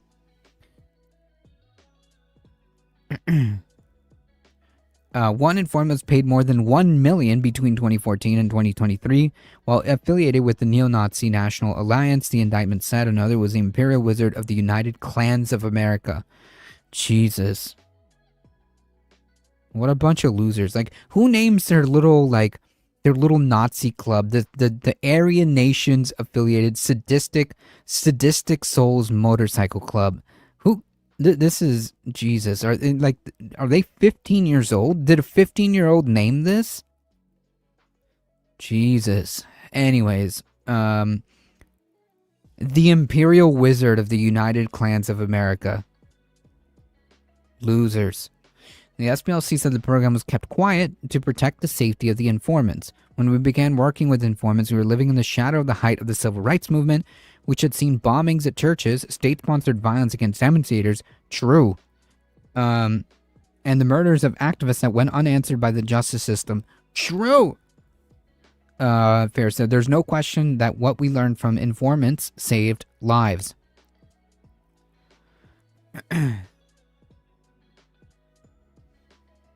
A little comic relief is great. I try, folks, okay? They're very loud about being incels. Holy, that's true. The SPLC, which is based in Montgomery, Alabama, was founded in 1971 and used civil litigation to fight white supremacist groups.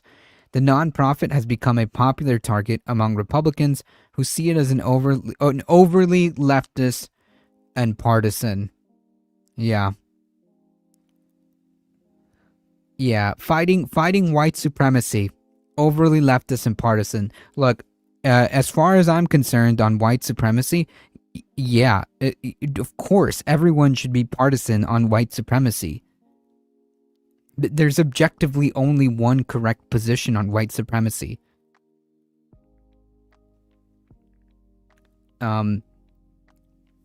So, does anyone out, like, you see, like, when you see stuff like this, right?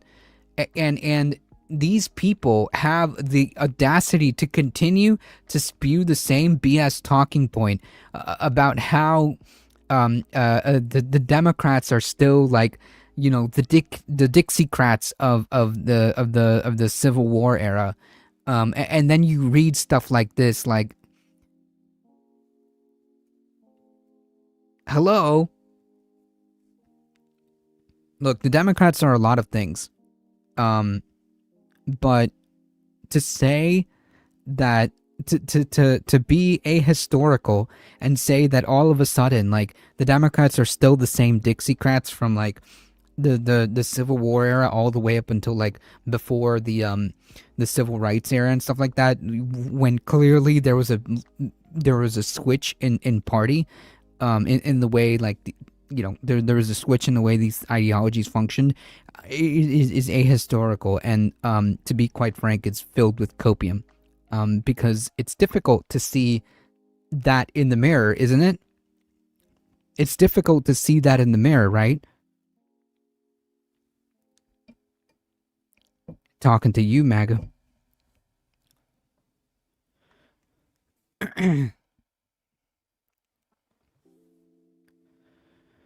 Yep, that's some of their thinking, not much to it. No, we have to be disingenuous to win our arguments. True!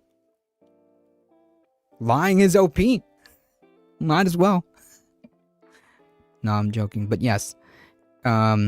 The investigation could add to concerns that the Trump Republican administration is using the Justice Department to go after conservative opponents and his critics. Yeah. When I was told that it was the Biden DOJ that was, weaponizing the government against political or perceived political opponents, it follows a number of other investigations into Trump foes that have raised questions about whether the law enforcement agency had been turned into a political weapon. I mean, like, yeah, sure. I guess this is one way of putting it, right? Sure. This is so lukewarm. This is a lukewarm way of saying absolutely the Trump administration in its quest for centralized power is absolutely following a dictatorial playbook, weaponizing the very bureaucracy and that it controls against political opponents. Yeah. Yeah. That's a very nice way of saying that. The SPLC has faced intense criticism from conservatives who accused it of unfairly maligning right-wing organizations as extremist groups, because they are. The center regularly condemns Trump's rhetoric and policies around voting rights, immigration, and other issues because they're extreme positions, right? Like, of course, the center came under fresh scrutiny after the assassination of last year conservative activist and white supremacist Charlie Kirk brought renewed attention to its characterization of the group that Kirk founded and led. The center included a section on that group, Turning Point USA, in a report titled "The Year in Hate and Extremism in 2024," and described the group as a case study of the hard right in 2024. These are just straight facts, okay? If you don't like them, then that's kind of like a you problem. And again, I refer you to my previous comment. It must be tough, right? Like, it must be tough looking in the mirror and seeing that, right? Because, like, you guys, and by you guys, I mean the right, are the monsters, right? Like, it's difficult to reconcile with that. So I get why you're lashing out, because it's difficult to look in the mirror and see that you're the actual monsters. Right? It's a lot easier to just disassociate and say, no, it's the left, or it's those guys that are the monsters, right? It's easier that way. But it doesn't change the facts. It doesn't change the fact that Charlie Kirk absolutely was a fascist Nazi sympathizer. He espoused far-right white supremacist ideology under the guise of a Christian theocratic Christian nationalist umbrella. That's what he did, and that's who he was, and that's his legacy. And I get it's easier to just say, well, the left just calls everybody Nazis that they don't like, but look in the mirror, dude. I know it's difficult. I know it sucks. One day, you're going to have to reconcile with it. Assuming that you people ever do. FBI Director Kash Patel said last year that the agency was severing its relationship with the center. which had long provided law enforcement with research on hate crime and domestic extremism. Patel said the center, incidentally, the FBI has repeatedly said that white supremacist groups are the most lethal and persistent threat as far as domestic terrorism. That has been a consistent finding for decades at this point. In fact, even in Trump's first administration, they actually had to water down the finding, but nonetheless, they still publicly put that white supremacist groups absolutely are the most lethal and persistent threat to as far as domestic terrorism goes. I don't want reconciliation. I want a national divorce. No, I mean like the people reconciling with who they are. That's assuming that I was saying that assuming that even ever happens. But yeah. Patel said the center had been turned into a partisan smear machine, which is funny, right? Because I guess, like, again, this inability to look at yourself in the mirror, it's much easier to say that this is just a partisan smear without actually having the critical thinking of, like, wait a minute, what if we are the baddies? That can't be us. Hate group? Nah. And he accused it of defaming mainstream Americans with its hate map that documents alleged anti-government and hate groups inside the United States. Mainstream Americans are just like far-right fascist groups, like your Patriot fronts and whatnot. House Republicans hosted a hearing centered on the SPLC in December, saying it coordinated efforts with President Joe Biden's Democratic administration to, quote, target Christian and conservative Americans and deprive them of their constitutional rights to free speech and free association to Nazis. Missed that little last part there. Yeah, the free your freedom to be as hateful and bigoted, and your freedom to associate with Nazis.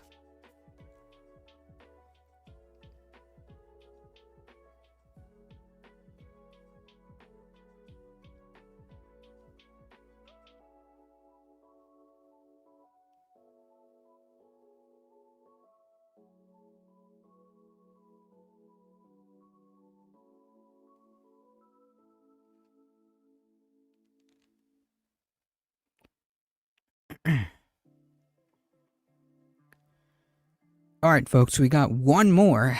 This one's a bit of a doozy.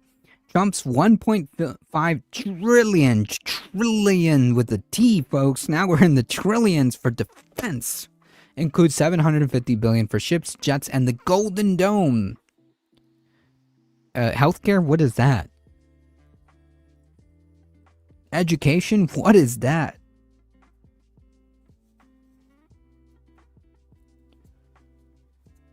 Childcare? Food assistance? What?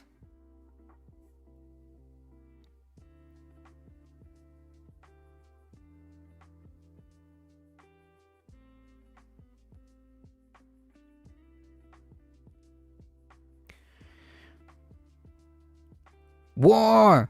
What is it good for? The military-industrial complex? The Pentagon on Tuesday unveiled more details of President Trump's $1.5 trillion defense budget request for fiscal year of 2027, by far the largest year-over-year increase in defense spending since the post-World War II era. Yeah, $1.5 trillion. This is, again, supposedly the fiscally conservative, right, party? And a new wrinkle the Pentagon has created, and also, incidentally, when was the last time the Pentagon passed an audit? We don't want to talk about that one, huh? In a new wrinkle, the Pentagon has created a category it's calling presidential priorities, covering the Golden Dome defense missile defense, drone dominance, artificial intelligence and data infrastructure, and the defense industrial base. Last year, Trump asked Congress for a national defense budget of $892 billion and then added $150 billion through a supplemental budget request, sending the total price tag over $1 trillion for the first time in history. Yeah. I cannot imagine them digging education. Unironically, Carl Sagan warned that this would happen in the future. Yep. And here we are. On shipbuilding, the budget includes over $65 billion to procure 18 warships and 16 support ships made by General Dynamics and Huntington Ingalls Industry as part of what the Pentagon is calling the Golden Fleet Initiative. Jesus Christ. The largest shipbuilding request since 1962. The budget ramps up Lockheed Martin's F-35 procurement to 85 aircraft per year. That includes $102 billion for aircraft procurement and research and development, a 26% increase over the prior years. Development of next-generation systems like the Boeing F-47 is also priority, while $6.1 billion is requested for Northrop's Grumman's P-21 bombers. On drones, a senior official, I mean, like, obviously, like, look, we don't really need to go, like, too much into this, like, the point is, they are requesting a absurd and insane amount of money for this.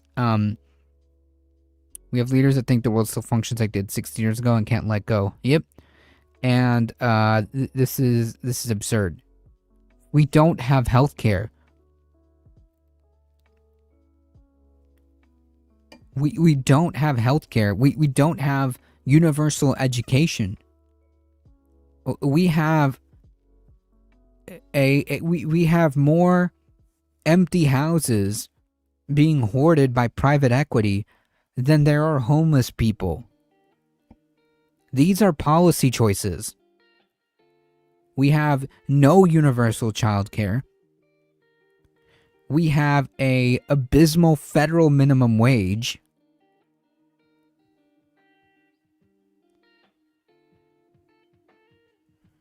The cost of living is through the roof.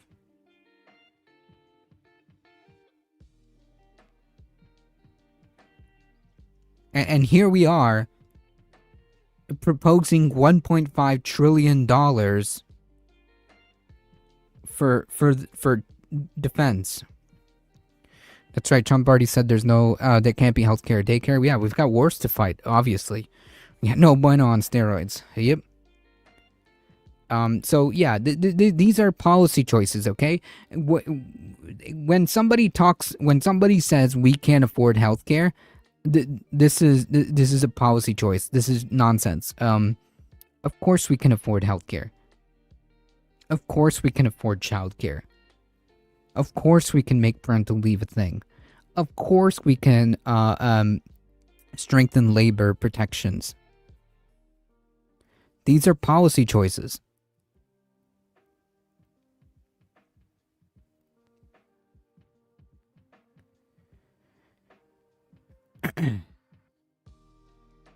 Alright folks, it's about 8 o'clock. Thank you all for being here. I appreciate all of you guys hanging out. Thank you. If you want to support the channel, again, please do all the things. Hit all the buttons.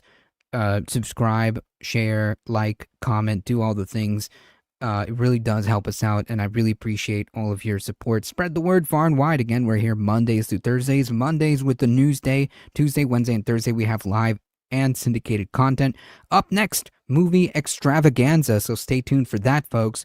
Thank you all for being here. As always, folks, please stay safe. Please take care of each other. I love you all, and I hope to see you guys in the next one. See ya!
I'm fuzzy on the whole good bad thing.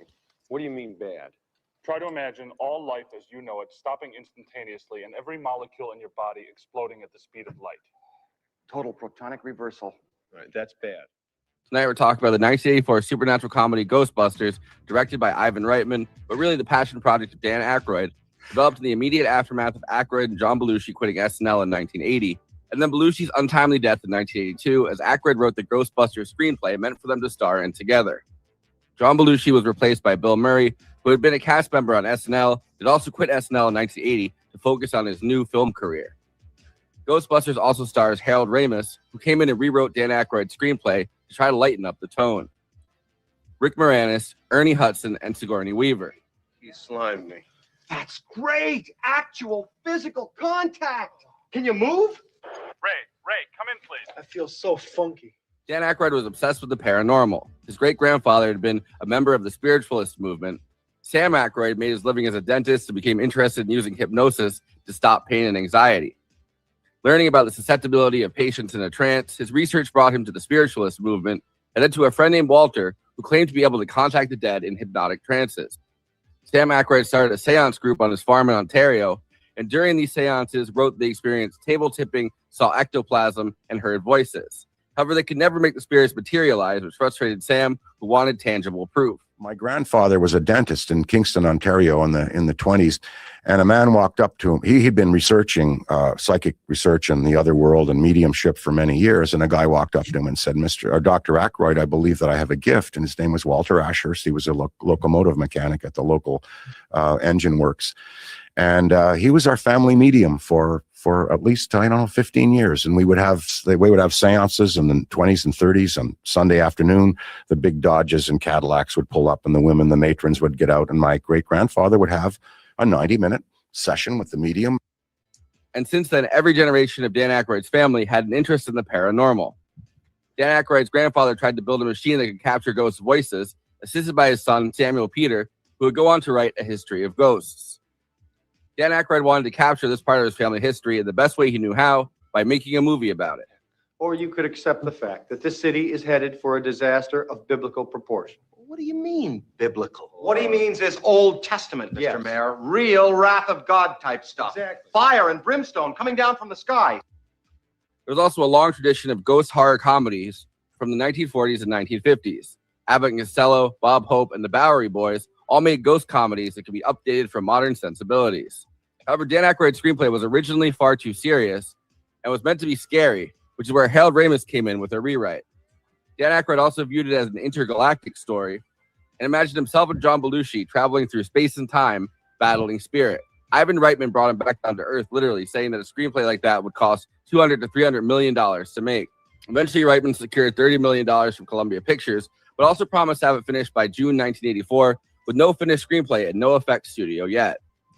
Basically, 13 months to create Ghostbusters out of thin air. During the 13 months, Frank Price, who had been the Columbia executive who promised the $30 million and went to bat with the head of Columbia Pictures over greenlighting it, left Columbia to become the head of Universal Studios, which actually worked out well for the film because the name Ghostbusters was copyrighted by Universal TV, and he sold it back to them for $500,000. The effects were done by Richard Edlund, the former Industrial Light and Magic effects veteran, who founded Boss Film Studios, a new company in collaboration with both Columbia and MGM. Cinematography by Laszlo Kovacs, the new Hollywood cinematographer who had done Easy Rider very early in his career, and has started long-term collaborations with Peter Bogdanovich and Richard Rush. It also worked on Close Encounters of the Third Kind with Spielberg. The music is done by Elmer Bernstein, with Ray Parker Jr. writing and performing the now iconic theme song. I'm Winston Zeddemore, Your Honor. But I've only been with the company for a couple of weeks. But I gotta tell you, these things are real. Since I joined these men, I have seen that'll turn you white. Ghostbusters tells the story of three parapsychology professors who get fired by a Columbia University dean right after experiencing their first real encounter with a ghost in the New York Public Library. It's generally one of the most 80s movies of all time. As Dan Aykroyd said, in the early 80s, everyone was starting businesses. 3 professors start a business fighting and containing ghosts, which gets them in trouble with the Environmental Protection Agency as their containment unit is nearing capacity. But by then, spiritual energy is coursing through New York City, and the Ghostbusters are the only ones who can stop the ghosts. Are you the keymaster? Yes. I'm a friend of his. He told me to meet him here. I didn't get your name. I'm Zul. I'm the gatekeeper. Who have possessed Sigourney Weaver's Dana and her neighbor Lewis, played by Rick Moranis. Ghostbusters became the second highest grossing film of 1984. It spawned multiple animated TV shows, video games, and multiple sequels, and a 2016 reboot. It's the Stay Puft Marshmallow Man.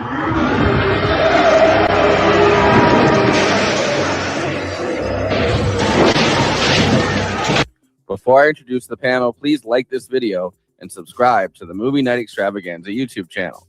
Then hit that bell to get notified whenever we're streaming. Super chats are now open. If you have any pressing questions, send us a super chat, which helps me maintain the expenses for the show, which I'm obligated by the rules of the Geneva Convention to stop everything and ask the panel. Another way to help us out is to become a patron and give us money every month. In exchange, you get access to all of our after parties, bonus content, and we'll tell you even more movies we watched recently. Patreon.com/Movie Night Extra. We have a Movie Night Extravaganza Discord. There's an invite link in the episode description, and we have a Letterboxd HQ account. So those are 2 more places to follow along with us. Our show gets simulcast, or if we're not on at regular time, played later on This Space. This Space is a working class independent media collective, youtube.com/ThisSpaceTV. Subscribing really helps out, or even more, sharing content from This Space and encouraging others to do the same. By working together, we can break through the algorithm. Okay, let me introduce the illustrious panel. Conan Neutron is the co-host and senior producer for Movie Night Extravaganza, host of Protonic Reversal, an independent Film Critics of America film critic, and the frontman for the band Conan Neutron and the Secret Friends. Check out his music at neutronfriends.bandcamp.com. Tom Monahan and Rob Cassis are the co-hosts of the podcast 1001 Album Complaints, playing the Star Trek Next Generation band the Beverly Crushers. And most recently, they're the Chop, who just released a Ghostbusters-themed concept album, Stay Puft. I, of course, am your local Environmental Protection Agency representative and host, Forrest Miller. We came, we saw, we kicked its ass. Just gotta say, just did a rewatch. Bustin' did indeed make me feel good. There you go. At one point, Dan Aykroyd literally does bust. He's in. I rewatched it again. Like, there's a scene where they're doing like they're doing the montage of different ghosts taking down, and you see his eyes just across in bed, and he's like, oh yeah. No, the North remembers. I saw this way too young. Not only that, but they're playing the theme song right behind that scene. They cut the line, but it's that moment where Ray Parker Jr. says "Bustin' makes me feels good." So it was all timed out. They're all living together too, like it's a dorm room or like a frat house or something, and they're all like in beds lying one next to each other. Yeah, that seems so effective. And of course, I want to welcome Tom and Rob to the show, gentlemen. Apparently, to get on the show, all you got to do is write a concept record about the movie we're covering, and there you go. You're locked and loaded. That's the long way around. Your life and thousands and thousands of dollars. yeah, that's it. It's a small price to pay to talk with us. This is one that's kind of been on the list for us to cover for forever. I think it's fascinating. First of all, just rewatching this day and age, it's just quintessentially like this specific kind of 80s movie, not just slobs versus snobs, but like this big high adventure, sort of cruising over to the paranormal, but like smart ass, and kind of, people can see representation in themselves in these cast of characters. But I think it's notable that how many times this has tried to been replicated, including under the franchise name, and it just does not work at all. Yeah, there's a great joke too where Bill Murray is walking with them as he's trying to sell them on starting the business, and he's like, "We're going to sell the franchise rights and get rich." Yeah, it's fantastic. And there's something, and we could do a whole podcast just on that, but like, the whole legacy sequel thing, it's not really my deal. Like, none those didn't hit the mark. Bustin' made me feel bad in those situations. Yeah. Well, it became like kind of the joke that like doing the all-female reboot. They're like, oh, they're making an all-female reboot of Ghostbusters. Like it kind of hit at that moment where it like was perfect to make that like I don't know, like the joke about that trope that was happening all over the place. Right. Exactly. The mistake they made is the magic of the movie is not in the premise. It's a good premise, but the magic of the movie is in the cast. That's where the story shines through. The story in and of itself, you throw in, honestly, I even think you throw John Belushi in there, it's not going to work as well or nearly as well. I think it becomes a John Belushi vehicle. Yeah, and that's a different kind of movie. Whereas in this configuration, they're actually very well balanced. Yeah, totally. Well, yeah, and there's something to be said for that, and the cast working so well, right? And it's funny because the Bill Murray character, you know, very very close to being toxically masculine, right? But in a way that's somehow charming, that you literally just can't do now. You can't do that. Yeah, like, there's no way to do it. He's the like scientist most likely to get Me Too. Like tells you what he's about right at the beginning. He's shocking the guy, and you know he's hitting on the girl, he's shocking the guy, and then the guy gets it right. And then the scientist would be like, "Wait a second, this is interesting. Let's explore this." And he's trying to get with that girl now. So yeah, I mean, well, I think the thing that works also with that character is like the couple times that somebody reciprocates, he draws back. Throughout the movie, like when Sigourney Weaver, I mean, you know, she's under the influence of Zool, she's smoking on those Zool pods, but she's like the moment she's like trying to like seduce him as Zool, he's like, oh, all right, well I got it. So I think it's that too, because it's like if somebody's really creepy and they're an overbearing presence, but then they draw back, you're like, all right, there's something there's a moral core there, right? Yeah, and that's what's missing when people kind of try to they get the more facile elements of like, you know, the pickup artist kind of thing where it's like, oh god, annoying. And you know, the blush and bravado for Venkman like only makes sense because if you look at the other guys, you know, the other two main guys are like, you know, pretty introverted and kind of, you know, on the spectrum. And then you get the salary man, the guy who literally just, man, I just need a job. Like, what are you guys doing? Sure, I'll do it. Which is so great and so relatable. Also, Sigourney plays a really good foil to Bill Murray, right? She calls him out for exactly what he is, which is a game show host. And like, the fact that she's not buying it helps us sympathize with him more in a nice way. But she's also not like being rough. Like she could, like there's something charming to her about him that she's like, I'm not gonna obviously give in to this, you know, this game show host, but like there's something inherently like she smiles. Like a lot of times when he says something, she smiles, and like so it's not like she's not completely put off by him the way she is like Rick Moranis, right? Like we get a juxtaposition of like overbearing and creepy to the point of like, I don't know, she's dipping out of the hall to get away from him, and then overbearing and kind of creepy in the way that it's like also kind of charming. He's like all over her apartment, like bouncing around and stuff in the Bill Murray way. Well, real quick to tag that, like when they're going through the montage where like, you know, like, got Casey Kasem of all people, like, you know, talking about like the antics that the Ghostbusters go down to, and she's like, you know, kind of laughing and smiling and sort of like, all right, you know, like it's one of those things that it's a well-rounded characterization that I think we kind of in a lot of movies that attempt to do this kind of thing, you get something way more surface level, and you're oftentimes told how to feel rather than shown. And great use of montage in this film. Period. Like, I mean, it's one of the best. When people think of good uses of like montage in 80s movies, it's Ghostbusters, man. It like, and so much of this is tied into, and I'm sorry, I don't want to jump too many topics, but Ecto 1, like the fact that they got this, the conceit of like they got this car. It's the most least suitable vehicle you could ever think of for, I don't know, literally anything, let alone what they're doing. But it's weird looking. It's different. It's kind of cool. It's sold 1 million toys. It's in multiple video games, including a bonus level where you just drive it around. To be clear, it's not functional at all. They don't need the ambulance feature at all. There's nothing about this that they need, but you get to see, you know, the Dan Aykroyd character basically like just get super stoked about it, and you get that childlike wonder. And I think in all the attempts in other movies, even within the franchise, to get that sense of childlike wonder, it just doesn't freaking work. And it's in small moments. It's not huge moments. That's the thing that makes it different. Well, and the childlike wonder of actual Dan Aykroyd shines through as well. Not just the character that he is playing. Like he is super into it, right? So that's why he is. You know, it rings true. He's certainly playing a character, but that character is so informed by who he is, which really makes me wonder, like, how much how much influence Harold Ramis had on character development that happened there, right? I kind of think a lot. Yeah, my sense is a lot because I think Dan Aykroyd comes off in a lot of those interviews subsequent as pretty serious. And when you hear those stories about the original script being much more about horror and about seriousness and about really exploring this topic on a serious level. And, you know, even in your intro, you mentioned that Harold Ramis came in to kind of lighten things up. And I think also because he had written for Bill Murray before, he kind of knew his voice really well. I believe Harold Ramis is the one that suggested that their character tropes, to be more balanced, could reflect the Wizard of Oz characters. So you have Bill Murray, the Egon the Tin Man, and Dan Aykroyd, the Cowardly Lion. You know, it just gives it a really nice sense of balance and playfulness that appeals to kids also, whether they think we're thinking of that or not.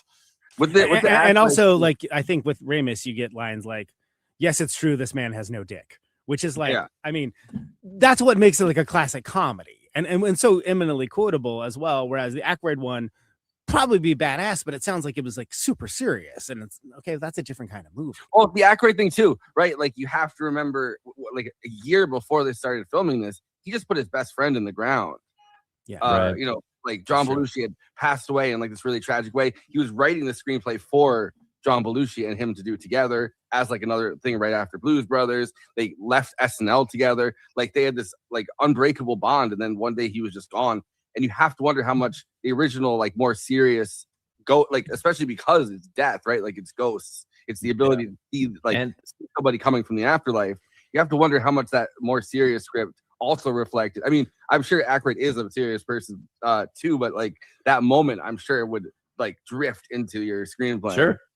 Sure. How many times do you think he brought up, let's just get that ghost phone up and we can get the real Belushi in there again? Yeah. Like contact dad and get that ghost phone. Yeah, absolutely. He really believes it, right? Well, the other detail that I read is that Belushi is in the movie as Slimer, right? Yeah. That's I've heard that rumor as well, which is deeply funny. Which, I mean, yeah, because you know it's the Animal House thing with he puts the food in his mouth and then the food squirts out of his But like the end of Belushi's life, like I was watching like interviews they were doing around this time, and Belushi had like this turn where he had this just deep anxiety about the fact that he was being known as like this drunk buffoon character, and he wasn't that, but it was really seeping into his like consciousness and his whole manner of being. So he started taking more serious roles, or trying to take more serious roles towards the end. Like his last few movies, he tries to do something other than be kind of like an Animal House style buffoon. And I think that really like it overwhelmed him at that point where it's like, you know, I'm this one thing, and it just And then his best friend memorialized him as a ghost buffoon in the next movie. And then none of the other movies that became a marketable like Saturday morning cartoon character, by the way. That's a real thing that happened. None of the movies worked after that, and maybe Belushi was haunting it. Yeah, maybe. So, Rob, if I died, what kind of ghost would you make me? You know, I would definitely smoke cigarettes. That has nothing to do with my death. So, Rob, Tom, of course, you do the lovely 1001 Album Complaints podcast, but the Chop Unlimited, the Chop is the main thing that I originally know you from, at least from, you know, Beverly Crushers, the Ghost Beef, the Arby's concept record, and of course, most recently, Stay Puffed. Product placement. Heck yeah. The Ghostbusters theme concept record. Before we dive into the plot summary and go through it, which you can interject with as many songs and explanations as you want, tell us how this came to pass. Now, I know because, of course, I've had you guys on the show, but like, tell our audience, please. Yeah, we got interested many years ago. So we were in bands from when we were young, and at some point we split up geographically. A bunch of people moved around the country, and we weren't together or able to practice as a band consistently. And we got it into our heads that, we could do these one-off recording weekends where the friends get together, we go to a studio after exchanging some demos, and we make some songs. And part of that idea was, let's give ourselves a writing prompt, right? That we think would be fun, or a thing to write towards. So we decided to do a weekend, and the prompt was Ghostbusters Soul. It's a little pun intended there. Yeah, I got it. And It went smashingly well. We had a really fun weekend. We recorded 5 songs, 4 of which you hear on the final record. And we just found that concept really rewarding. 1, you get to hang out with your friends. 2, it's kind of low commitment or limited commitment version of being in a band. 3, writing to a prompt makes songwriting maybe slightly easier. It just kind of narrows the blank page down a bit. Yeah. And we like the concept so much that we waited a full like 5.5 years to actually finish it after that first recording session. That's true. It took 10 years. Why complete something in a to finish timely this. manner when you can just drag it out? You know, you guys in Chinese democracy. Well, the real reason is that Tom and I still live in Northern California and still collaborate quite frequently. We tend to be the ones driving ahead and being a little more motivated to finish things. But we really wanted the whole group of our friends who are quite dispersed to be a part of this. So we, for some, part of it, we waited for them to catch up and be willing to do this project with us. Well, and you also have the musicians involved are also involved in the podcast. It's a very porous, collaborative collective, if you will. And I think Exactly. that kind of adds to the fun sort of party element so that people from your show can like have like an in for the record that maybe they wouldn't have for a band that's obviously, unless I missed the chapter, not going to be touring anytime soon. No. Correct. And Tom and I have talked about maybe putting together a single live show later this year, but it has not happened yet. Well, holler at your boy. We're booking some stuff for the fall. So You gotta do like a gorilla style thing, where you have like the ghosts, like you have like the ghosts playing in the band, and you like. Yeah, exactly. Totally. Yeah. Contact us, animators. Right, exactly. That'd be great. That'd be a great thing. So but I think the record works, and it isn't just a novelty, right? The record works. Like the songs are like, it isn't what is a goof, but it's not like just a goof. Like it's commitment to the bit in a way that I ascribe to the band Sparks and myself, where you are deeply committed to what it is you're doing. But the funny part of it is like the overall concept. This is my favorite aesthetic for everything, whether it's comedy or anything else. And I try to ascribe and live by it, which is take something that is inherently silly and ridiculous and then just go dead serious commitment to it. To me, that's the only way to do it. We didn't initially set out to make it a retelling of the story of Ghostbusters that eventually became that. We were just kind of writing in that space, writing about some of the characters, some of the situations we found funny about the movie. Clearly, we're lifelong fans of the movie, and it's something that we had a shared history with. And we just wanted to play around, especially with some of the characters that don't get a lot of their character filled in necessarily, but a lot is implied and they're memorable, but they don't exactly have backstories. So on that, the keymaster, of course, Rick Moranis is like, he's so freaking good in this. And it's like, it's not even a huge role. He doesn't even have that much screen time, but he's so memorable such a perfect character, right? So good. It's sad that we had what happened to Rick Moranis. He's not, he hasn't been in roles for a long time. He's back now. He is. Isn't he doing this baseball sequel? Yeah, and they just released the trailer for it. He's doing promo. He's fantastic. But he's he looks a lot older. Mel Brooks is 750 years old and he's doing other Spaceballs. Let's go, baby. And somehow Rick Moranis looks older than he is. But there's like he's been home raising kids. That's the problem. Oh, is that what it is? Okay.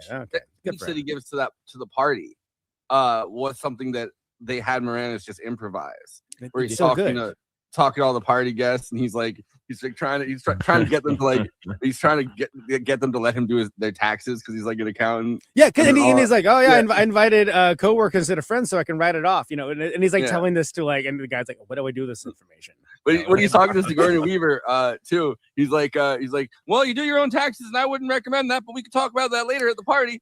He's hyper fixated on it after he comes, spoiler alert, after he comes out of being like one of the stone dogs. It's one of the first things he thinks of. It's great. And it's such a lived-in character that's so idiosyncratic. And so like we become used to that kind of thing now.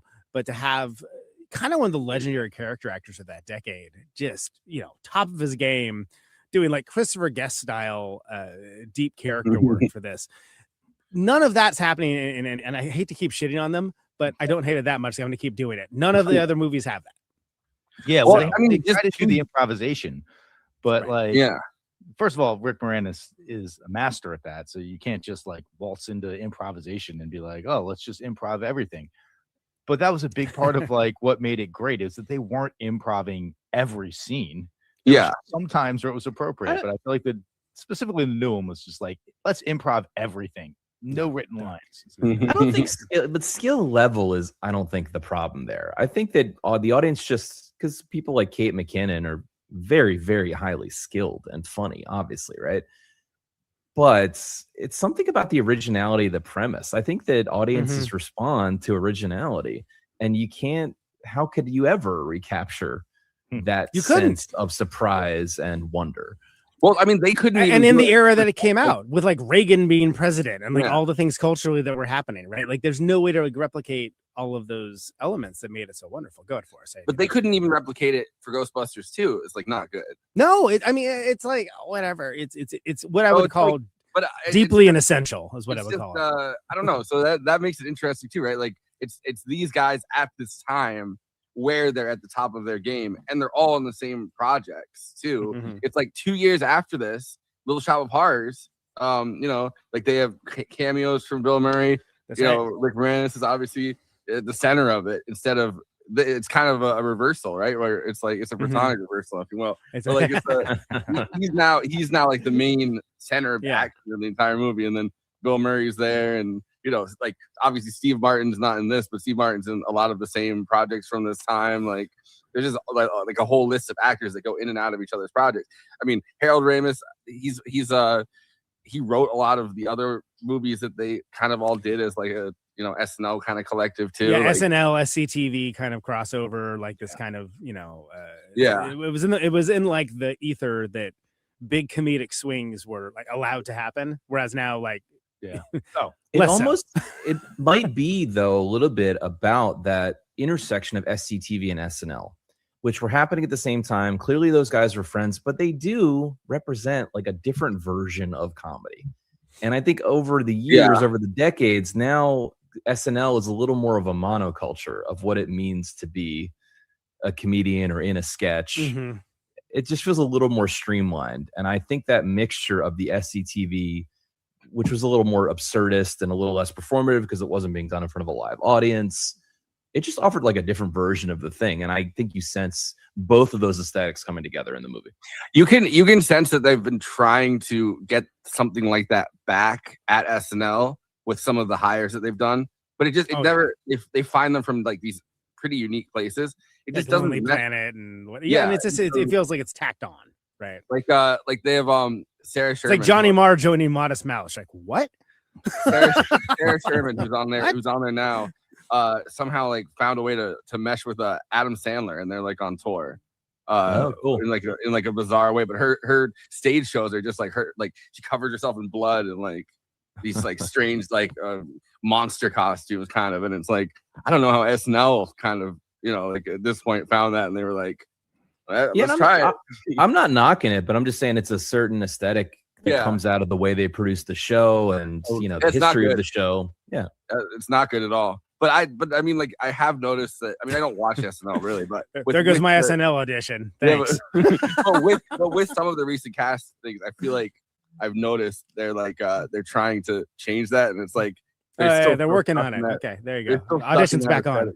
I agree with Rob. I do feel like they're trying to take somebody else and make them into what an SNL player is, as opposed to letting SNL become what the collection of players put together. And that's where I do think that shows like Mad TV back in the day, even like Key and Peele, like they were sort of operating as a place to have stuff that would never play on SNL because there's just a sensibility. I guess maybe Lauren's sensibility is that moved into Bob and David and Mr. Show earlier on. Then you get stuff that's even more absurdist, like Eric Andre, I Think You Should Leave, so on and so on. And now we're just talking about the history of sketch comedy. But I think this is such an interesting flashpoint in time that this hit big. This movie was huge, and when I saw it, I was probably too young to see it, frankly, and I was pretty freaked out by a couple of the scenes. But I definitely was too. I can't even remember when I first saw it, but it was so long ago because I don't know. My dad loved all of these comics from that time, like especially Stripes. He liked Stripes a lot for some reason. And he'd always watch Stripes, but then he'd make at the mud wrestling scene, he'd make me go upstairs. And he's like, "All right, time for bed." I was like that. I was that young when he was watching. Which features Rubber Band Man by the Spinners, by the way. So, there you go. Also directed by Ivan Reitman, who because of that was hired to do Ghostbusters. I have a very specific memory of it was the first day that we got cable, which is a big deal. It's like, oh my God, we have cable. And like turned it on and started flipping through the channels, and Ghostbusters was like just coming on. And I was like, this is the best day of my life. This is so amazing. You can watch a movie at home. Ghostbusters all the time. Yeah, exactly. Beastmaster, like whatever. What do you got? Let's watch it. It was the whole world, a universe of opportunity was opening to you. Yeah, my dad paid off the cable guy at statute of limitations, by the way, and we got all the movie channels for free. It was oh my God, it was great. It was amazing. Warped me as a human being. I feel like this movie, Animal House, they put on TV like every once in a while. There's if you're really on the whatever, like adult channel kind of version of it, right? Like Porky's or something like that. They'll put Porky's and Porky's 2 on. And they'll at like 3 a.m. Was it Meatballs? Is that the one that Bill Murray was in? Meatballs? Yeah. That's Porky to ask. Meatballs, everybody. Let's give it a round of applause for Meatballs. No, not the food. Anyway, we're gonna go ahead and you want to hit with the plot for us? We can kind of go through. Rob, Tom, you guys have songs all throughout the movie. If you want to interject in any time, and especially if you have like a cool story behind one of the songs to bring in, please feel free to do so. Awesome. So the film opens within the New York Public Library. Now cut to ribbons by the budget. Where a librarian, Alice Drummond, is first gathering books before heading downstairs to remote an empty section. She places a book back on the shelf. We're really going action by action here. Not noticing that the books behind her are levitating. The shooting scripts, apparently. I don't know. Later, she passes the card catalog shelf as they open behind her and suddenly begin to hurl their contents in the air. Frightened and screaming, she runs through the room before being stopped by an unseen ghost, which scares her terribly. This leads to the title card. Okay, this is one of the great intros, I feel like, right? Because again, when we're culturally, we all know Ghostbusters. It's part of our pop culture. But if you don't know this movie and you see that, you don't know what kind of film you're going to be getting into. Yeah. But it sets the premise immediately. Alice Drummond, weirdly named in the synopsis. Okay. Also in Ace Ventura: Pet Detective, she's Mrs. Finkel in that too, by the way. They have all the names of every person. There's one of a very long synopsis. It's a very long one, yeah. But I think it's cool because you get the setup is okay. So there's ghosts around. Ghosts are it's an actual scare, which doesn't really come again in the movie. It's the only time that really, it really happens without like a laugh to sort of like buttress it. Right. Well, it's that one, and then there's like the jump scare that always got me was when they go after the woman. They're like, get her, and then she turns around and she goes. Oh, right. You're right. I remember jumping back yeah. One of my favorite throwaway lines, not a throwaway, it's a great joke, where Egon says symmetrical book stacking, like he's taking notes. And he just goes, no human would stack books that way. No, he says, wow, and then Dan Aykroyd's character is like, this is just like because I remember writing this out. He's like the great Philadelphia happening of 1947 or something, which is like name. Because I remember looking up and be like, is that a real 1.5? Like, exactly. What was that know about? Yeah, everyone knows about this. Well, and that's when. Yeah, it's a good question. Is Dan Aykroyd putting little things that are really in the spiritual history of America, and then the other characters are kind of just we're treating them as jokes, but Tobin's Spirit Guide is an actual text? Yeah, I don't know. Maybe it's one of the reasons why it works is that like keeps you guessing. Right? I almost don't want to know the answer. Mass turbulence of 1947. By the way, great, fantastic. Great name. There's there was some person that went even deeper than you guys, and they had like a flyer for the 1947 Philadelphia mass turbulence. Oh, they made art for it? Wow. Yeah. All right. After the opening title shot, great, by the way, and the Ghostbusters, the ghost with the no sign over it, classic iconography. And that's something that like we don't give nearly enough credit, that like it's been ripped off so many times, and like was the no sign common at the time? Was that like a thing? I know it's on street signs, but I mean, I feel like after that, it was in became, pesticides. Like, here's a roach with like a, they don't want to have the roach around. Like, and so my understanding, don't ask me where I learned this from, but I've known it for years, is that they were thinking about, well, they're basically exterminators. They're running around like exterminating ghosts. So what would like an exterminator's ad be? It's like, well, like the thing that you're exterminating with like the no sign over it. Right, but right. it was such a niche thing that unless you're someone that calls exterminators a lot, like you're not going to be super familiar with. Yet it became quickly a part of the zeitgeist. So there's also, and now I feel like exterminators all want to be like the whatever busters, like the well, the dude, roach busters. right, exactly. Yeah, absolutely. No, I had something just now, and then I wanted to say I wish they would bring this back, but this is also the perfect time for the music video to go along. That's not in the movie, but goes along with the movie. So it's like they have the Ray Parker Jr. one, and because of MTV, they would make these they would make the movie's theme song into its own thing where everyone's dancing with like Ray Parker Jr. or something like that. That's right. I forgot about that. Yeah. I remember it very well. All right, this synopsis is like 7 pages long, so we got to get going. After the opening title shot, the film continues in the Paranormal Studies Department of Columbia University, where Dr. Peter Venkman, real players. Dr. Peter Venkman, Bill Murray, is conducting a test on ESP with a nerdy male student, Stephen Tash, and an attractive female student, Jennifer Runyon. Venkman continually flirts and lies about her abilities, to great comedic effect, I might add, while enjoying administering electric shocks to the male student. Having finally had enough, the male student departs, and Venkman continues to flirt with the young woman. Dr. Ray Stantz, Dan Aykroyd, enters and frantically begins to tell Venkman about the sighting at the library, insisting they leave at once to check it out. Venkman makes a date with the student and follows Stantz out. You know this guy by this scene.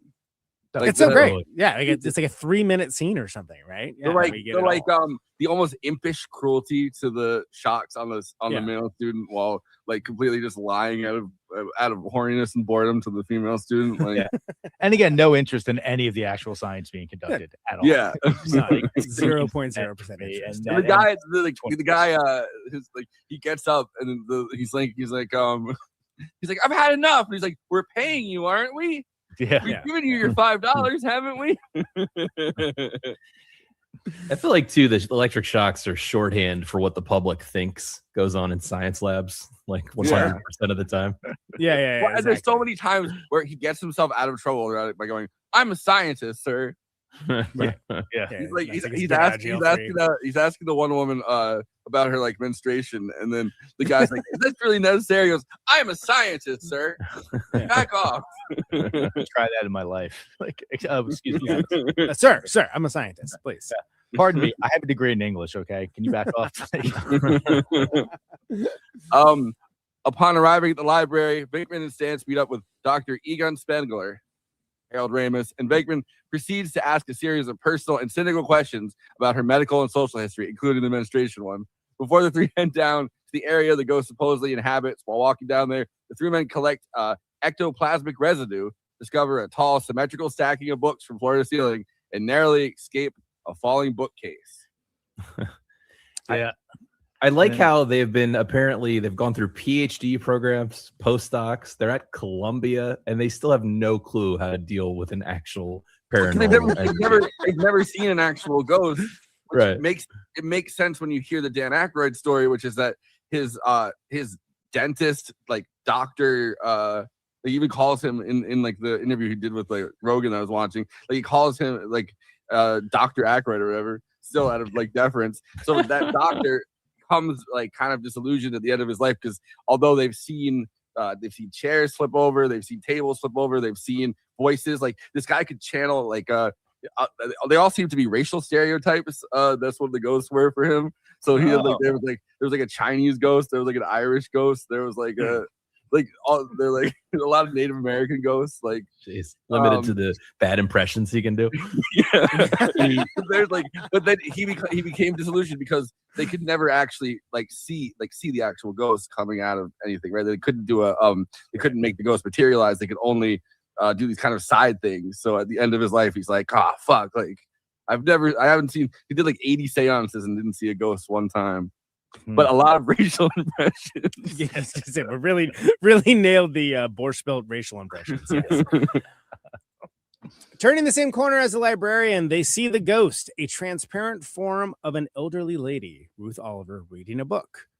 Having no idea what to do, Venkman begins to talk to the ghost as if it were a lady in a bar. She shushes him before Stantz proclaims he knows what to do. They stealthily approach the ghost before Ray yells, "Get her!" And the ghost mutates into a ghoulish skeletal apparition, scaring the hell out of the trio, who run screaming from the library. They ignore the library administrator, John Rothman, in their frantic way out. I like the idea that as a ghost, like, I feel like a library would be the perfect place. Like, especially like the New York Public Library, like one that's like very deep and like a massive kind of structure where you're kind of just haunting the library. I mean, there's stuff to do, there's people to see, there's there's enough books to read, like homeless guys to watch masturbating. Yeah. Busting makes me feel good. Yeah, exactly. Yeah. As it turns out, yes. After they've calmed down a bit, they walk back to the university. Venkman mocks Ray's idiotic plan. I love the line where he's like, "Get her. That's the big plan." But that goes back to the earlier point, right? That they don't really know. There's no practical application for this. They don't know what they're freaking doing. You'd think that they would have thought long and hard about this moment occurring, though. Yeah, that's my point. They just, they don't have it together. Yeah, but like you're in the moment. I don't like whenever I'm like, I'm in the moment, something happens, it just leaves my mind, right? Like I've thought about stuff 100,000 times. You're on a really good date, and then you're leaning for the kiss, and then you've been thinking about it all day, but then it leaves your mind, and your mind goes blank. Well, and also it shows that Venkman clearly never actually believed that it was ever going to happen. Yeah. Oh yeah, not at all. Which is the cynical like Reaganomics 80s thing where they make it very clear like they're sponging off the public taxpayer, and their biggest fear is going like into the private sector where he's like, you actually have to deliver results in the private sector. It's horrible there. Egan announces that based on his readings, they now have a good chance of actually catching a ghost and holding it indefinitely. However, once they get back to the school, they meet the dean, who tells them their grant has been terminated due to their shoddy and highly suspect findings, research, and methods. It's not quite as good as the Mr. Blutowski, but it's up there. It's just shoddy findings, research, and methods, but their banter is great, I guess. Yeah, other than that, they're killing it. Yeah, absolutely. All right, so Peter and Ray sit drinking on campus, and Ray mopes about their bleak prospects before Peter suggests this turn of events happened so that they could go into business for themselves as the world's first firm for paranormal investigations and eliminations. So see, that's when they're channeling John Belushi. They're drinking on campus. Love that. Toga! Peter convinces Ray to take out a mortgage on his childhood home. I love everybody has 3 mortgages. Like everyone has 3 mortgages nowadays. You're not going to lose. Played for laughs, by the way. The horrible mortgage he gets completely played for laughs. Yeah, that's 19% mortgage or something. Yeah. It's up there with the subprime. And use it for startup capital. The trio checks out an empty firehouse used as headquarters, and while Egan enumerates the many problems with the building, Ray is beside himself with excitement at the prospect of living and working there, especially with the antique pole used by firefighters and strippers of the past to exit the top floor rapidly. Yeah, love that as a kid. Still love it as an adult, by the way. The fact that that's a selling point. Oh, there's fire poles. Great. I'm in. Well, I mean, I always felt like it would be really awesome to live in a place with a fire pole, and then you jump down like every day. But like when you want to go somewhere, you jump down in the fire pole. Yeah, he represents the kid logic of the whole thing. Like now they're establishing Dan Aykroyd's character as the kid of the group. Mm-hmm. He's got the childlike wonder, which is Chekhov's childhood wonder, by the way. It's introduced in the first act, so it shows up in the third. Yeah, that means look, he's going to get a blowjob from a ghost. Yeah, that's in between. The end of his childhood. It's like there's a light side and a dark side to it. The light side's the fire pole, and the dark side. Yeah. Well, exactly. I think the dark side is when you go to take a piss in the middle of the night and you fall down that fire pole hole. Yeah. Well, that's true. And then you have to call an ambulance to the firehouse. No, you just take Ecto 1. That's why they got it. It's perfect. Exactly. Perfect for that. We need an ambulance. Where are you? The firehouse. Really? You're Why don't you just use At 55, Central Park West, classical musician Dana Barrett, Sigourney Weaver, arrives home with her groceries. Her neighbor, Uber nerd, and accountant Louis Tully, Rick Moranis, stops her in the hall, telling her their television's been left on. Louis badgers her about an upcoming party he's hosting, and Dana finally brushes him away into her apartment.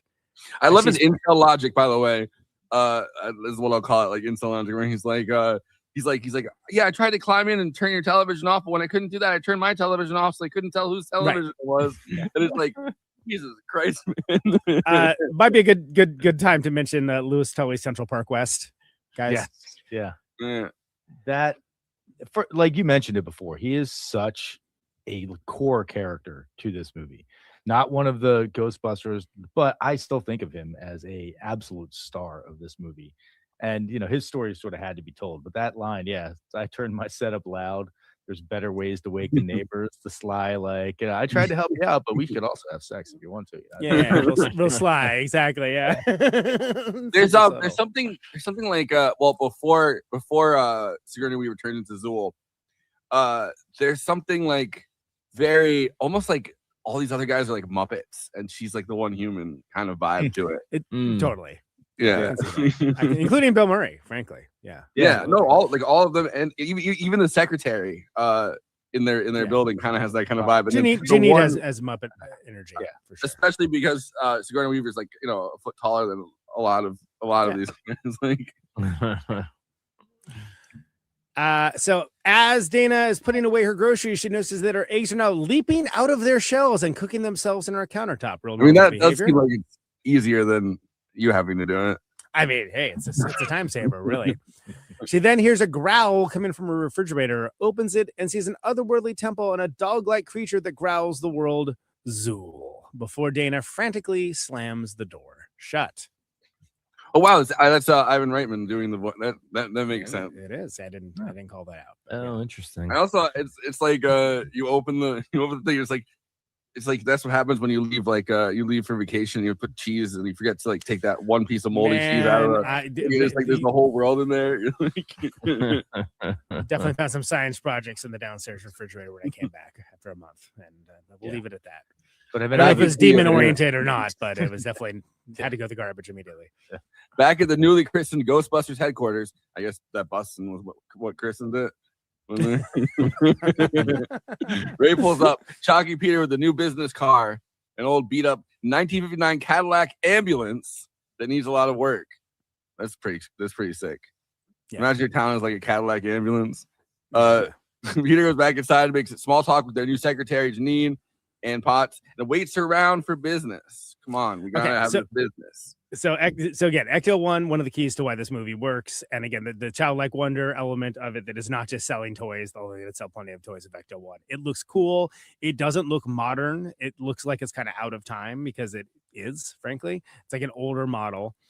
All that really works. And what I love so much about the interaction with Janine is that she's just having none of it with Venkman. None. It works selling him completely. It's this moment also I feel like in New York City where everything around like the Bloomberg era and like, you know, and I guess the Giuliani era too, like it's kind of refurbished and looks like shit now. Like, you know, it's all like this weird stage of modern that I'm kind of like, but there's this time in the 70s and 80s where New York City looked so like cool that you'd have like this like 1959 Cadillac ambulance or whatever, like drive to the city, it fits in perfectly.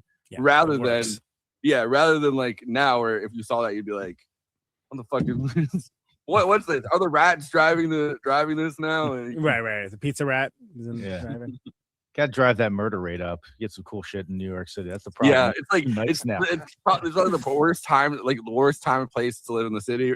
But it's like all the stuff. It looked the coolest. I mean, look, we did After Hours on this very show, right? Like that movie is quintessential that era in New York. And you guys want to speak to Janine in general right now? I'm sure there's other Janine opportunities, but well, another great unsung character, and to me, the song Janine from Stay Puft is about Egon pining for Annie Potts because they clearly have energy in that first movie, but he's so darn awkward. Although, of course, she's nerdy as well, and in my mind, he just was, you know, he missed his opportunity, and he kind of knew that. somewhere deep in his soul. So I wanted to write the ode to that relationship that never was. Yeah. You know, like in today's world, he's like a NFT guy or something, because he's like I find literature to be the textual word to be a dying medium or something. And it's like, Yeah, right. Yeah, because she's trying to make conversation. Oh, I read a lot. Do you read it? It's like, oh no, I find text to be a dying medium. Way to go, killing the game, my friend, killing the game. She's so obviously with you. Come on, right? She's so obviously a nerd too. Like, come on. Yeah. She's also in some ways like the female Bankman in a way, because she's flirting. She's the one initiating this flirting, and she's also just like clearly just does not want to be at her job. The same way that I feel like there's a almost not yin yang, but there's like I don't know. There's like a spiritual connection between her and Bill Murray in this as like two characters that kind of have similar personality traits. Yeah, I feel like she doesn't also believe in ghosts. She's like sitting at the desk, like, you do? You have one? Yeah, exactly. Yeah, no, it all works. We got a couple super chats for us. You want to get to those before we move on? Yeah. Hang on. Well, I did say that the UN or whatever has to. We'll talk about Rome. We will talk about Rome in the after party. There you go. The cartoon they become crime busters. Well, because that's how they clean up the city. Right. Yeah. One of there's the Ghostbusters and the real Ghostbusters, which is a wild story in and of itself that we will absolutely not have time for on this podcast. Yeah. But like, it's really crazy. No Samurai TV repairman Bowie on SNL. All right. Well, let's get back to the. I lost the frame of reference on that one. Sorry, I wasn't even looking at comments. Right. So Dana arrives seeking an explanation for the events in her kitchen. Peter flirts vigorously with her. Vigorously.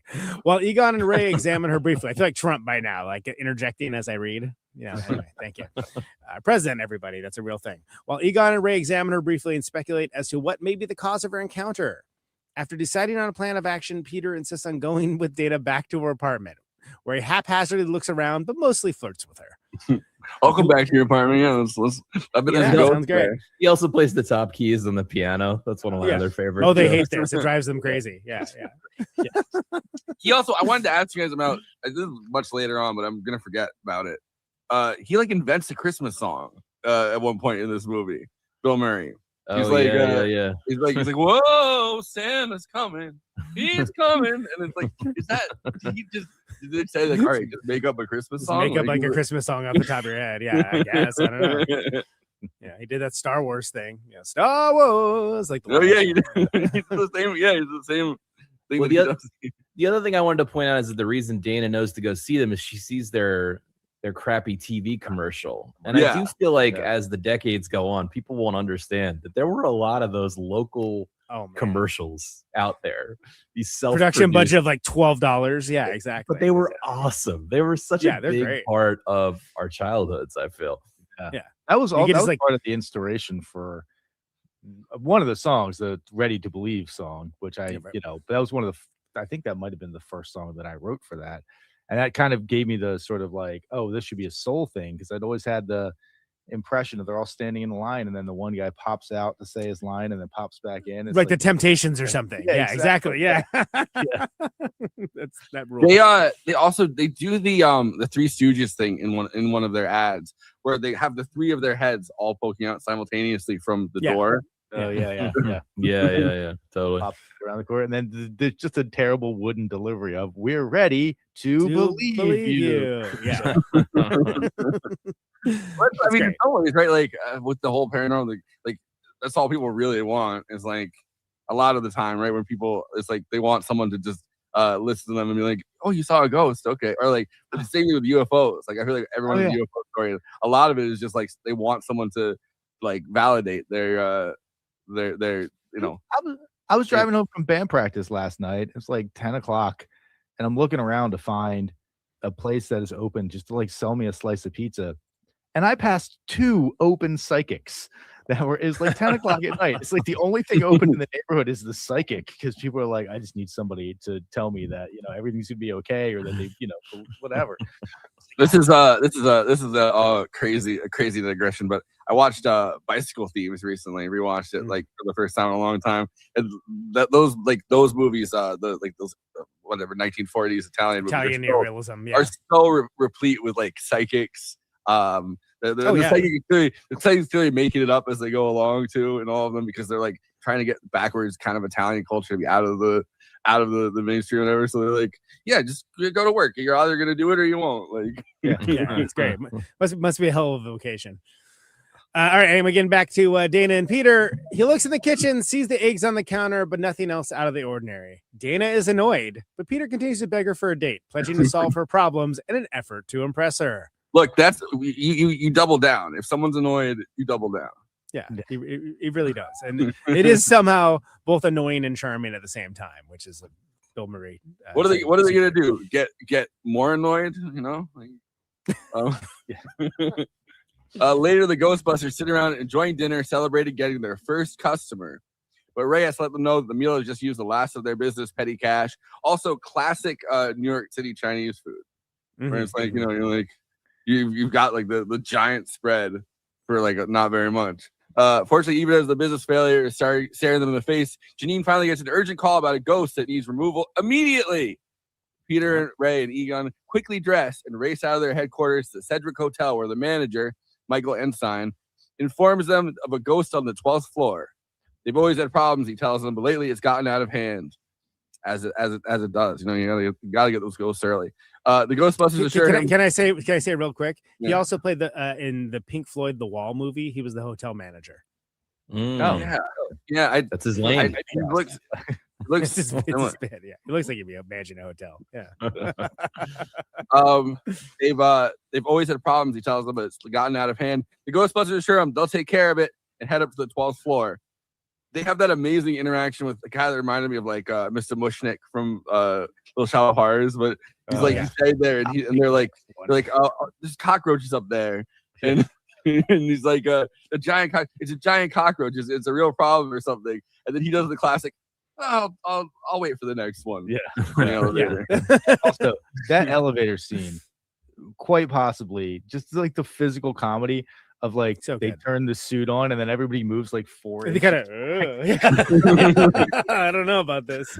Yeah, he's essentially like a nuclear reactor on his back, and if it goes out, a city block out that's 6 inches away. Like, it's so good.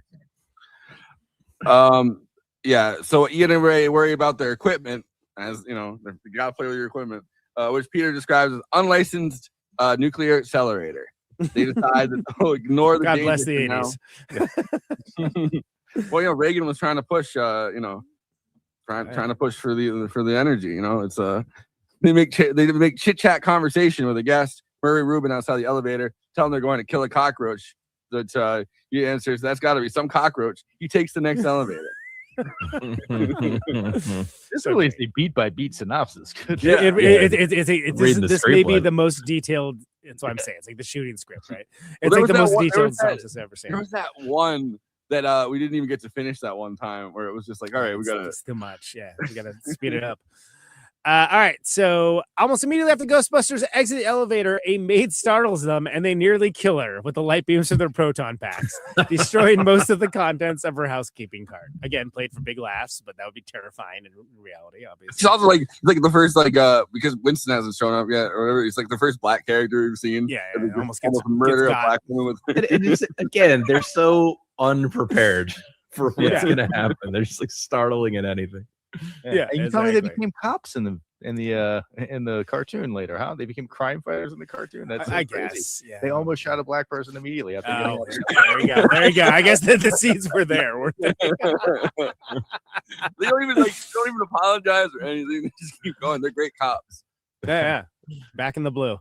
Anyway, the three split up, and Ray eventually sees the ghost, a rotund green blob with a huge mouth eating everything on a room service cart. It's kind of fucked up if that's their Belushi. Yeah. Please, he's got a name. It's Slimer. Please, thank you. Call him by his name.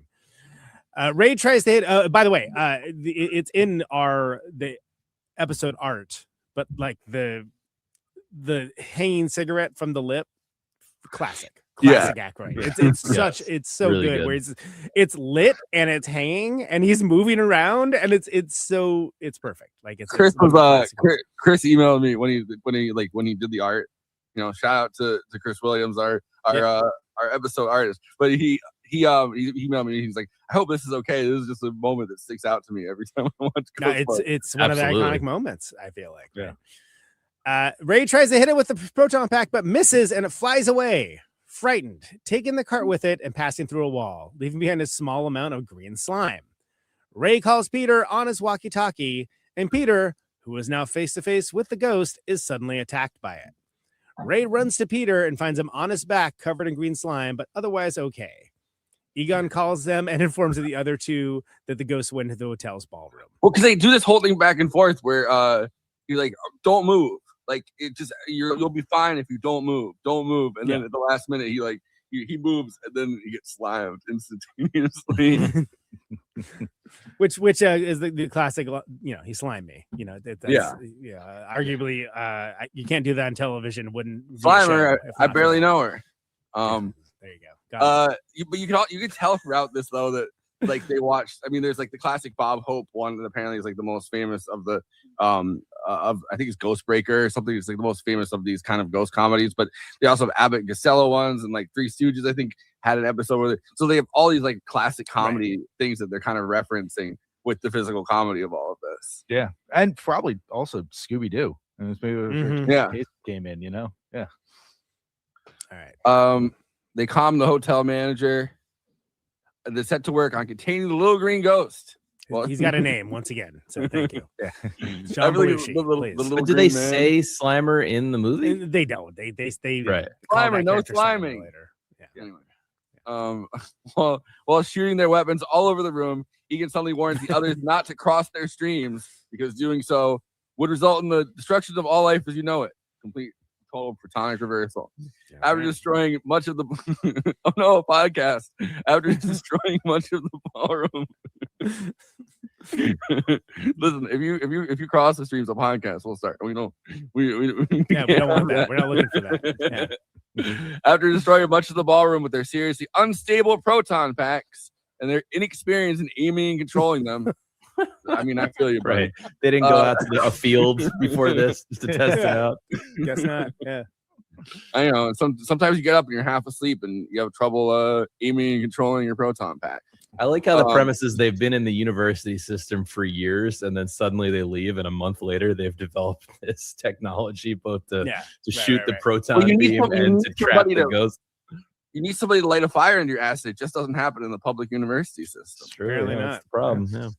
That's why we need to cut it to ribbons and it's austerity time, baby. After starting much of the ballroom, they burst triumphantly from the ballroom before the anxious manager and a host of guests burst in. The Ghostbusters haggle with the manager over the $5,000 bill for a moment, then head back home victorious. $5,000 doesn't seem like that much for getting rid of a ghost. But like it's like, well, we just release it, and it's like, oh no, don't do that, don't do that.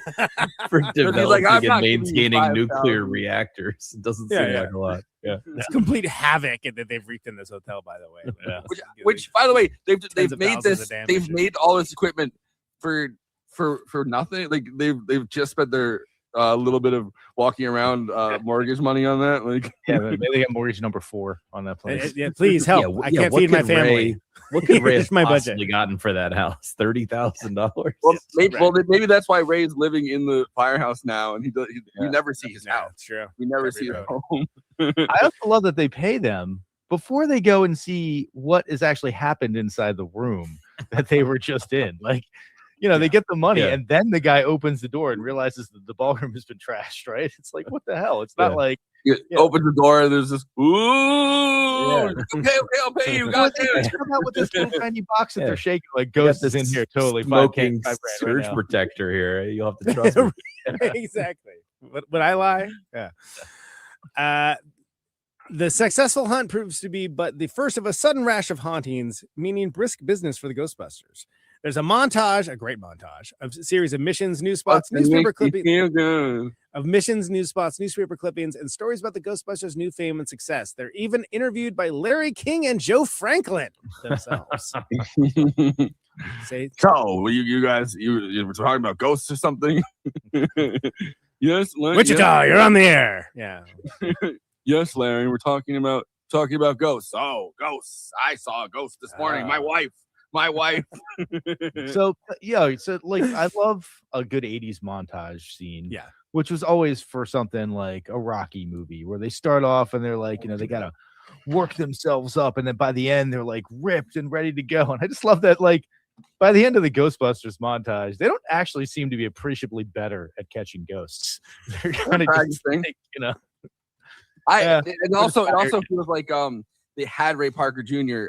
do like an amazing theme, like an iconic theme, and it's like they only get it in that beginning moment, and it's like we want to hear that theme again halfway through the movie. So it's like the montage is like the perfect moment. There's something strange in your neighborhood.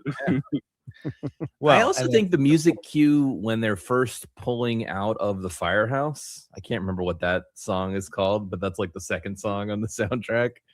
The rollicking piano where they're like skidding into the turn, and then it comes. Yes, exactly. Yeah. It must be like they have like the great Elmer Bernstein as like the guy doing the music in this. Like he did so many of like those cowboy movies, like so many like classic movies. They have him doing the soundtrack, and then the only thing you really remember of the soundtrack is the only thing is like just the theme, which is written by Ray Parker Jr. It's not and before that by Huey Lewis. That's the whole separate conversation. Let's keep it going though. Peter briefly meets with Dana after orchestra practice, great scene, and flirts a bit with her before telling her about Zool, whom he has discovered is associated with with an ancient Sumerian god of destruction, Gozer. He tells her that he'll go over in more detail over dinner, and finally she agrees to a date. So there you go. That's the secret, everybody. I like that they keep mixing up Babylonian and Sumerian. They're like, this is nothing like the Babylonians. We're talking about Sumerian. That's like knowing your audience too. Like most people watching this movie is not going to know or care about the difference. Yeah, so, doesn't matter. The Ghostbusters soon hire a fourth man, Winston Zeddemore, Ernie Hudson, a black blue collar type guy. I like how it's very detailed on the summary, but it's also like a black blue collar type guy. Like this is a description. Who's just looking for a job. He'll believe anything, he just wants a job. Well, he's also an audience proxy in a lot of ways because he's late to joining the group. So like he gets to be kind of, as you see that they've built it to this other level and that they're going through and having all these antics and adventures and whatnot, you get to see how much it's scaled up and how much the technology has become more complicated and they become more assured while at the same time wearing themselves out because there's too much work for the three of them to do. It's also funny that they're a Columbia doctor. He's a Columbia doctor. He's a Columbia doctor. He's assumably a janitor. He's the guy that reads Craigslist. Yeah, I mean, whatever. He just wants a job. And he's like in the interview, like, great, you're hired. Come on, you're a willing body. Come on. Maybe he's one of the air traffic controllers that Reagan mass fired. There you go. He supposedly had a more rich backstory, and Ernie Hudson was a little miffed that it got turned into just blue collar guy because there was supposed to be some backstory that he was also he was also supposed to be Eddie Murphy. Oh yeah, totally. Eddie Murphy was too busy having the biggest hit in 1984, Beverly Hills Cop. So it's just they were really just gonna tap in Eddie Murphy to be like It also that was like one of my favorite lines in the movie where it's just like, if there's a paycheck, I'll believe whatever you want. Right, exactly. Great. There you go. Hilarious. Somewhere in the decade of trying to make our concept album, we were trying to convince our buddy and co-host Phil to commit to this recording weekend, and Tom went on Cameo and got Ernie Hudson to yell at him about it. Oh man, that rocks. I love that. That's like $80 I've spent in a long time. Hey, can't argue with the results, right? Yeah. It's like something that I could see the Eddie Murphy would outshine, I think, everybody. It would be too much star power, I think, to have Eddie Murphy as their like fourth guy. Well, there was some debate about whether or not, because I think when they were talking to Eddie Murphy about it, like he could have been the Venkman character too. It's a little unclear. Like I think they rearranged the script for the players they had, Right, absolutely. sees here and goes, you know, he was like Eddie Murphy's laugh that he does in throughout Beverly Hills Cop. But yeah, he is more of a one-man show, so it definitely wouldn't have been as good. Yeah, because right. I just feel like he's like out. You know, he's just such a good comic performer. And it's like, because Beverly Hills Cop is great, but it is more of a Eddie Murphy specific vehicle. Well, right, you're right, and Ernie Hudson does a great job, like being part of an ensemble. Again, coming in as that late arrival audience, posse, right? Yeah, they had to get Judge Reinhold to play the UPA guy, the Eddie Murphy version of it. Yeah, and you get Bronson Pinchot to play Louis Tully. Everything would be great. Yeah, exactly. And then you said it, you take it out of New York City, you put it in Beverly Hills. Oh fuck! I think we're just making Beverly Hills Cop. No, that's Beverly Hills Cop. Yeah. Walter Peck, William Atherton. He's been in a lot of things, right? I think I recognize that actor from. Always a dick, though. Yeah, always a dick. The pompous EPA delegate, because this is 1984, condescendingly talks to Peter, refusing to acknowledge that Peter is in fact a PhD, just like they did to Dr. Jill Biden. They wouldn't recognize his PhD. And therefore, Dr. Venkman and briefly questions about the possibility environmental impact of their business, and specifically their custom-built storage facility. He demands to see it, but Peter just patronizes him for a bit before throwing him out. They're just back and forth patronizing each other. I mean, right. He's right. Can we just say he's 100% correct in every way. By the way, William Atherton, he's a leading man in Sugarland Express, which is Steven Spielberg's first movie, not counting me. So he's not a dick in that. I mean, he is like an outlaw, but like he's not. It's not like how he is with in some of the later movies like Die Hard and so on. Yeah, Day of the Locust. But he's not wrong. He's an asshole, yes, but he's not wrong. So, you know, he and you've got the song "I've Got a Dick," right? That's yes. But there's like a perspective. It's like the neoliberal kind of method of storytelling. There's always like the like if you want to slow down a project, you always put an environmental review on it. It's like you know, because you can cut the red tape pretty fast, but it's like if you want to slow the project down and like really just grind the gears on it, you're like, I think we have to study the environmental impact that this is going to have on the surrounding area. Yeah, and it slows everything down. One. Yeah. You're like, what is my lead and ammonia storage facility has to do an environmental impact study? What the fuck? Exactly. Yeah, thanks, Obama. And you're gonna have to let us into the facility, and we're gonna have to look around a little bit. And but you know, there is a way to speed this process up. But I'm not gonna say it. Speaking of which, Ray shows Winston how they unload the ghosts they trapped into the storage facility, while Egon admits he's worried about the facility's looming capacity problem and the larger problem it indicates. Yeah, so the EPA should be fucking shutting this down. Right, the EPA is totally right. To illustrate, Egon tells them that his latest research indicates the city is experiencing a colossal increase in paranormal activity, comparing it to a 600-pound Twinkie. Peter joins them, mentioning the EPA, and memorably asks, "What about the Twinkie?" I feel like they were very hungry while making this. Yeah, right. They Meanwhile, Twinkie, like. Meanwhile, a brief shot at the top of Dana's building shows that the dog-like gargoyle statues atop the roof are breaking apart, and real animals are underneath the stone. Something that freaked me the f out as a kid. Yeah, that's a very arresting image. They're running around too, like every time and they're snarling. Yeah, that favorite thing where he's like something in my refrigerator snarled and growled at me. Yeah, the terror dogs lived in my head rent free for many years. Unfortunately, once the stuff in your refrigerator starts snarling and growling at you, it's time to throw it out. Exactly. Take it to the trash. Back inside, Dana arrives home and is once again accosted by Lewis, who is raving about his party. Come on, you gotta come to my party. My party is going good in there. You gotta show up. I guess you could bring your date, sure. He's disappointed when Dana tells him she has a date. He suddenly cheers up and tells her she can bring him to the party, or she can bring him to the party. Yeah, Dana goes into her apartment, undressing and talking on the phone.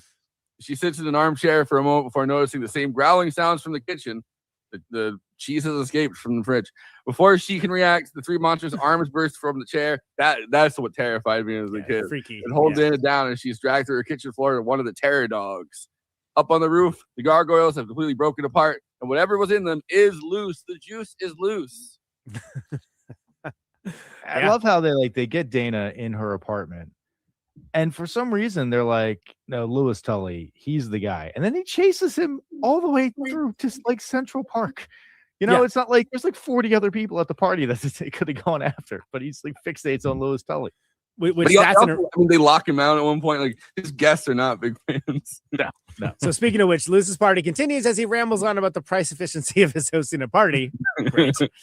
2 guests show up, hand Lewis their coats, and he throws them unnoticing on the terror dog sitting at his desk. Great. This is all deep horror, and that's freaking hilarious, right? It roars and bursts through the door, apparently only after Lewis. He runs out of the apartment through Central Park before being cornered and attacked outside Tavern on the Green. Which is both funny, and I'm just gonna roll over that impression because I don't want to hear it. It's both funny and kind of horrifying when like he's getting like attacked and possessed, and they just go back to eating dinner. Yeah, right. That's such a good scene. I remember that affecting me as a kid and being confused. Like, why won't they help him? And then now as an adult, I understand completely. I'm eating. Yeah. This place costs like $300 a plate.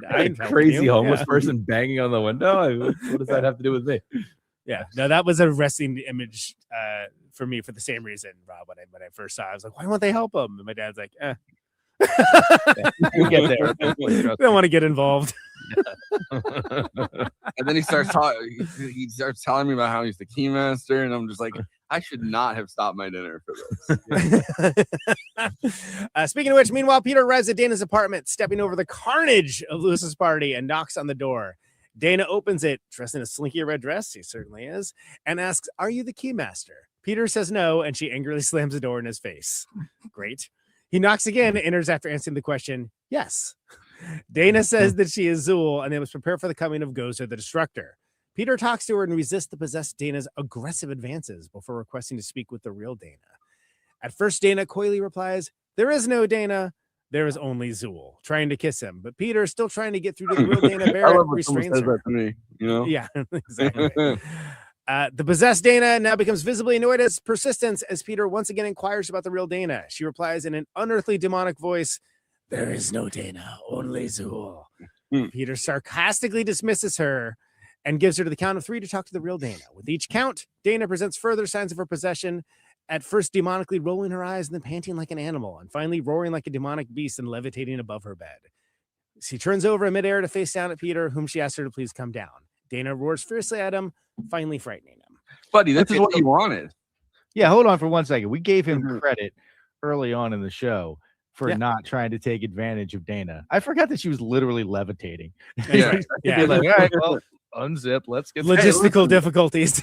Listen, if you want it bad enough, you got a step ladder around here. What are we doing? Only Zool is a song on y'all's record, by the way. Yes, wanted to write something from Dana's perspective about what she's going through, but yeah, that line just always stuck out to me. There is no Dana, only Zool. I hate that it's been ruined for me a little bit by Family Guy when he goes, "There is no Peter, only Zool."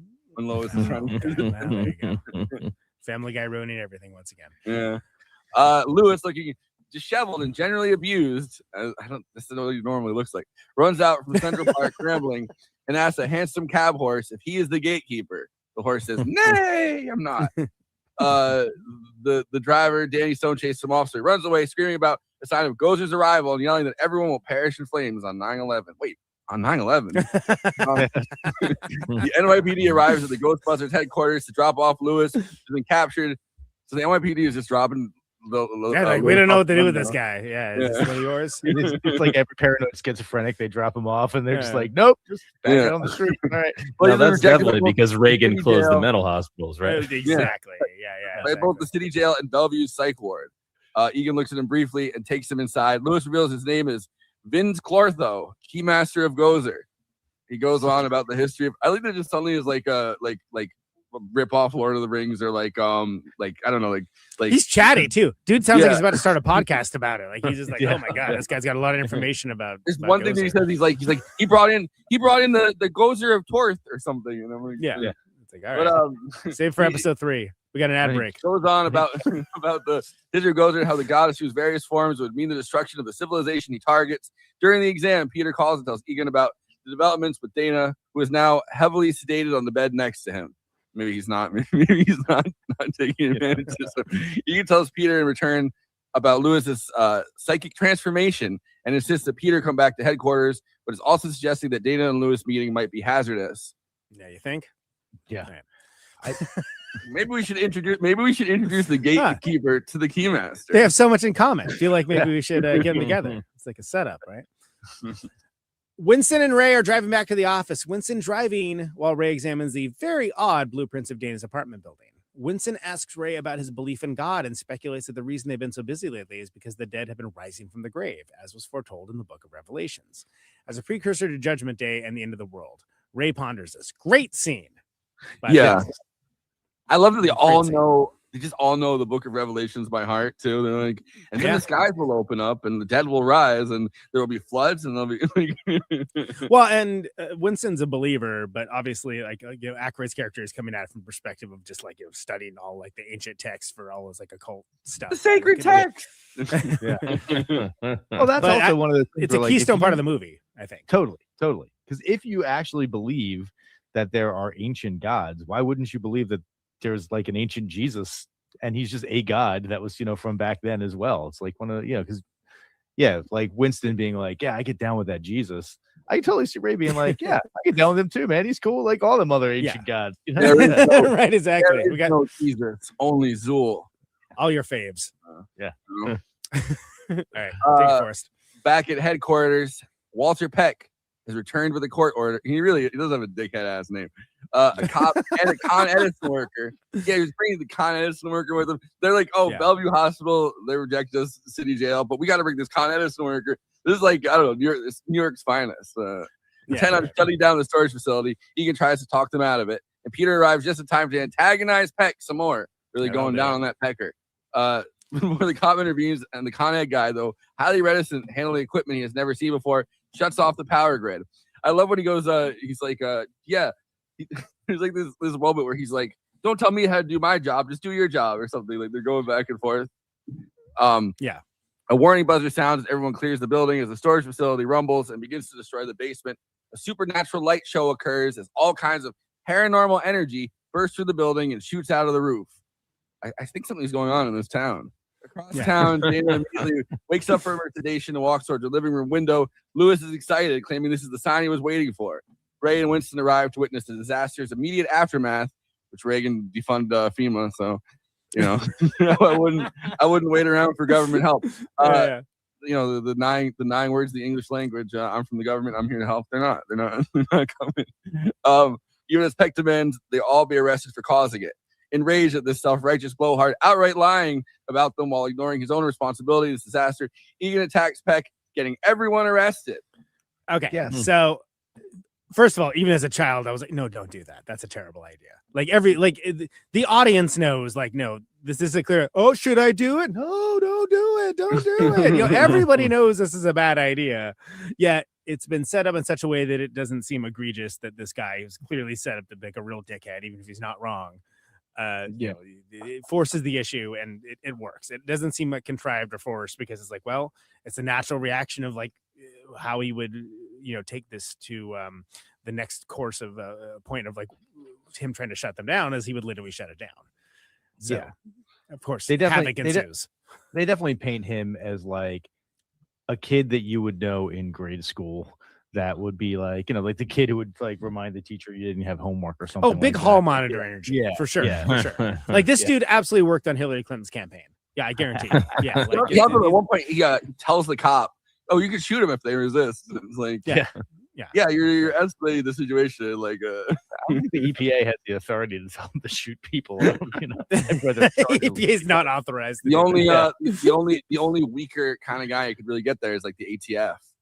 And like, the ghosts are smoking on site. You gotta take them in. Look, we were fine with the haunting, but smoking, we got to draw the line. We don't know where these cigars came from. The freed ghosts run rampant through the city. Another great montage. But most of the energy seems to run directly to Dana's building. Dana growls at the energy, ripping out the wall of her apartment. It was like a big party there. Yeah, it's the part. The energy goes towards the party. Exactly. That's anyone can tell you that. The energy goes towards the party. Everyone's having a good time. We want to show up. Sitting in jail, Ray shows Egon and Peter the blueprints of Dana's apartment building, pointing out highly unorthodox methods and materials, especially near the roof.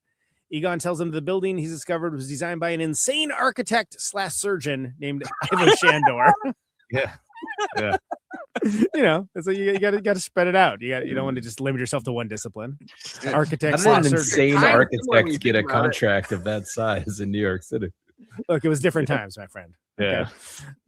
Didn't have to deal with all these labor unions stopping you from doing architecture while also doing surgery. There was no medical or architectural board, so it's different times. I think they're trying to paint him as like a Mengele type character. Right, exactly. Yeah.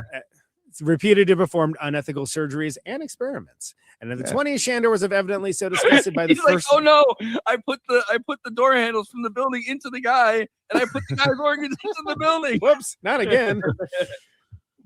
Shandor was evidently so disgusted by the First World War. Oh yeah, I saw Wonder Woman. That he decided he would try to bring about the end of the world with the secret society of Gozer worshippers. They performed rituals atop Dana's building, an Art Deco roof cap. Beautiful, by the way. Itself was meant to be the gateway to allow Gozer into our world. A guard arrives, Reginald Vell Jensen, and tells the Ghostbusters that the mayor wants to meet them to deal with a rash of ghosts and other unbelievable phenomena happening throughout the city. Hold on. That's fucking Carl Winslow. Yeah. I swear to God, that has never even occurred to me that was Carl Winslow. When I was a kid, I didn't like this time. I was like, oh shit, it's Carl Winslow. It's Ghostbusters, Die Hard, and Family Matters. Oh yeah. I mean, listen, I know my Reginald Vell. Come on. Yeah. Okay. But I feel like he was in a lot of shit back, like as a character actor at this point in time. Yeah. Kind of always as a cop, basically. Like, you look copish. I'm gonna keep it going. Lewis arrives at Dana's demolished apartment, introducing himself as the keymaster. A smiling Dana responds, she is the gatekeeper, and they share a passionate kiss before slowly making their way up the roof via a mythical staircase behind the wall where Dana's fridge used to be, as the lightning flashes ominously. All right. Yeah. The four men in Peck are brought before Zoran Mandani. Wow. Before the mayor, both arguing their sides. Peck claims the Ghostbusters are con artists and use nerve gases to force people to hallucinate. And have he's the visions Scarecrow from Batman. Yeah. His logic is really funny in this though, because he's like, then they show up after using the nerve gases to be like, oh, we'll get rid of the ghosts, and that's how they get their money. Yeah, it's like, yeah. I'm sure that's what they do. It's frankly more reasonable than ghosts are real and they bust them. Well, they bust on them. Sometimes the ghost is real and you bust on it. Winston steps up and defends the things he's seeing as real, and that's like the moment where they have the guy that is the audience proxy to be like, I've seen these things. Numerous, although he's still kind of getting weird and Christian about it. Numerous city officials, like the fire chief, present evidence of bizarre phenomena of which the Ghostbusters have only the possible explanation. Ray reveals the city is headed for a disaster of biblical proportions. By the way, one of the guys is a priest that they have there, and he's just not getting involved. He's a cardinal. He's like, I say you should trust him, but I'm not. But don't quote me on that. Yeah, but I'm not here. If anyone asked, I wasn't here. Okay. The Bateman finally appeals to the possibility the mayor could be responsible for saving the lives of millions of registered voters. I love that line. Like, you can save the lives of millions of. What if he still loses the election? Is he gonna like kill everybody in the city? Yeah, exactly. Like, I saved your lives, motherfuckers. Bring Gozer back. They're like, what's your closing message of the campaign? He's like, do I have to remind you of when I saved all your lives? Yeah, exactly. Yeah.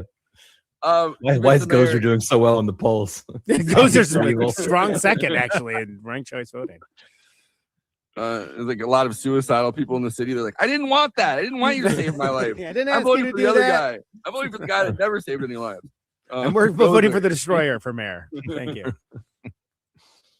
Convinced he says, I may be a destroyer, but I'm also a builder. You know, that's his pitch. Convinced the mayor throws Peck out of his office. Get that Peck out of here. Get that Pecker out of here. And offers whatever support you can to the Ghostbusters.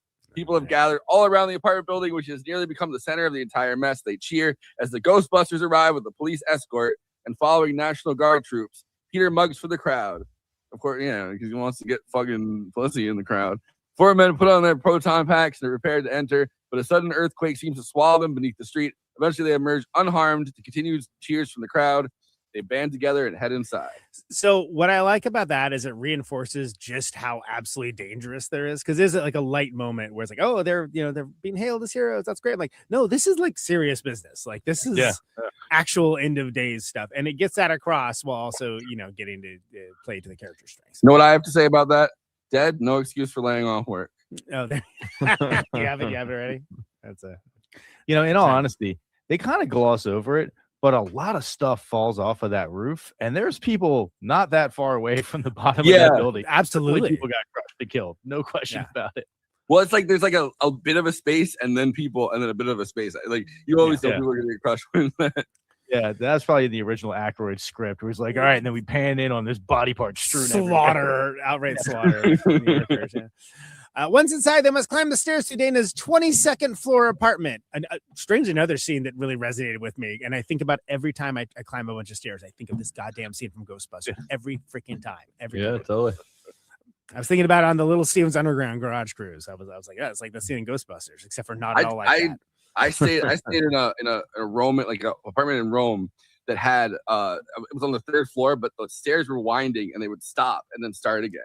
And it was a nightmare. You had to walk up and then they're all stone step kind of things. It's rough.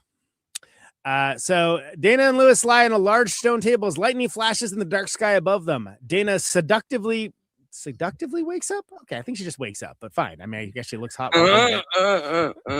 Followed by Lewis. They stare in awe at the glowing roof cap in front of them and walk towards the opposite stone pedestals where the terror dog statues once stood.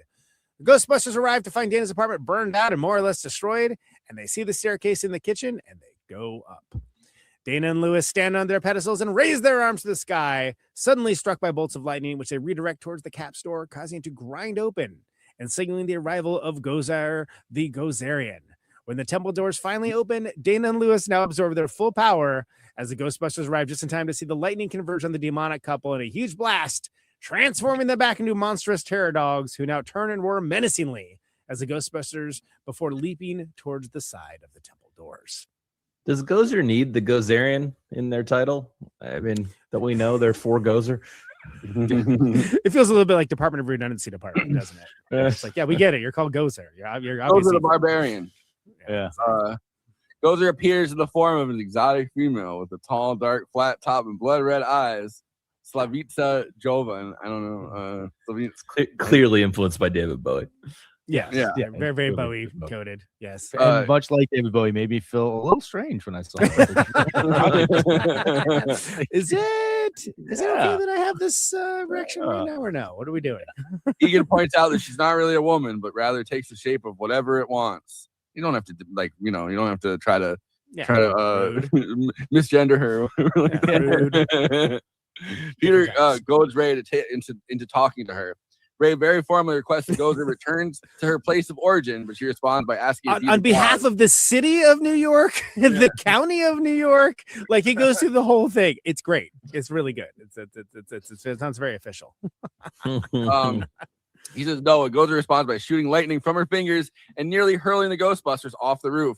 When they ask if you're a god, you say yes. Yes. You know, movie. Yes. Well, no, I'm not a god. This is a democracy. Decide to regroup and attack. Can I tell you how often I have used that exact quote? Very often, and lately, like including people in my group that I felt like were going to act weird about celebrities. I was like, look, man, somebody asks you for a god, you say yes. Just follow me. Another attack proves fruitless as she disappears rather than being caught in the streams. Believing that they were victorious, the Ghostbusters begin to celebrate, but it's short-lived as Gozer's booming voice is heard, demanding the city choose their form of destruction. Or choose the form of the destructor. Whatever. Choose the form of the destructor. And choose the form. Yeah. Choose the form. Gotta choose. So, and this is again where Ray's childlike wonder kind of comes back big time, right? Because Peter tells everyone to clear their minds, think of nothing, so no form will be taken. But it's clearly too late. Ray admits he did his best, but something just popped in his mind. Somebody he thought could never harm anyone. It's the Stay Puft Marshmallow Man.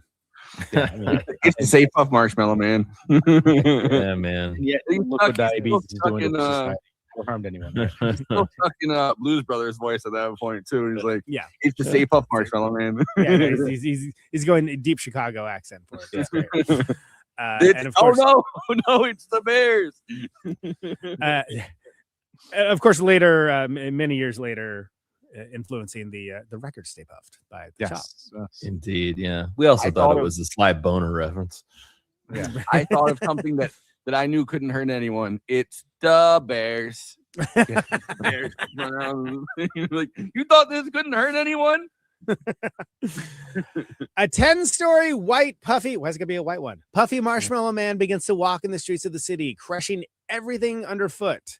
When he's close enough, the Ghostbusters open fire, setting Mr. Stay Puffed ablaze. He doesn't like that, by the way. As he begins to climb the building, King Kong style. Yo, I'm climbing the building, King Kong style. Running for cover, the Ghostbusters appear out of ideas. We've tried nothing and we're all out of ideas. And so he gets desperate to cross the streams in an effort to close the door and destroy Gozer's portal. Realizing this will probably mean their doom, the Ghostbusters go ahead with the plan to set off to finish the god. Crossing the streams does indeed result in a catastrophic explosion and the podcast starting, destroying the temple and incinerating the Stay Puft Marshmallow Man and raining molten marshmallow all over the street, including on an onlooking Walter Peck. Back on Great the roof. moment. Great moment. He looks so much better with marshmallow. But back on the roof, the Ghostbusters have survived and slowly emerged from the rubble, covered in marshmallow muck. Peter, covered the least by the marshmallow, finds the roasted carcasses of the terror dogs and believes Dana is dead. Behind him, though, her fingers crack through the hardening runes of the animal, and the Ghostbusters quickly break apart the rest, freeing her and Lewis. I would have left Lewis. They leave the roof, and Winston exclaims, "I love this town." They also say they're going to take part of Lewis's brain. We're going to extract some brain tissue. Is that okay? Oh, sure. more great stuff. That is not, one of my not much favorite there. Not gags much there. Is the everybody's covered head to toe, and Venkman's got just like a little bit on his sleeve. It's so great. Is it really ever explained why? I mean, it's great, but like, is it really ever explained why? He just, first of all, he just is that kind of guy that he lucks out on everything in life. But also, I think the implication is that he ran and hid first, right? Everybody was the proton packing them. Yeah. Well, he also he was the one that got slimed, so it's like fair point.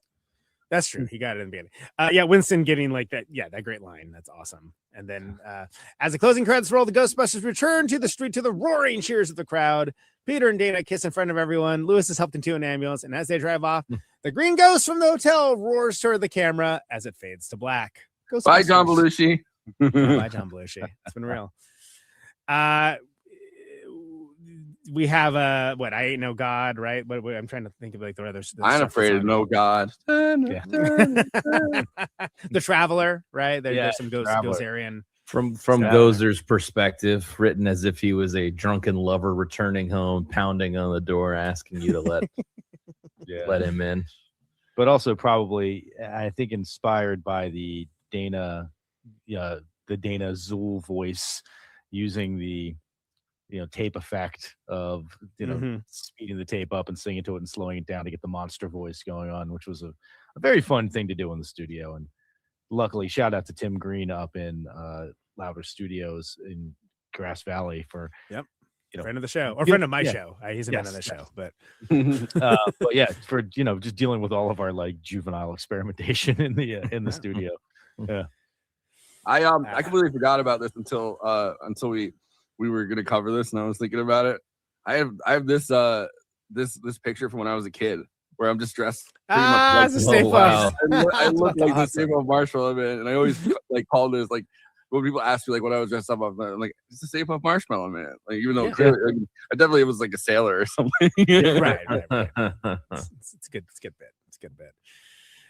So there you go, folks. That's the plot for Ghostbusters. And of course, it is time once again for Letterboxd one-liners. This is a bit that will be very familiar to both Rob and Tom because they have the mean tweets section of their show. But I assure you, I had this way before that. Unlike almost everyone else that has ripped me off specifically. But this is a social media site, Letterboxd, for film lovers talk out within to each other about the films they love, maybe the films that they didn't love, maybe the films that they just endlessly quoted back and forth ad nauseum. Send review. And of course, that's fine. It's a bottom-up democracy. Everyone gets to have their say. Everyone gets to chime and opine about the movies. Not just the Siskel's and Earbuds of the world. These are all best expressed succinctly. We're iWeekly back on it, folks. Collect them for Forrest and the panel to react to in real time. As we react to all of these Letterboxd reviews. I'm very curious about next week, the perfect day. The Perfect Days one. Look, don't get me started, kid. I got my work cut out for me on that one. And of course, that's what this bit is. These are letterbox one-liners for Ghostbusters. Forrest, let's hit it. I'd be Louis Tully too if Sigourney Weaver is my neighbor. Oh, I just tried to climb in your apartment, and then I realized that I couldn't get in, so I decided that I could turn my radio up so then they couldn't hear your television. To be clear, they did sleep together before Vegba got to her. That's true. That is true. Fair point. Fair point. Technically speaking, game, set, and match. Louis Tully. 3 friends from college create a successful startup. I mean, yeah. Again, the real question is how financially successful could they have been? Because their equipment costs have to be out of control. Yeah, I don't think the city of New York's paying for this last ghost busting event. Well, the whole joke or whatever it is that this is going to be a defense contractor firm, like that they're saying at the beginning of it. So it's like the Pentagon is like their goal is to get Pentagon funding for this, and yet it's also implied that it's a one-time event based purely on Zool's return, right? Or Gozer's return. We've all seen business models with less. With less thought put into it, though. Right. So, just slapped AI on the name. Right, exactly. Okay, if it was on that Zool pack, maybe this isn't one of these sequels I won't watch, but like it would be Ghostbusters, but they would just like lose the last vowel or something, and it's on an app. Yeah. Anyway, terrible. Please don't make that into a movie. Thank you. A real life documentary about what happens when scientists stop being supervised. Yeah, and start getting real.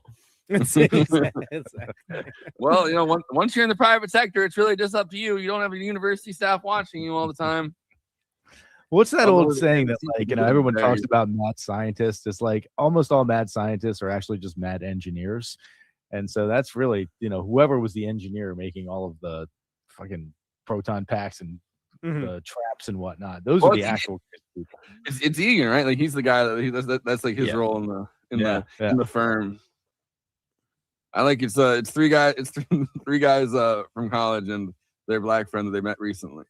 I know that the movie is called Ghostbusters, but I did not think that someone would actually bust in a ghost. Imagination. How much of that was in the original script? How many ghost busting incidents were in the original script? Right. Yeah, guys, ever since I busted in that ghost, I am a ghost STD. It is bad. Got ectoplasm everywhere. You don't even want to hear about it. The ectoplasm never stops. It's like if Property Damage was a movie. This film is brought to you by Property Damage. That's not wrong. Not wrong. Property Damage, not a great name for a band, but because it's got to be like 20,000 bands that have used the term Property Damage. Bands too. All punk rock. Yeah, they are. Break it. Be honest. How fucked is it to be horny for the Stay Puft Marshmallow Man? Well, I was a kid back then. Don't. That's good. Don't FC me, bro. Our lawyers say not to answer that question. I look at it in an aspirational way, right? Even if you're the Stay Puft Marshmallow Man, 50 foot tall, and a giant blob of gluten, somebody out there will fuck you. So don't give up hope. Unless of course shoot your shot. Unless you're Lewis Tully, then you're kind of shit out of luck. Yeah. Although I guess he did get him. Like, I got he's possessed by a demon dog. No big deal. Average Tuesday. There was, in fact, something strange in the neighborhood. Yeah, that's like the most prophetic first line of a song. I mean, that is a great first line for the song. Just something strange in the neighborhood. Who are you going to call? Ghostbusters? That's great. That's great. That's great lyricism. Although they are lying, they are kind of lying when they say I ain't afraid of no ghosts, because these guys are definitely afraid of ghosts several times throughout. Terrified. They're pretty justified in being so for the most part. Yeah. The Ghostbusters smoke on the job and just shows how wild the 80s were. That's got to be written by somebody who wasn't alive in the 80s. Because, I mean, smoking on the job, on the airplane, in the restaurant, in the grocery store, it was fucking ever. You smoke in the waiting room of your doctor's office. It is. I know this user. She's a friend of mine on there. And okay. She's very young. But oh, okay. There we go. Yeah. Not to knock her out, Louise. Sorry, but not sorry. I was watching some weird YouTube documentary the other day, and this guy was like in deep Arkansas. Like he's at like the worst part of like the Arkansas fucking like the panhandle or whatever. Mm-hmm. And the only good thing about it is that the hotel room has some smoking signs. So like it's just this like YouTube guy like miserably smoking in like the worst hotel room you've ever seen. He's like, you gotta do it if they let you. I mean, it's also one of those things, in the same way, Tom, like I grew up around it too. Like my mom smoked a lot, and smoking sections in restaurants and whatnot. Here we go. Yeah, 3 cigarettes. Exactly. One for each. It is fucking insane that at one point you could just smoke on a plane. Oh yeah. That seems a little ill-advised. Sure. Yeah. I'd gladly be the keymaster if it meant I got to go hang with Zool and Gozer. Dude, those are like such good like henchman names. You're like, yo, I meet up with my boys Zool and Gozer. Yeah. Things are about to get crazy when the keymaster shows up. Yeah, something tells me those guys do a lot of weed. They call me the gatekeeper because I guard access to my friend group. They call him the keymaster because of what he puts on it. Yeah. Anyway, that's Josh Dugan, everybody. Our show, Josh Dugan. Fellas, is it gay to bust some slime with your bros? No, man. Cross the streams all you want. Yeah. If your friends are asleep and your ghost shows up and it didn't come off as gay to me. Yeah. Again, it's the 80s. Just stuff as many hot dogs in your mouth as possible. Right. No one's gonna stop you.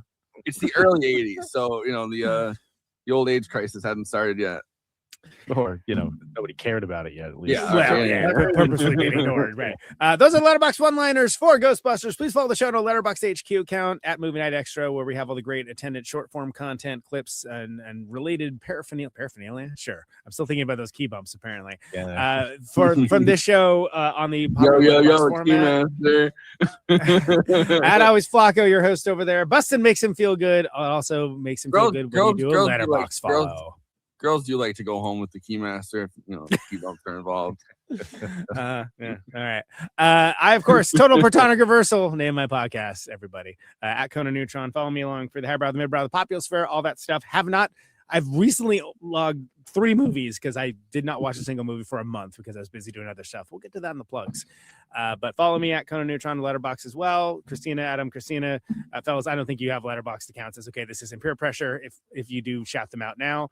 Before we hit it with the plugs for us, let's do it. All right. If you're watching us on YouTube, please like and subscribe, and then hit the bell to get notified whenever we're streaming. And we'd humbly request that you watch the video to the end because it helps us with the algorithm and helps more film fans to discover the show.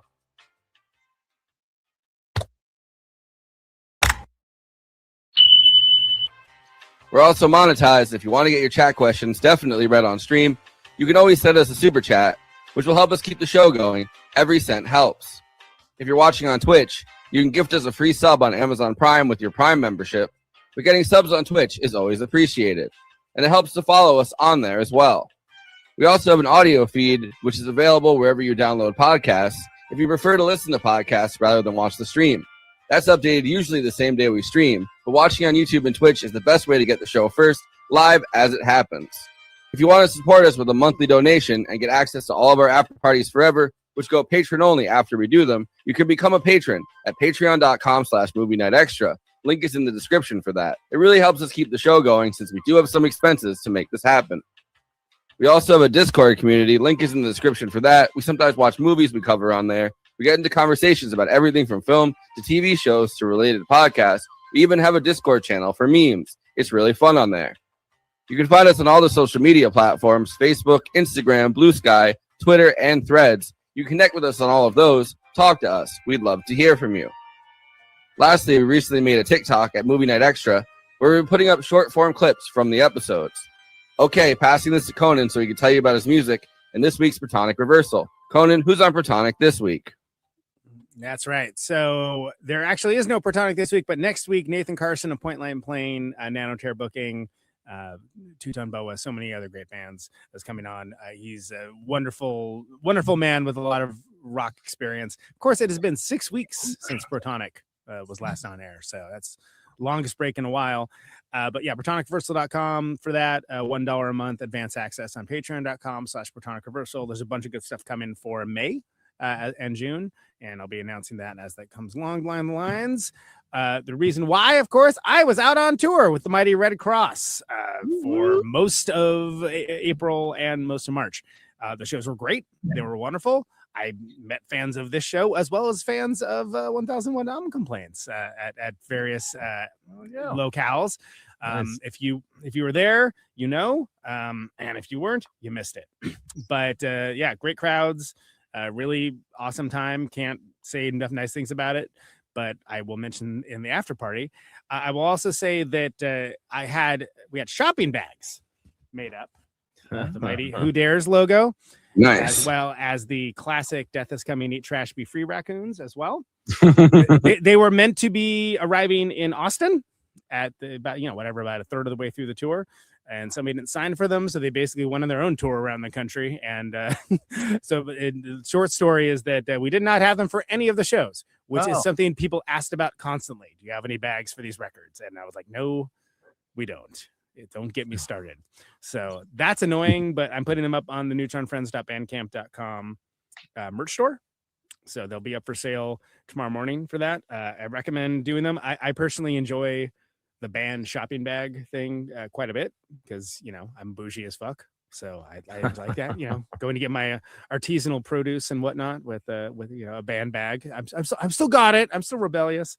Those are good, and I feel like you could do really well with those little tiny backpacks, the ones that are like almost like a shopping bag. Like I feel like if you had those, that would be great. Well, I don't have those, but I got 2 different designs of shopping bags, so I'm putting them up tomorrow because, of course, that's the last shows for a while till summer.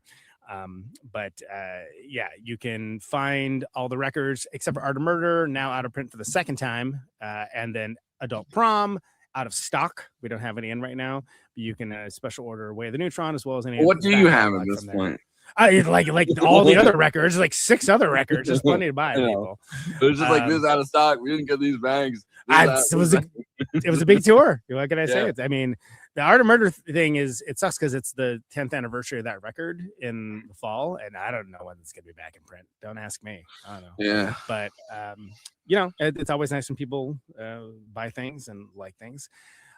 So I have a East Coast tour to announce for the end of June, probably next week. And then a West Coast run, actually, Tom and Rob, you'll appreciate this, with the Mouse from Victory Associates new band. Oh, nice. The Null.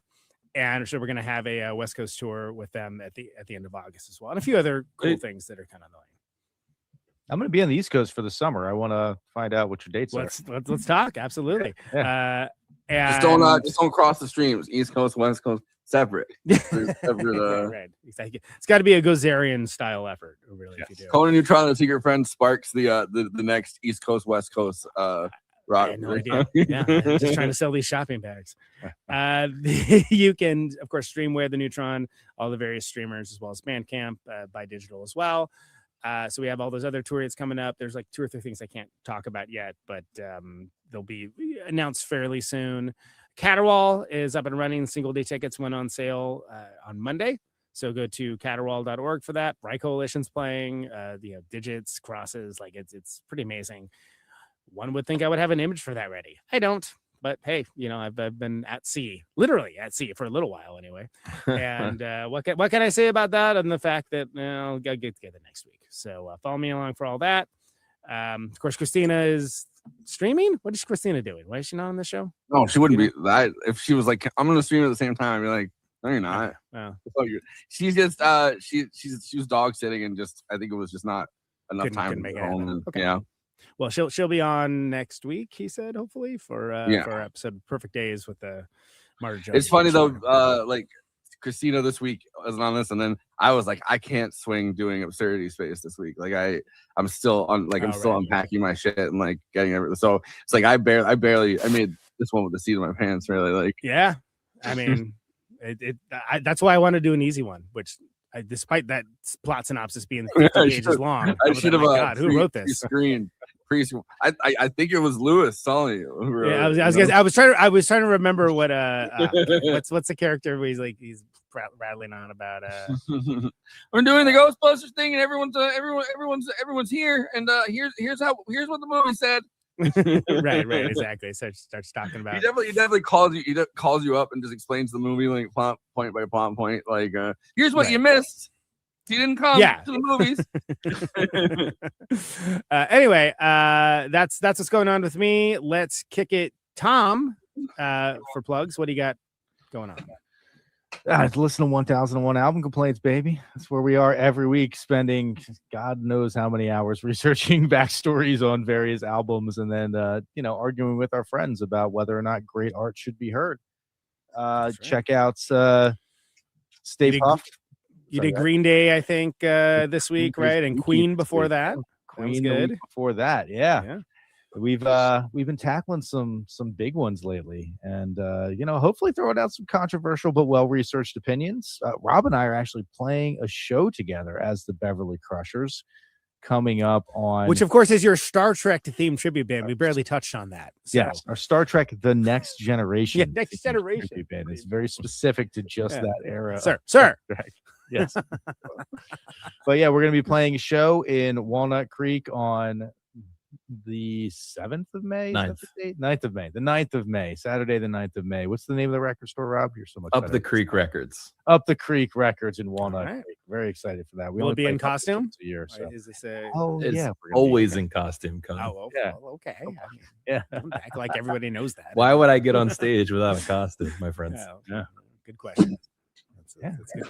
Yeah, that's about all we got going on, Conan. Not quite as busy as you are, but we're trying to keep it. My plug section routinely takes up, I think, a 10th of the show, so it's and that's me being succinct. Yeah. Rob, what do you got? Well, Tom took some of mine, but yeah, every week on 1001 Album Complaints, we tell the backstory behind a classic album. We argue about it. We nitpick it. So that's available every single Monday. Subscribe to that. We'd love to see you. We'd love to hear from you about what we got wrong or maybe what we got right. Check out Stay Puft, which Conan's been holding up, our Ghostbusters concept record. It comes in beautiful Slimer green vinyl. It's a beautiful product. And I think the music's pretty solid as well. I think you'll enjoy it. Lots of Easter eggs. I got a green screen, so it's apparently invisible. Sorry. About Ghostbusters. And of course, the Beverly Crushers, like Tom said, we're about to play a show. We don't play super often like Conan does, but we always have a great time when we do. And Tom and I are about to be in the studio recording some new Beverly Crushers songs in 2 weeks' time. So that third record is forthcoming. Nice. Very cool. That's it is Slammer green vinyl. Yes, that's true. It's that's true. That does not lie. I just can't show it on the screen because it's literally a green screen. Sorry. That's very right. It does look lovely though. But I will show the here. I'll try to focus this. Yeah. See the eye, but yeah, there it is. Yeah. Cool. Sam Cedar should come back on the show. Sounds great. Tell him to return my email. Everyone's got ideas how the show should operate. Anyway, it's they're holding up the Sam Cedar thing. Yeah. I didn't think about that. Thanks. Oh, you're saying popular guests should come back on the show? Huh. Speaking of which, Adam McKay coming up next month, and Josh Olson come back on next month as well. So yeah, I'm not sure of the exact date. The only time I looked at the calendar was to make sure that we had the invite for these two guys tonight. Other than that, I ain't looking at this shit.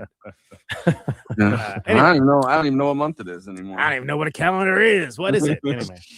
I don't even know Rob, you want Gregorian, Julian calendar? Which one is it? I use the Gozorian calendar. Of course. Yeah. Rob, you want to lead us off with some final thoughts on Ghostbusters, please? Yeah, I think the big theme we didn't touch on that was a big inspiration for us making the record was that it is really a movie about science versus religion. And interestingly enough, both exist in the world of Ghostbusters, the world of the supernatural and the world of science. They do battle. In the end, science wins. But honestly, even then, it's not that clear cut because at the end of the movie, when they cross the streams, they take a leap of faith. I mean, they take the leap of faith earlier on when they just try out the thing and then just like kill a black lady, but it worked. That's the important thing. Yeah, I just think there's some good themes underlying what's going on in this film about what it means to exist in a world. Let me put it another way. I think one of the things the movie does right is it starts off with an inherently ridiculous premise and it treats it like it's pretty normal, which is what we like to do with our records, as I already mentioned. See a little bit of yourself in that concept. Yeah, yeah, absolutely. It's helped define my aesthetic, or certainly influenced it from a young age. It's awesome. Also, there's like just a fight between like the private and public sectors going on in the world that also has ghosts, and it's like, yeah, they're like private sector jobs, public sector jobs, ghost sector jobs. I don't know. The ghost sector, yeah, the developing ghost sector. Would they have would it like a team of ghosts be like union busting? They would, right? Like, they're like, we've hired these ghosts to replace the striking workers, and and yeah, would they still be applicable to work hour standards and things like that? They're ghosts. They literally can't sleep. Yeah. Especially if it's like a bunch of slimers, right? Like they're not the best treated ghosts of the bunch. And they can apparently eat, so they got that. Going for them. They would probably hire them to like chase tenants out of a building. They're the new Pinkertons. And turn it You get some ghost Pinkertons to go chase them out. Ghost Pinkertons, everybody. Thank you. The same way they kind of have the what Shamrim or whatever, like they can't actually like the Orthodox Jewish police in the city that like they can't actually arrest anybody, but essentially they can detain you and then call the actual police. No. That's what they get Slimer to do. Right. Anyway, Tom, what's your final thoughts on the movie Ghostbusters? Final thoughts on the movie Ghostbusters. I mean, 3 friends with a pretty unlimited budget and blatant disregard for all rules and regulations can really go out there and change the world the positive way, people. So, let's deregulate Silicon Valley. That's what people are do.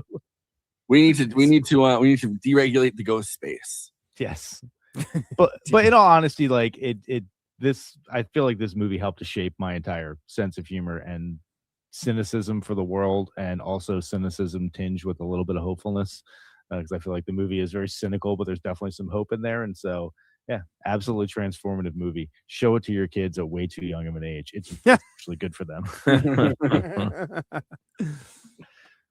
All right, that's that means I'm up. So yeah, I mean, all-time movie blockbuster, favorite of mine. Obviously, so much so that I named my podcast "Conan Transportant Controversial." And I think what rarely gets credit is the deep lore that went into the film. And I think we mentioned Dan Aykroyd's fascination with and deep belief in the paranormal and parapsychology. It's very real, and it contributed to the base of the story. That it's the equivalent of like a hard sci-fi, hard fantasy, whatever, with the deep mythology that it has. And it's filtered through a kind of mainstream perspective with Bill Murray's super likable deadpan scampishness.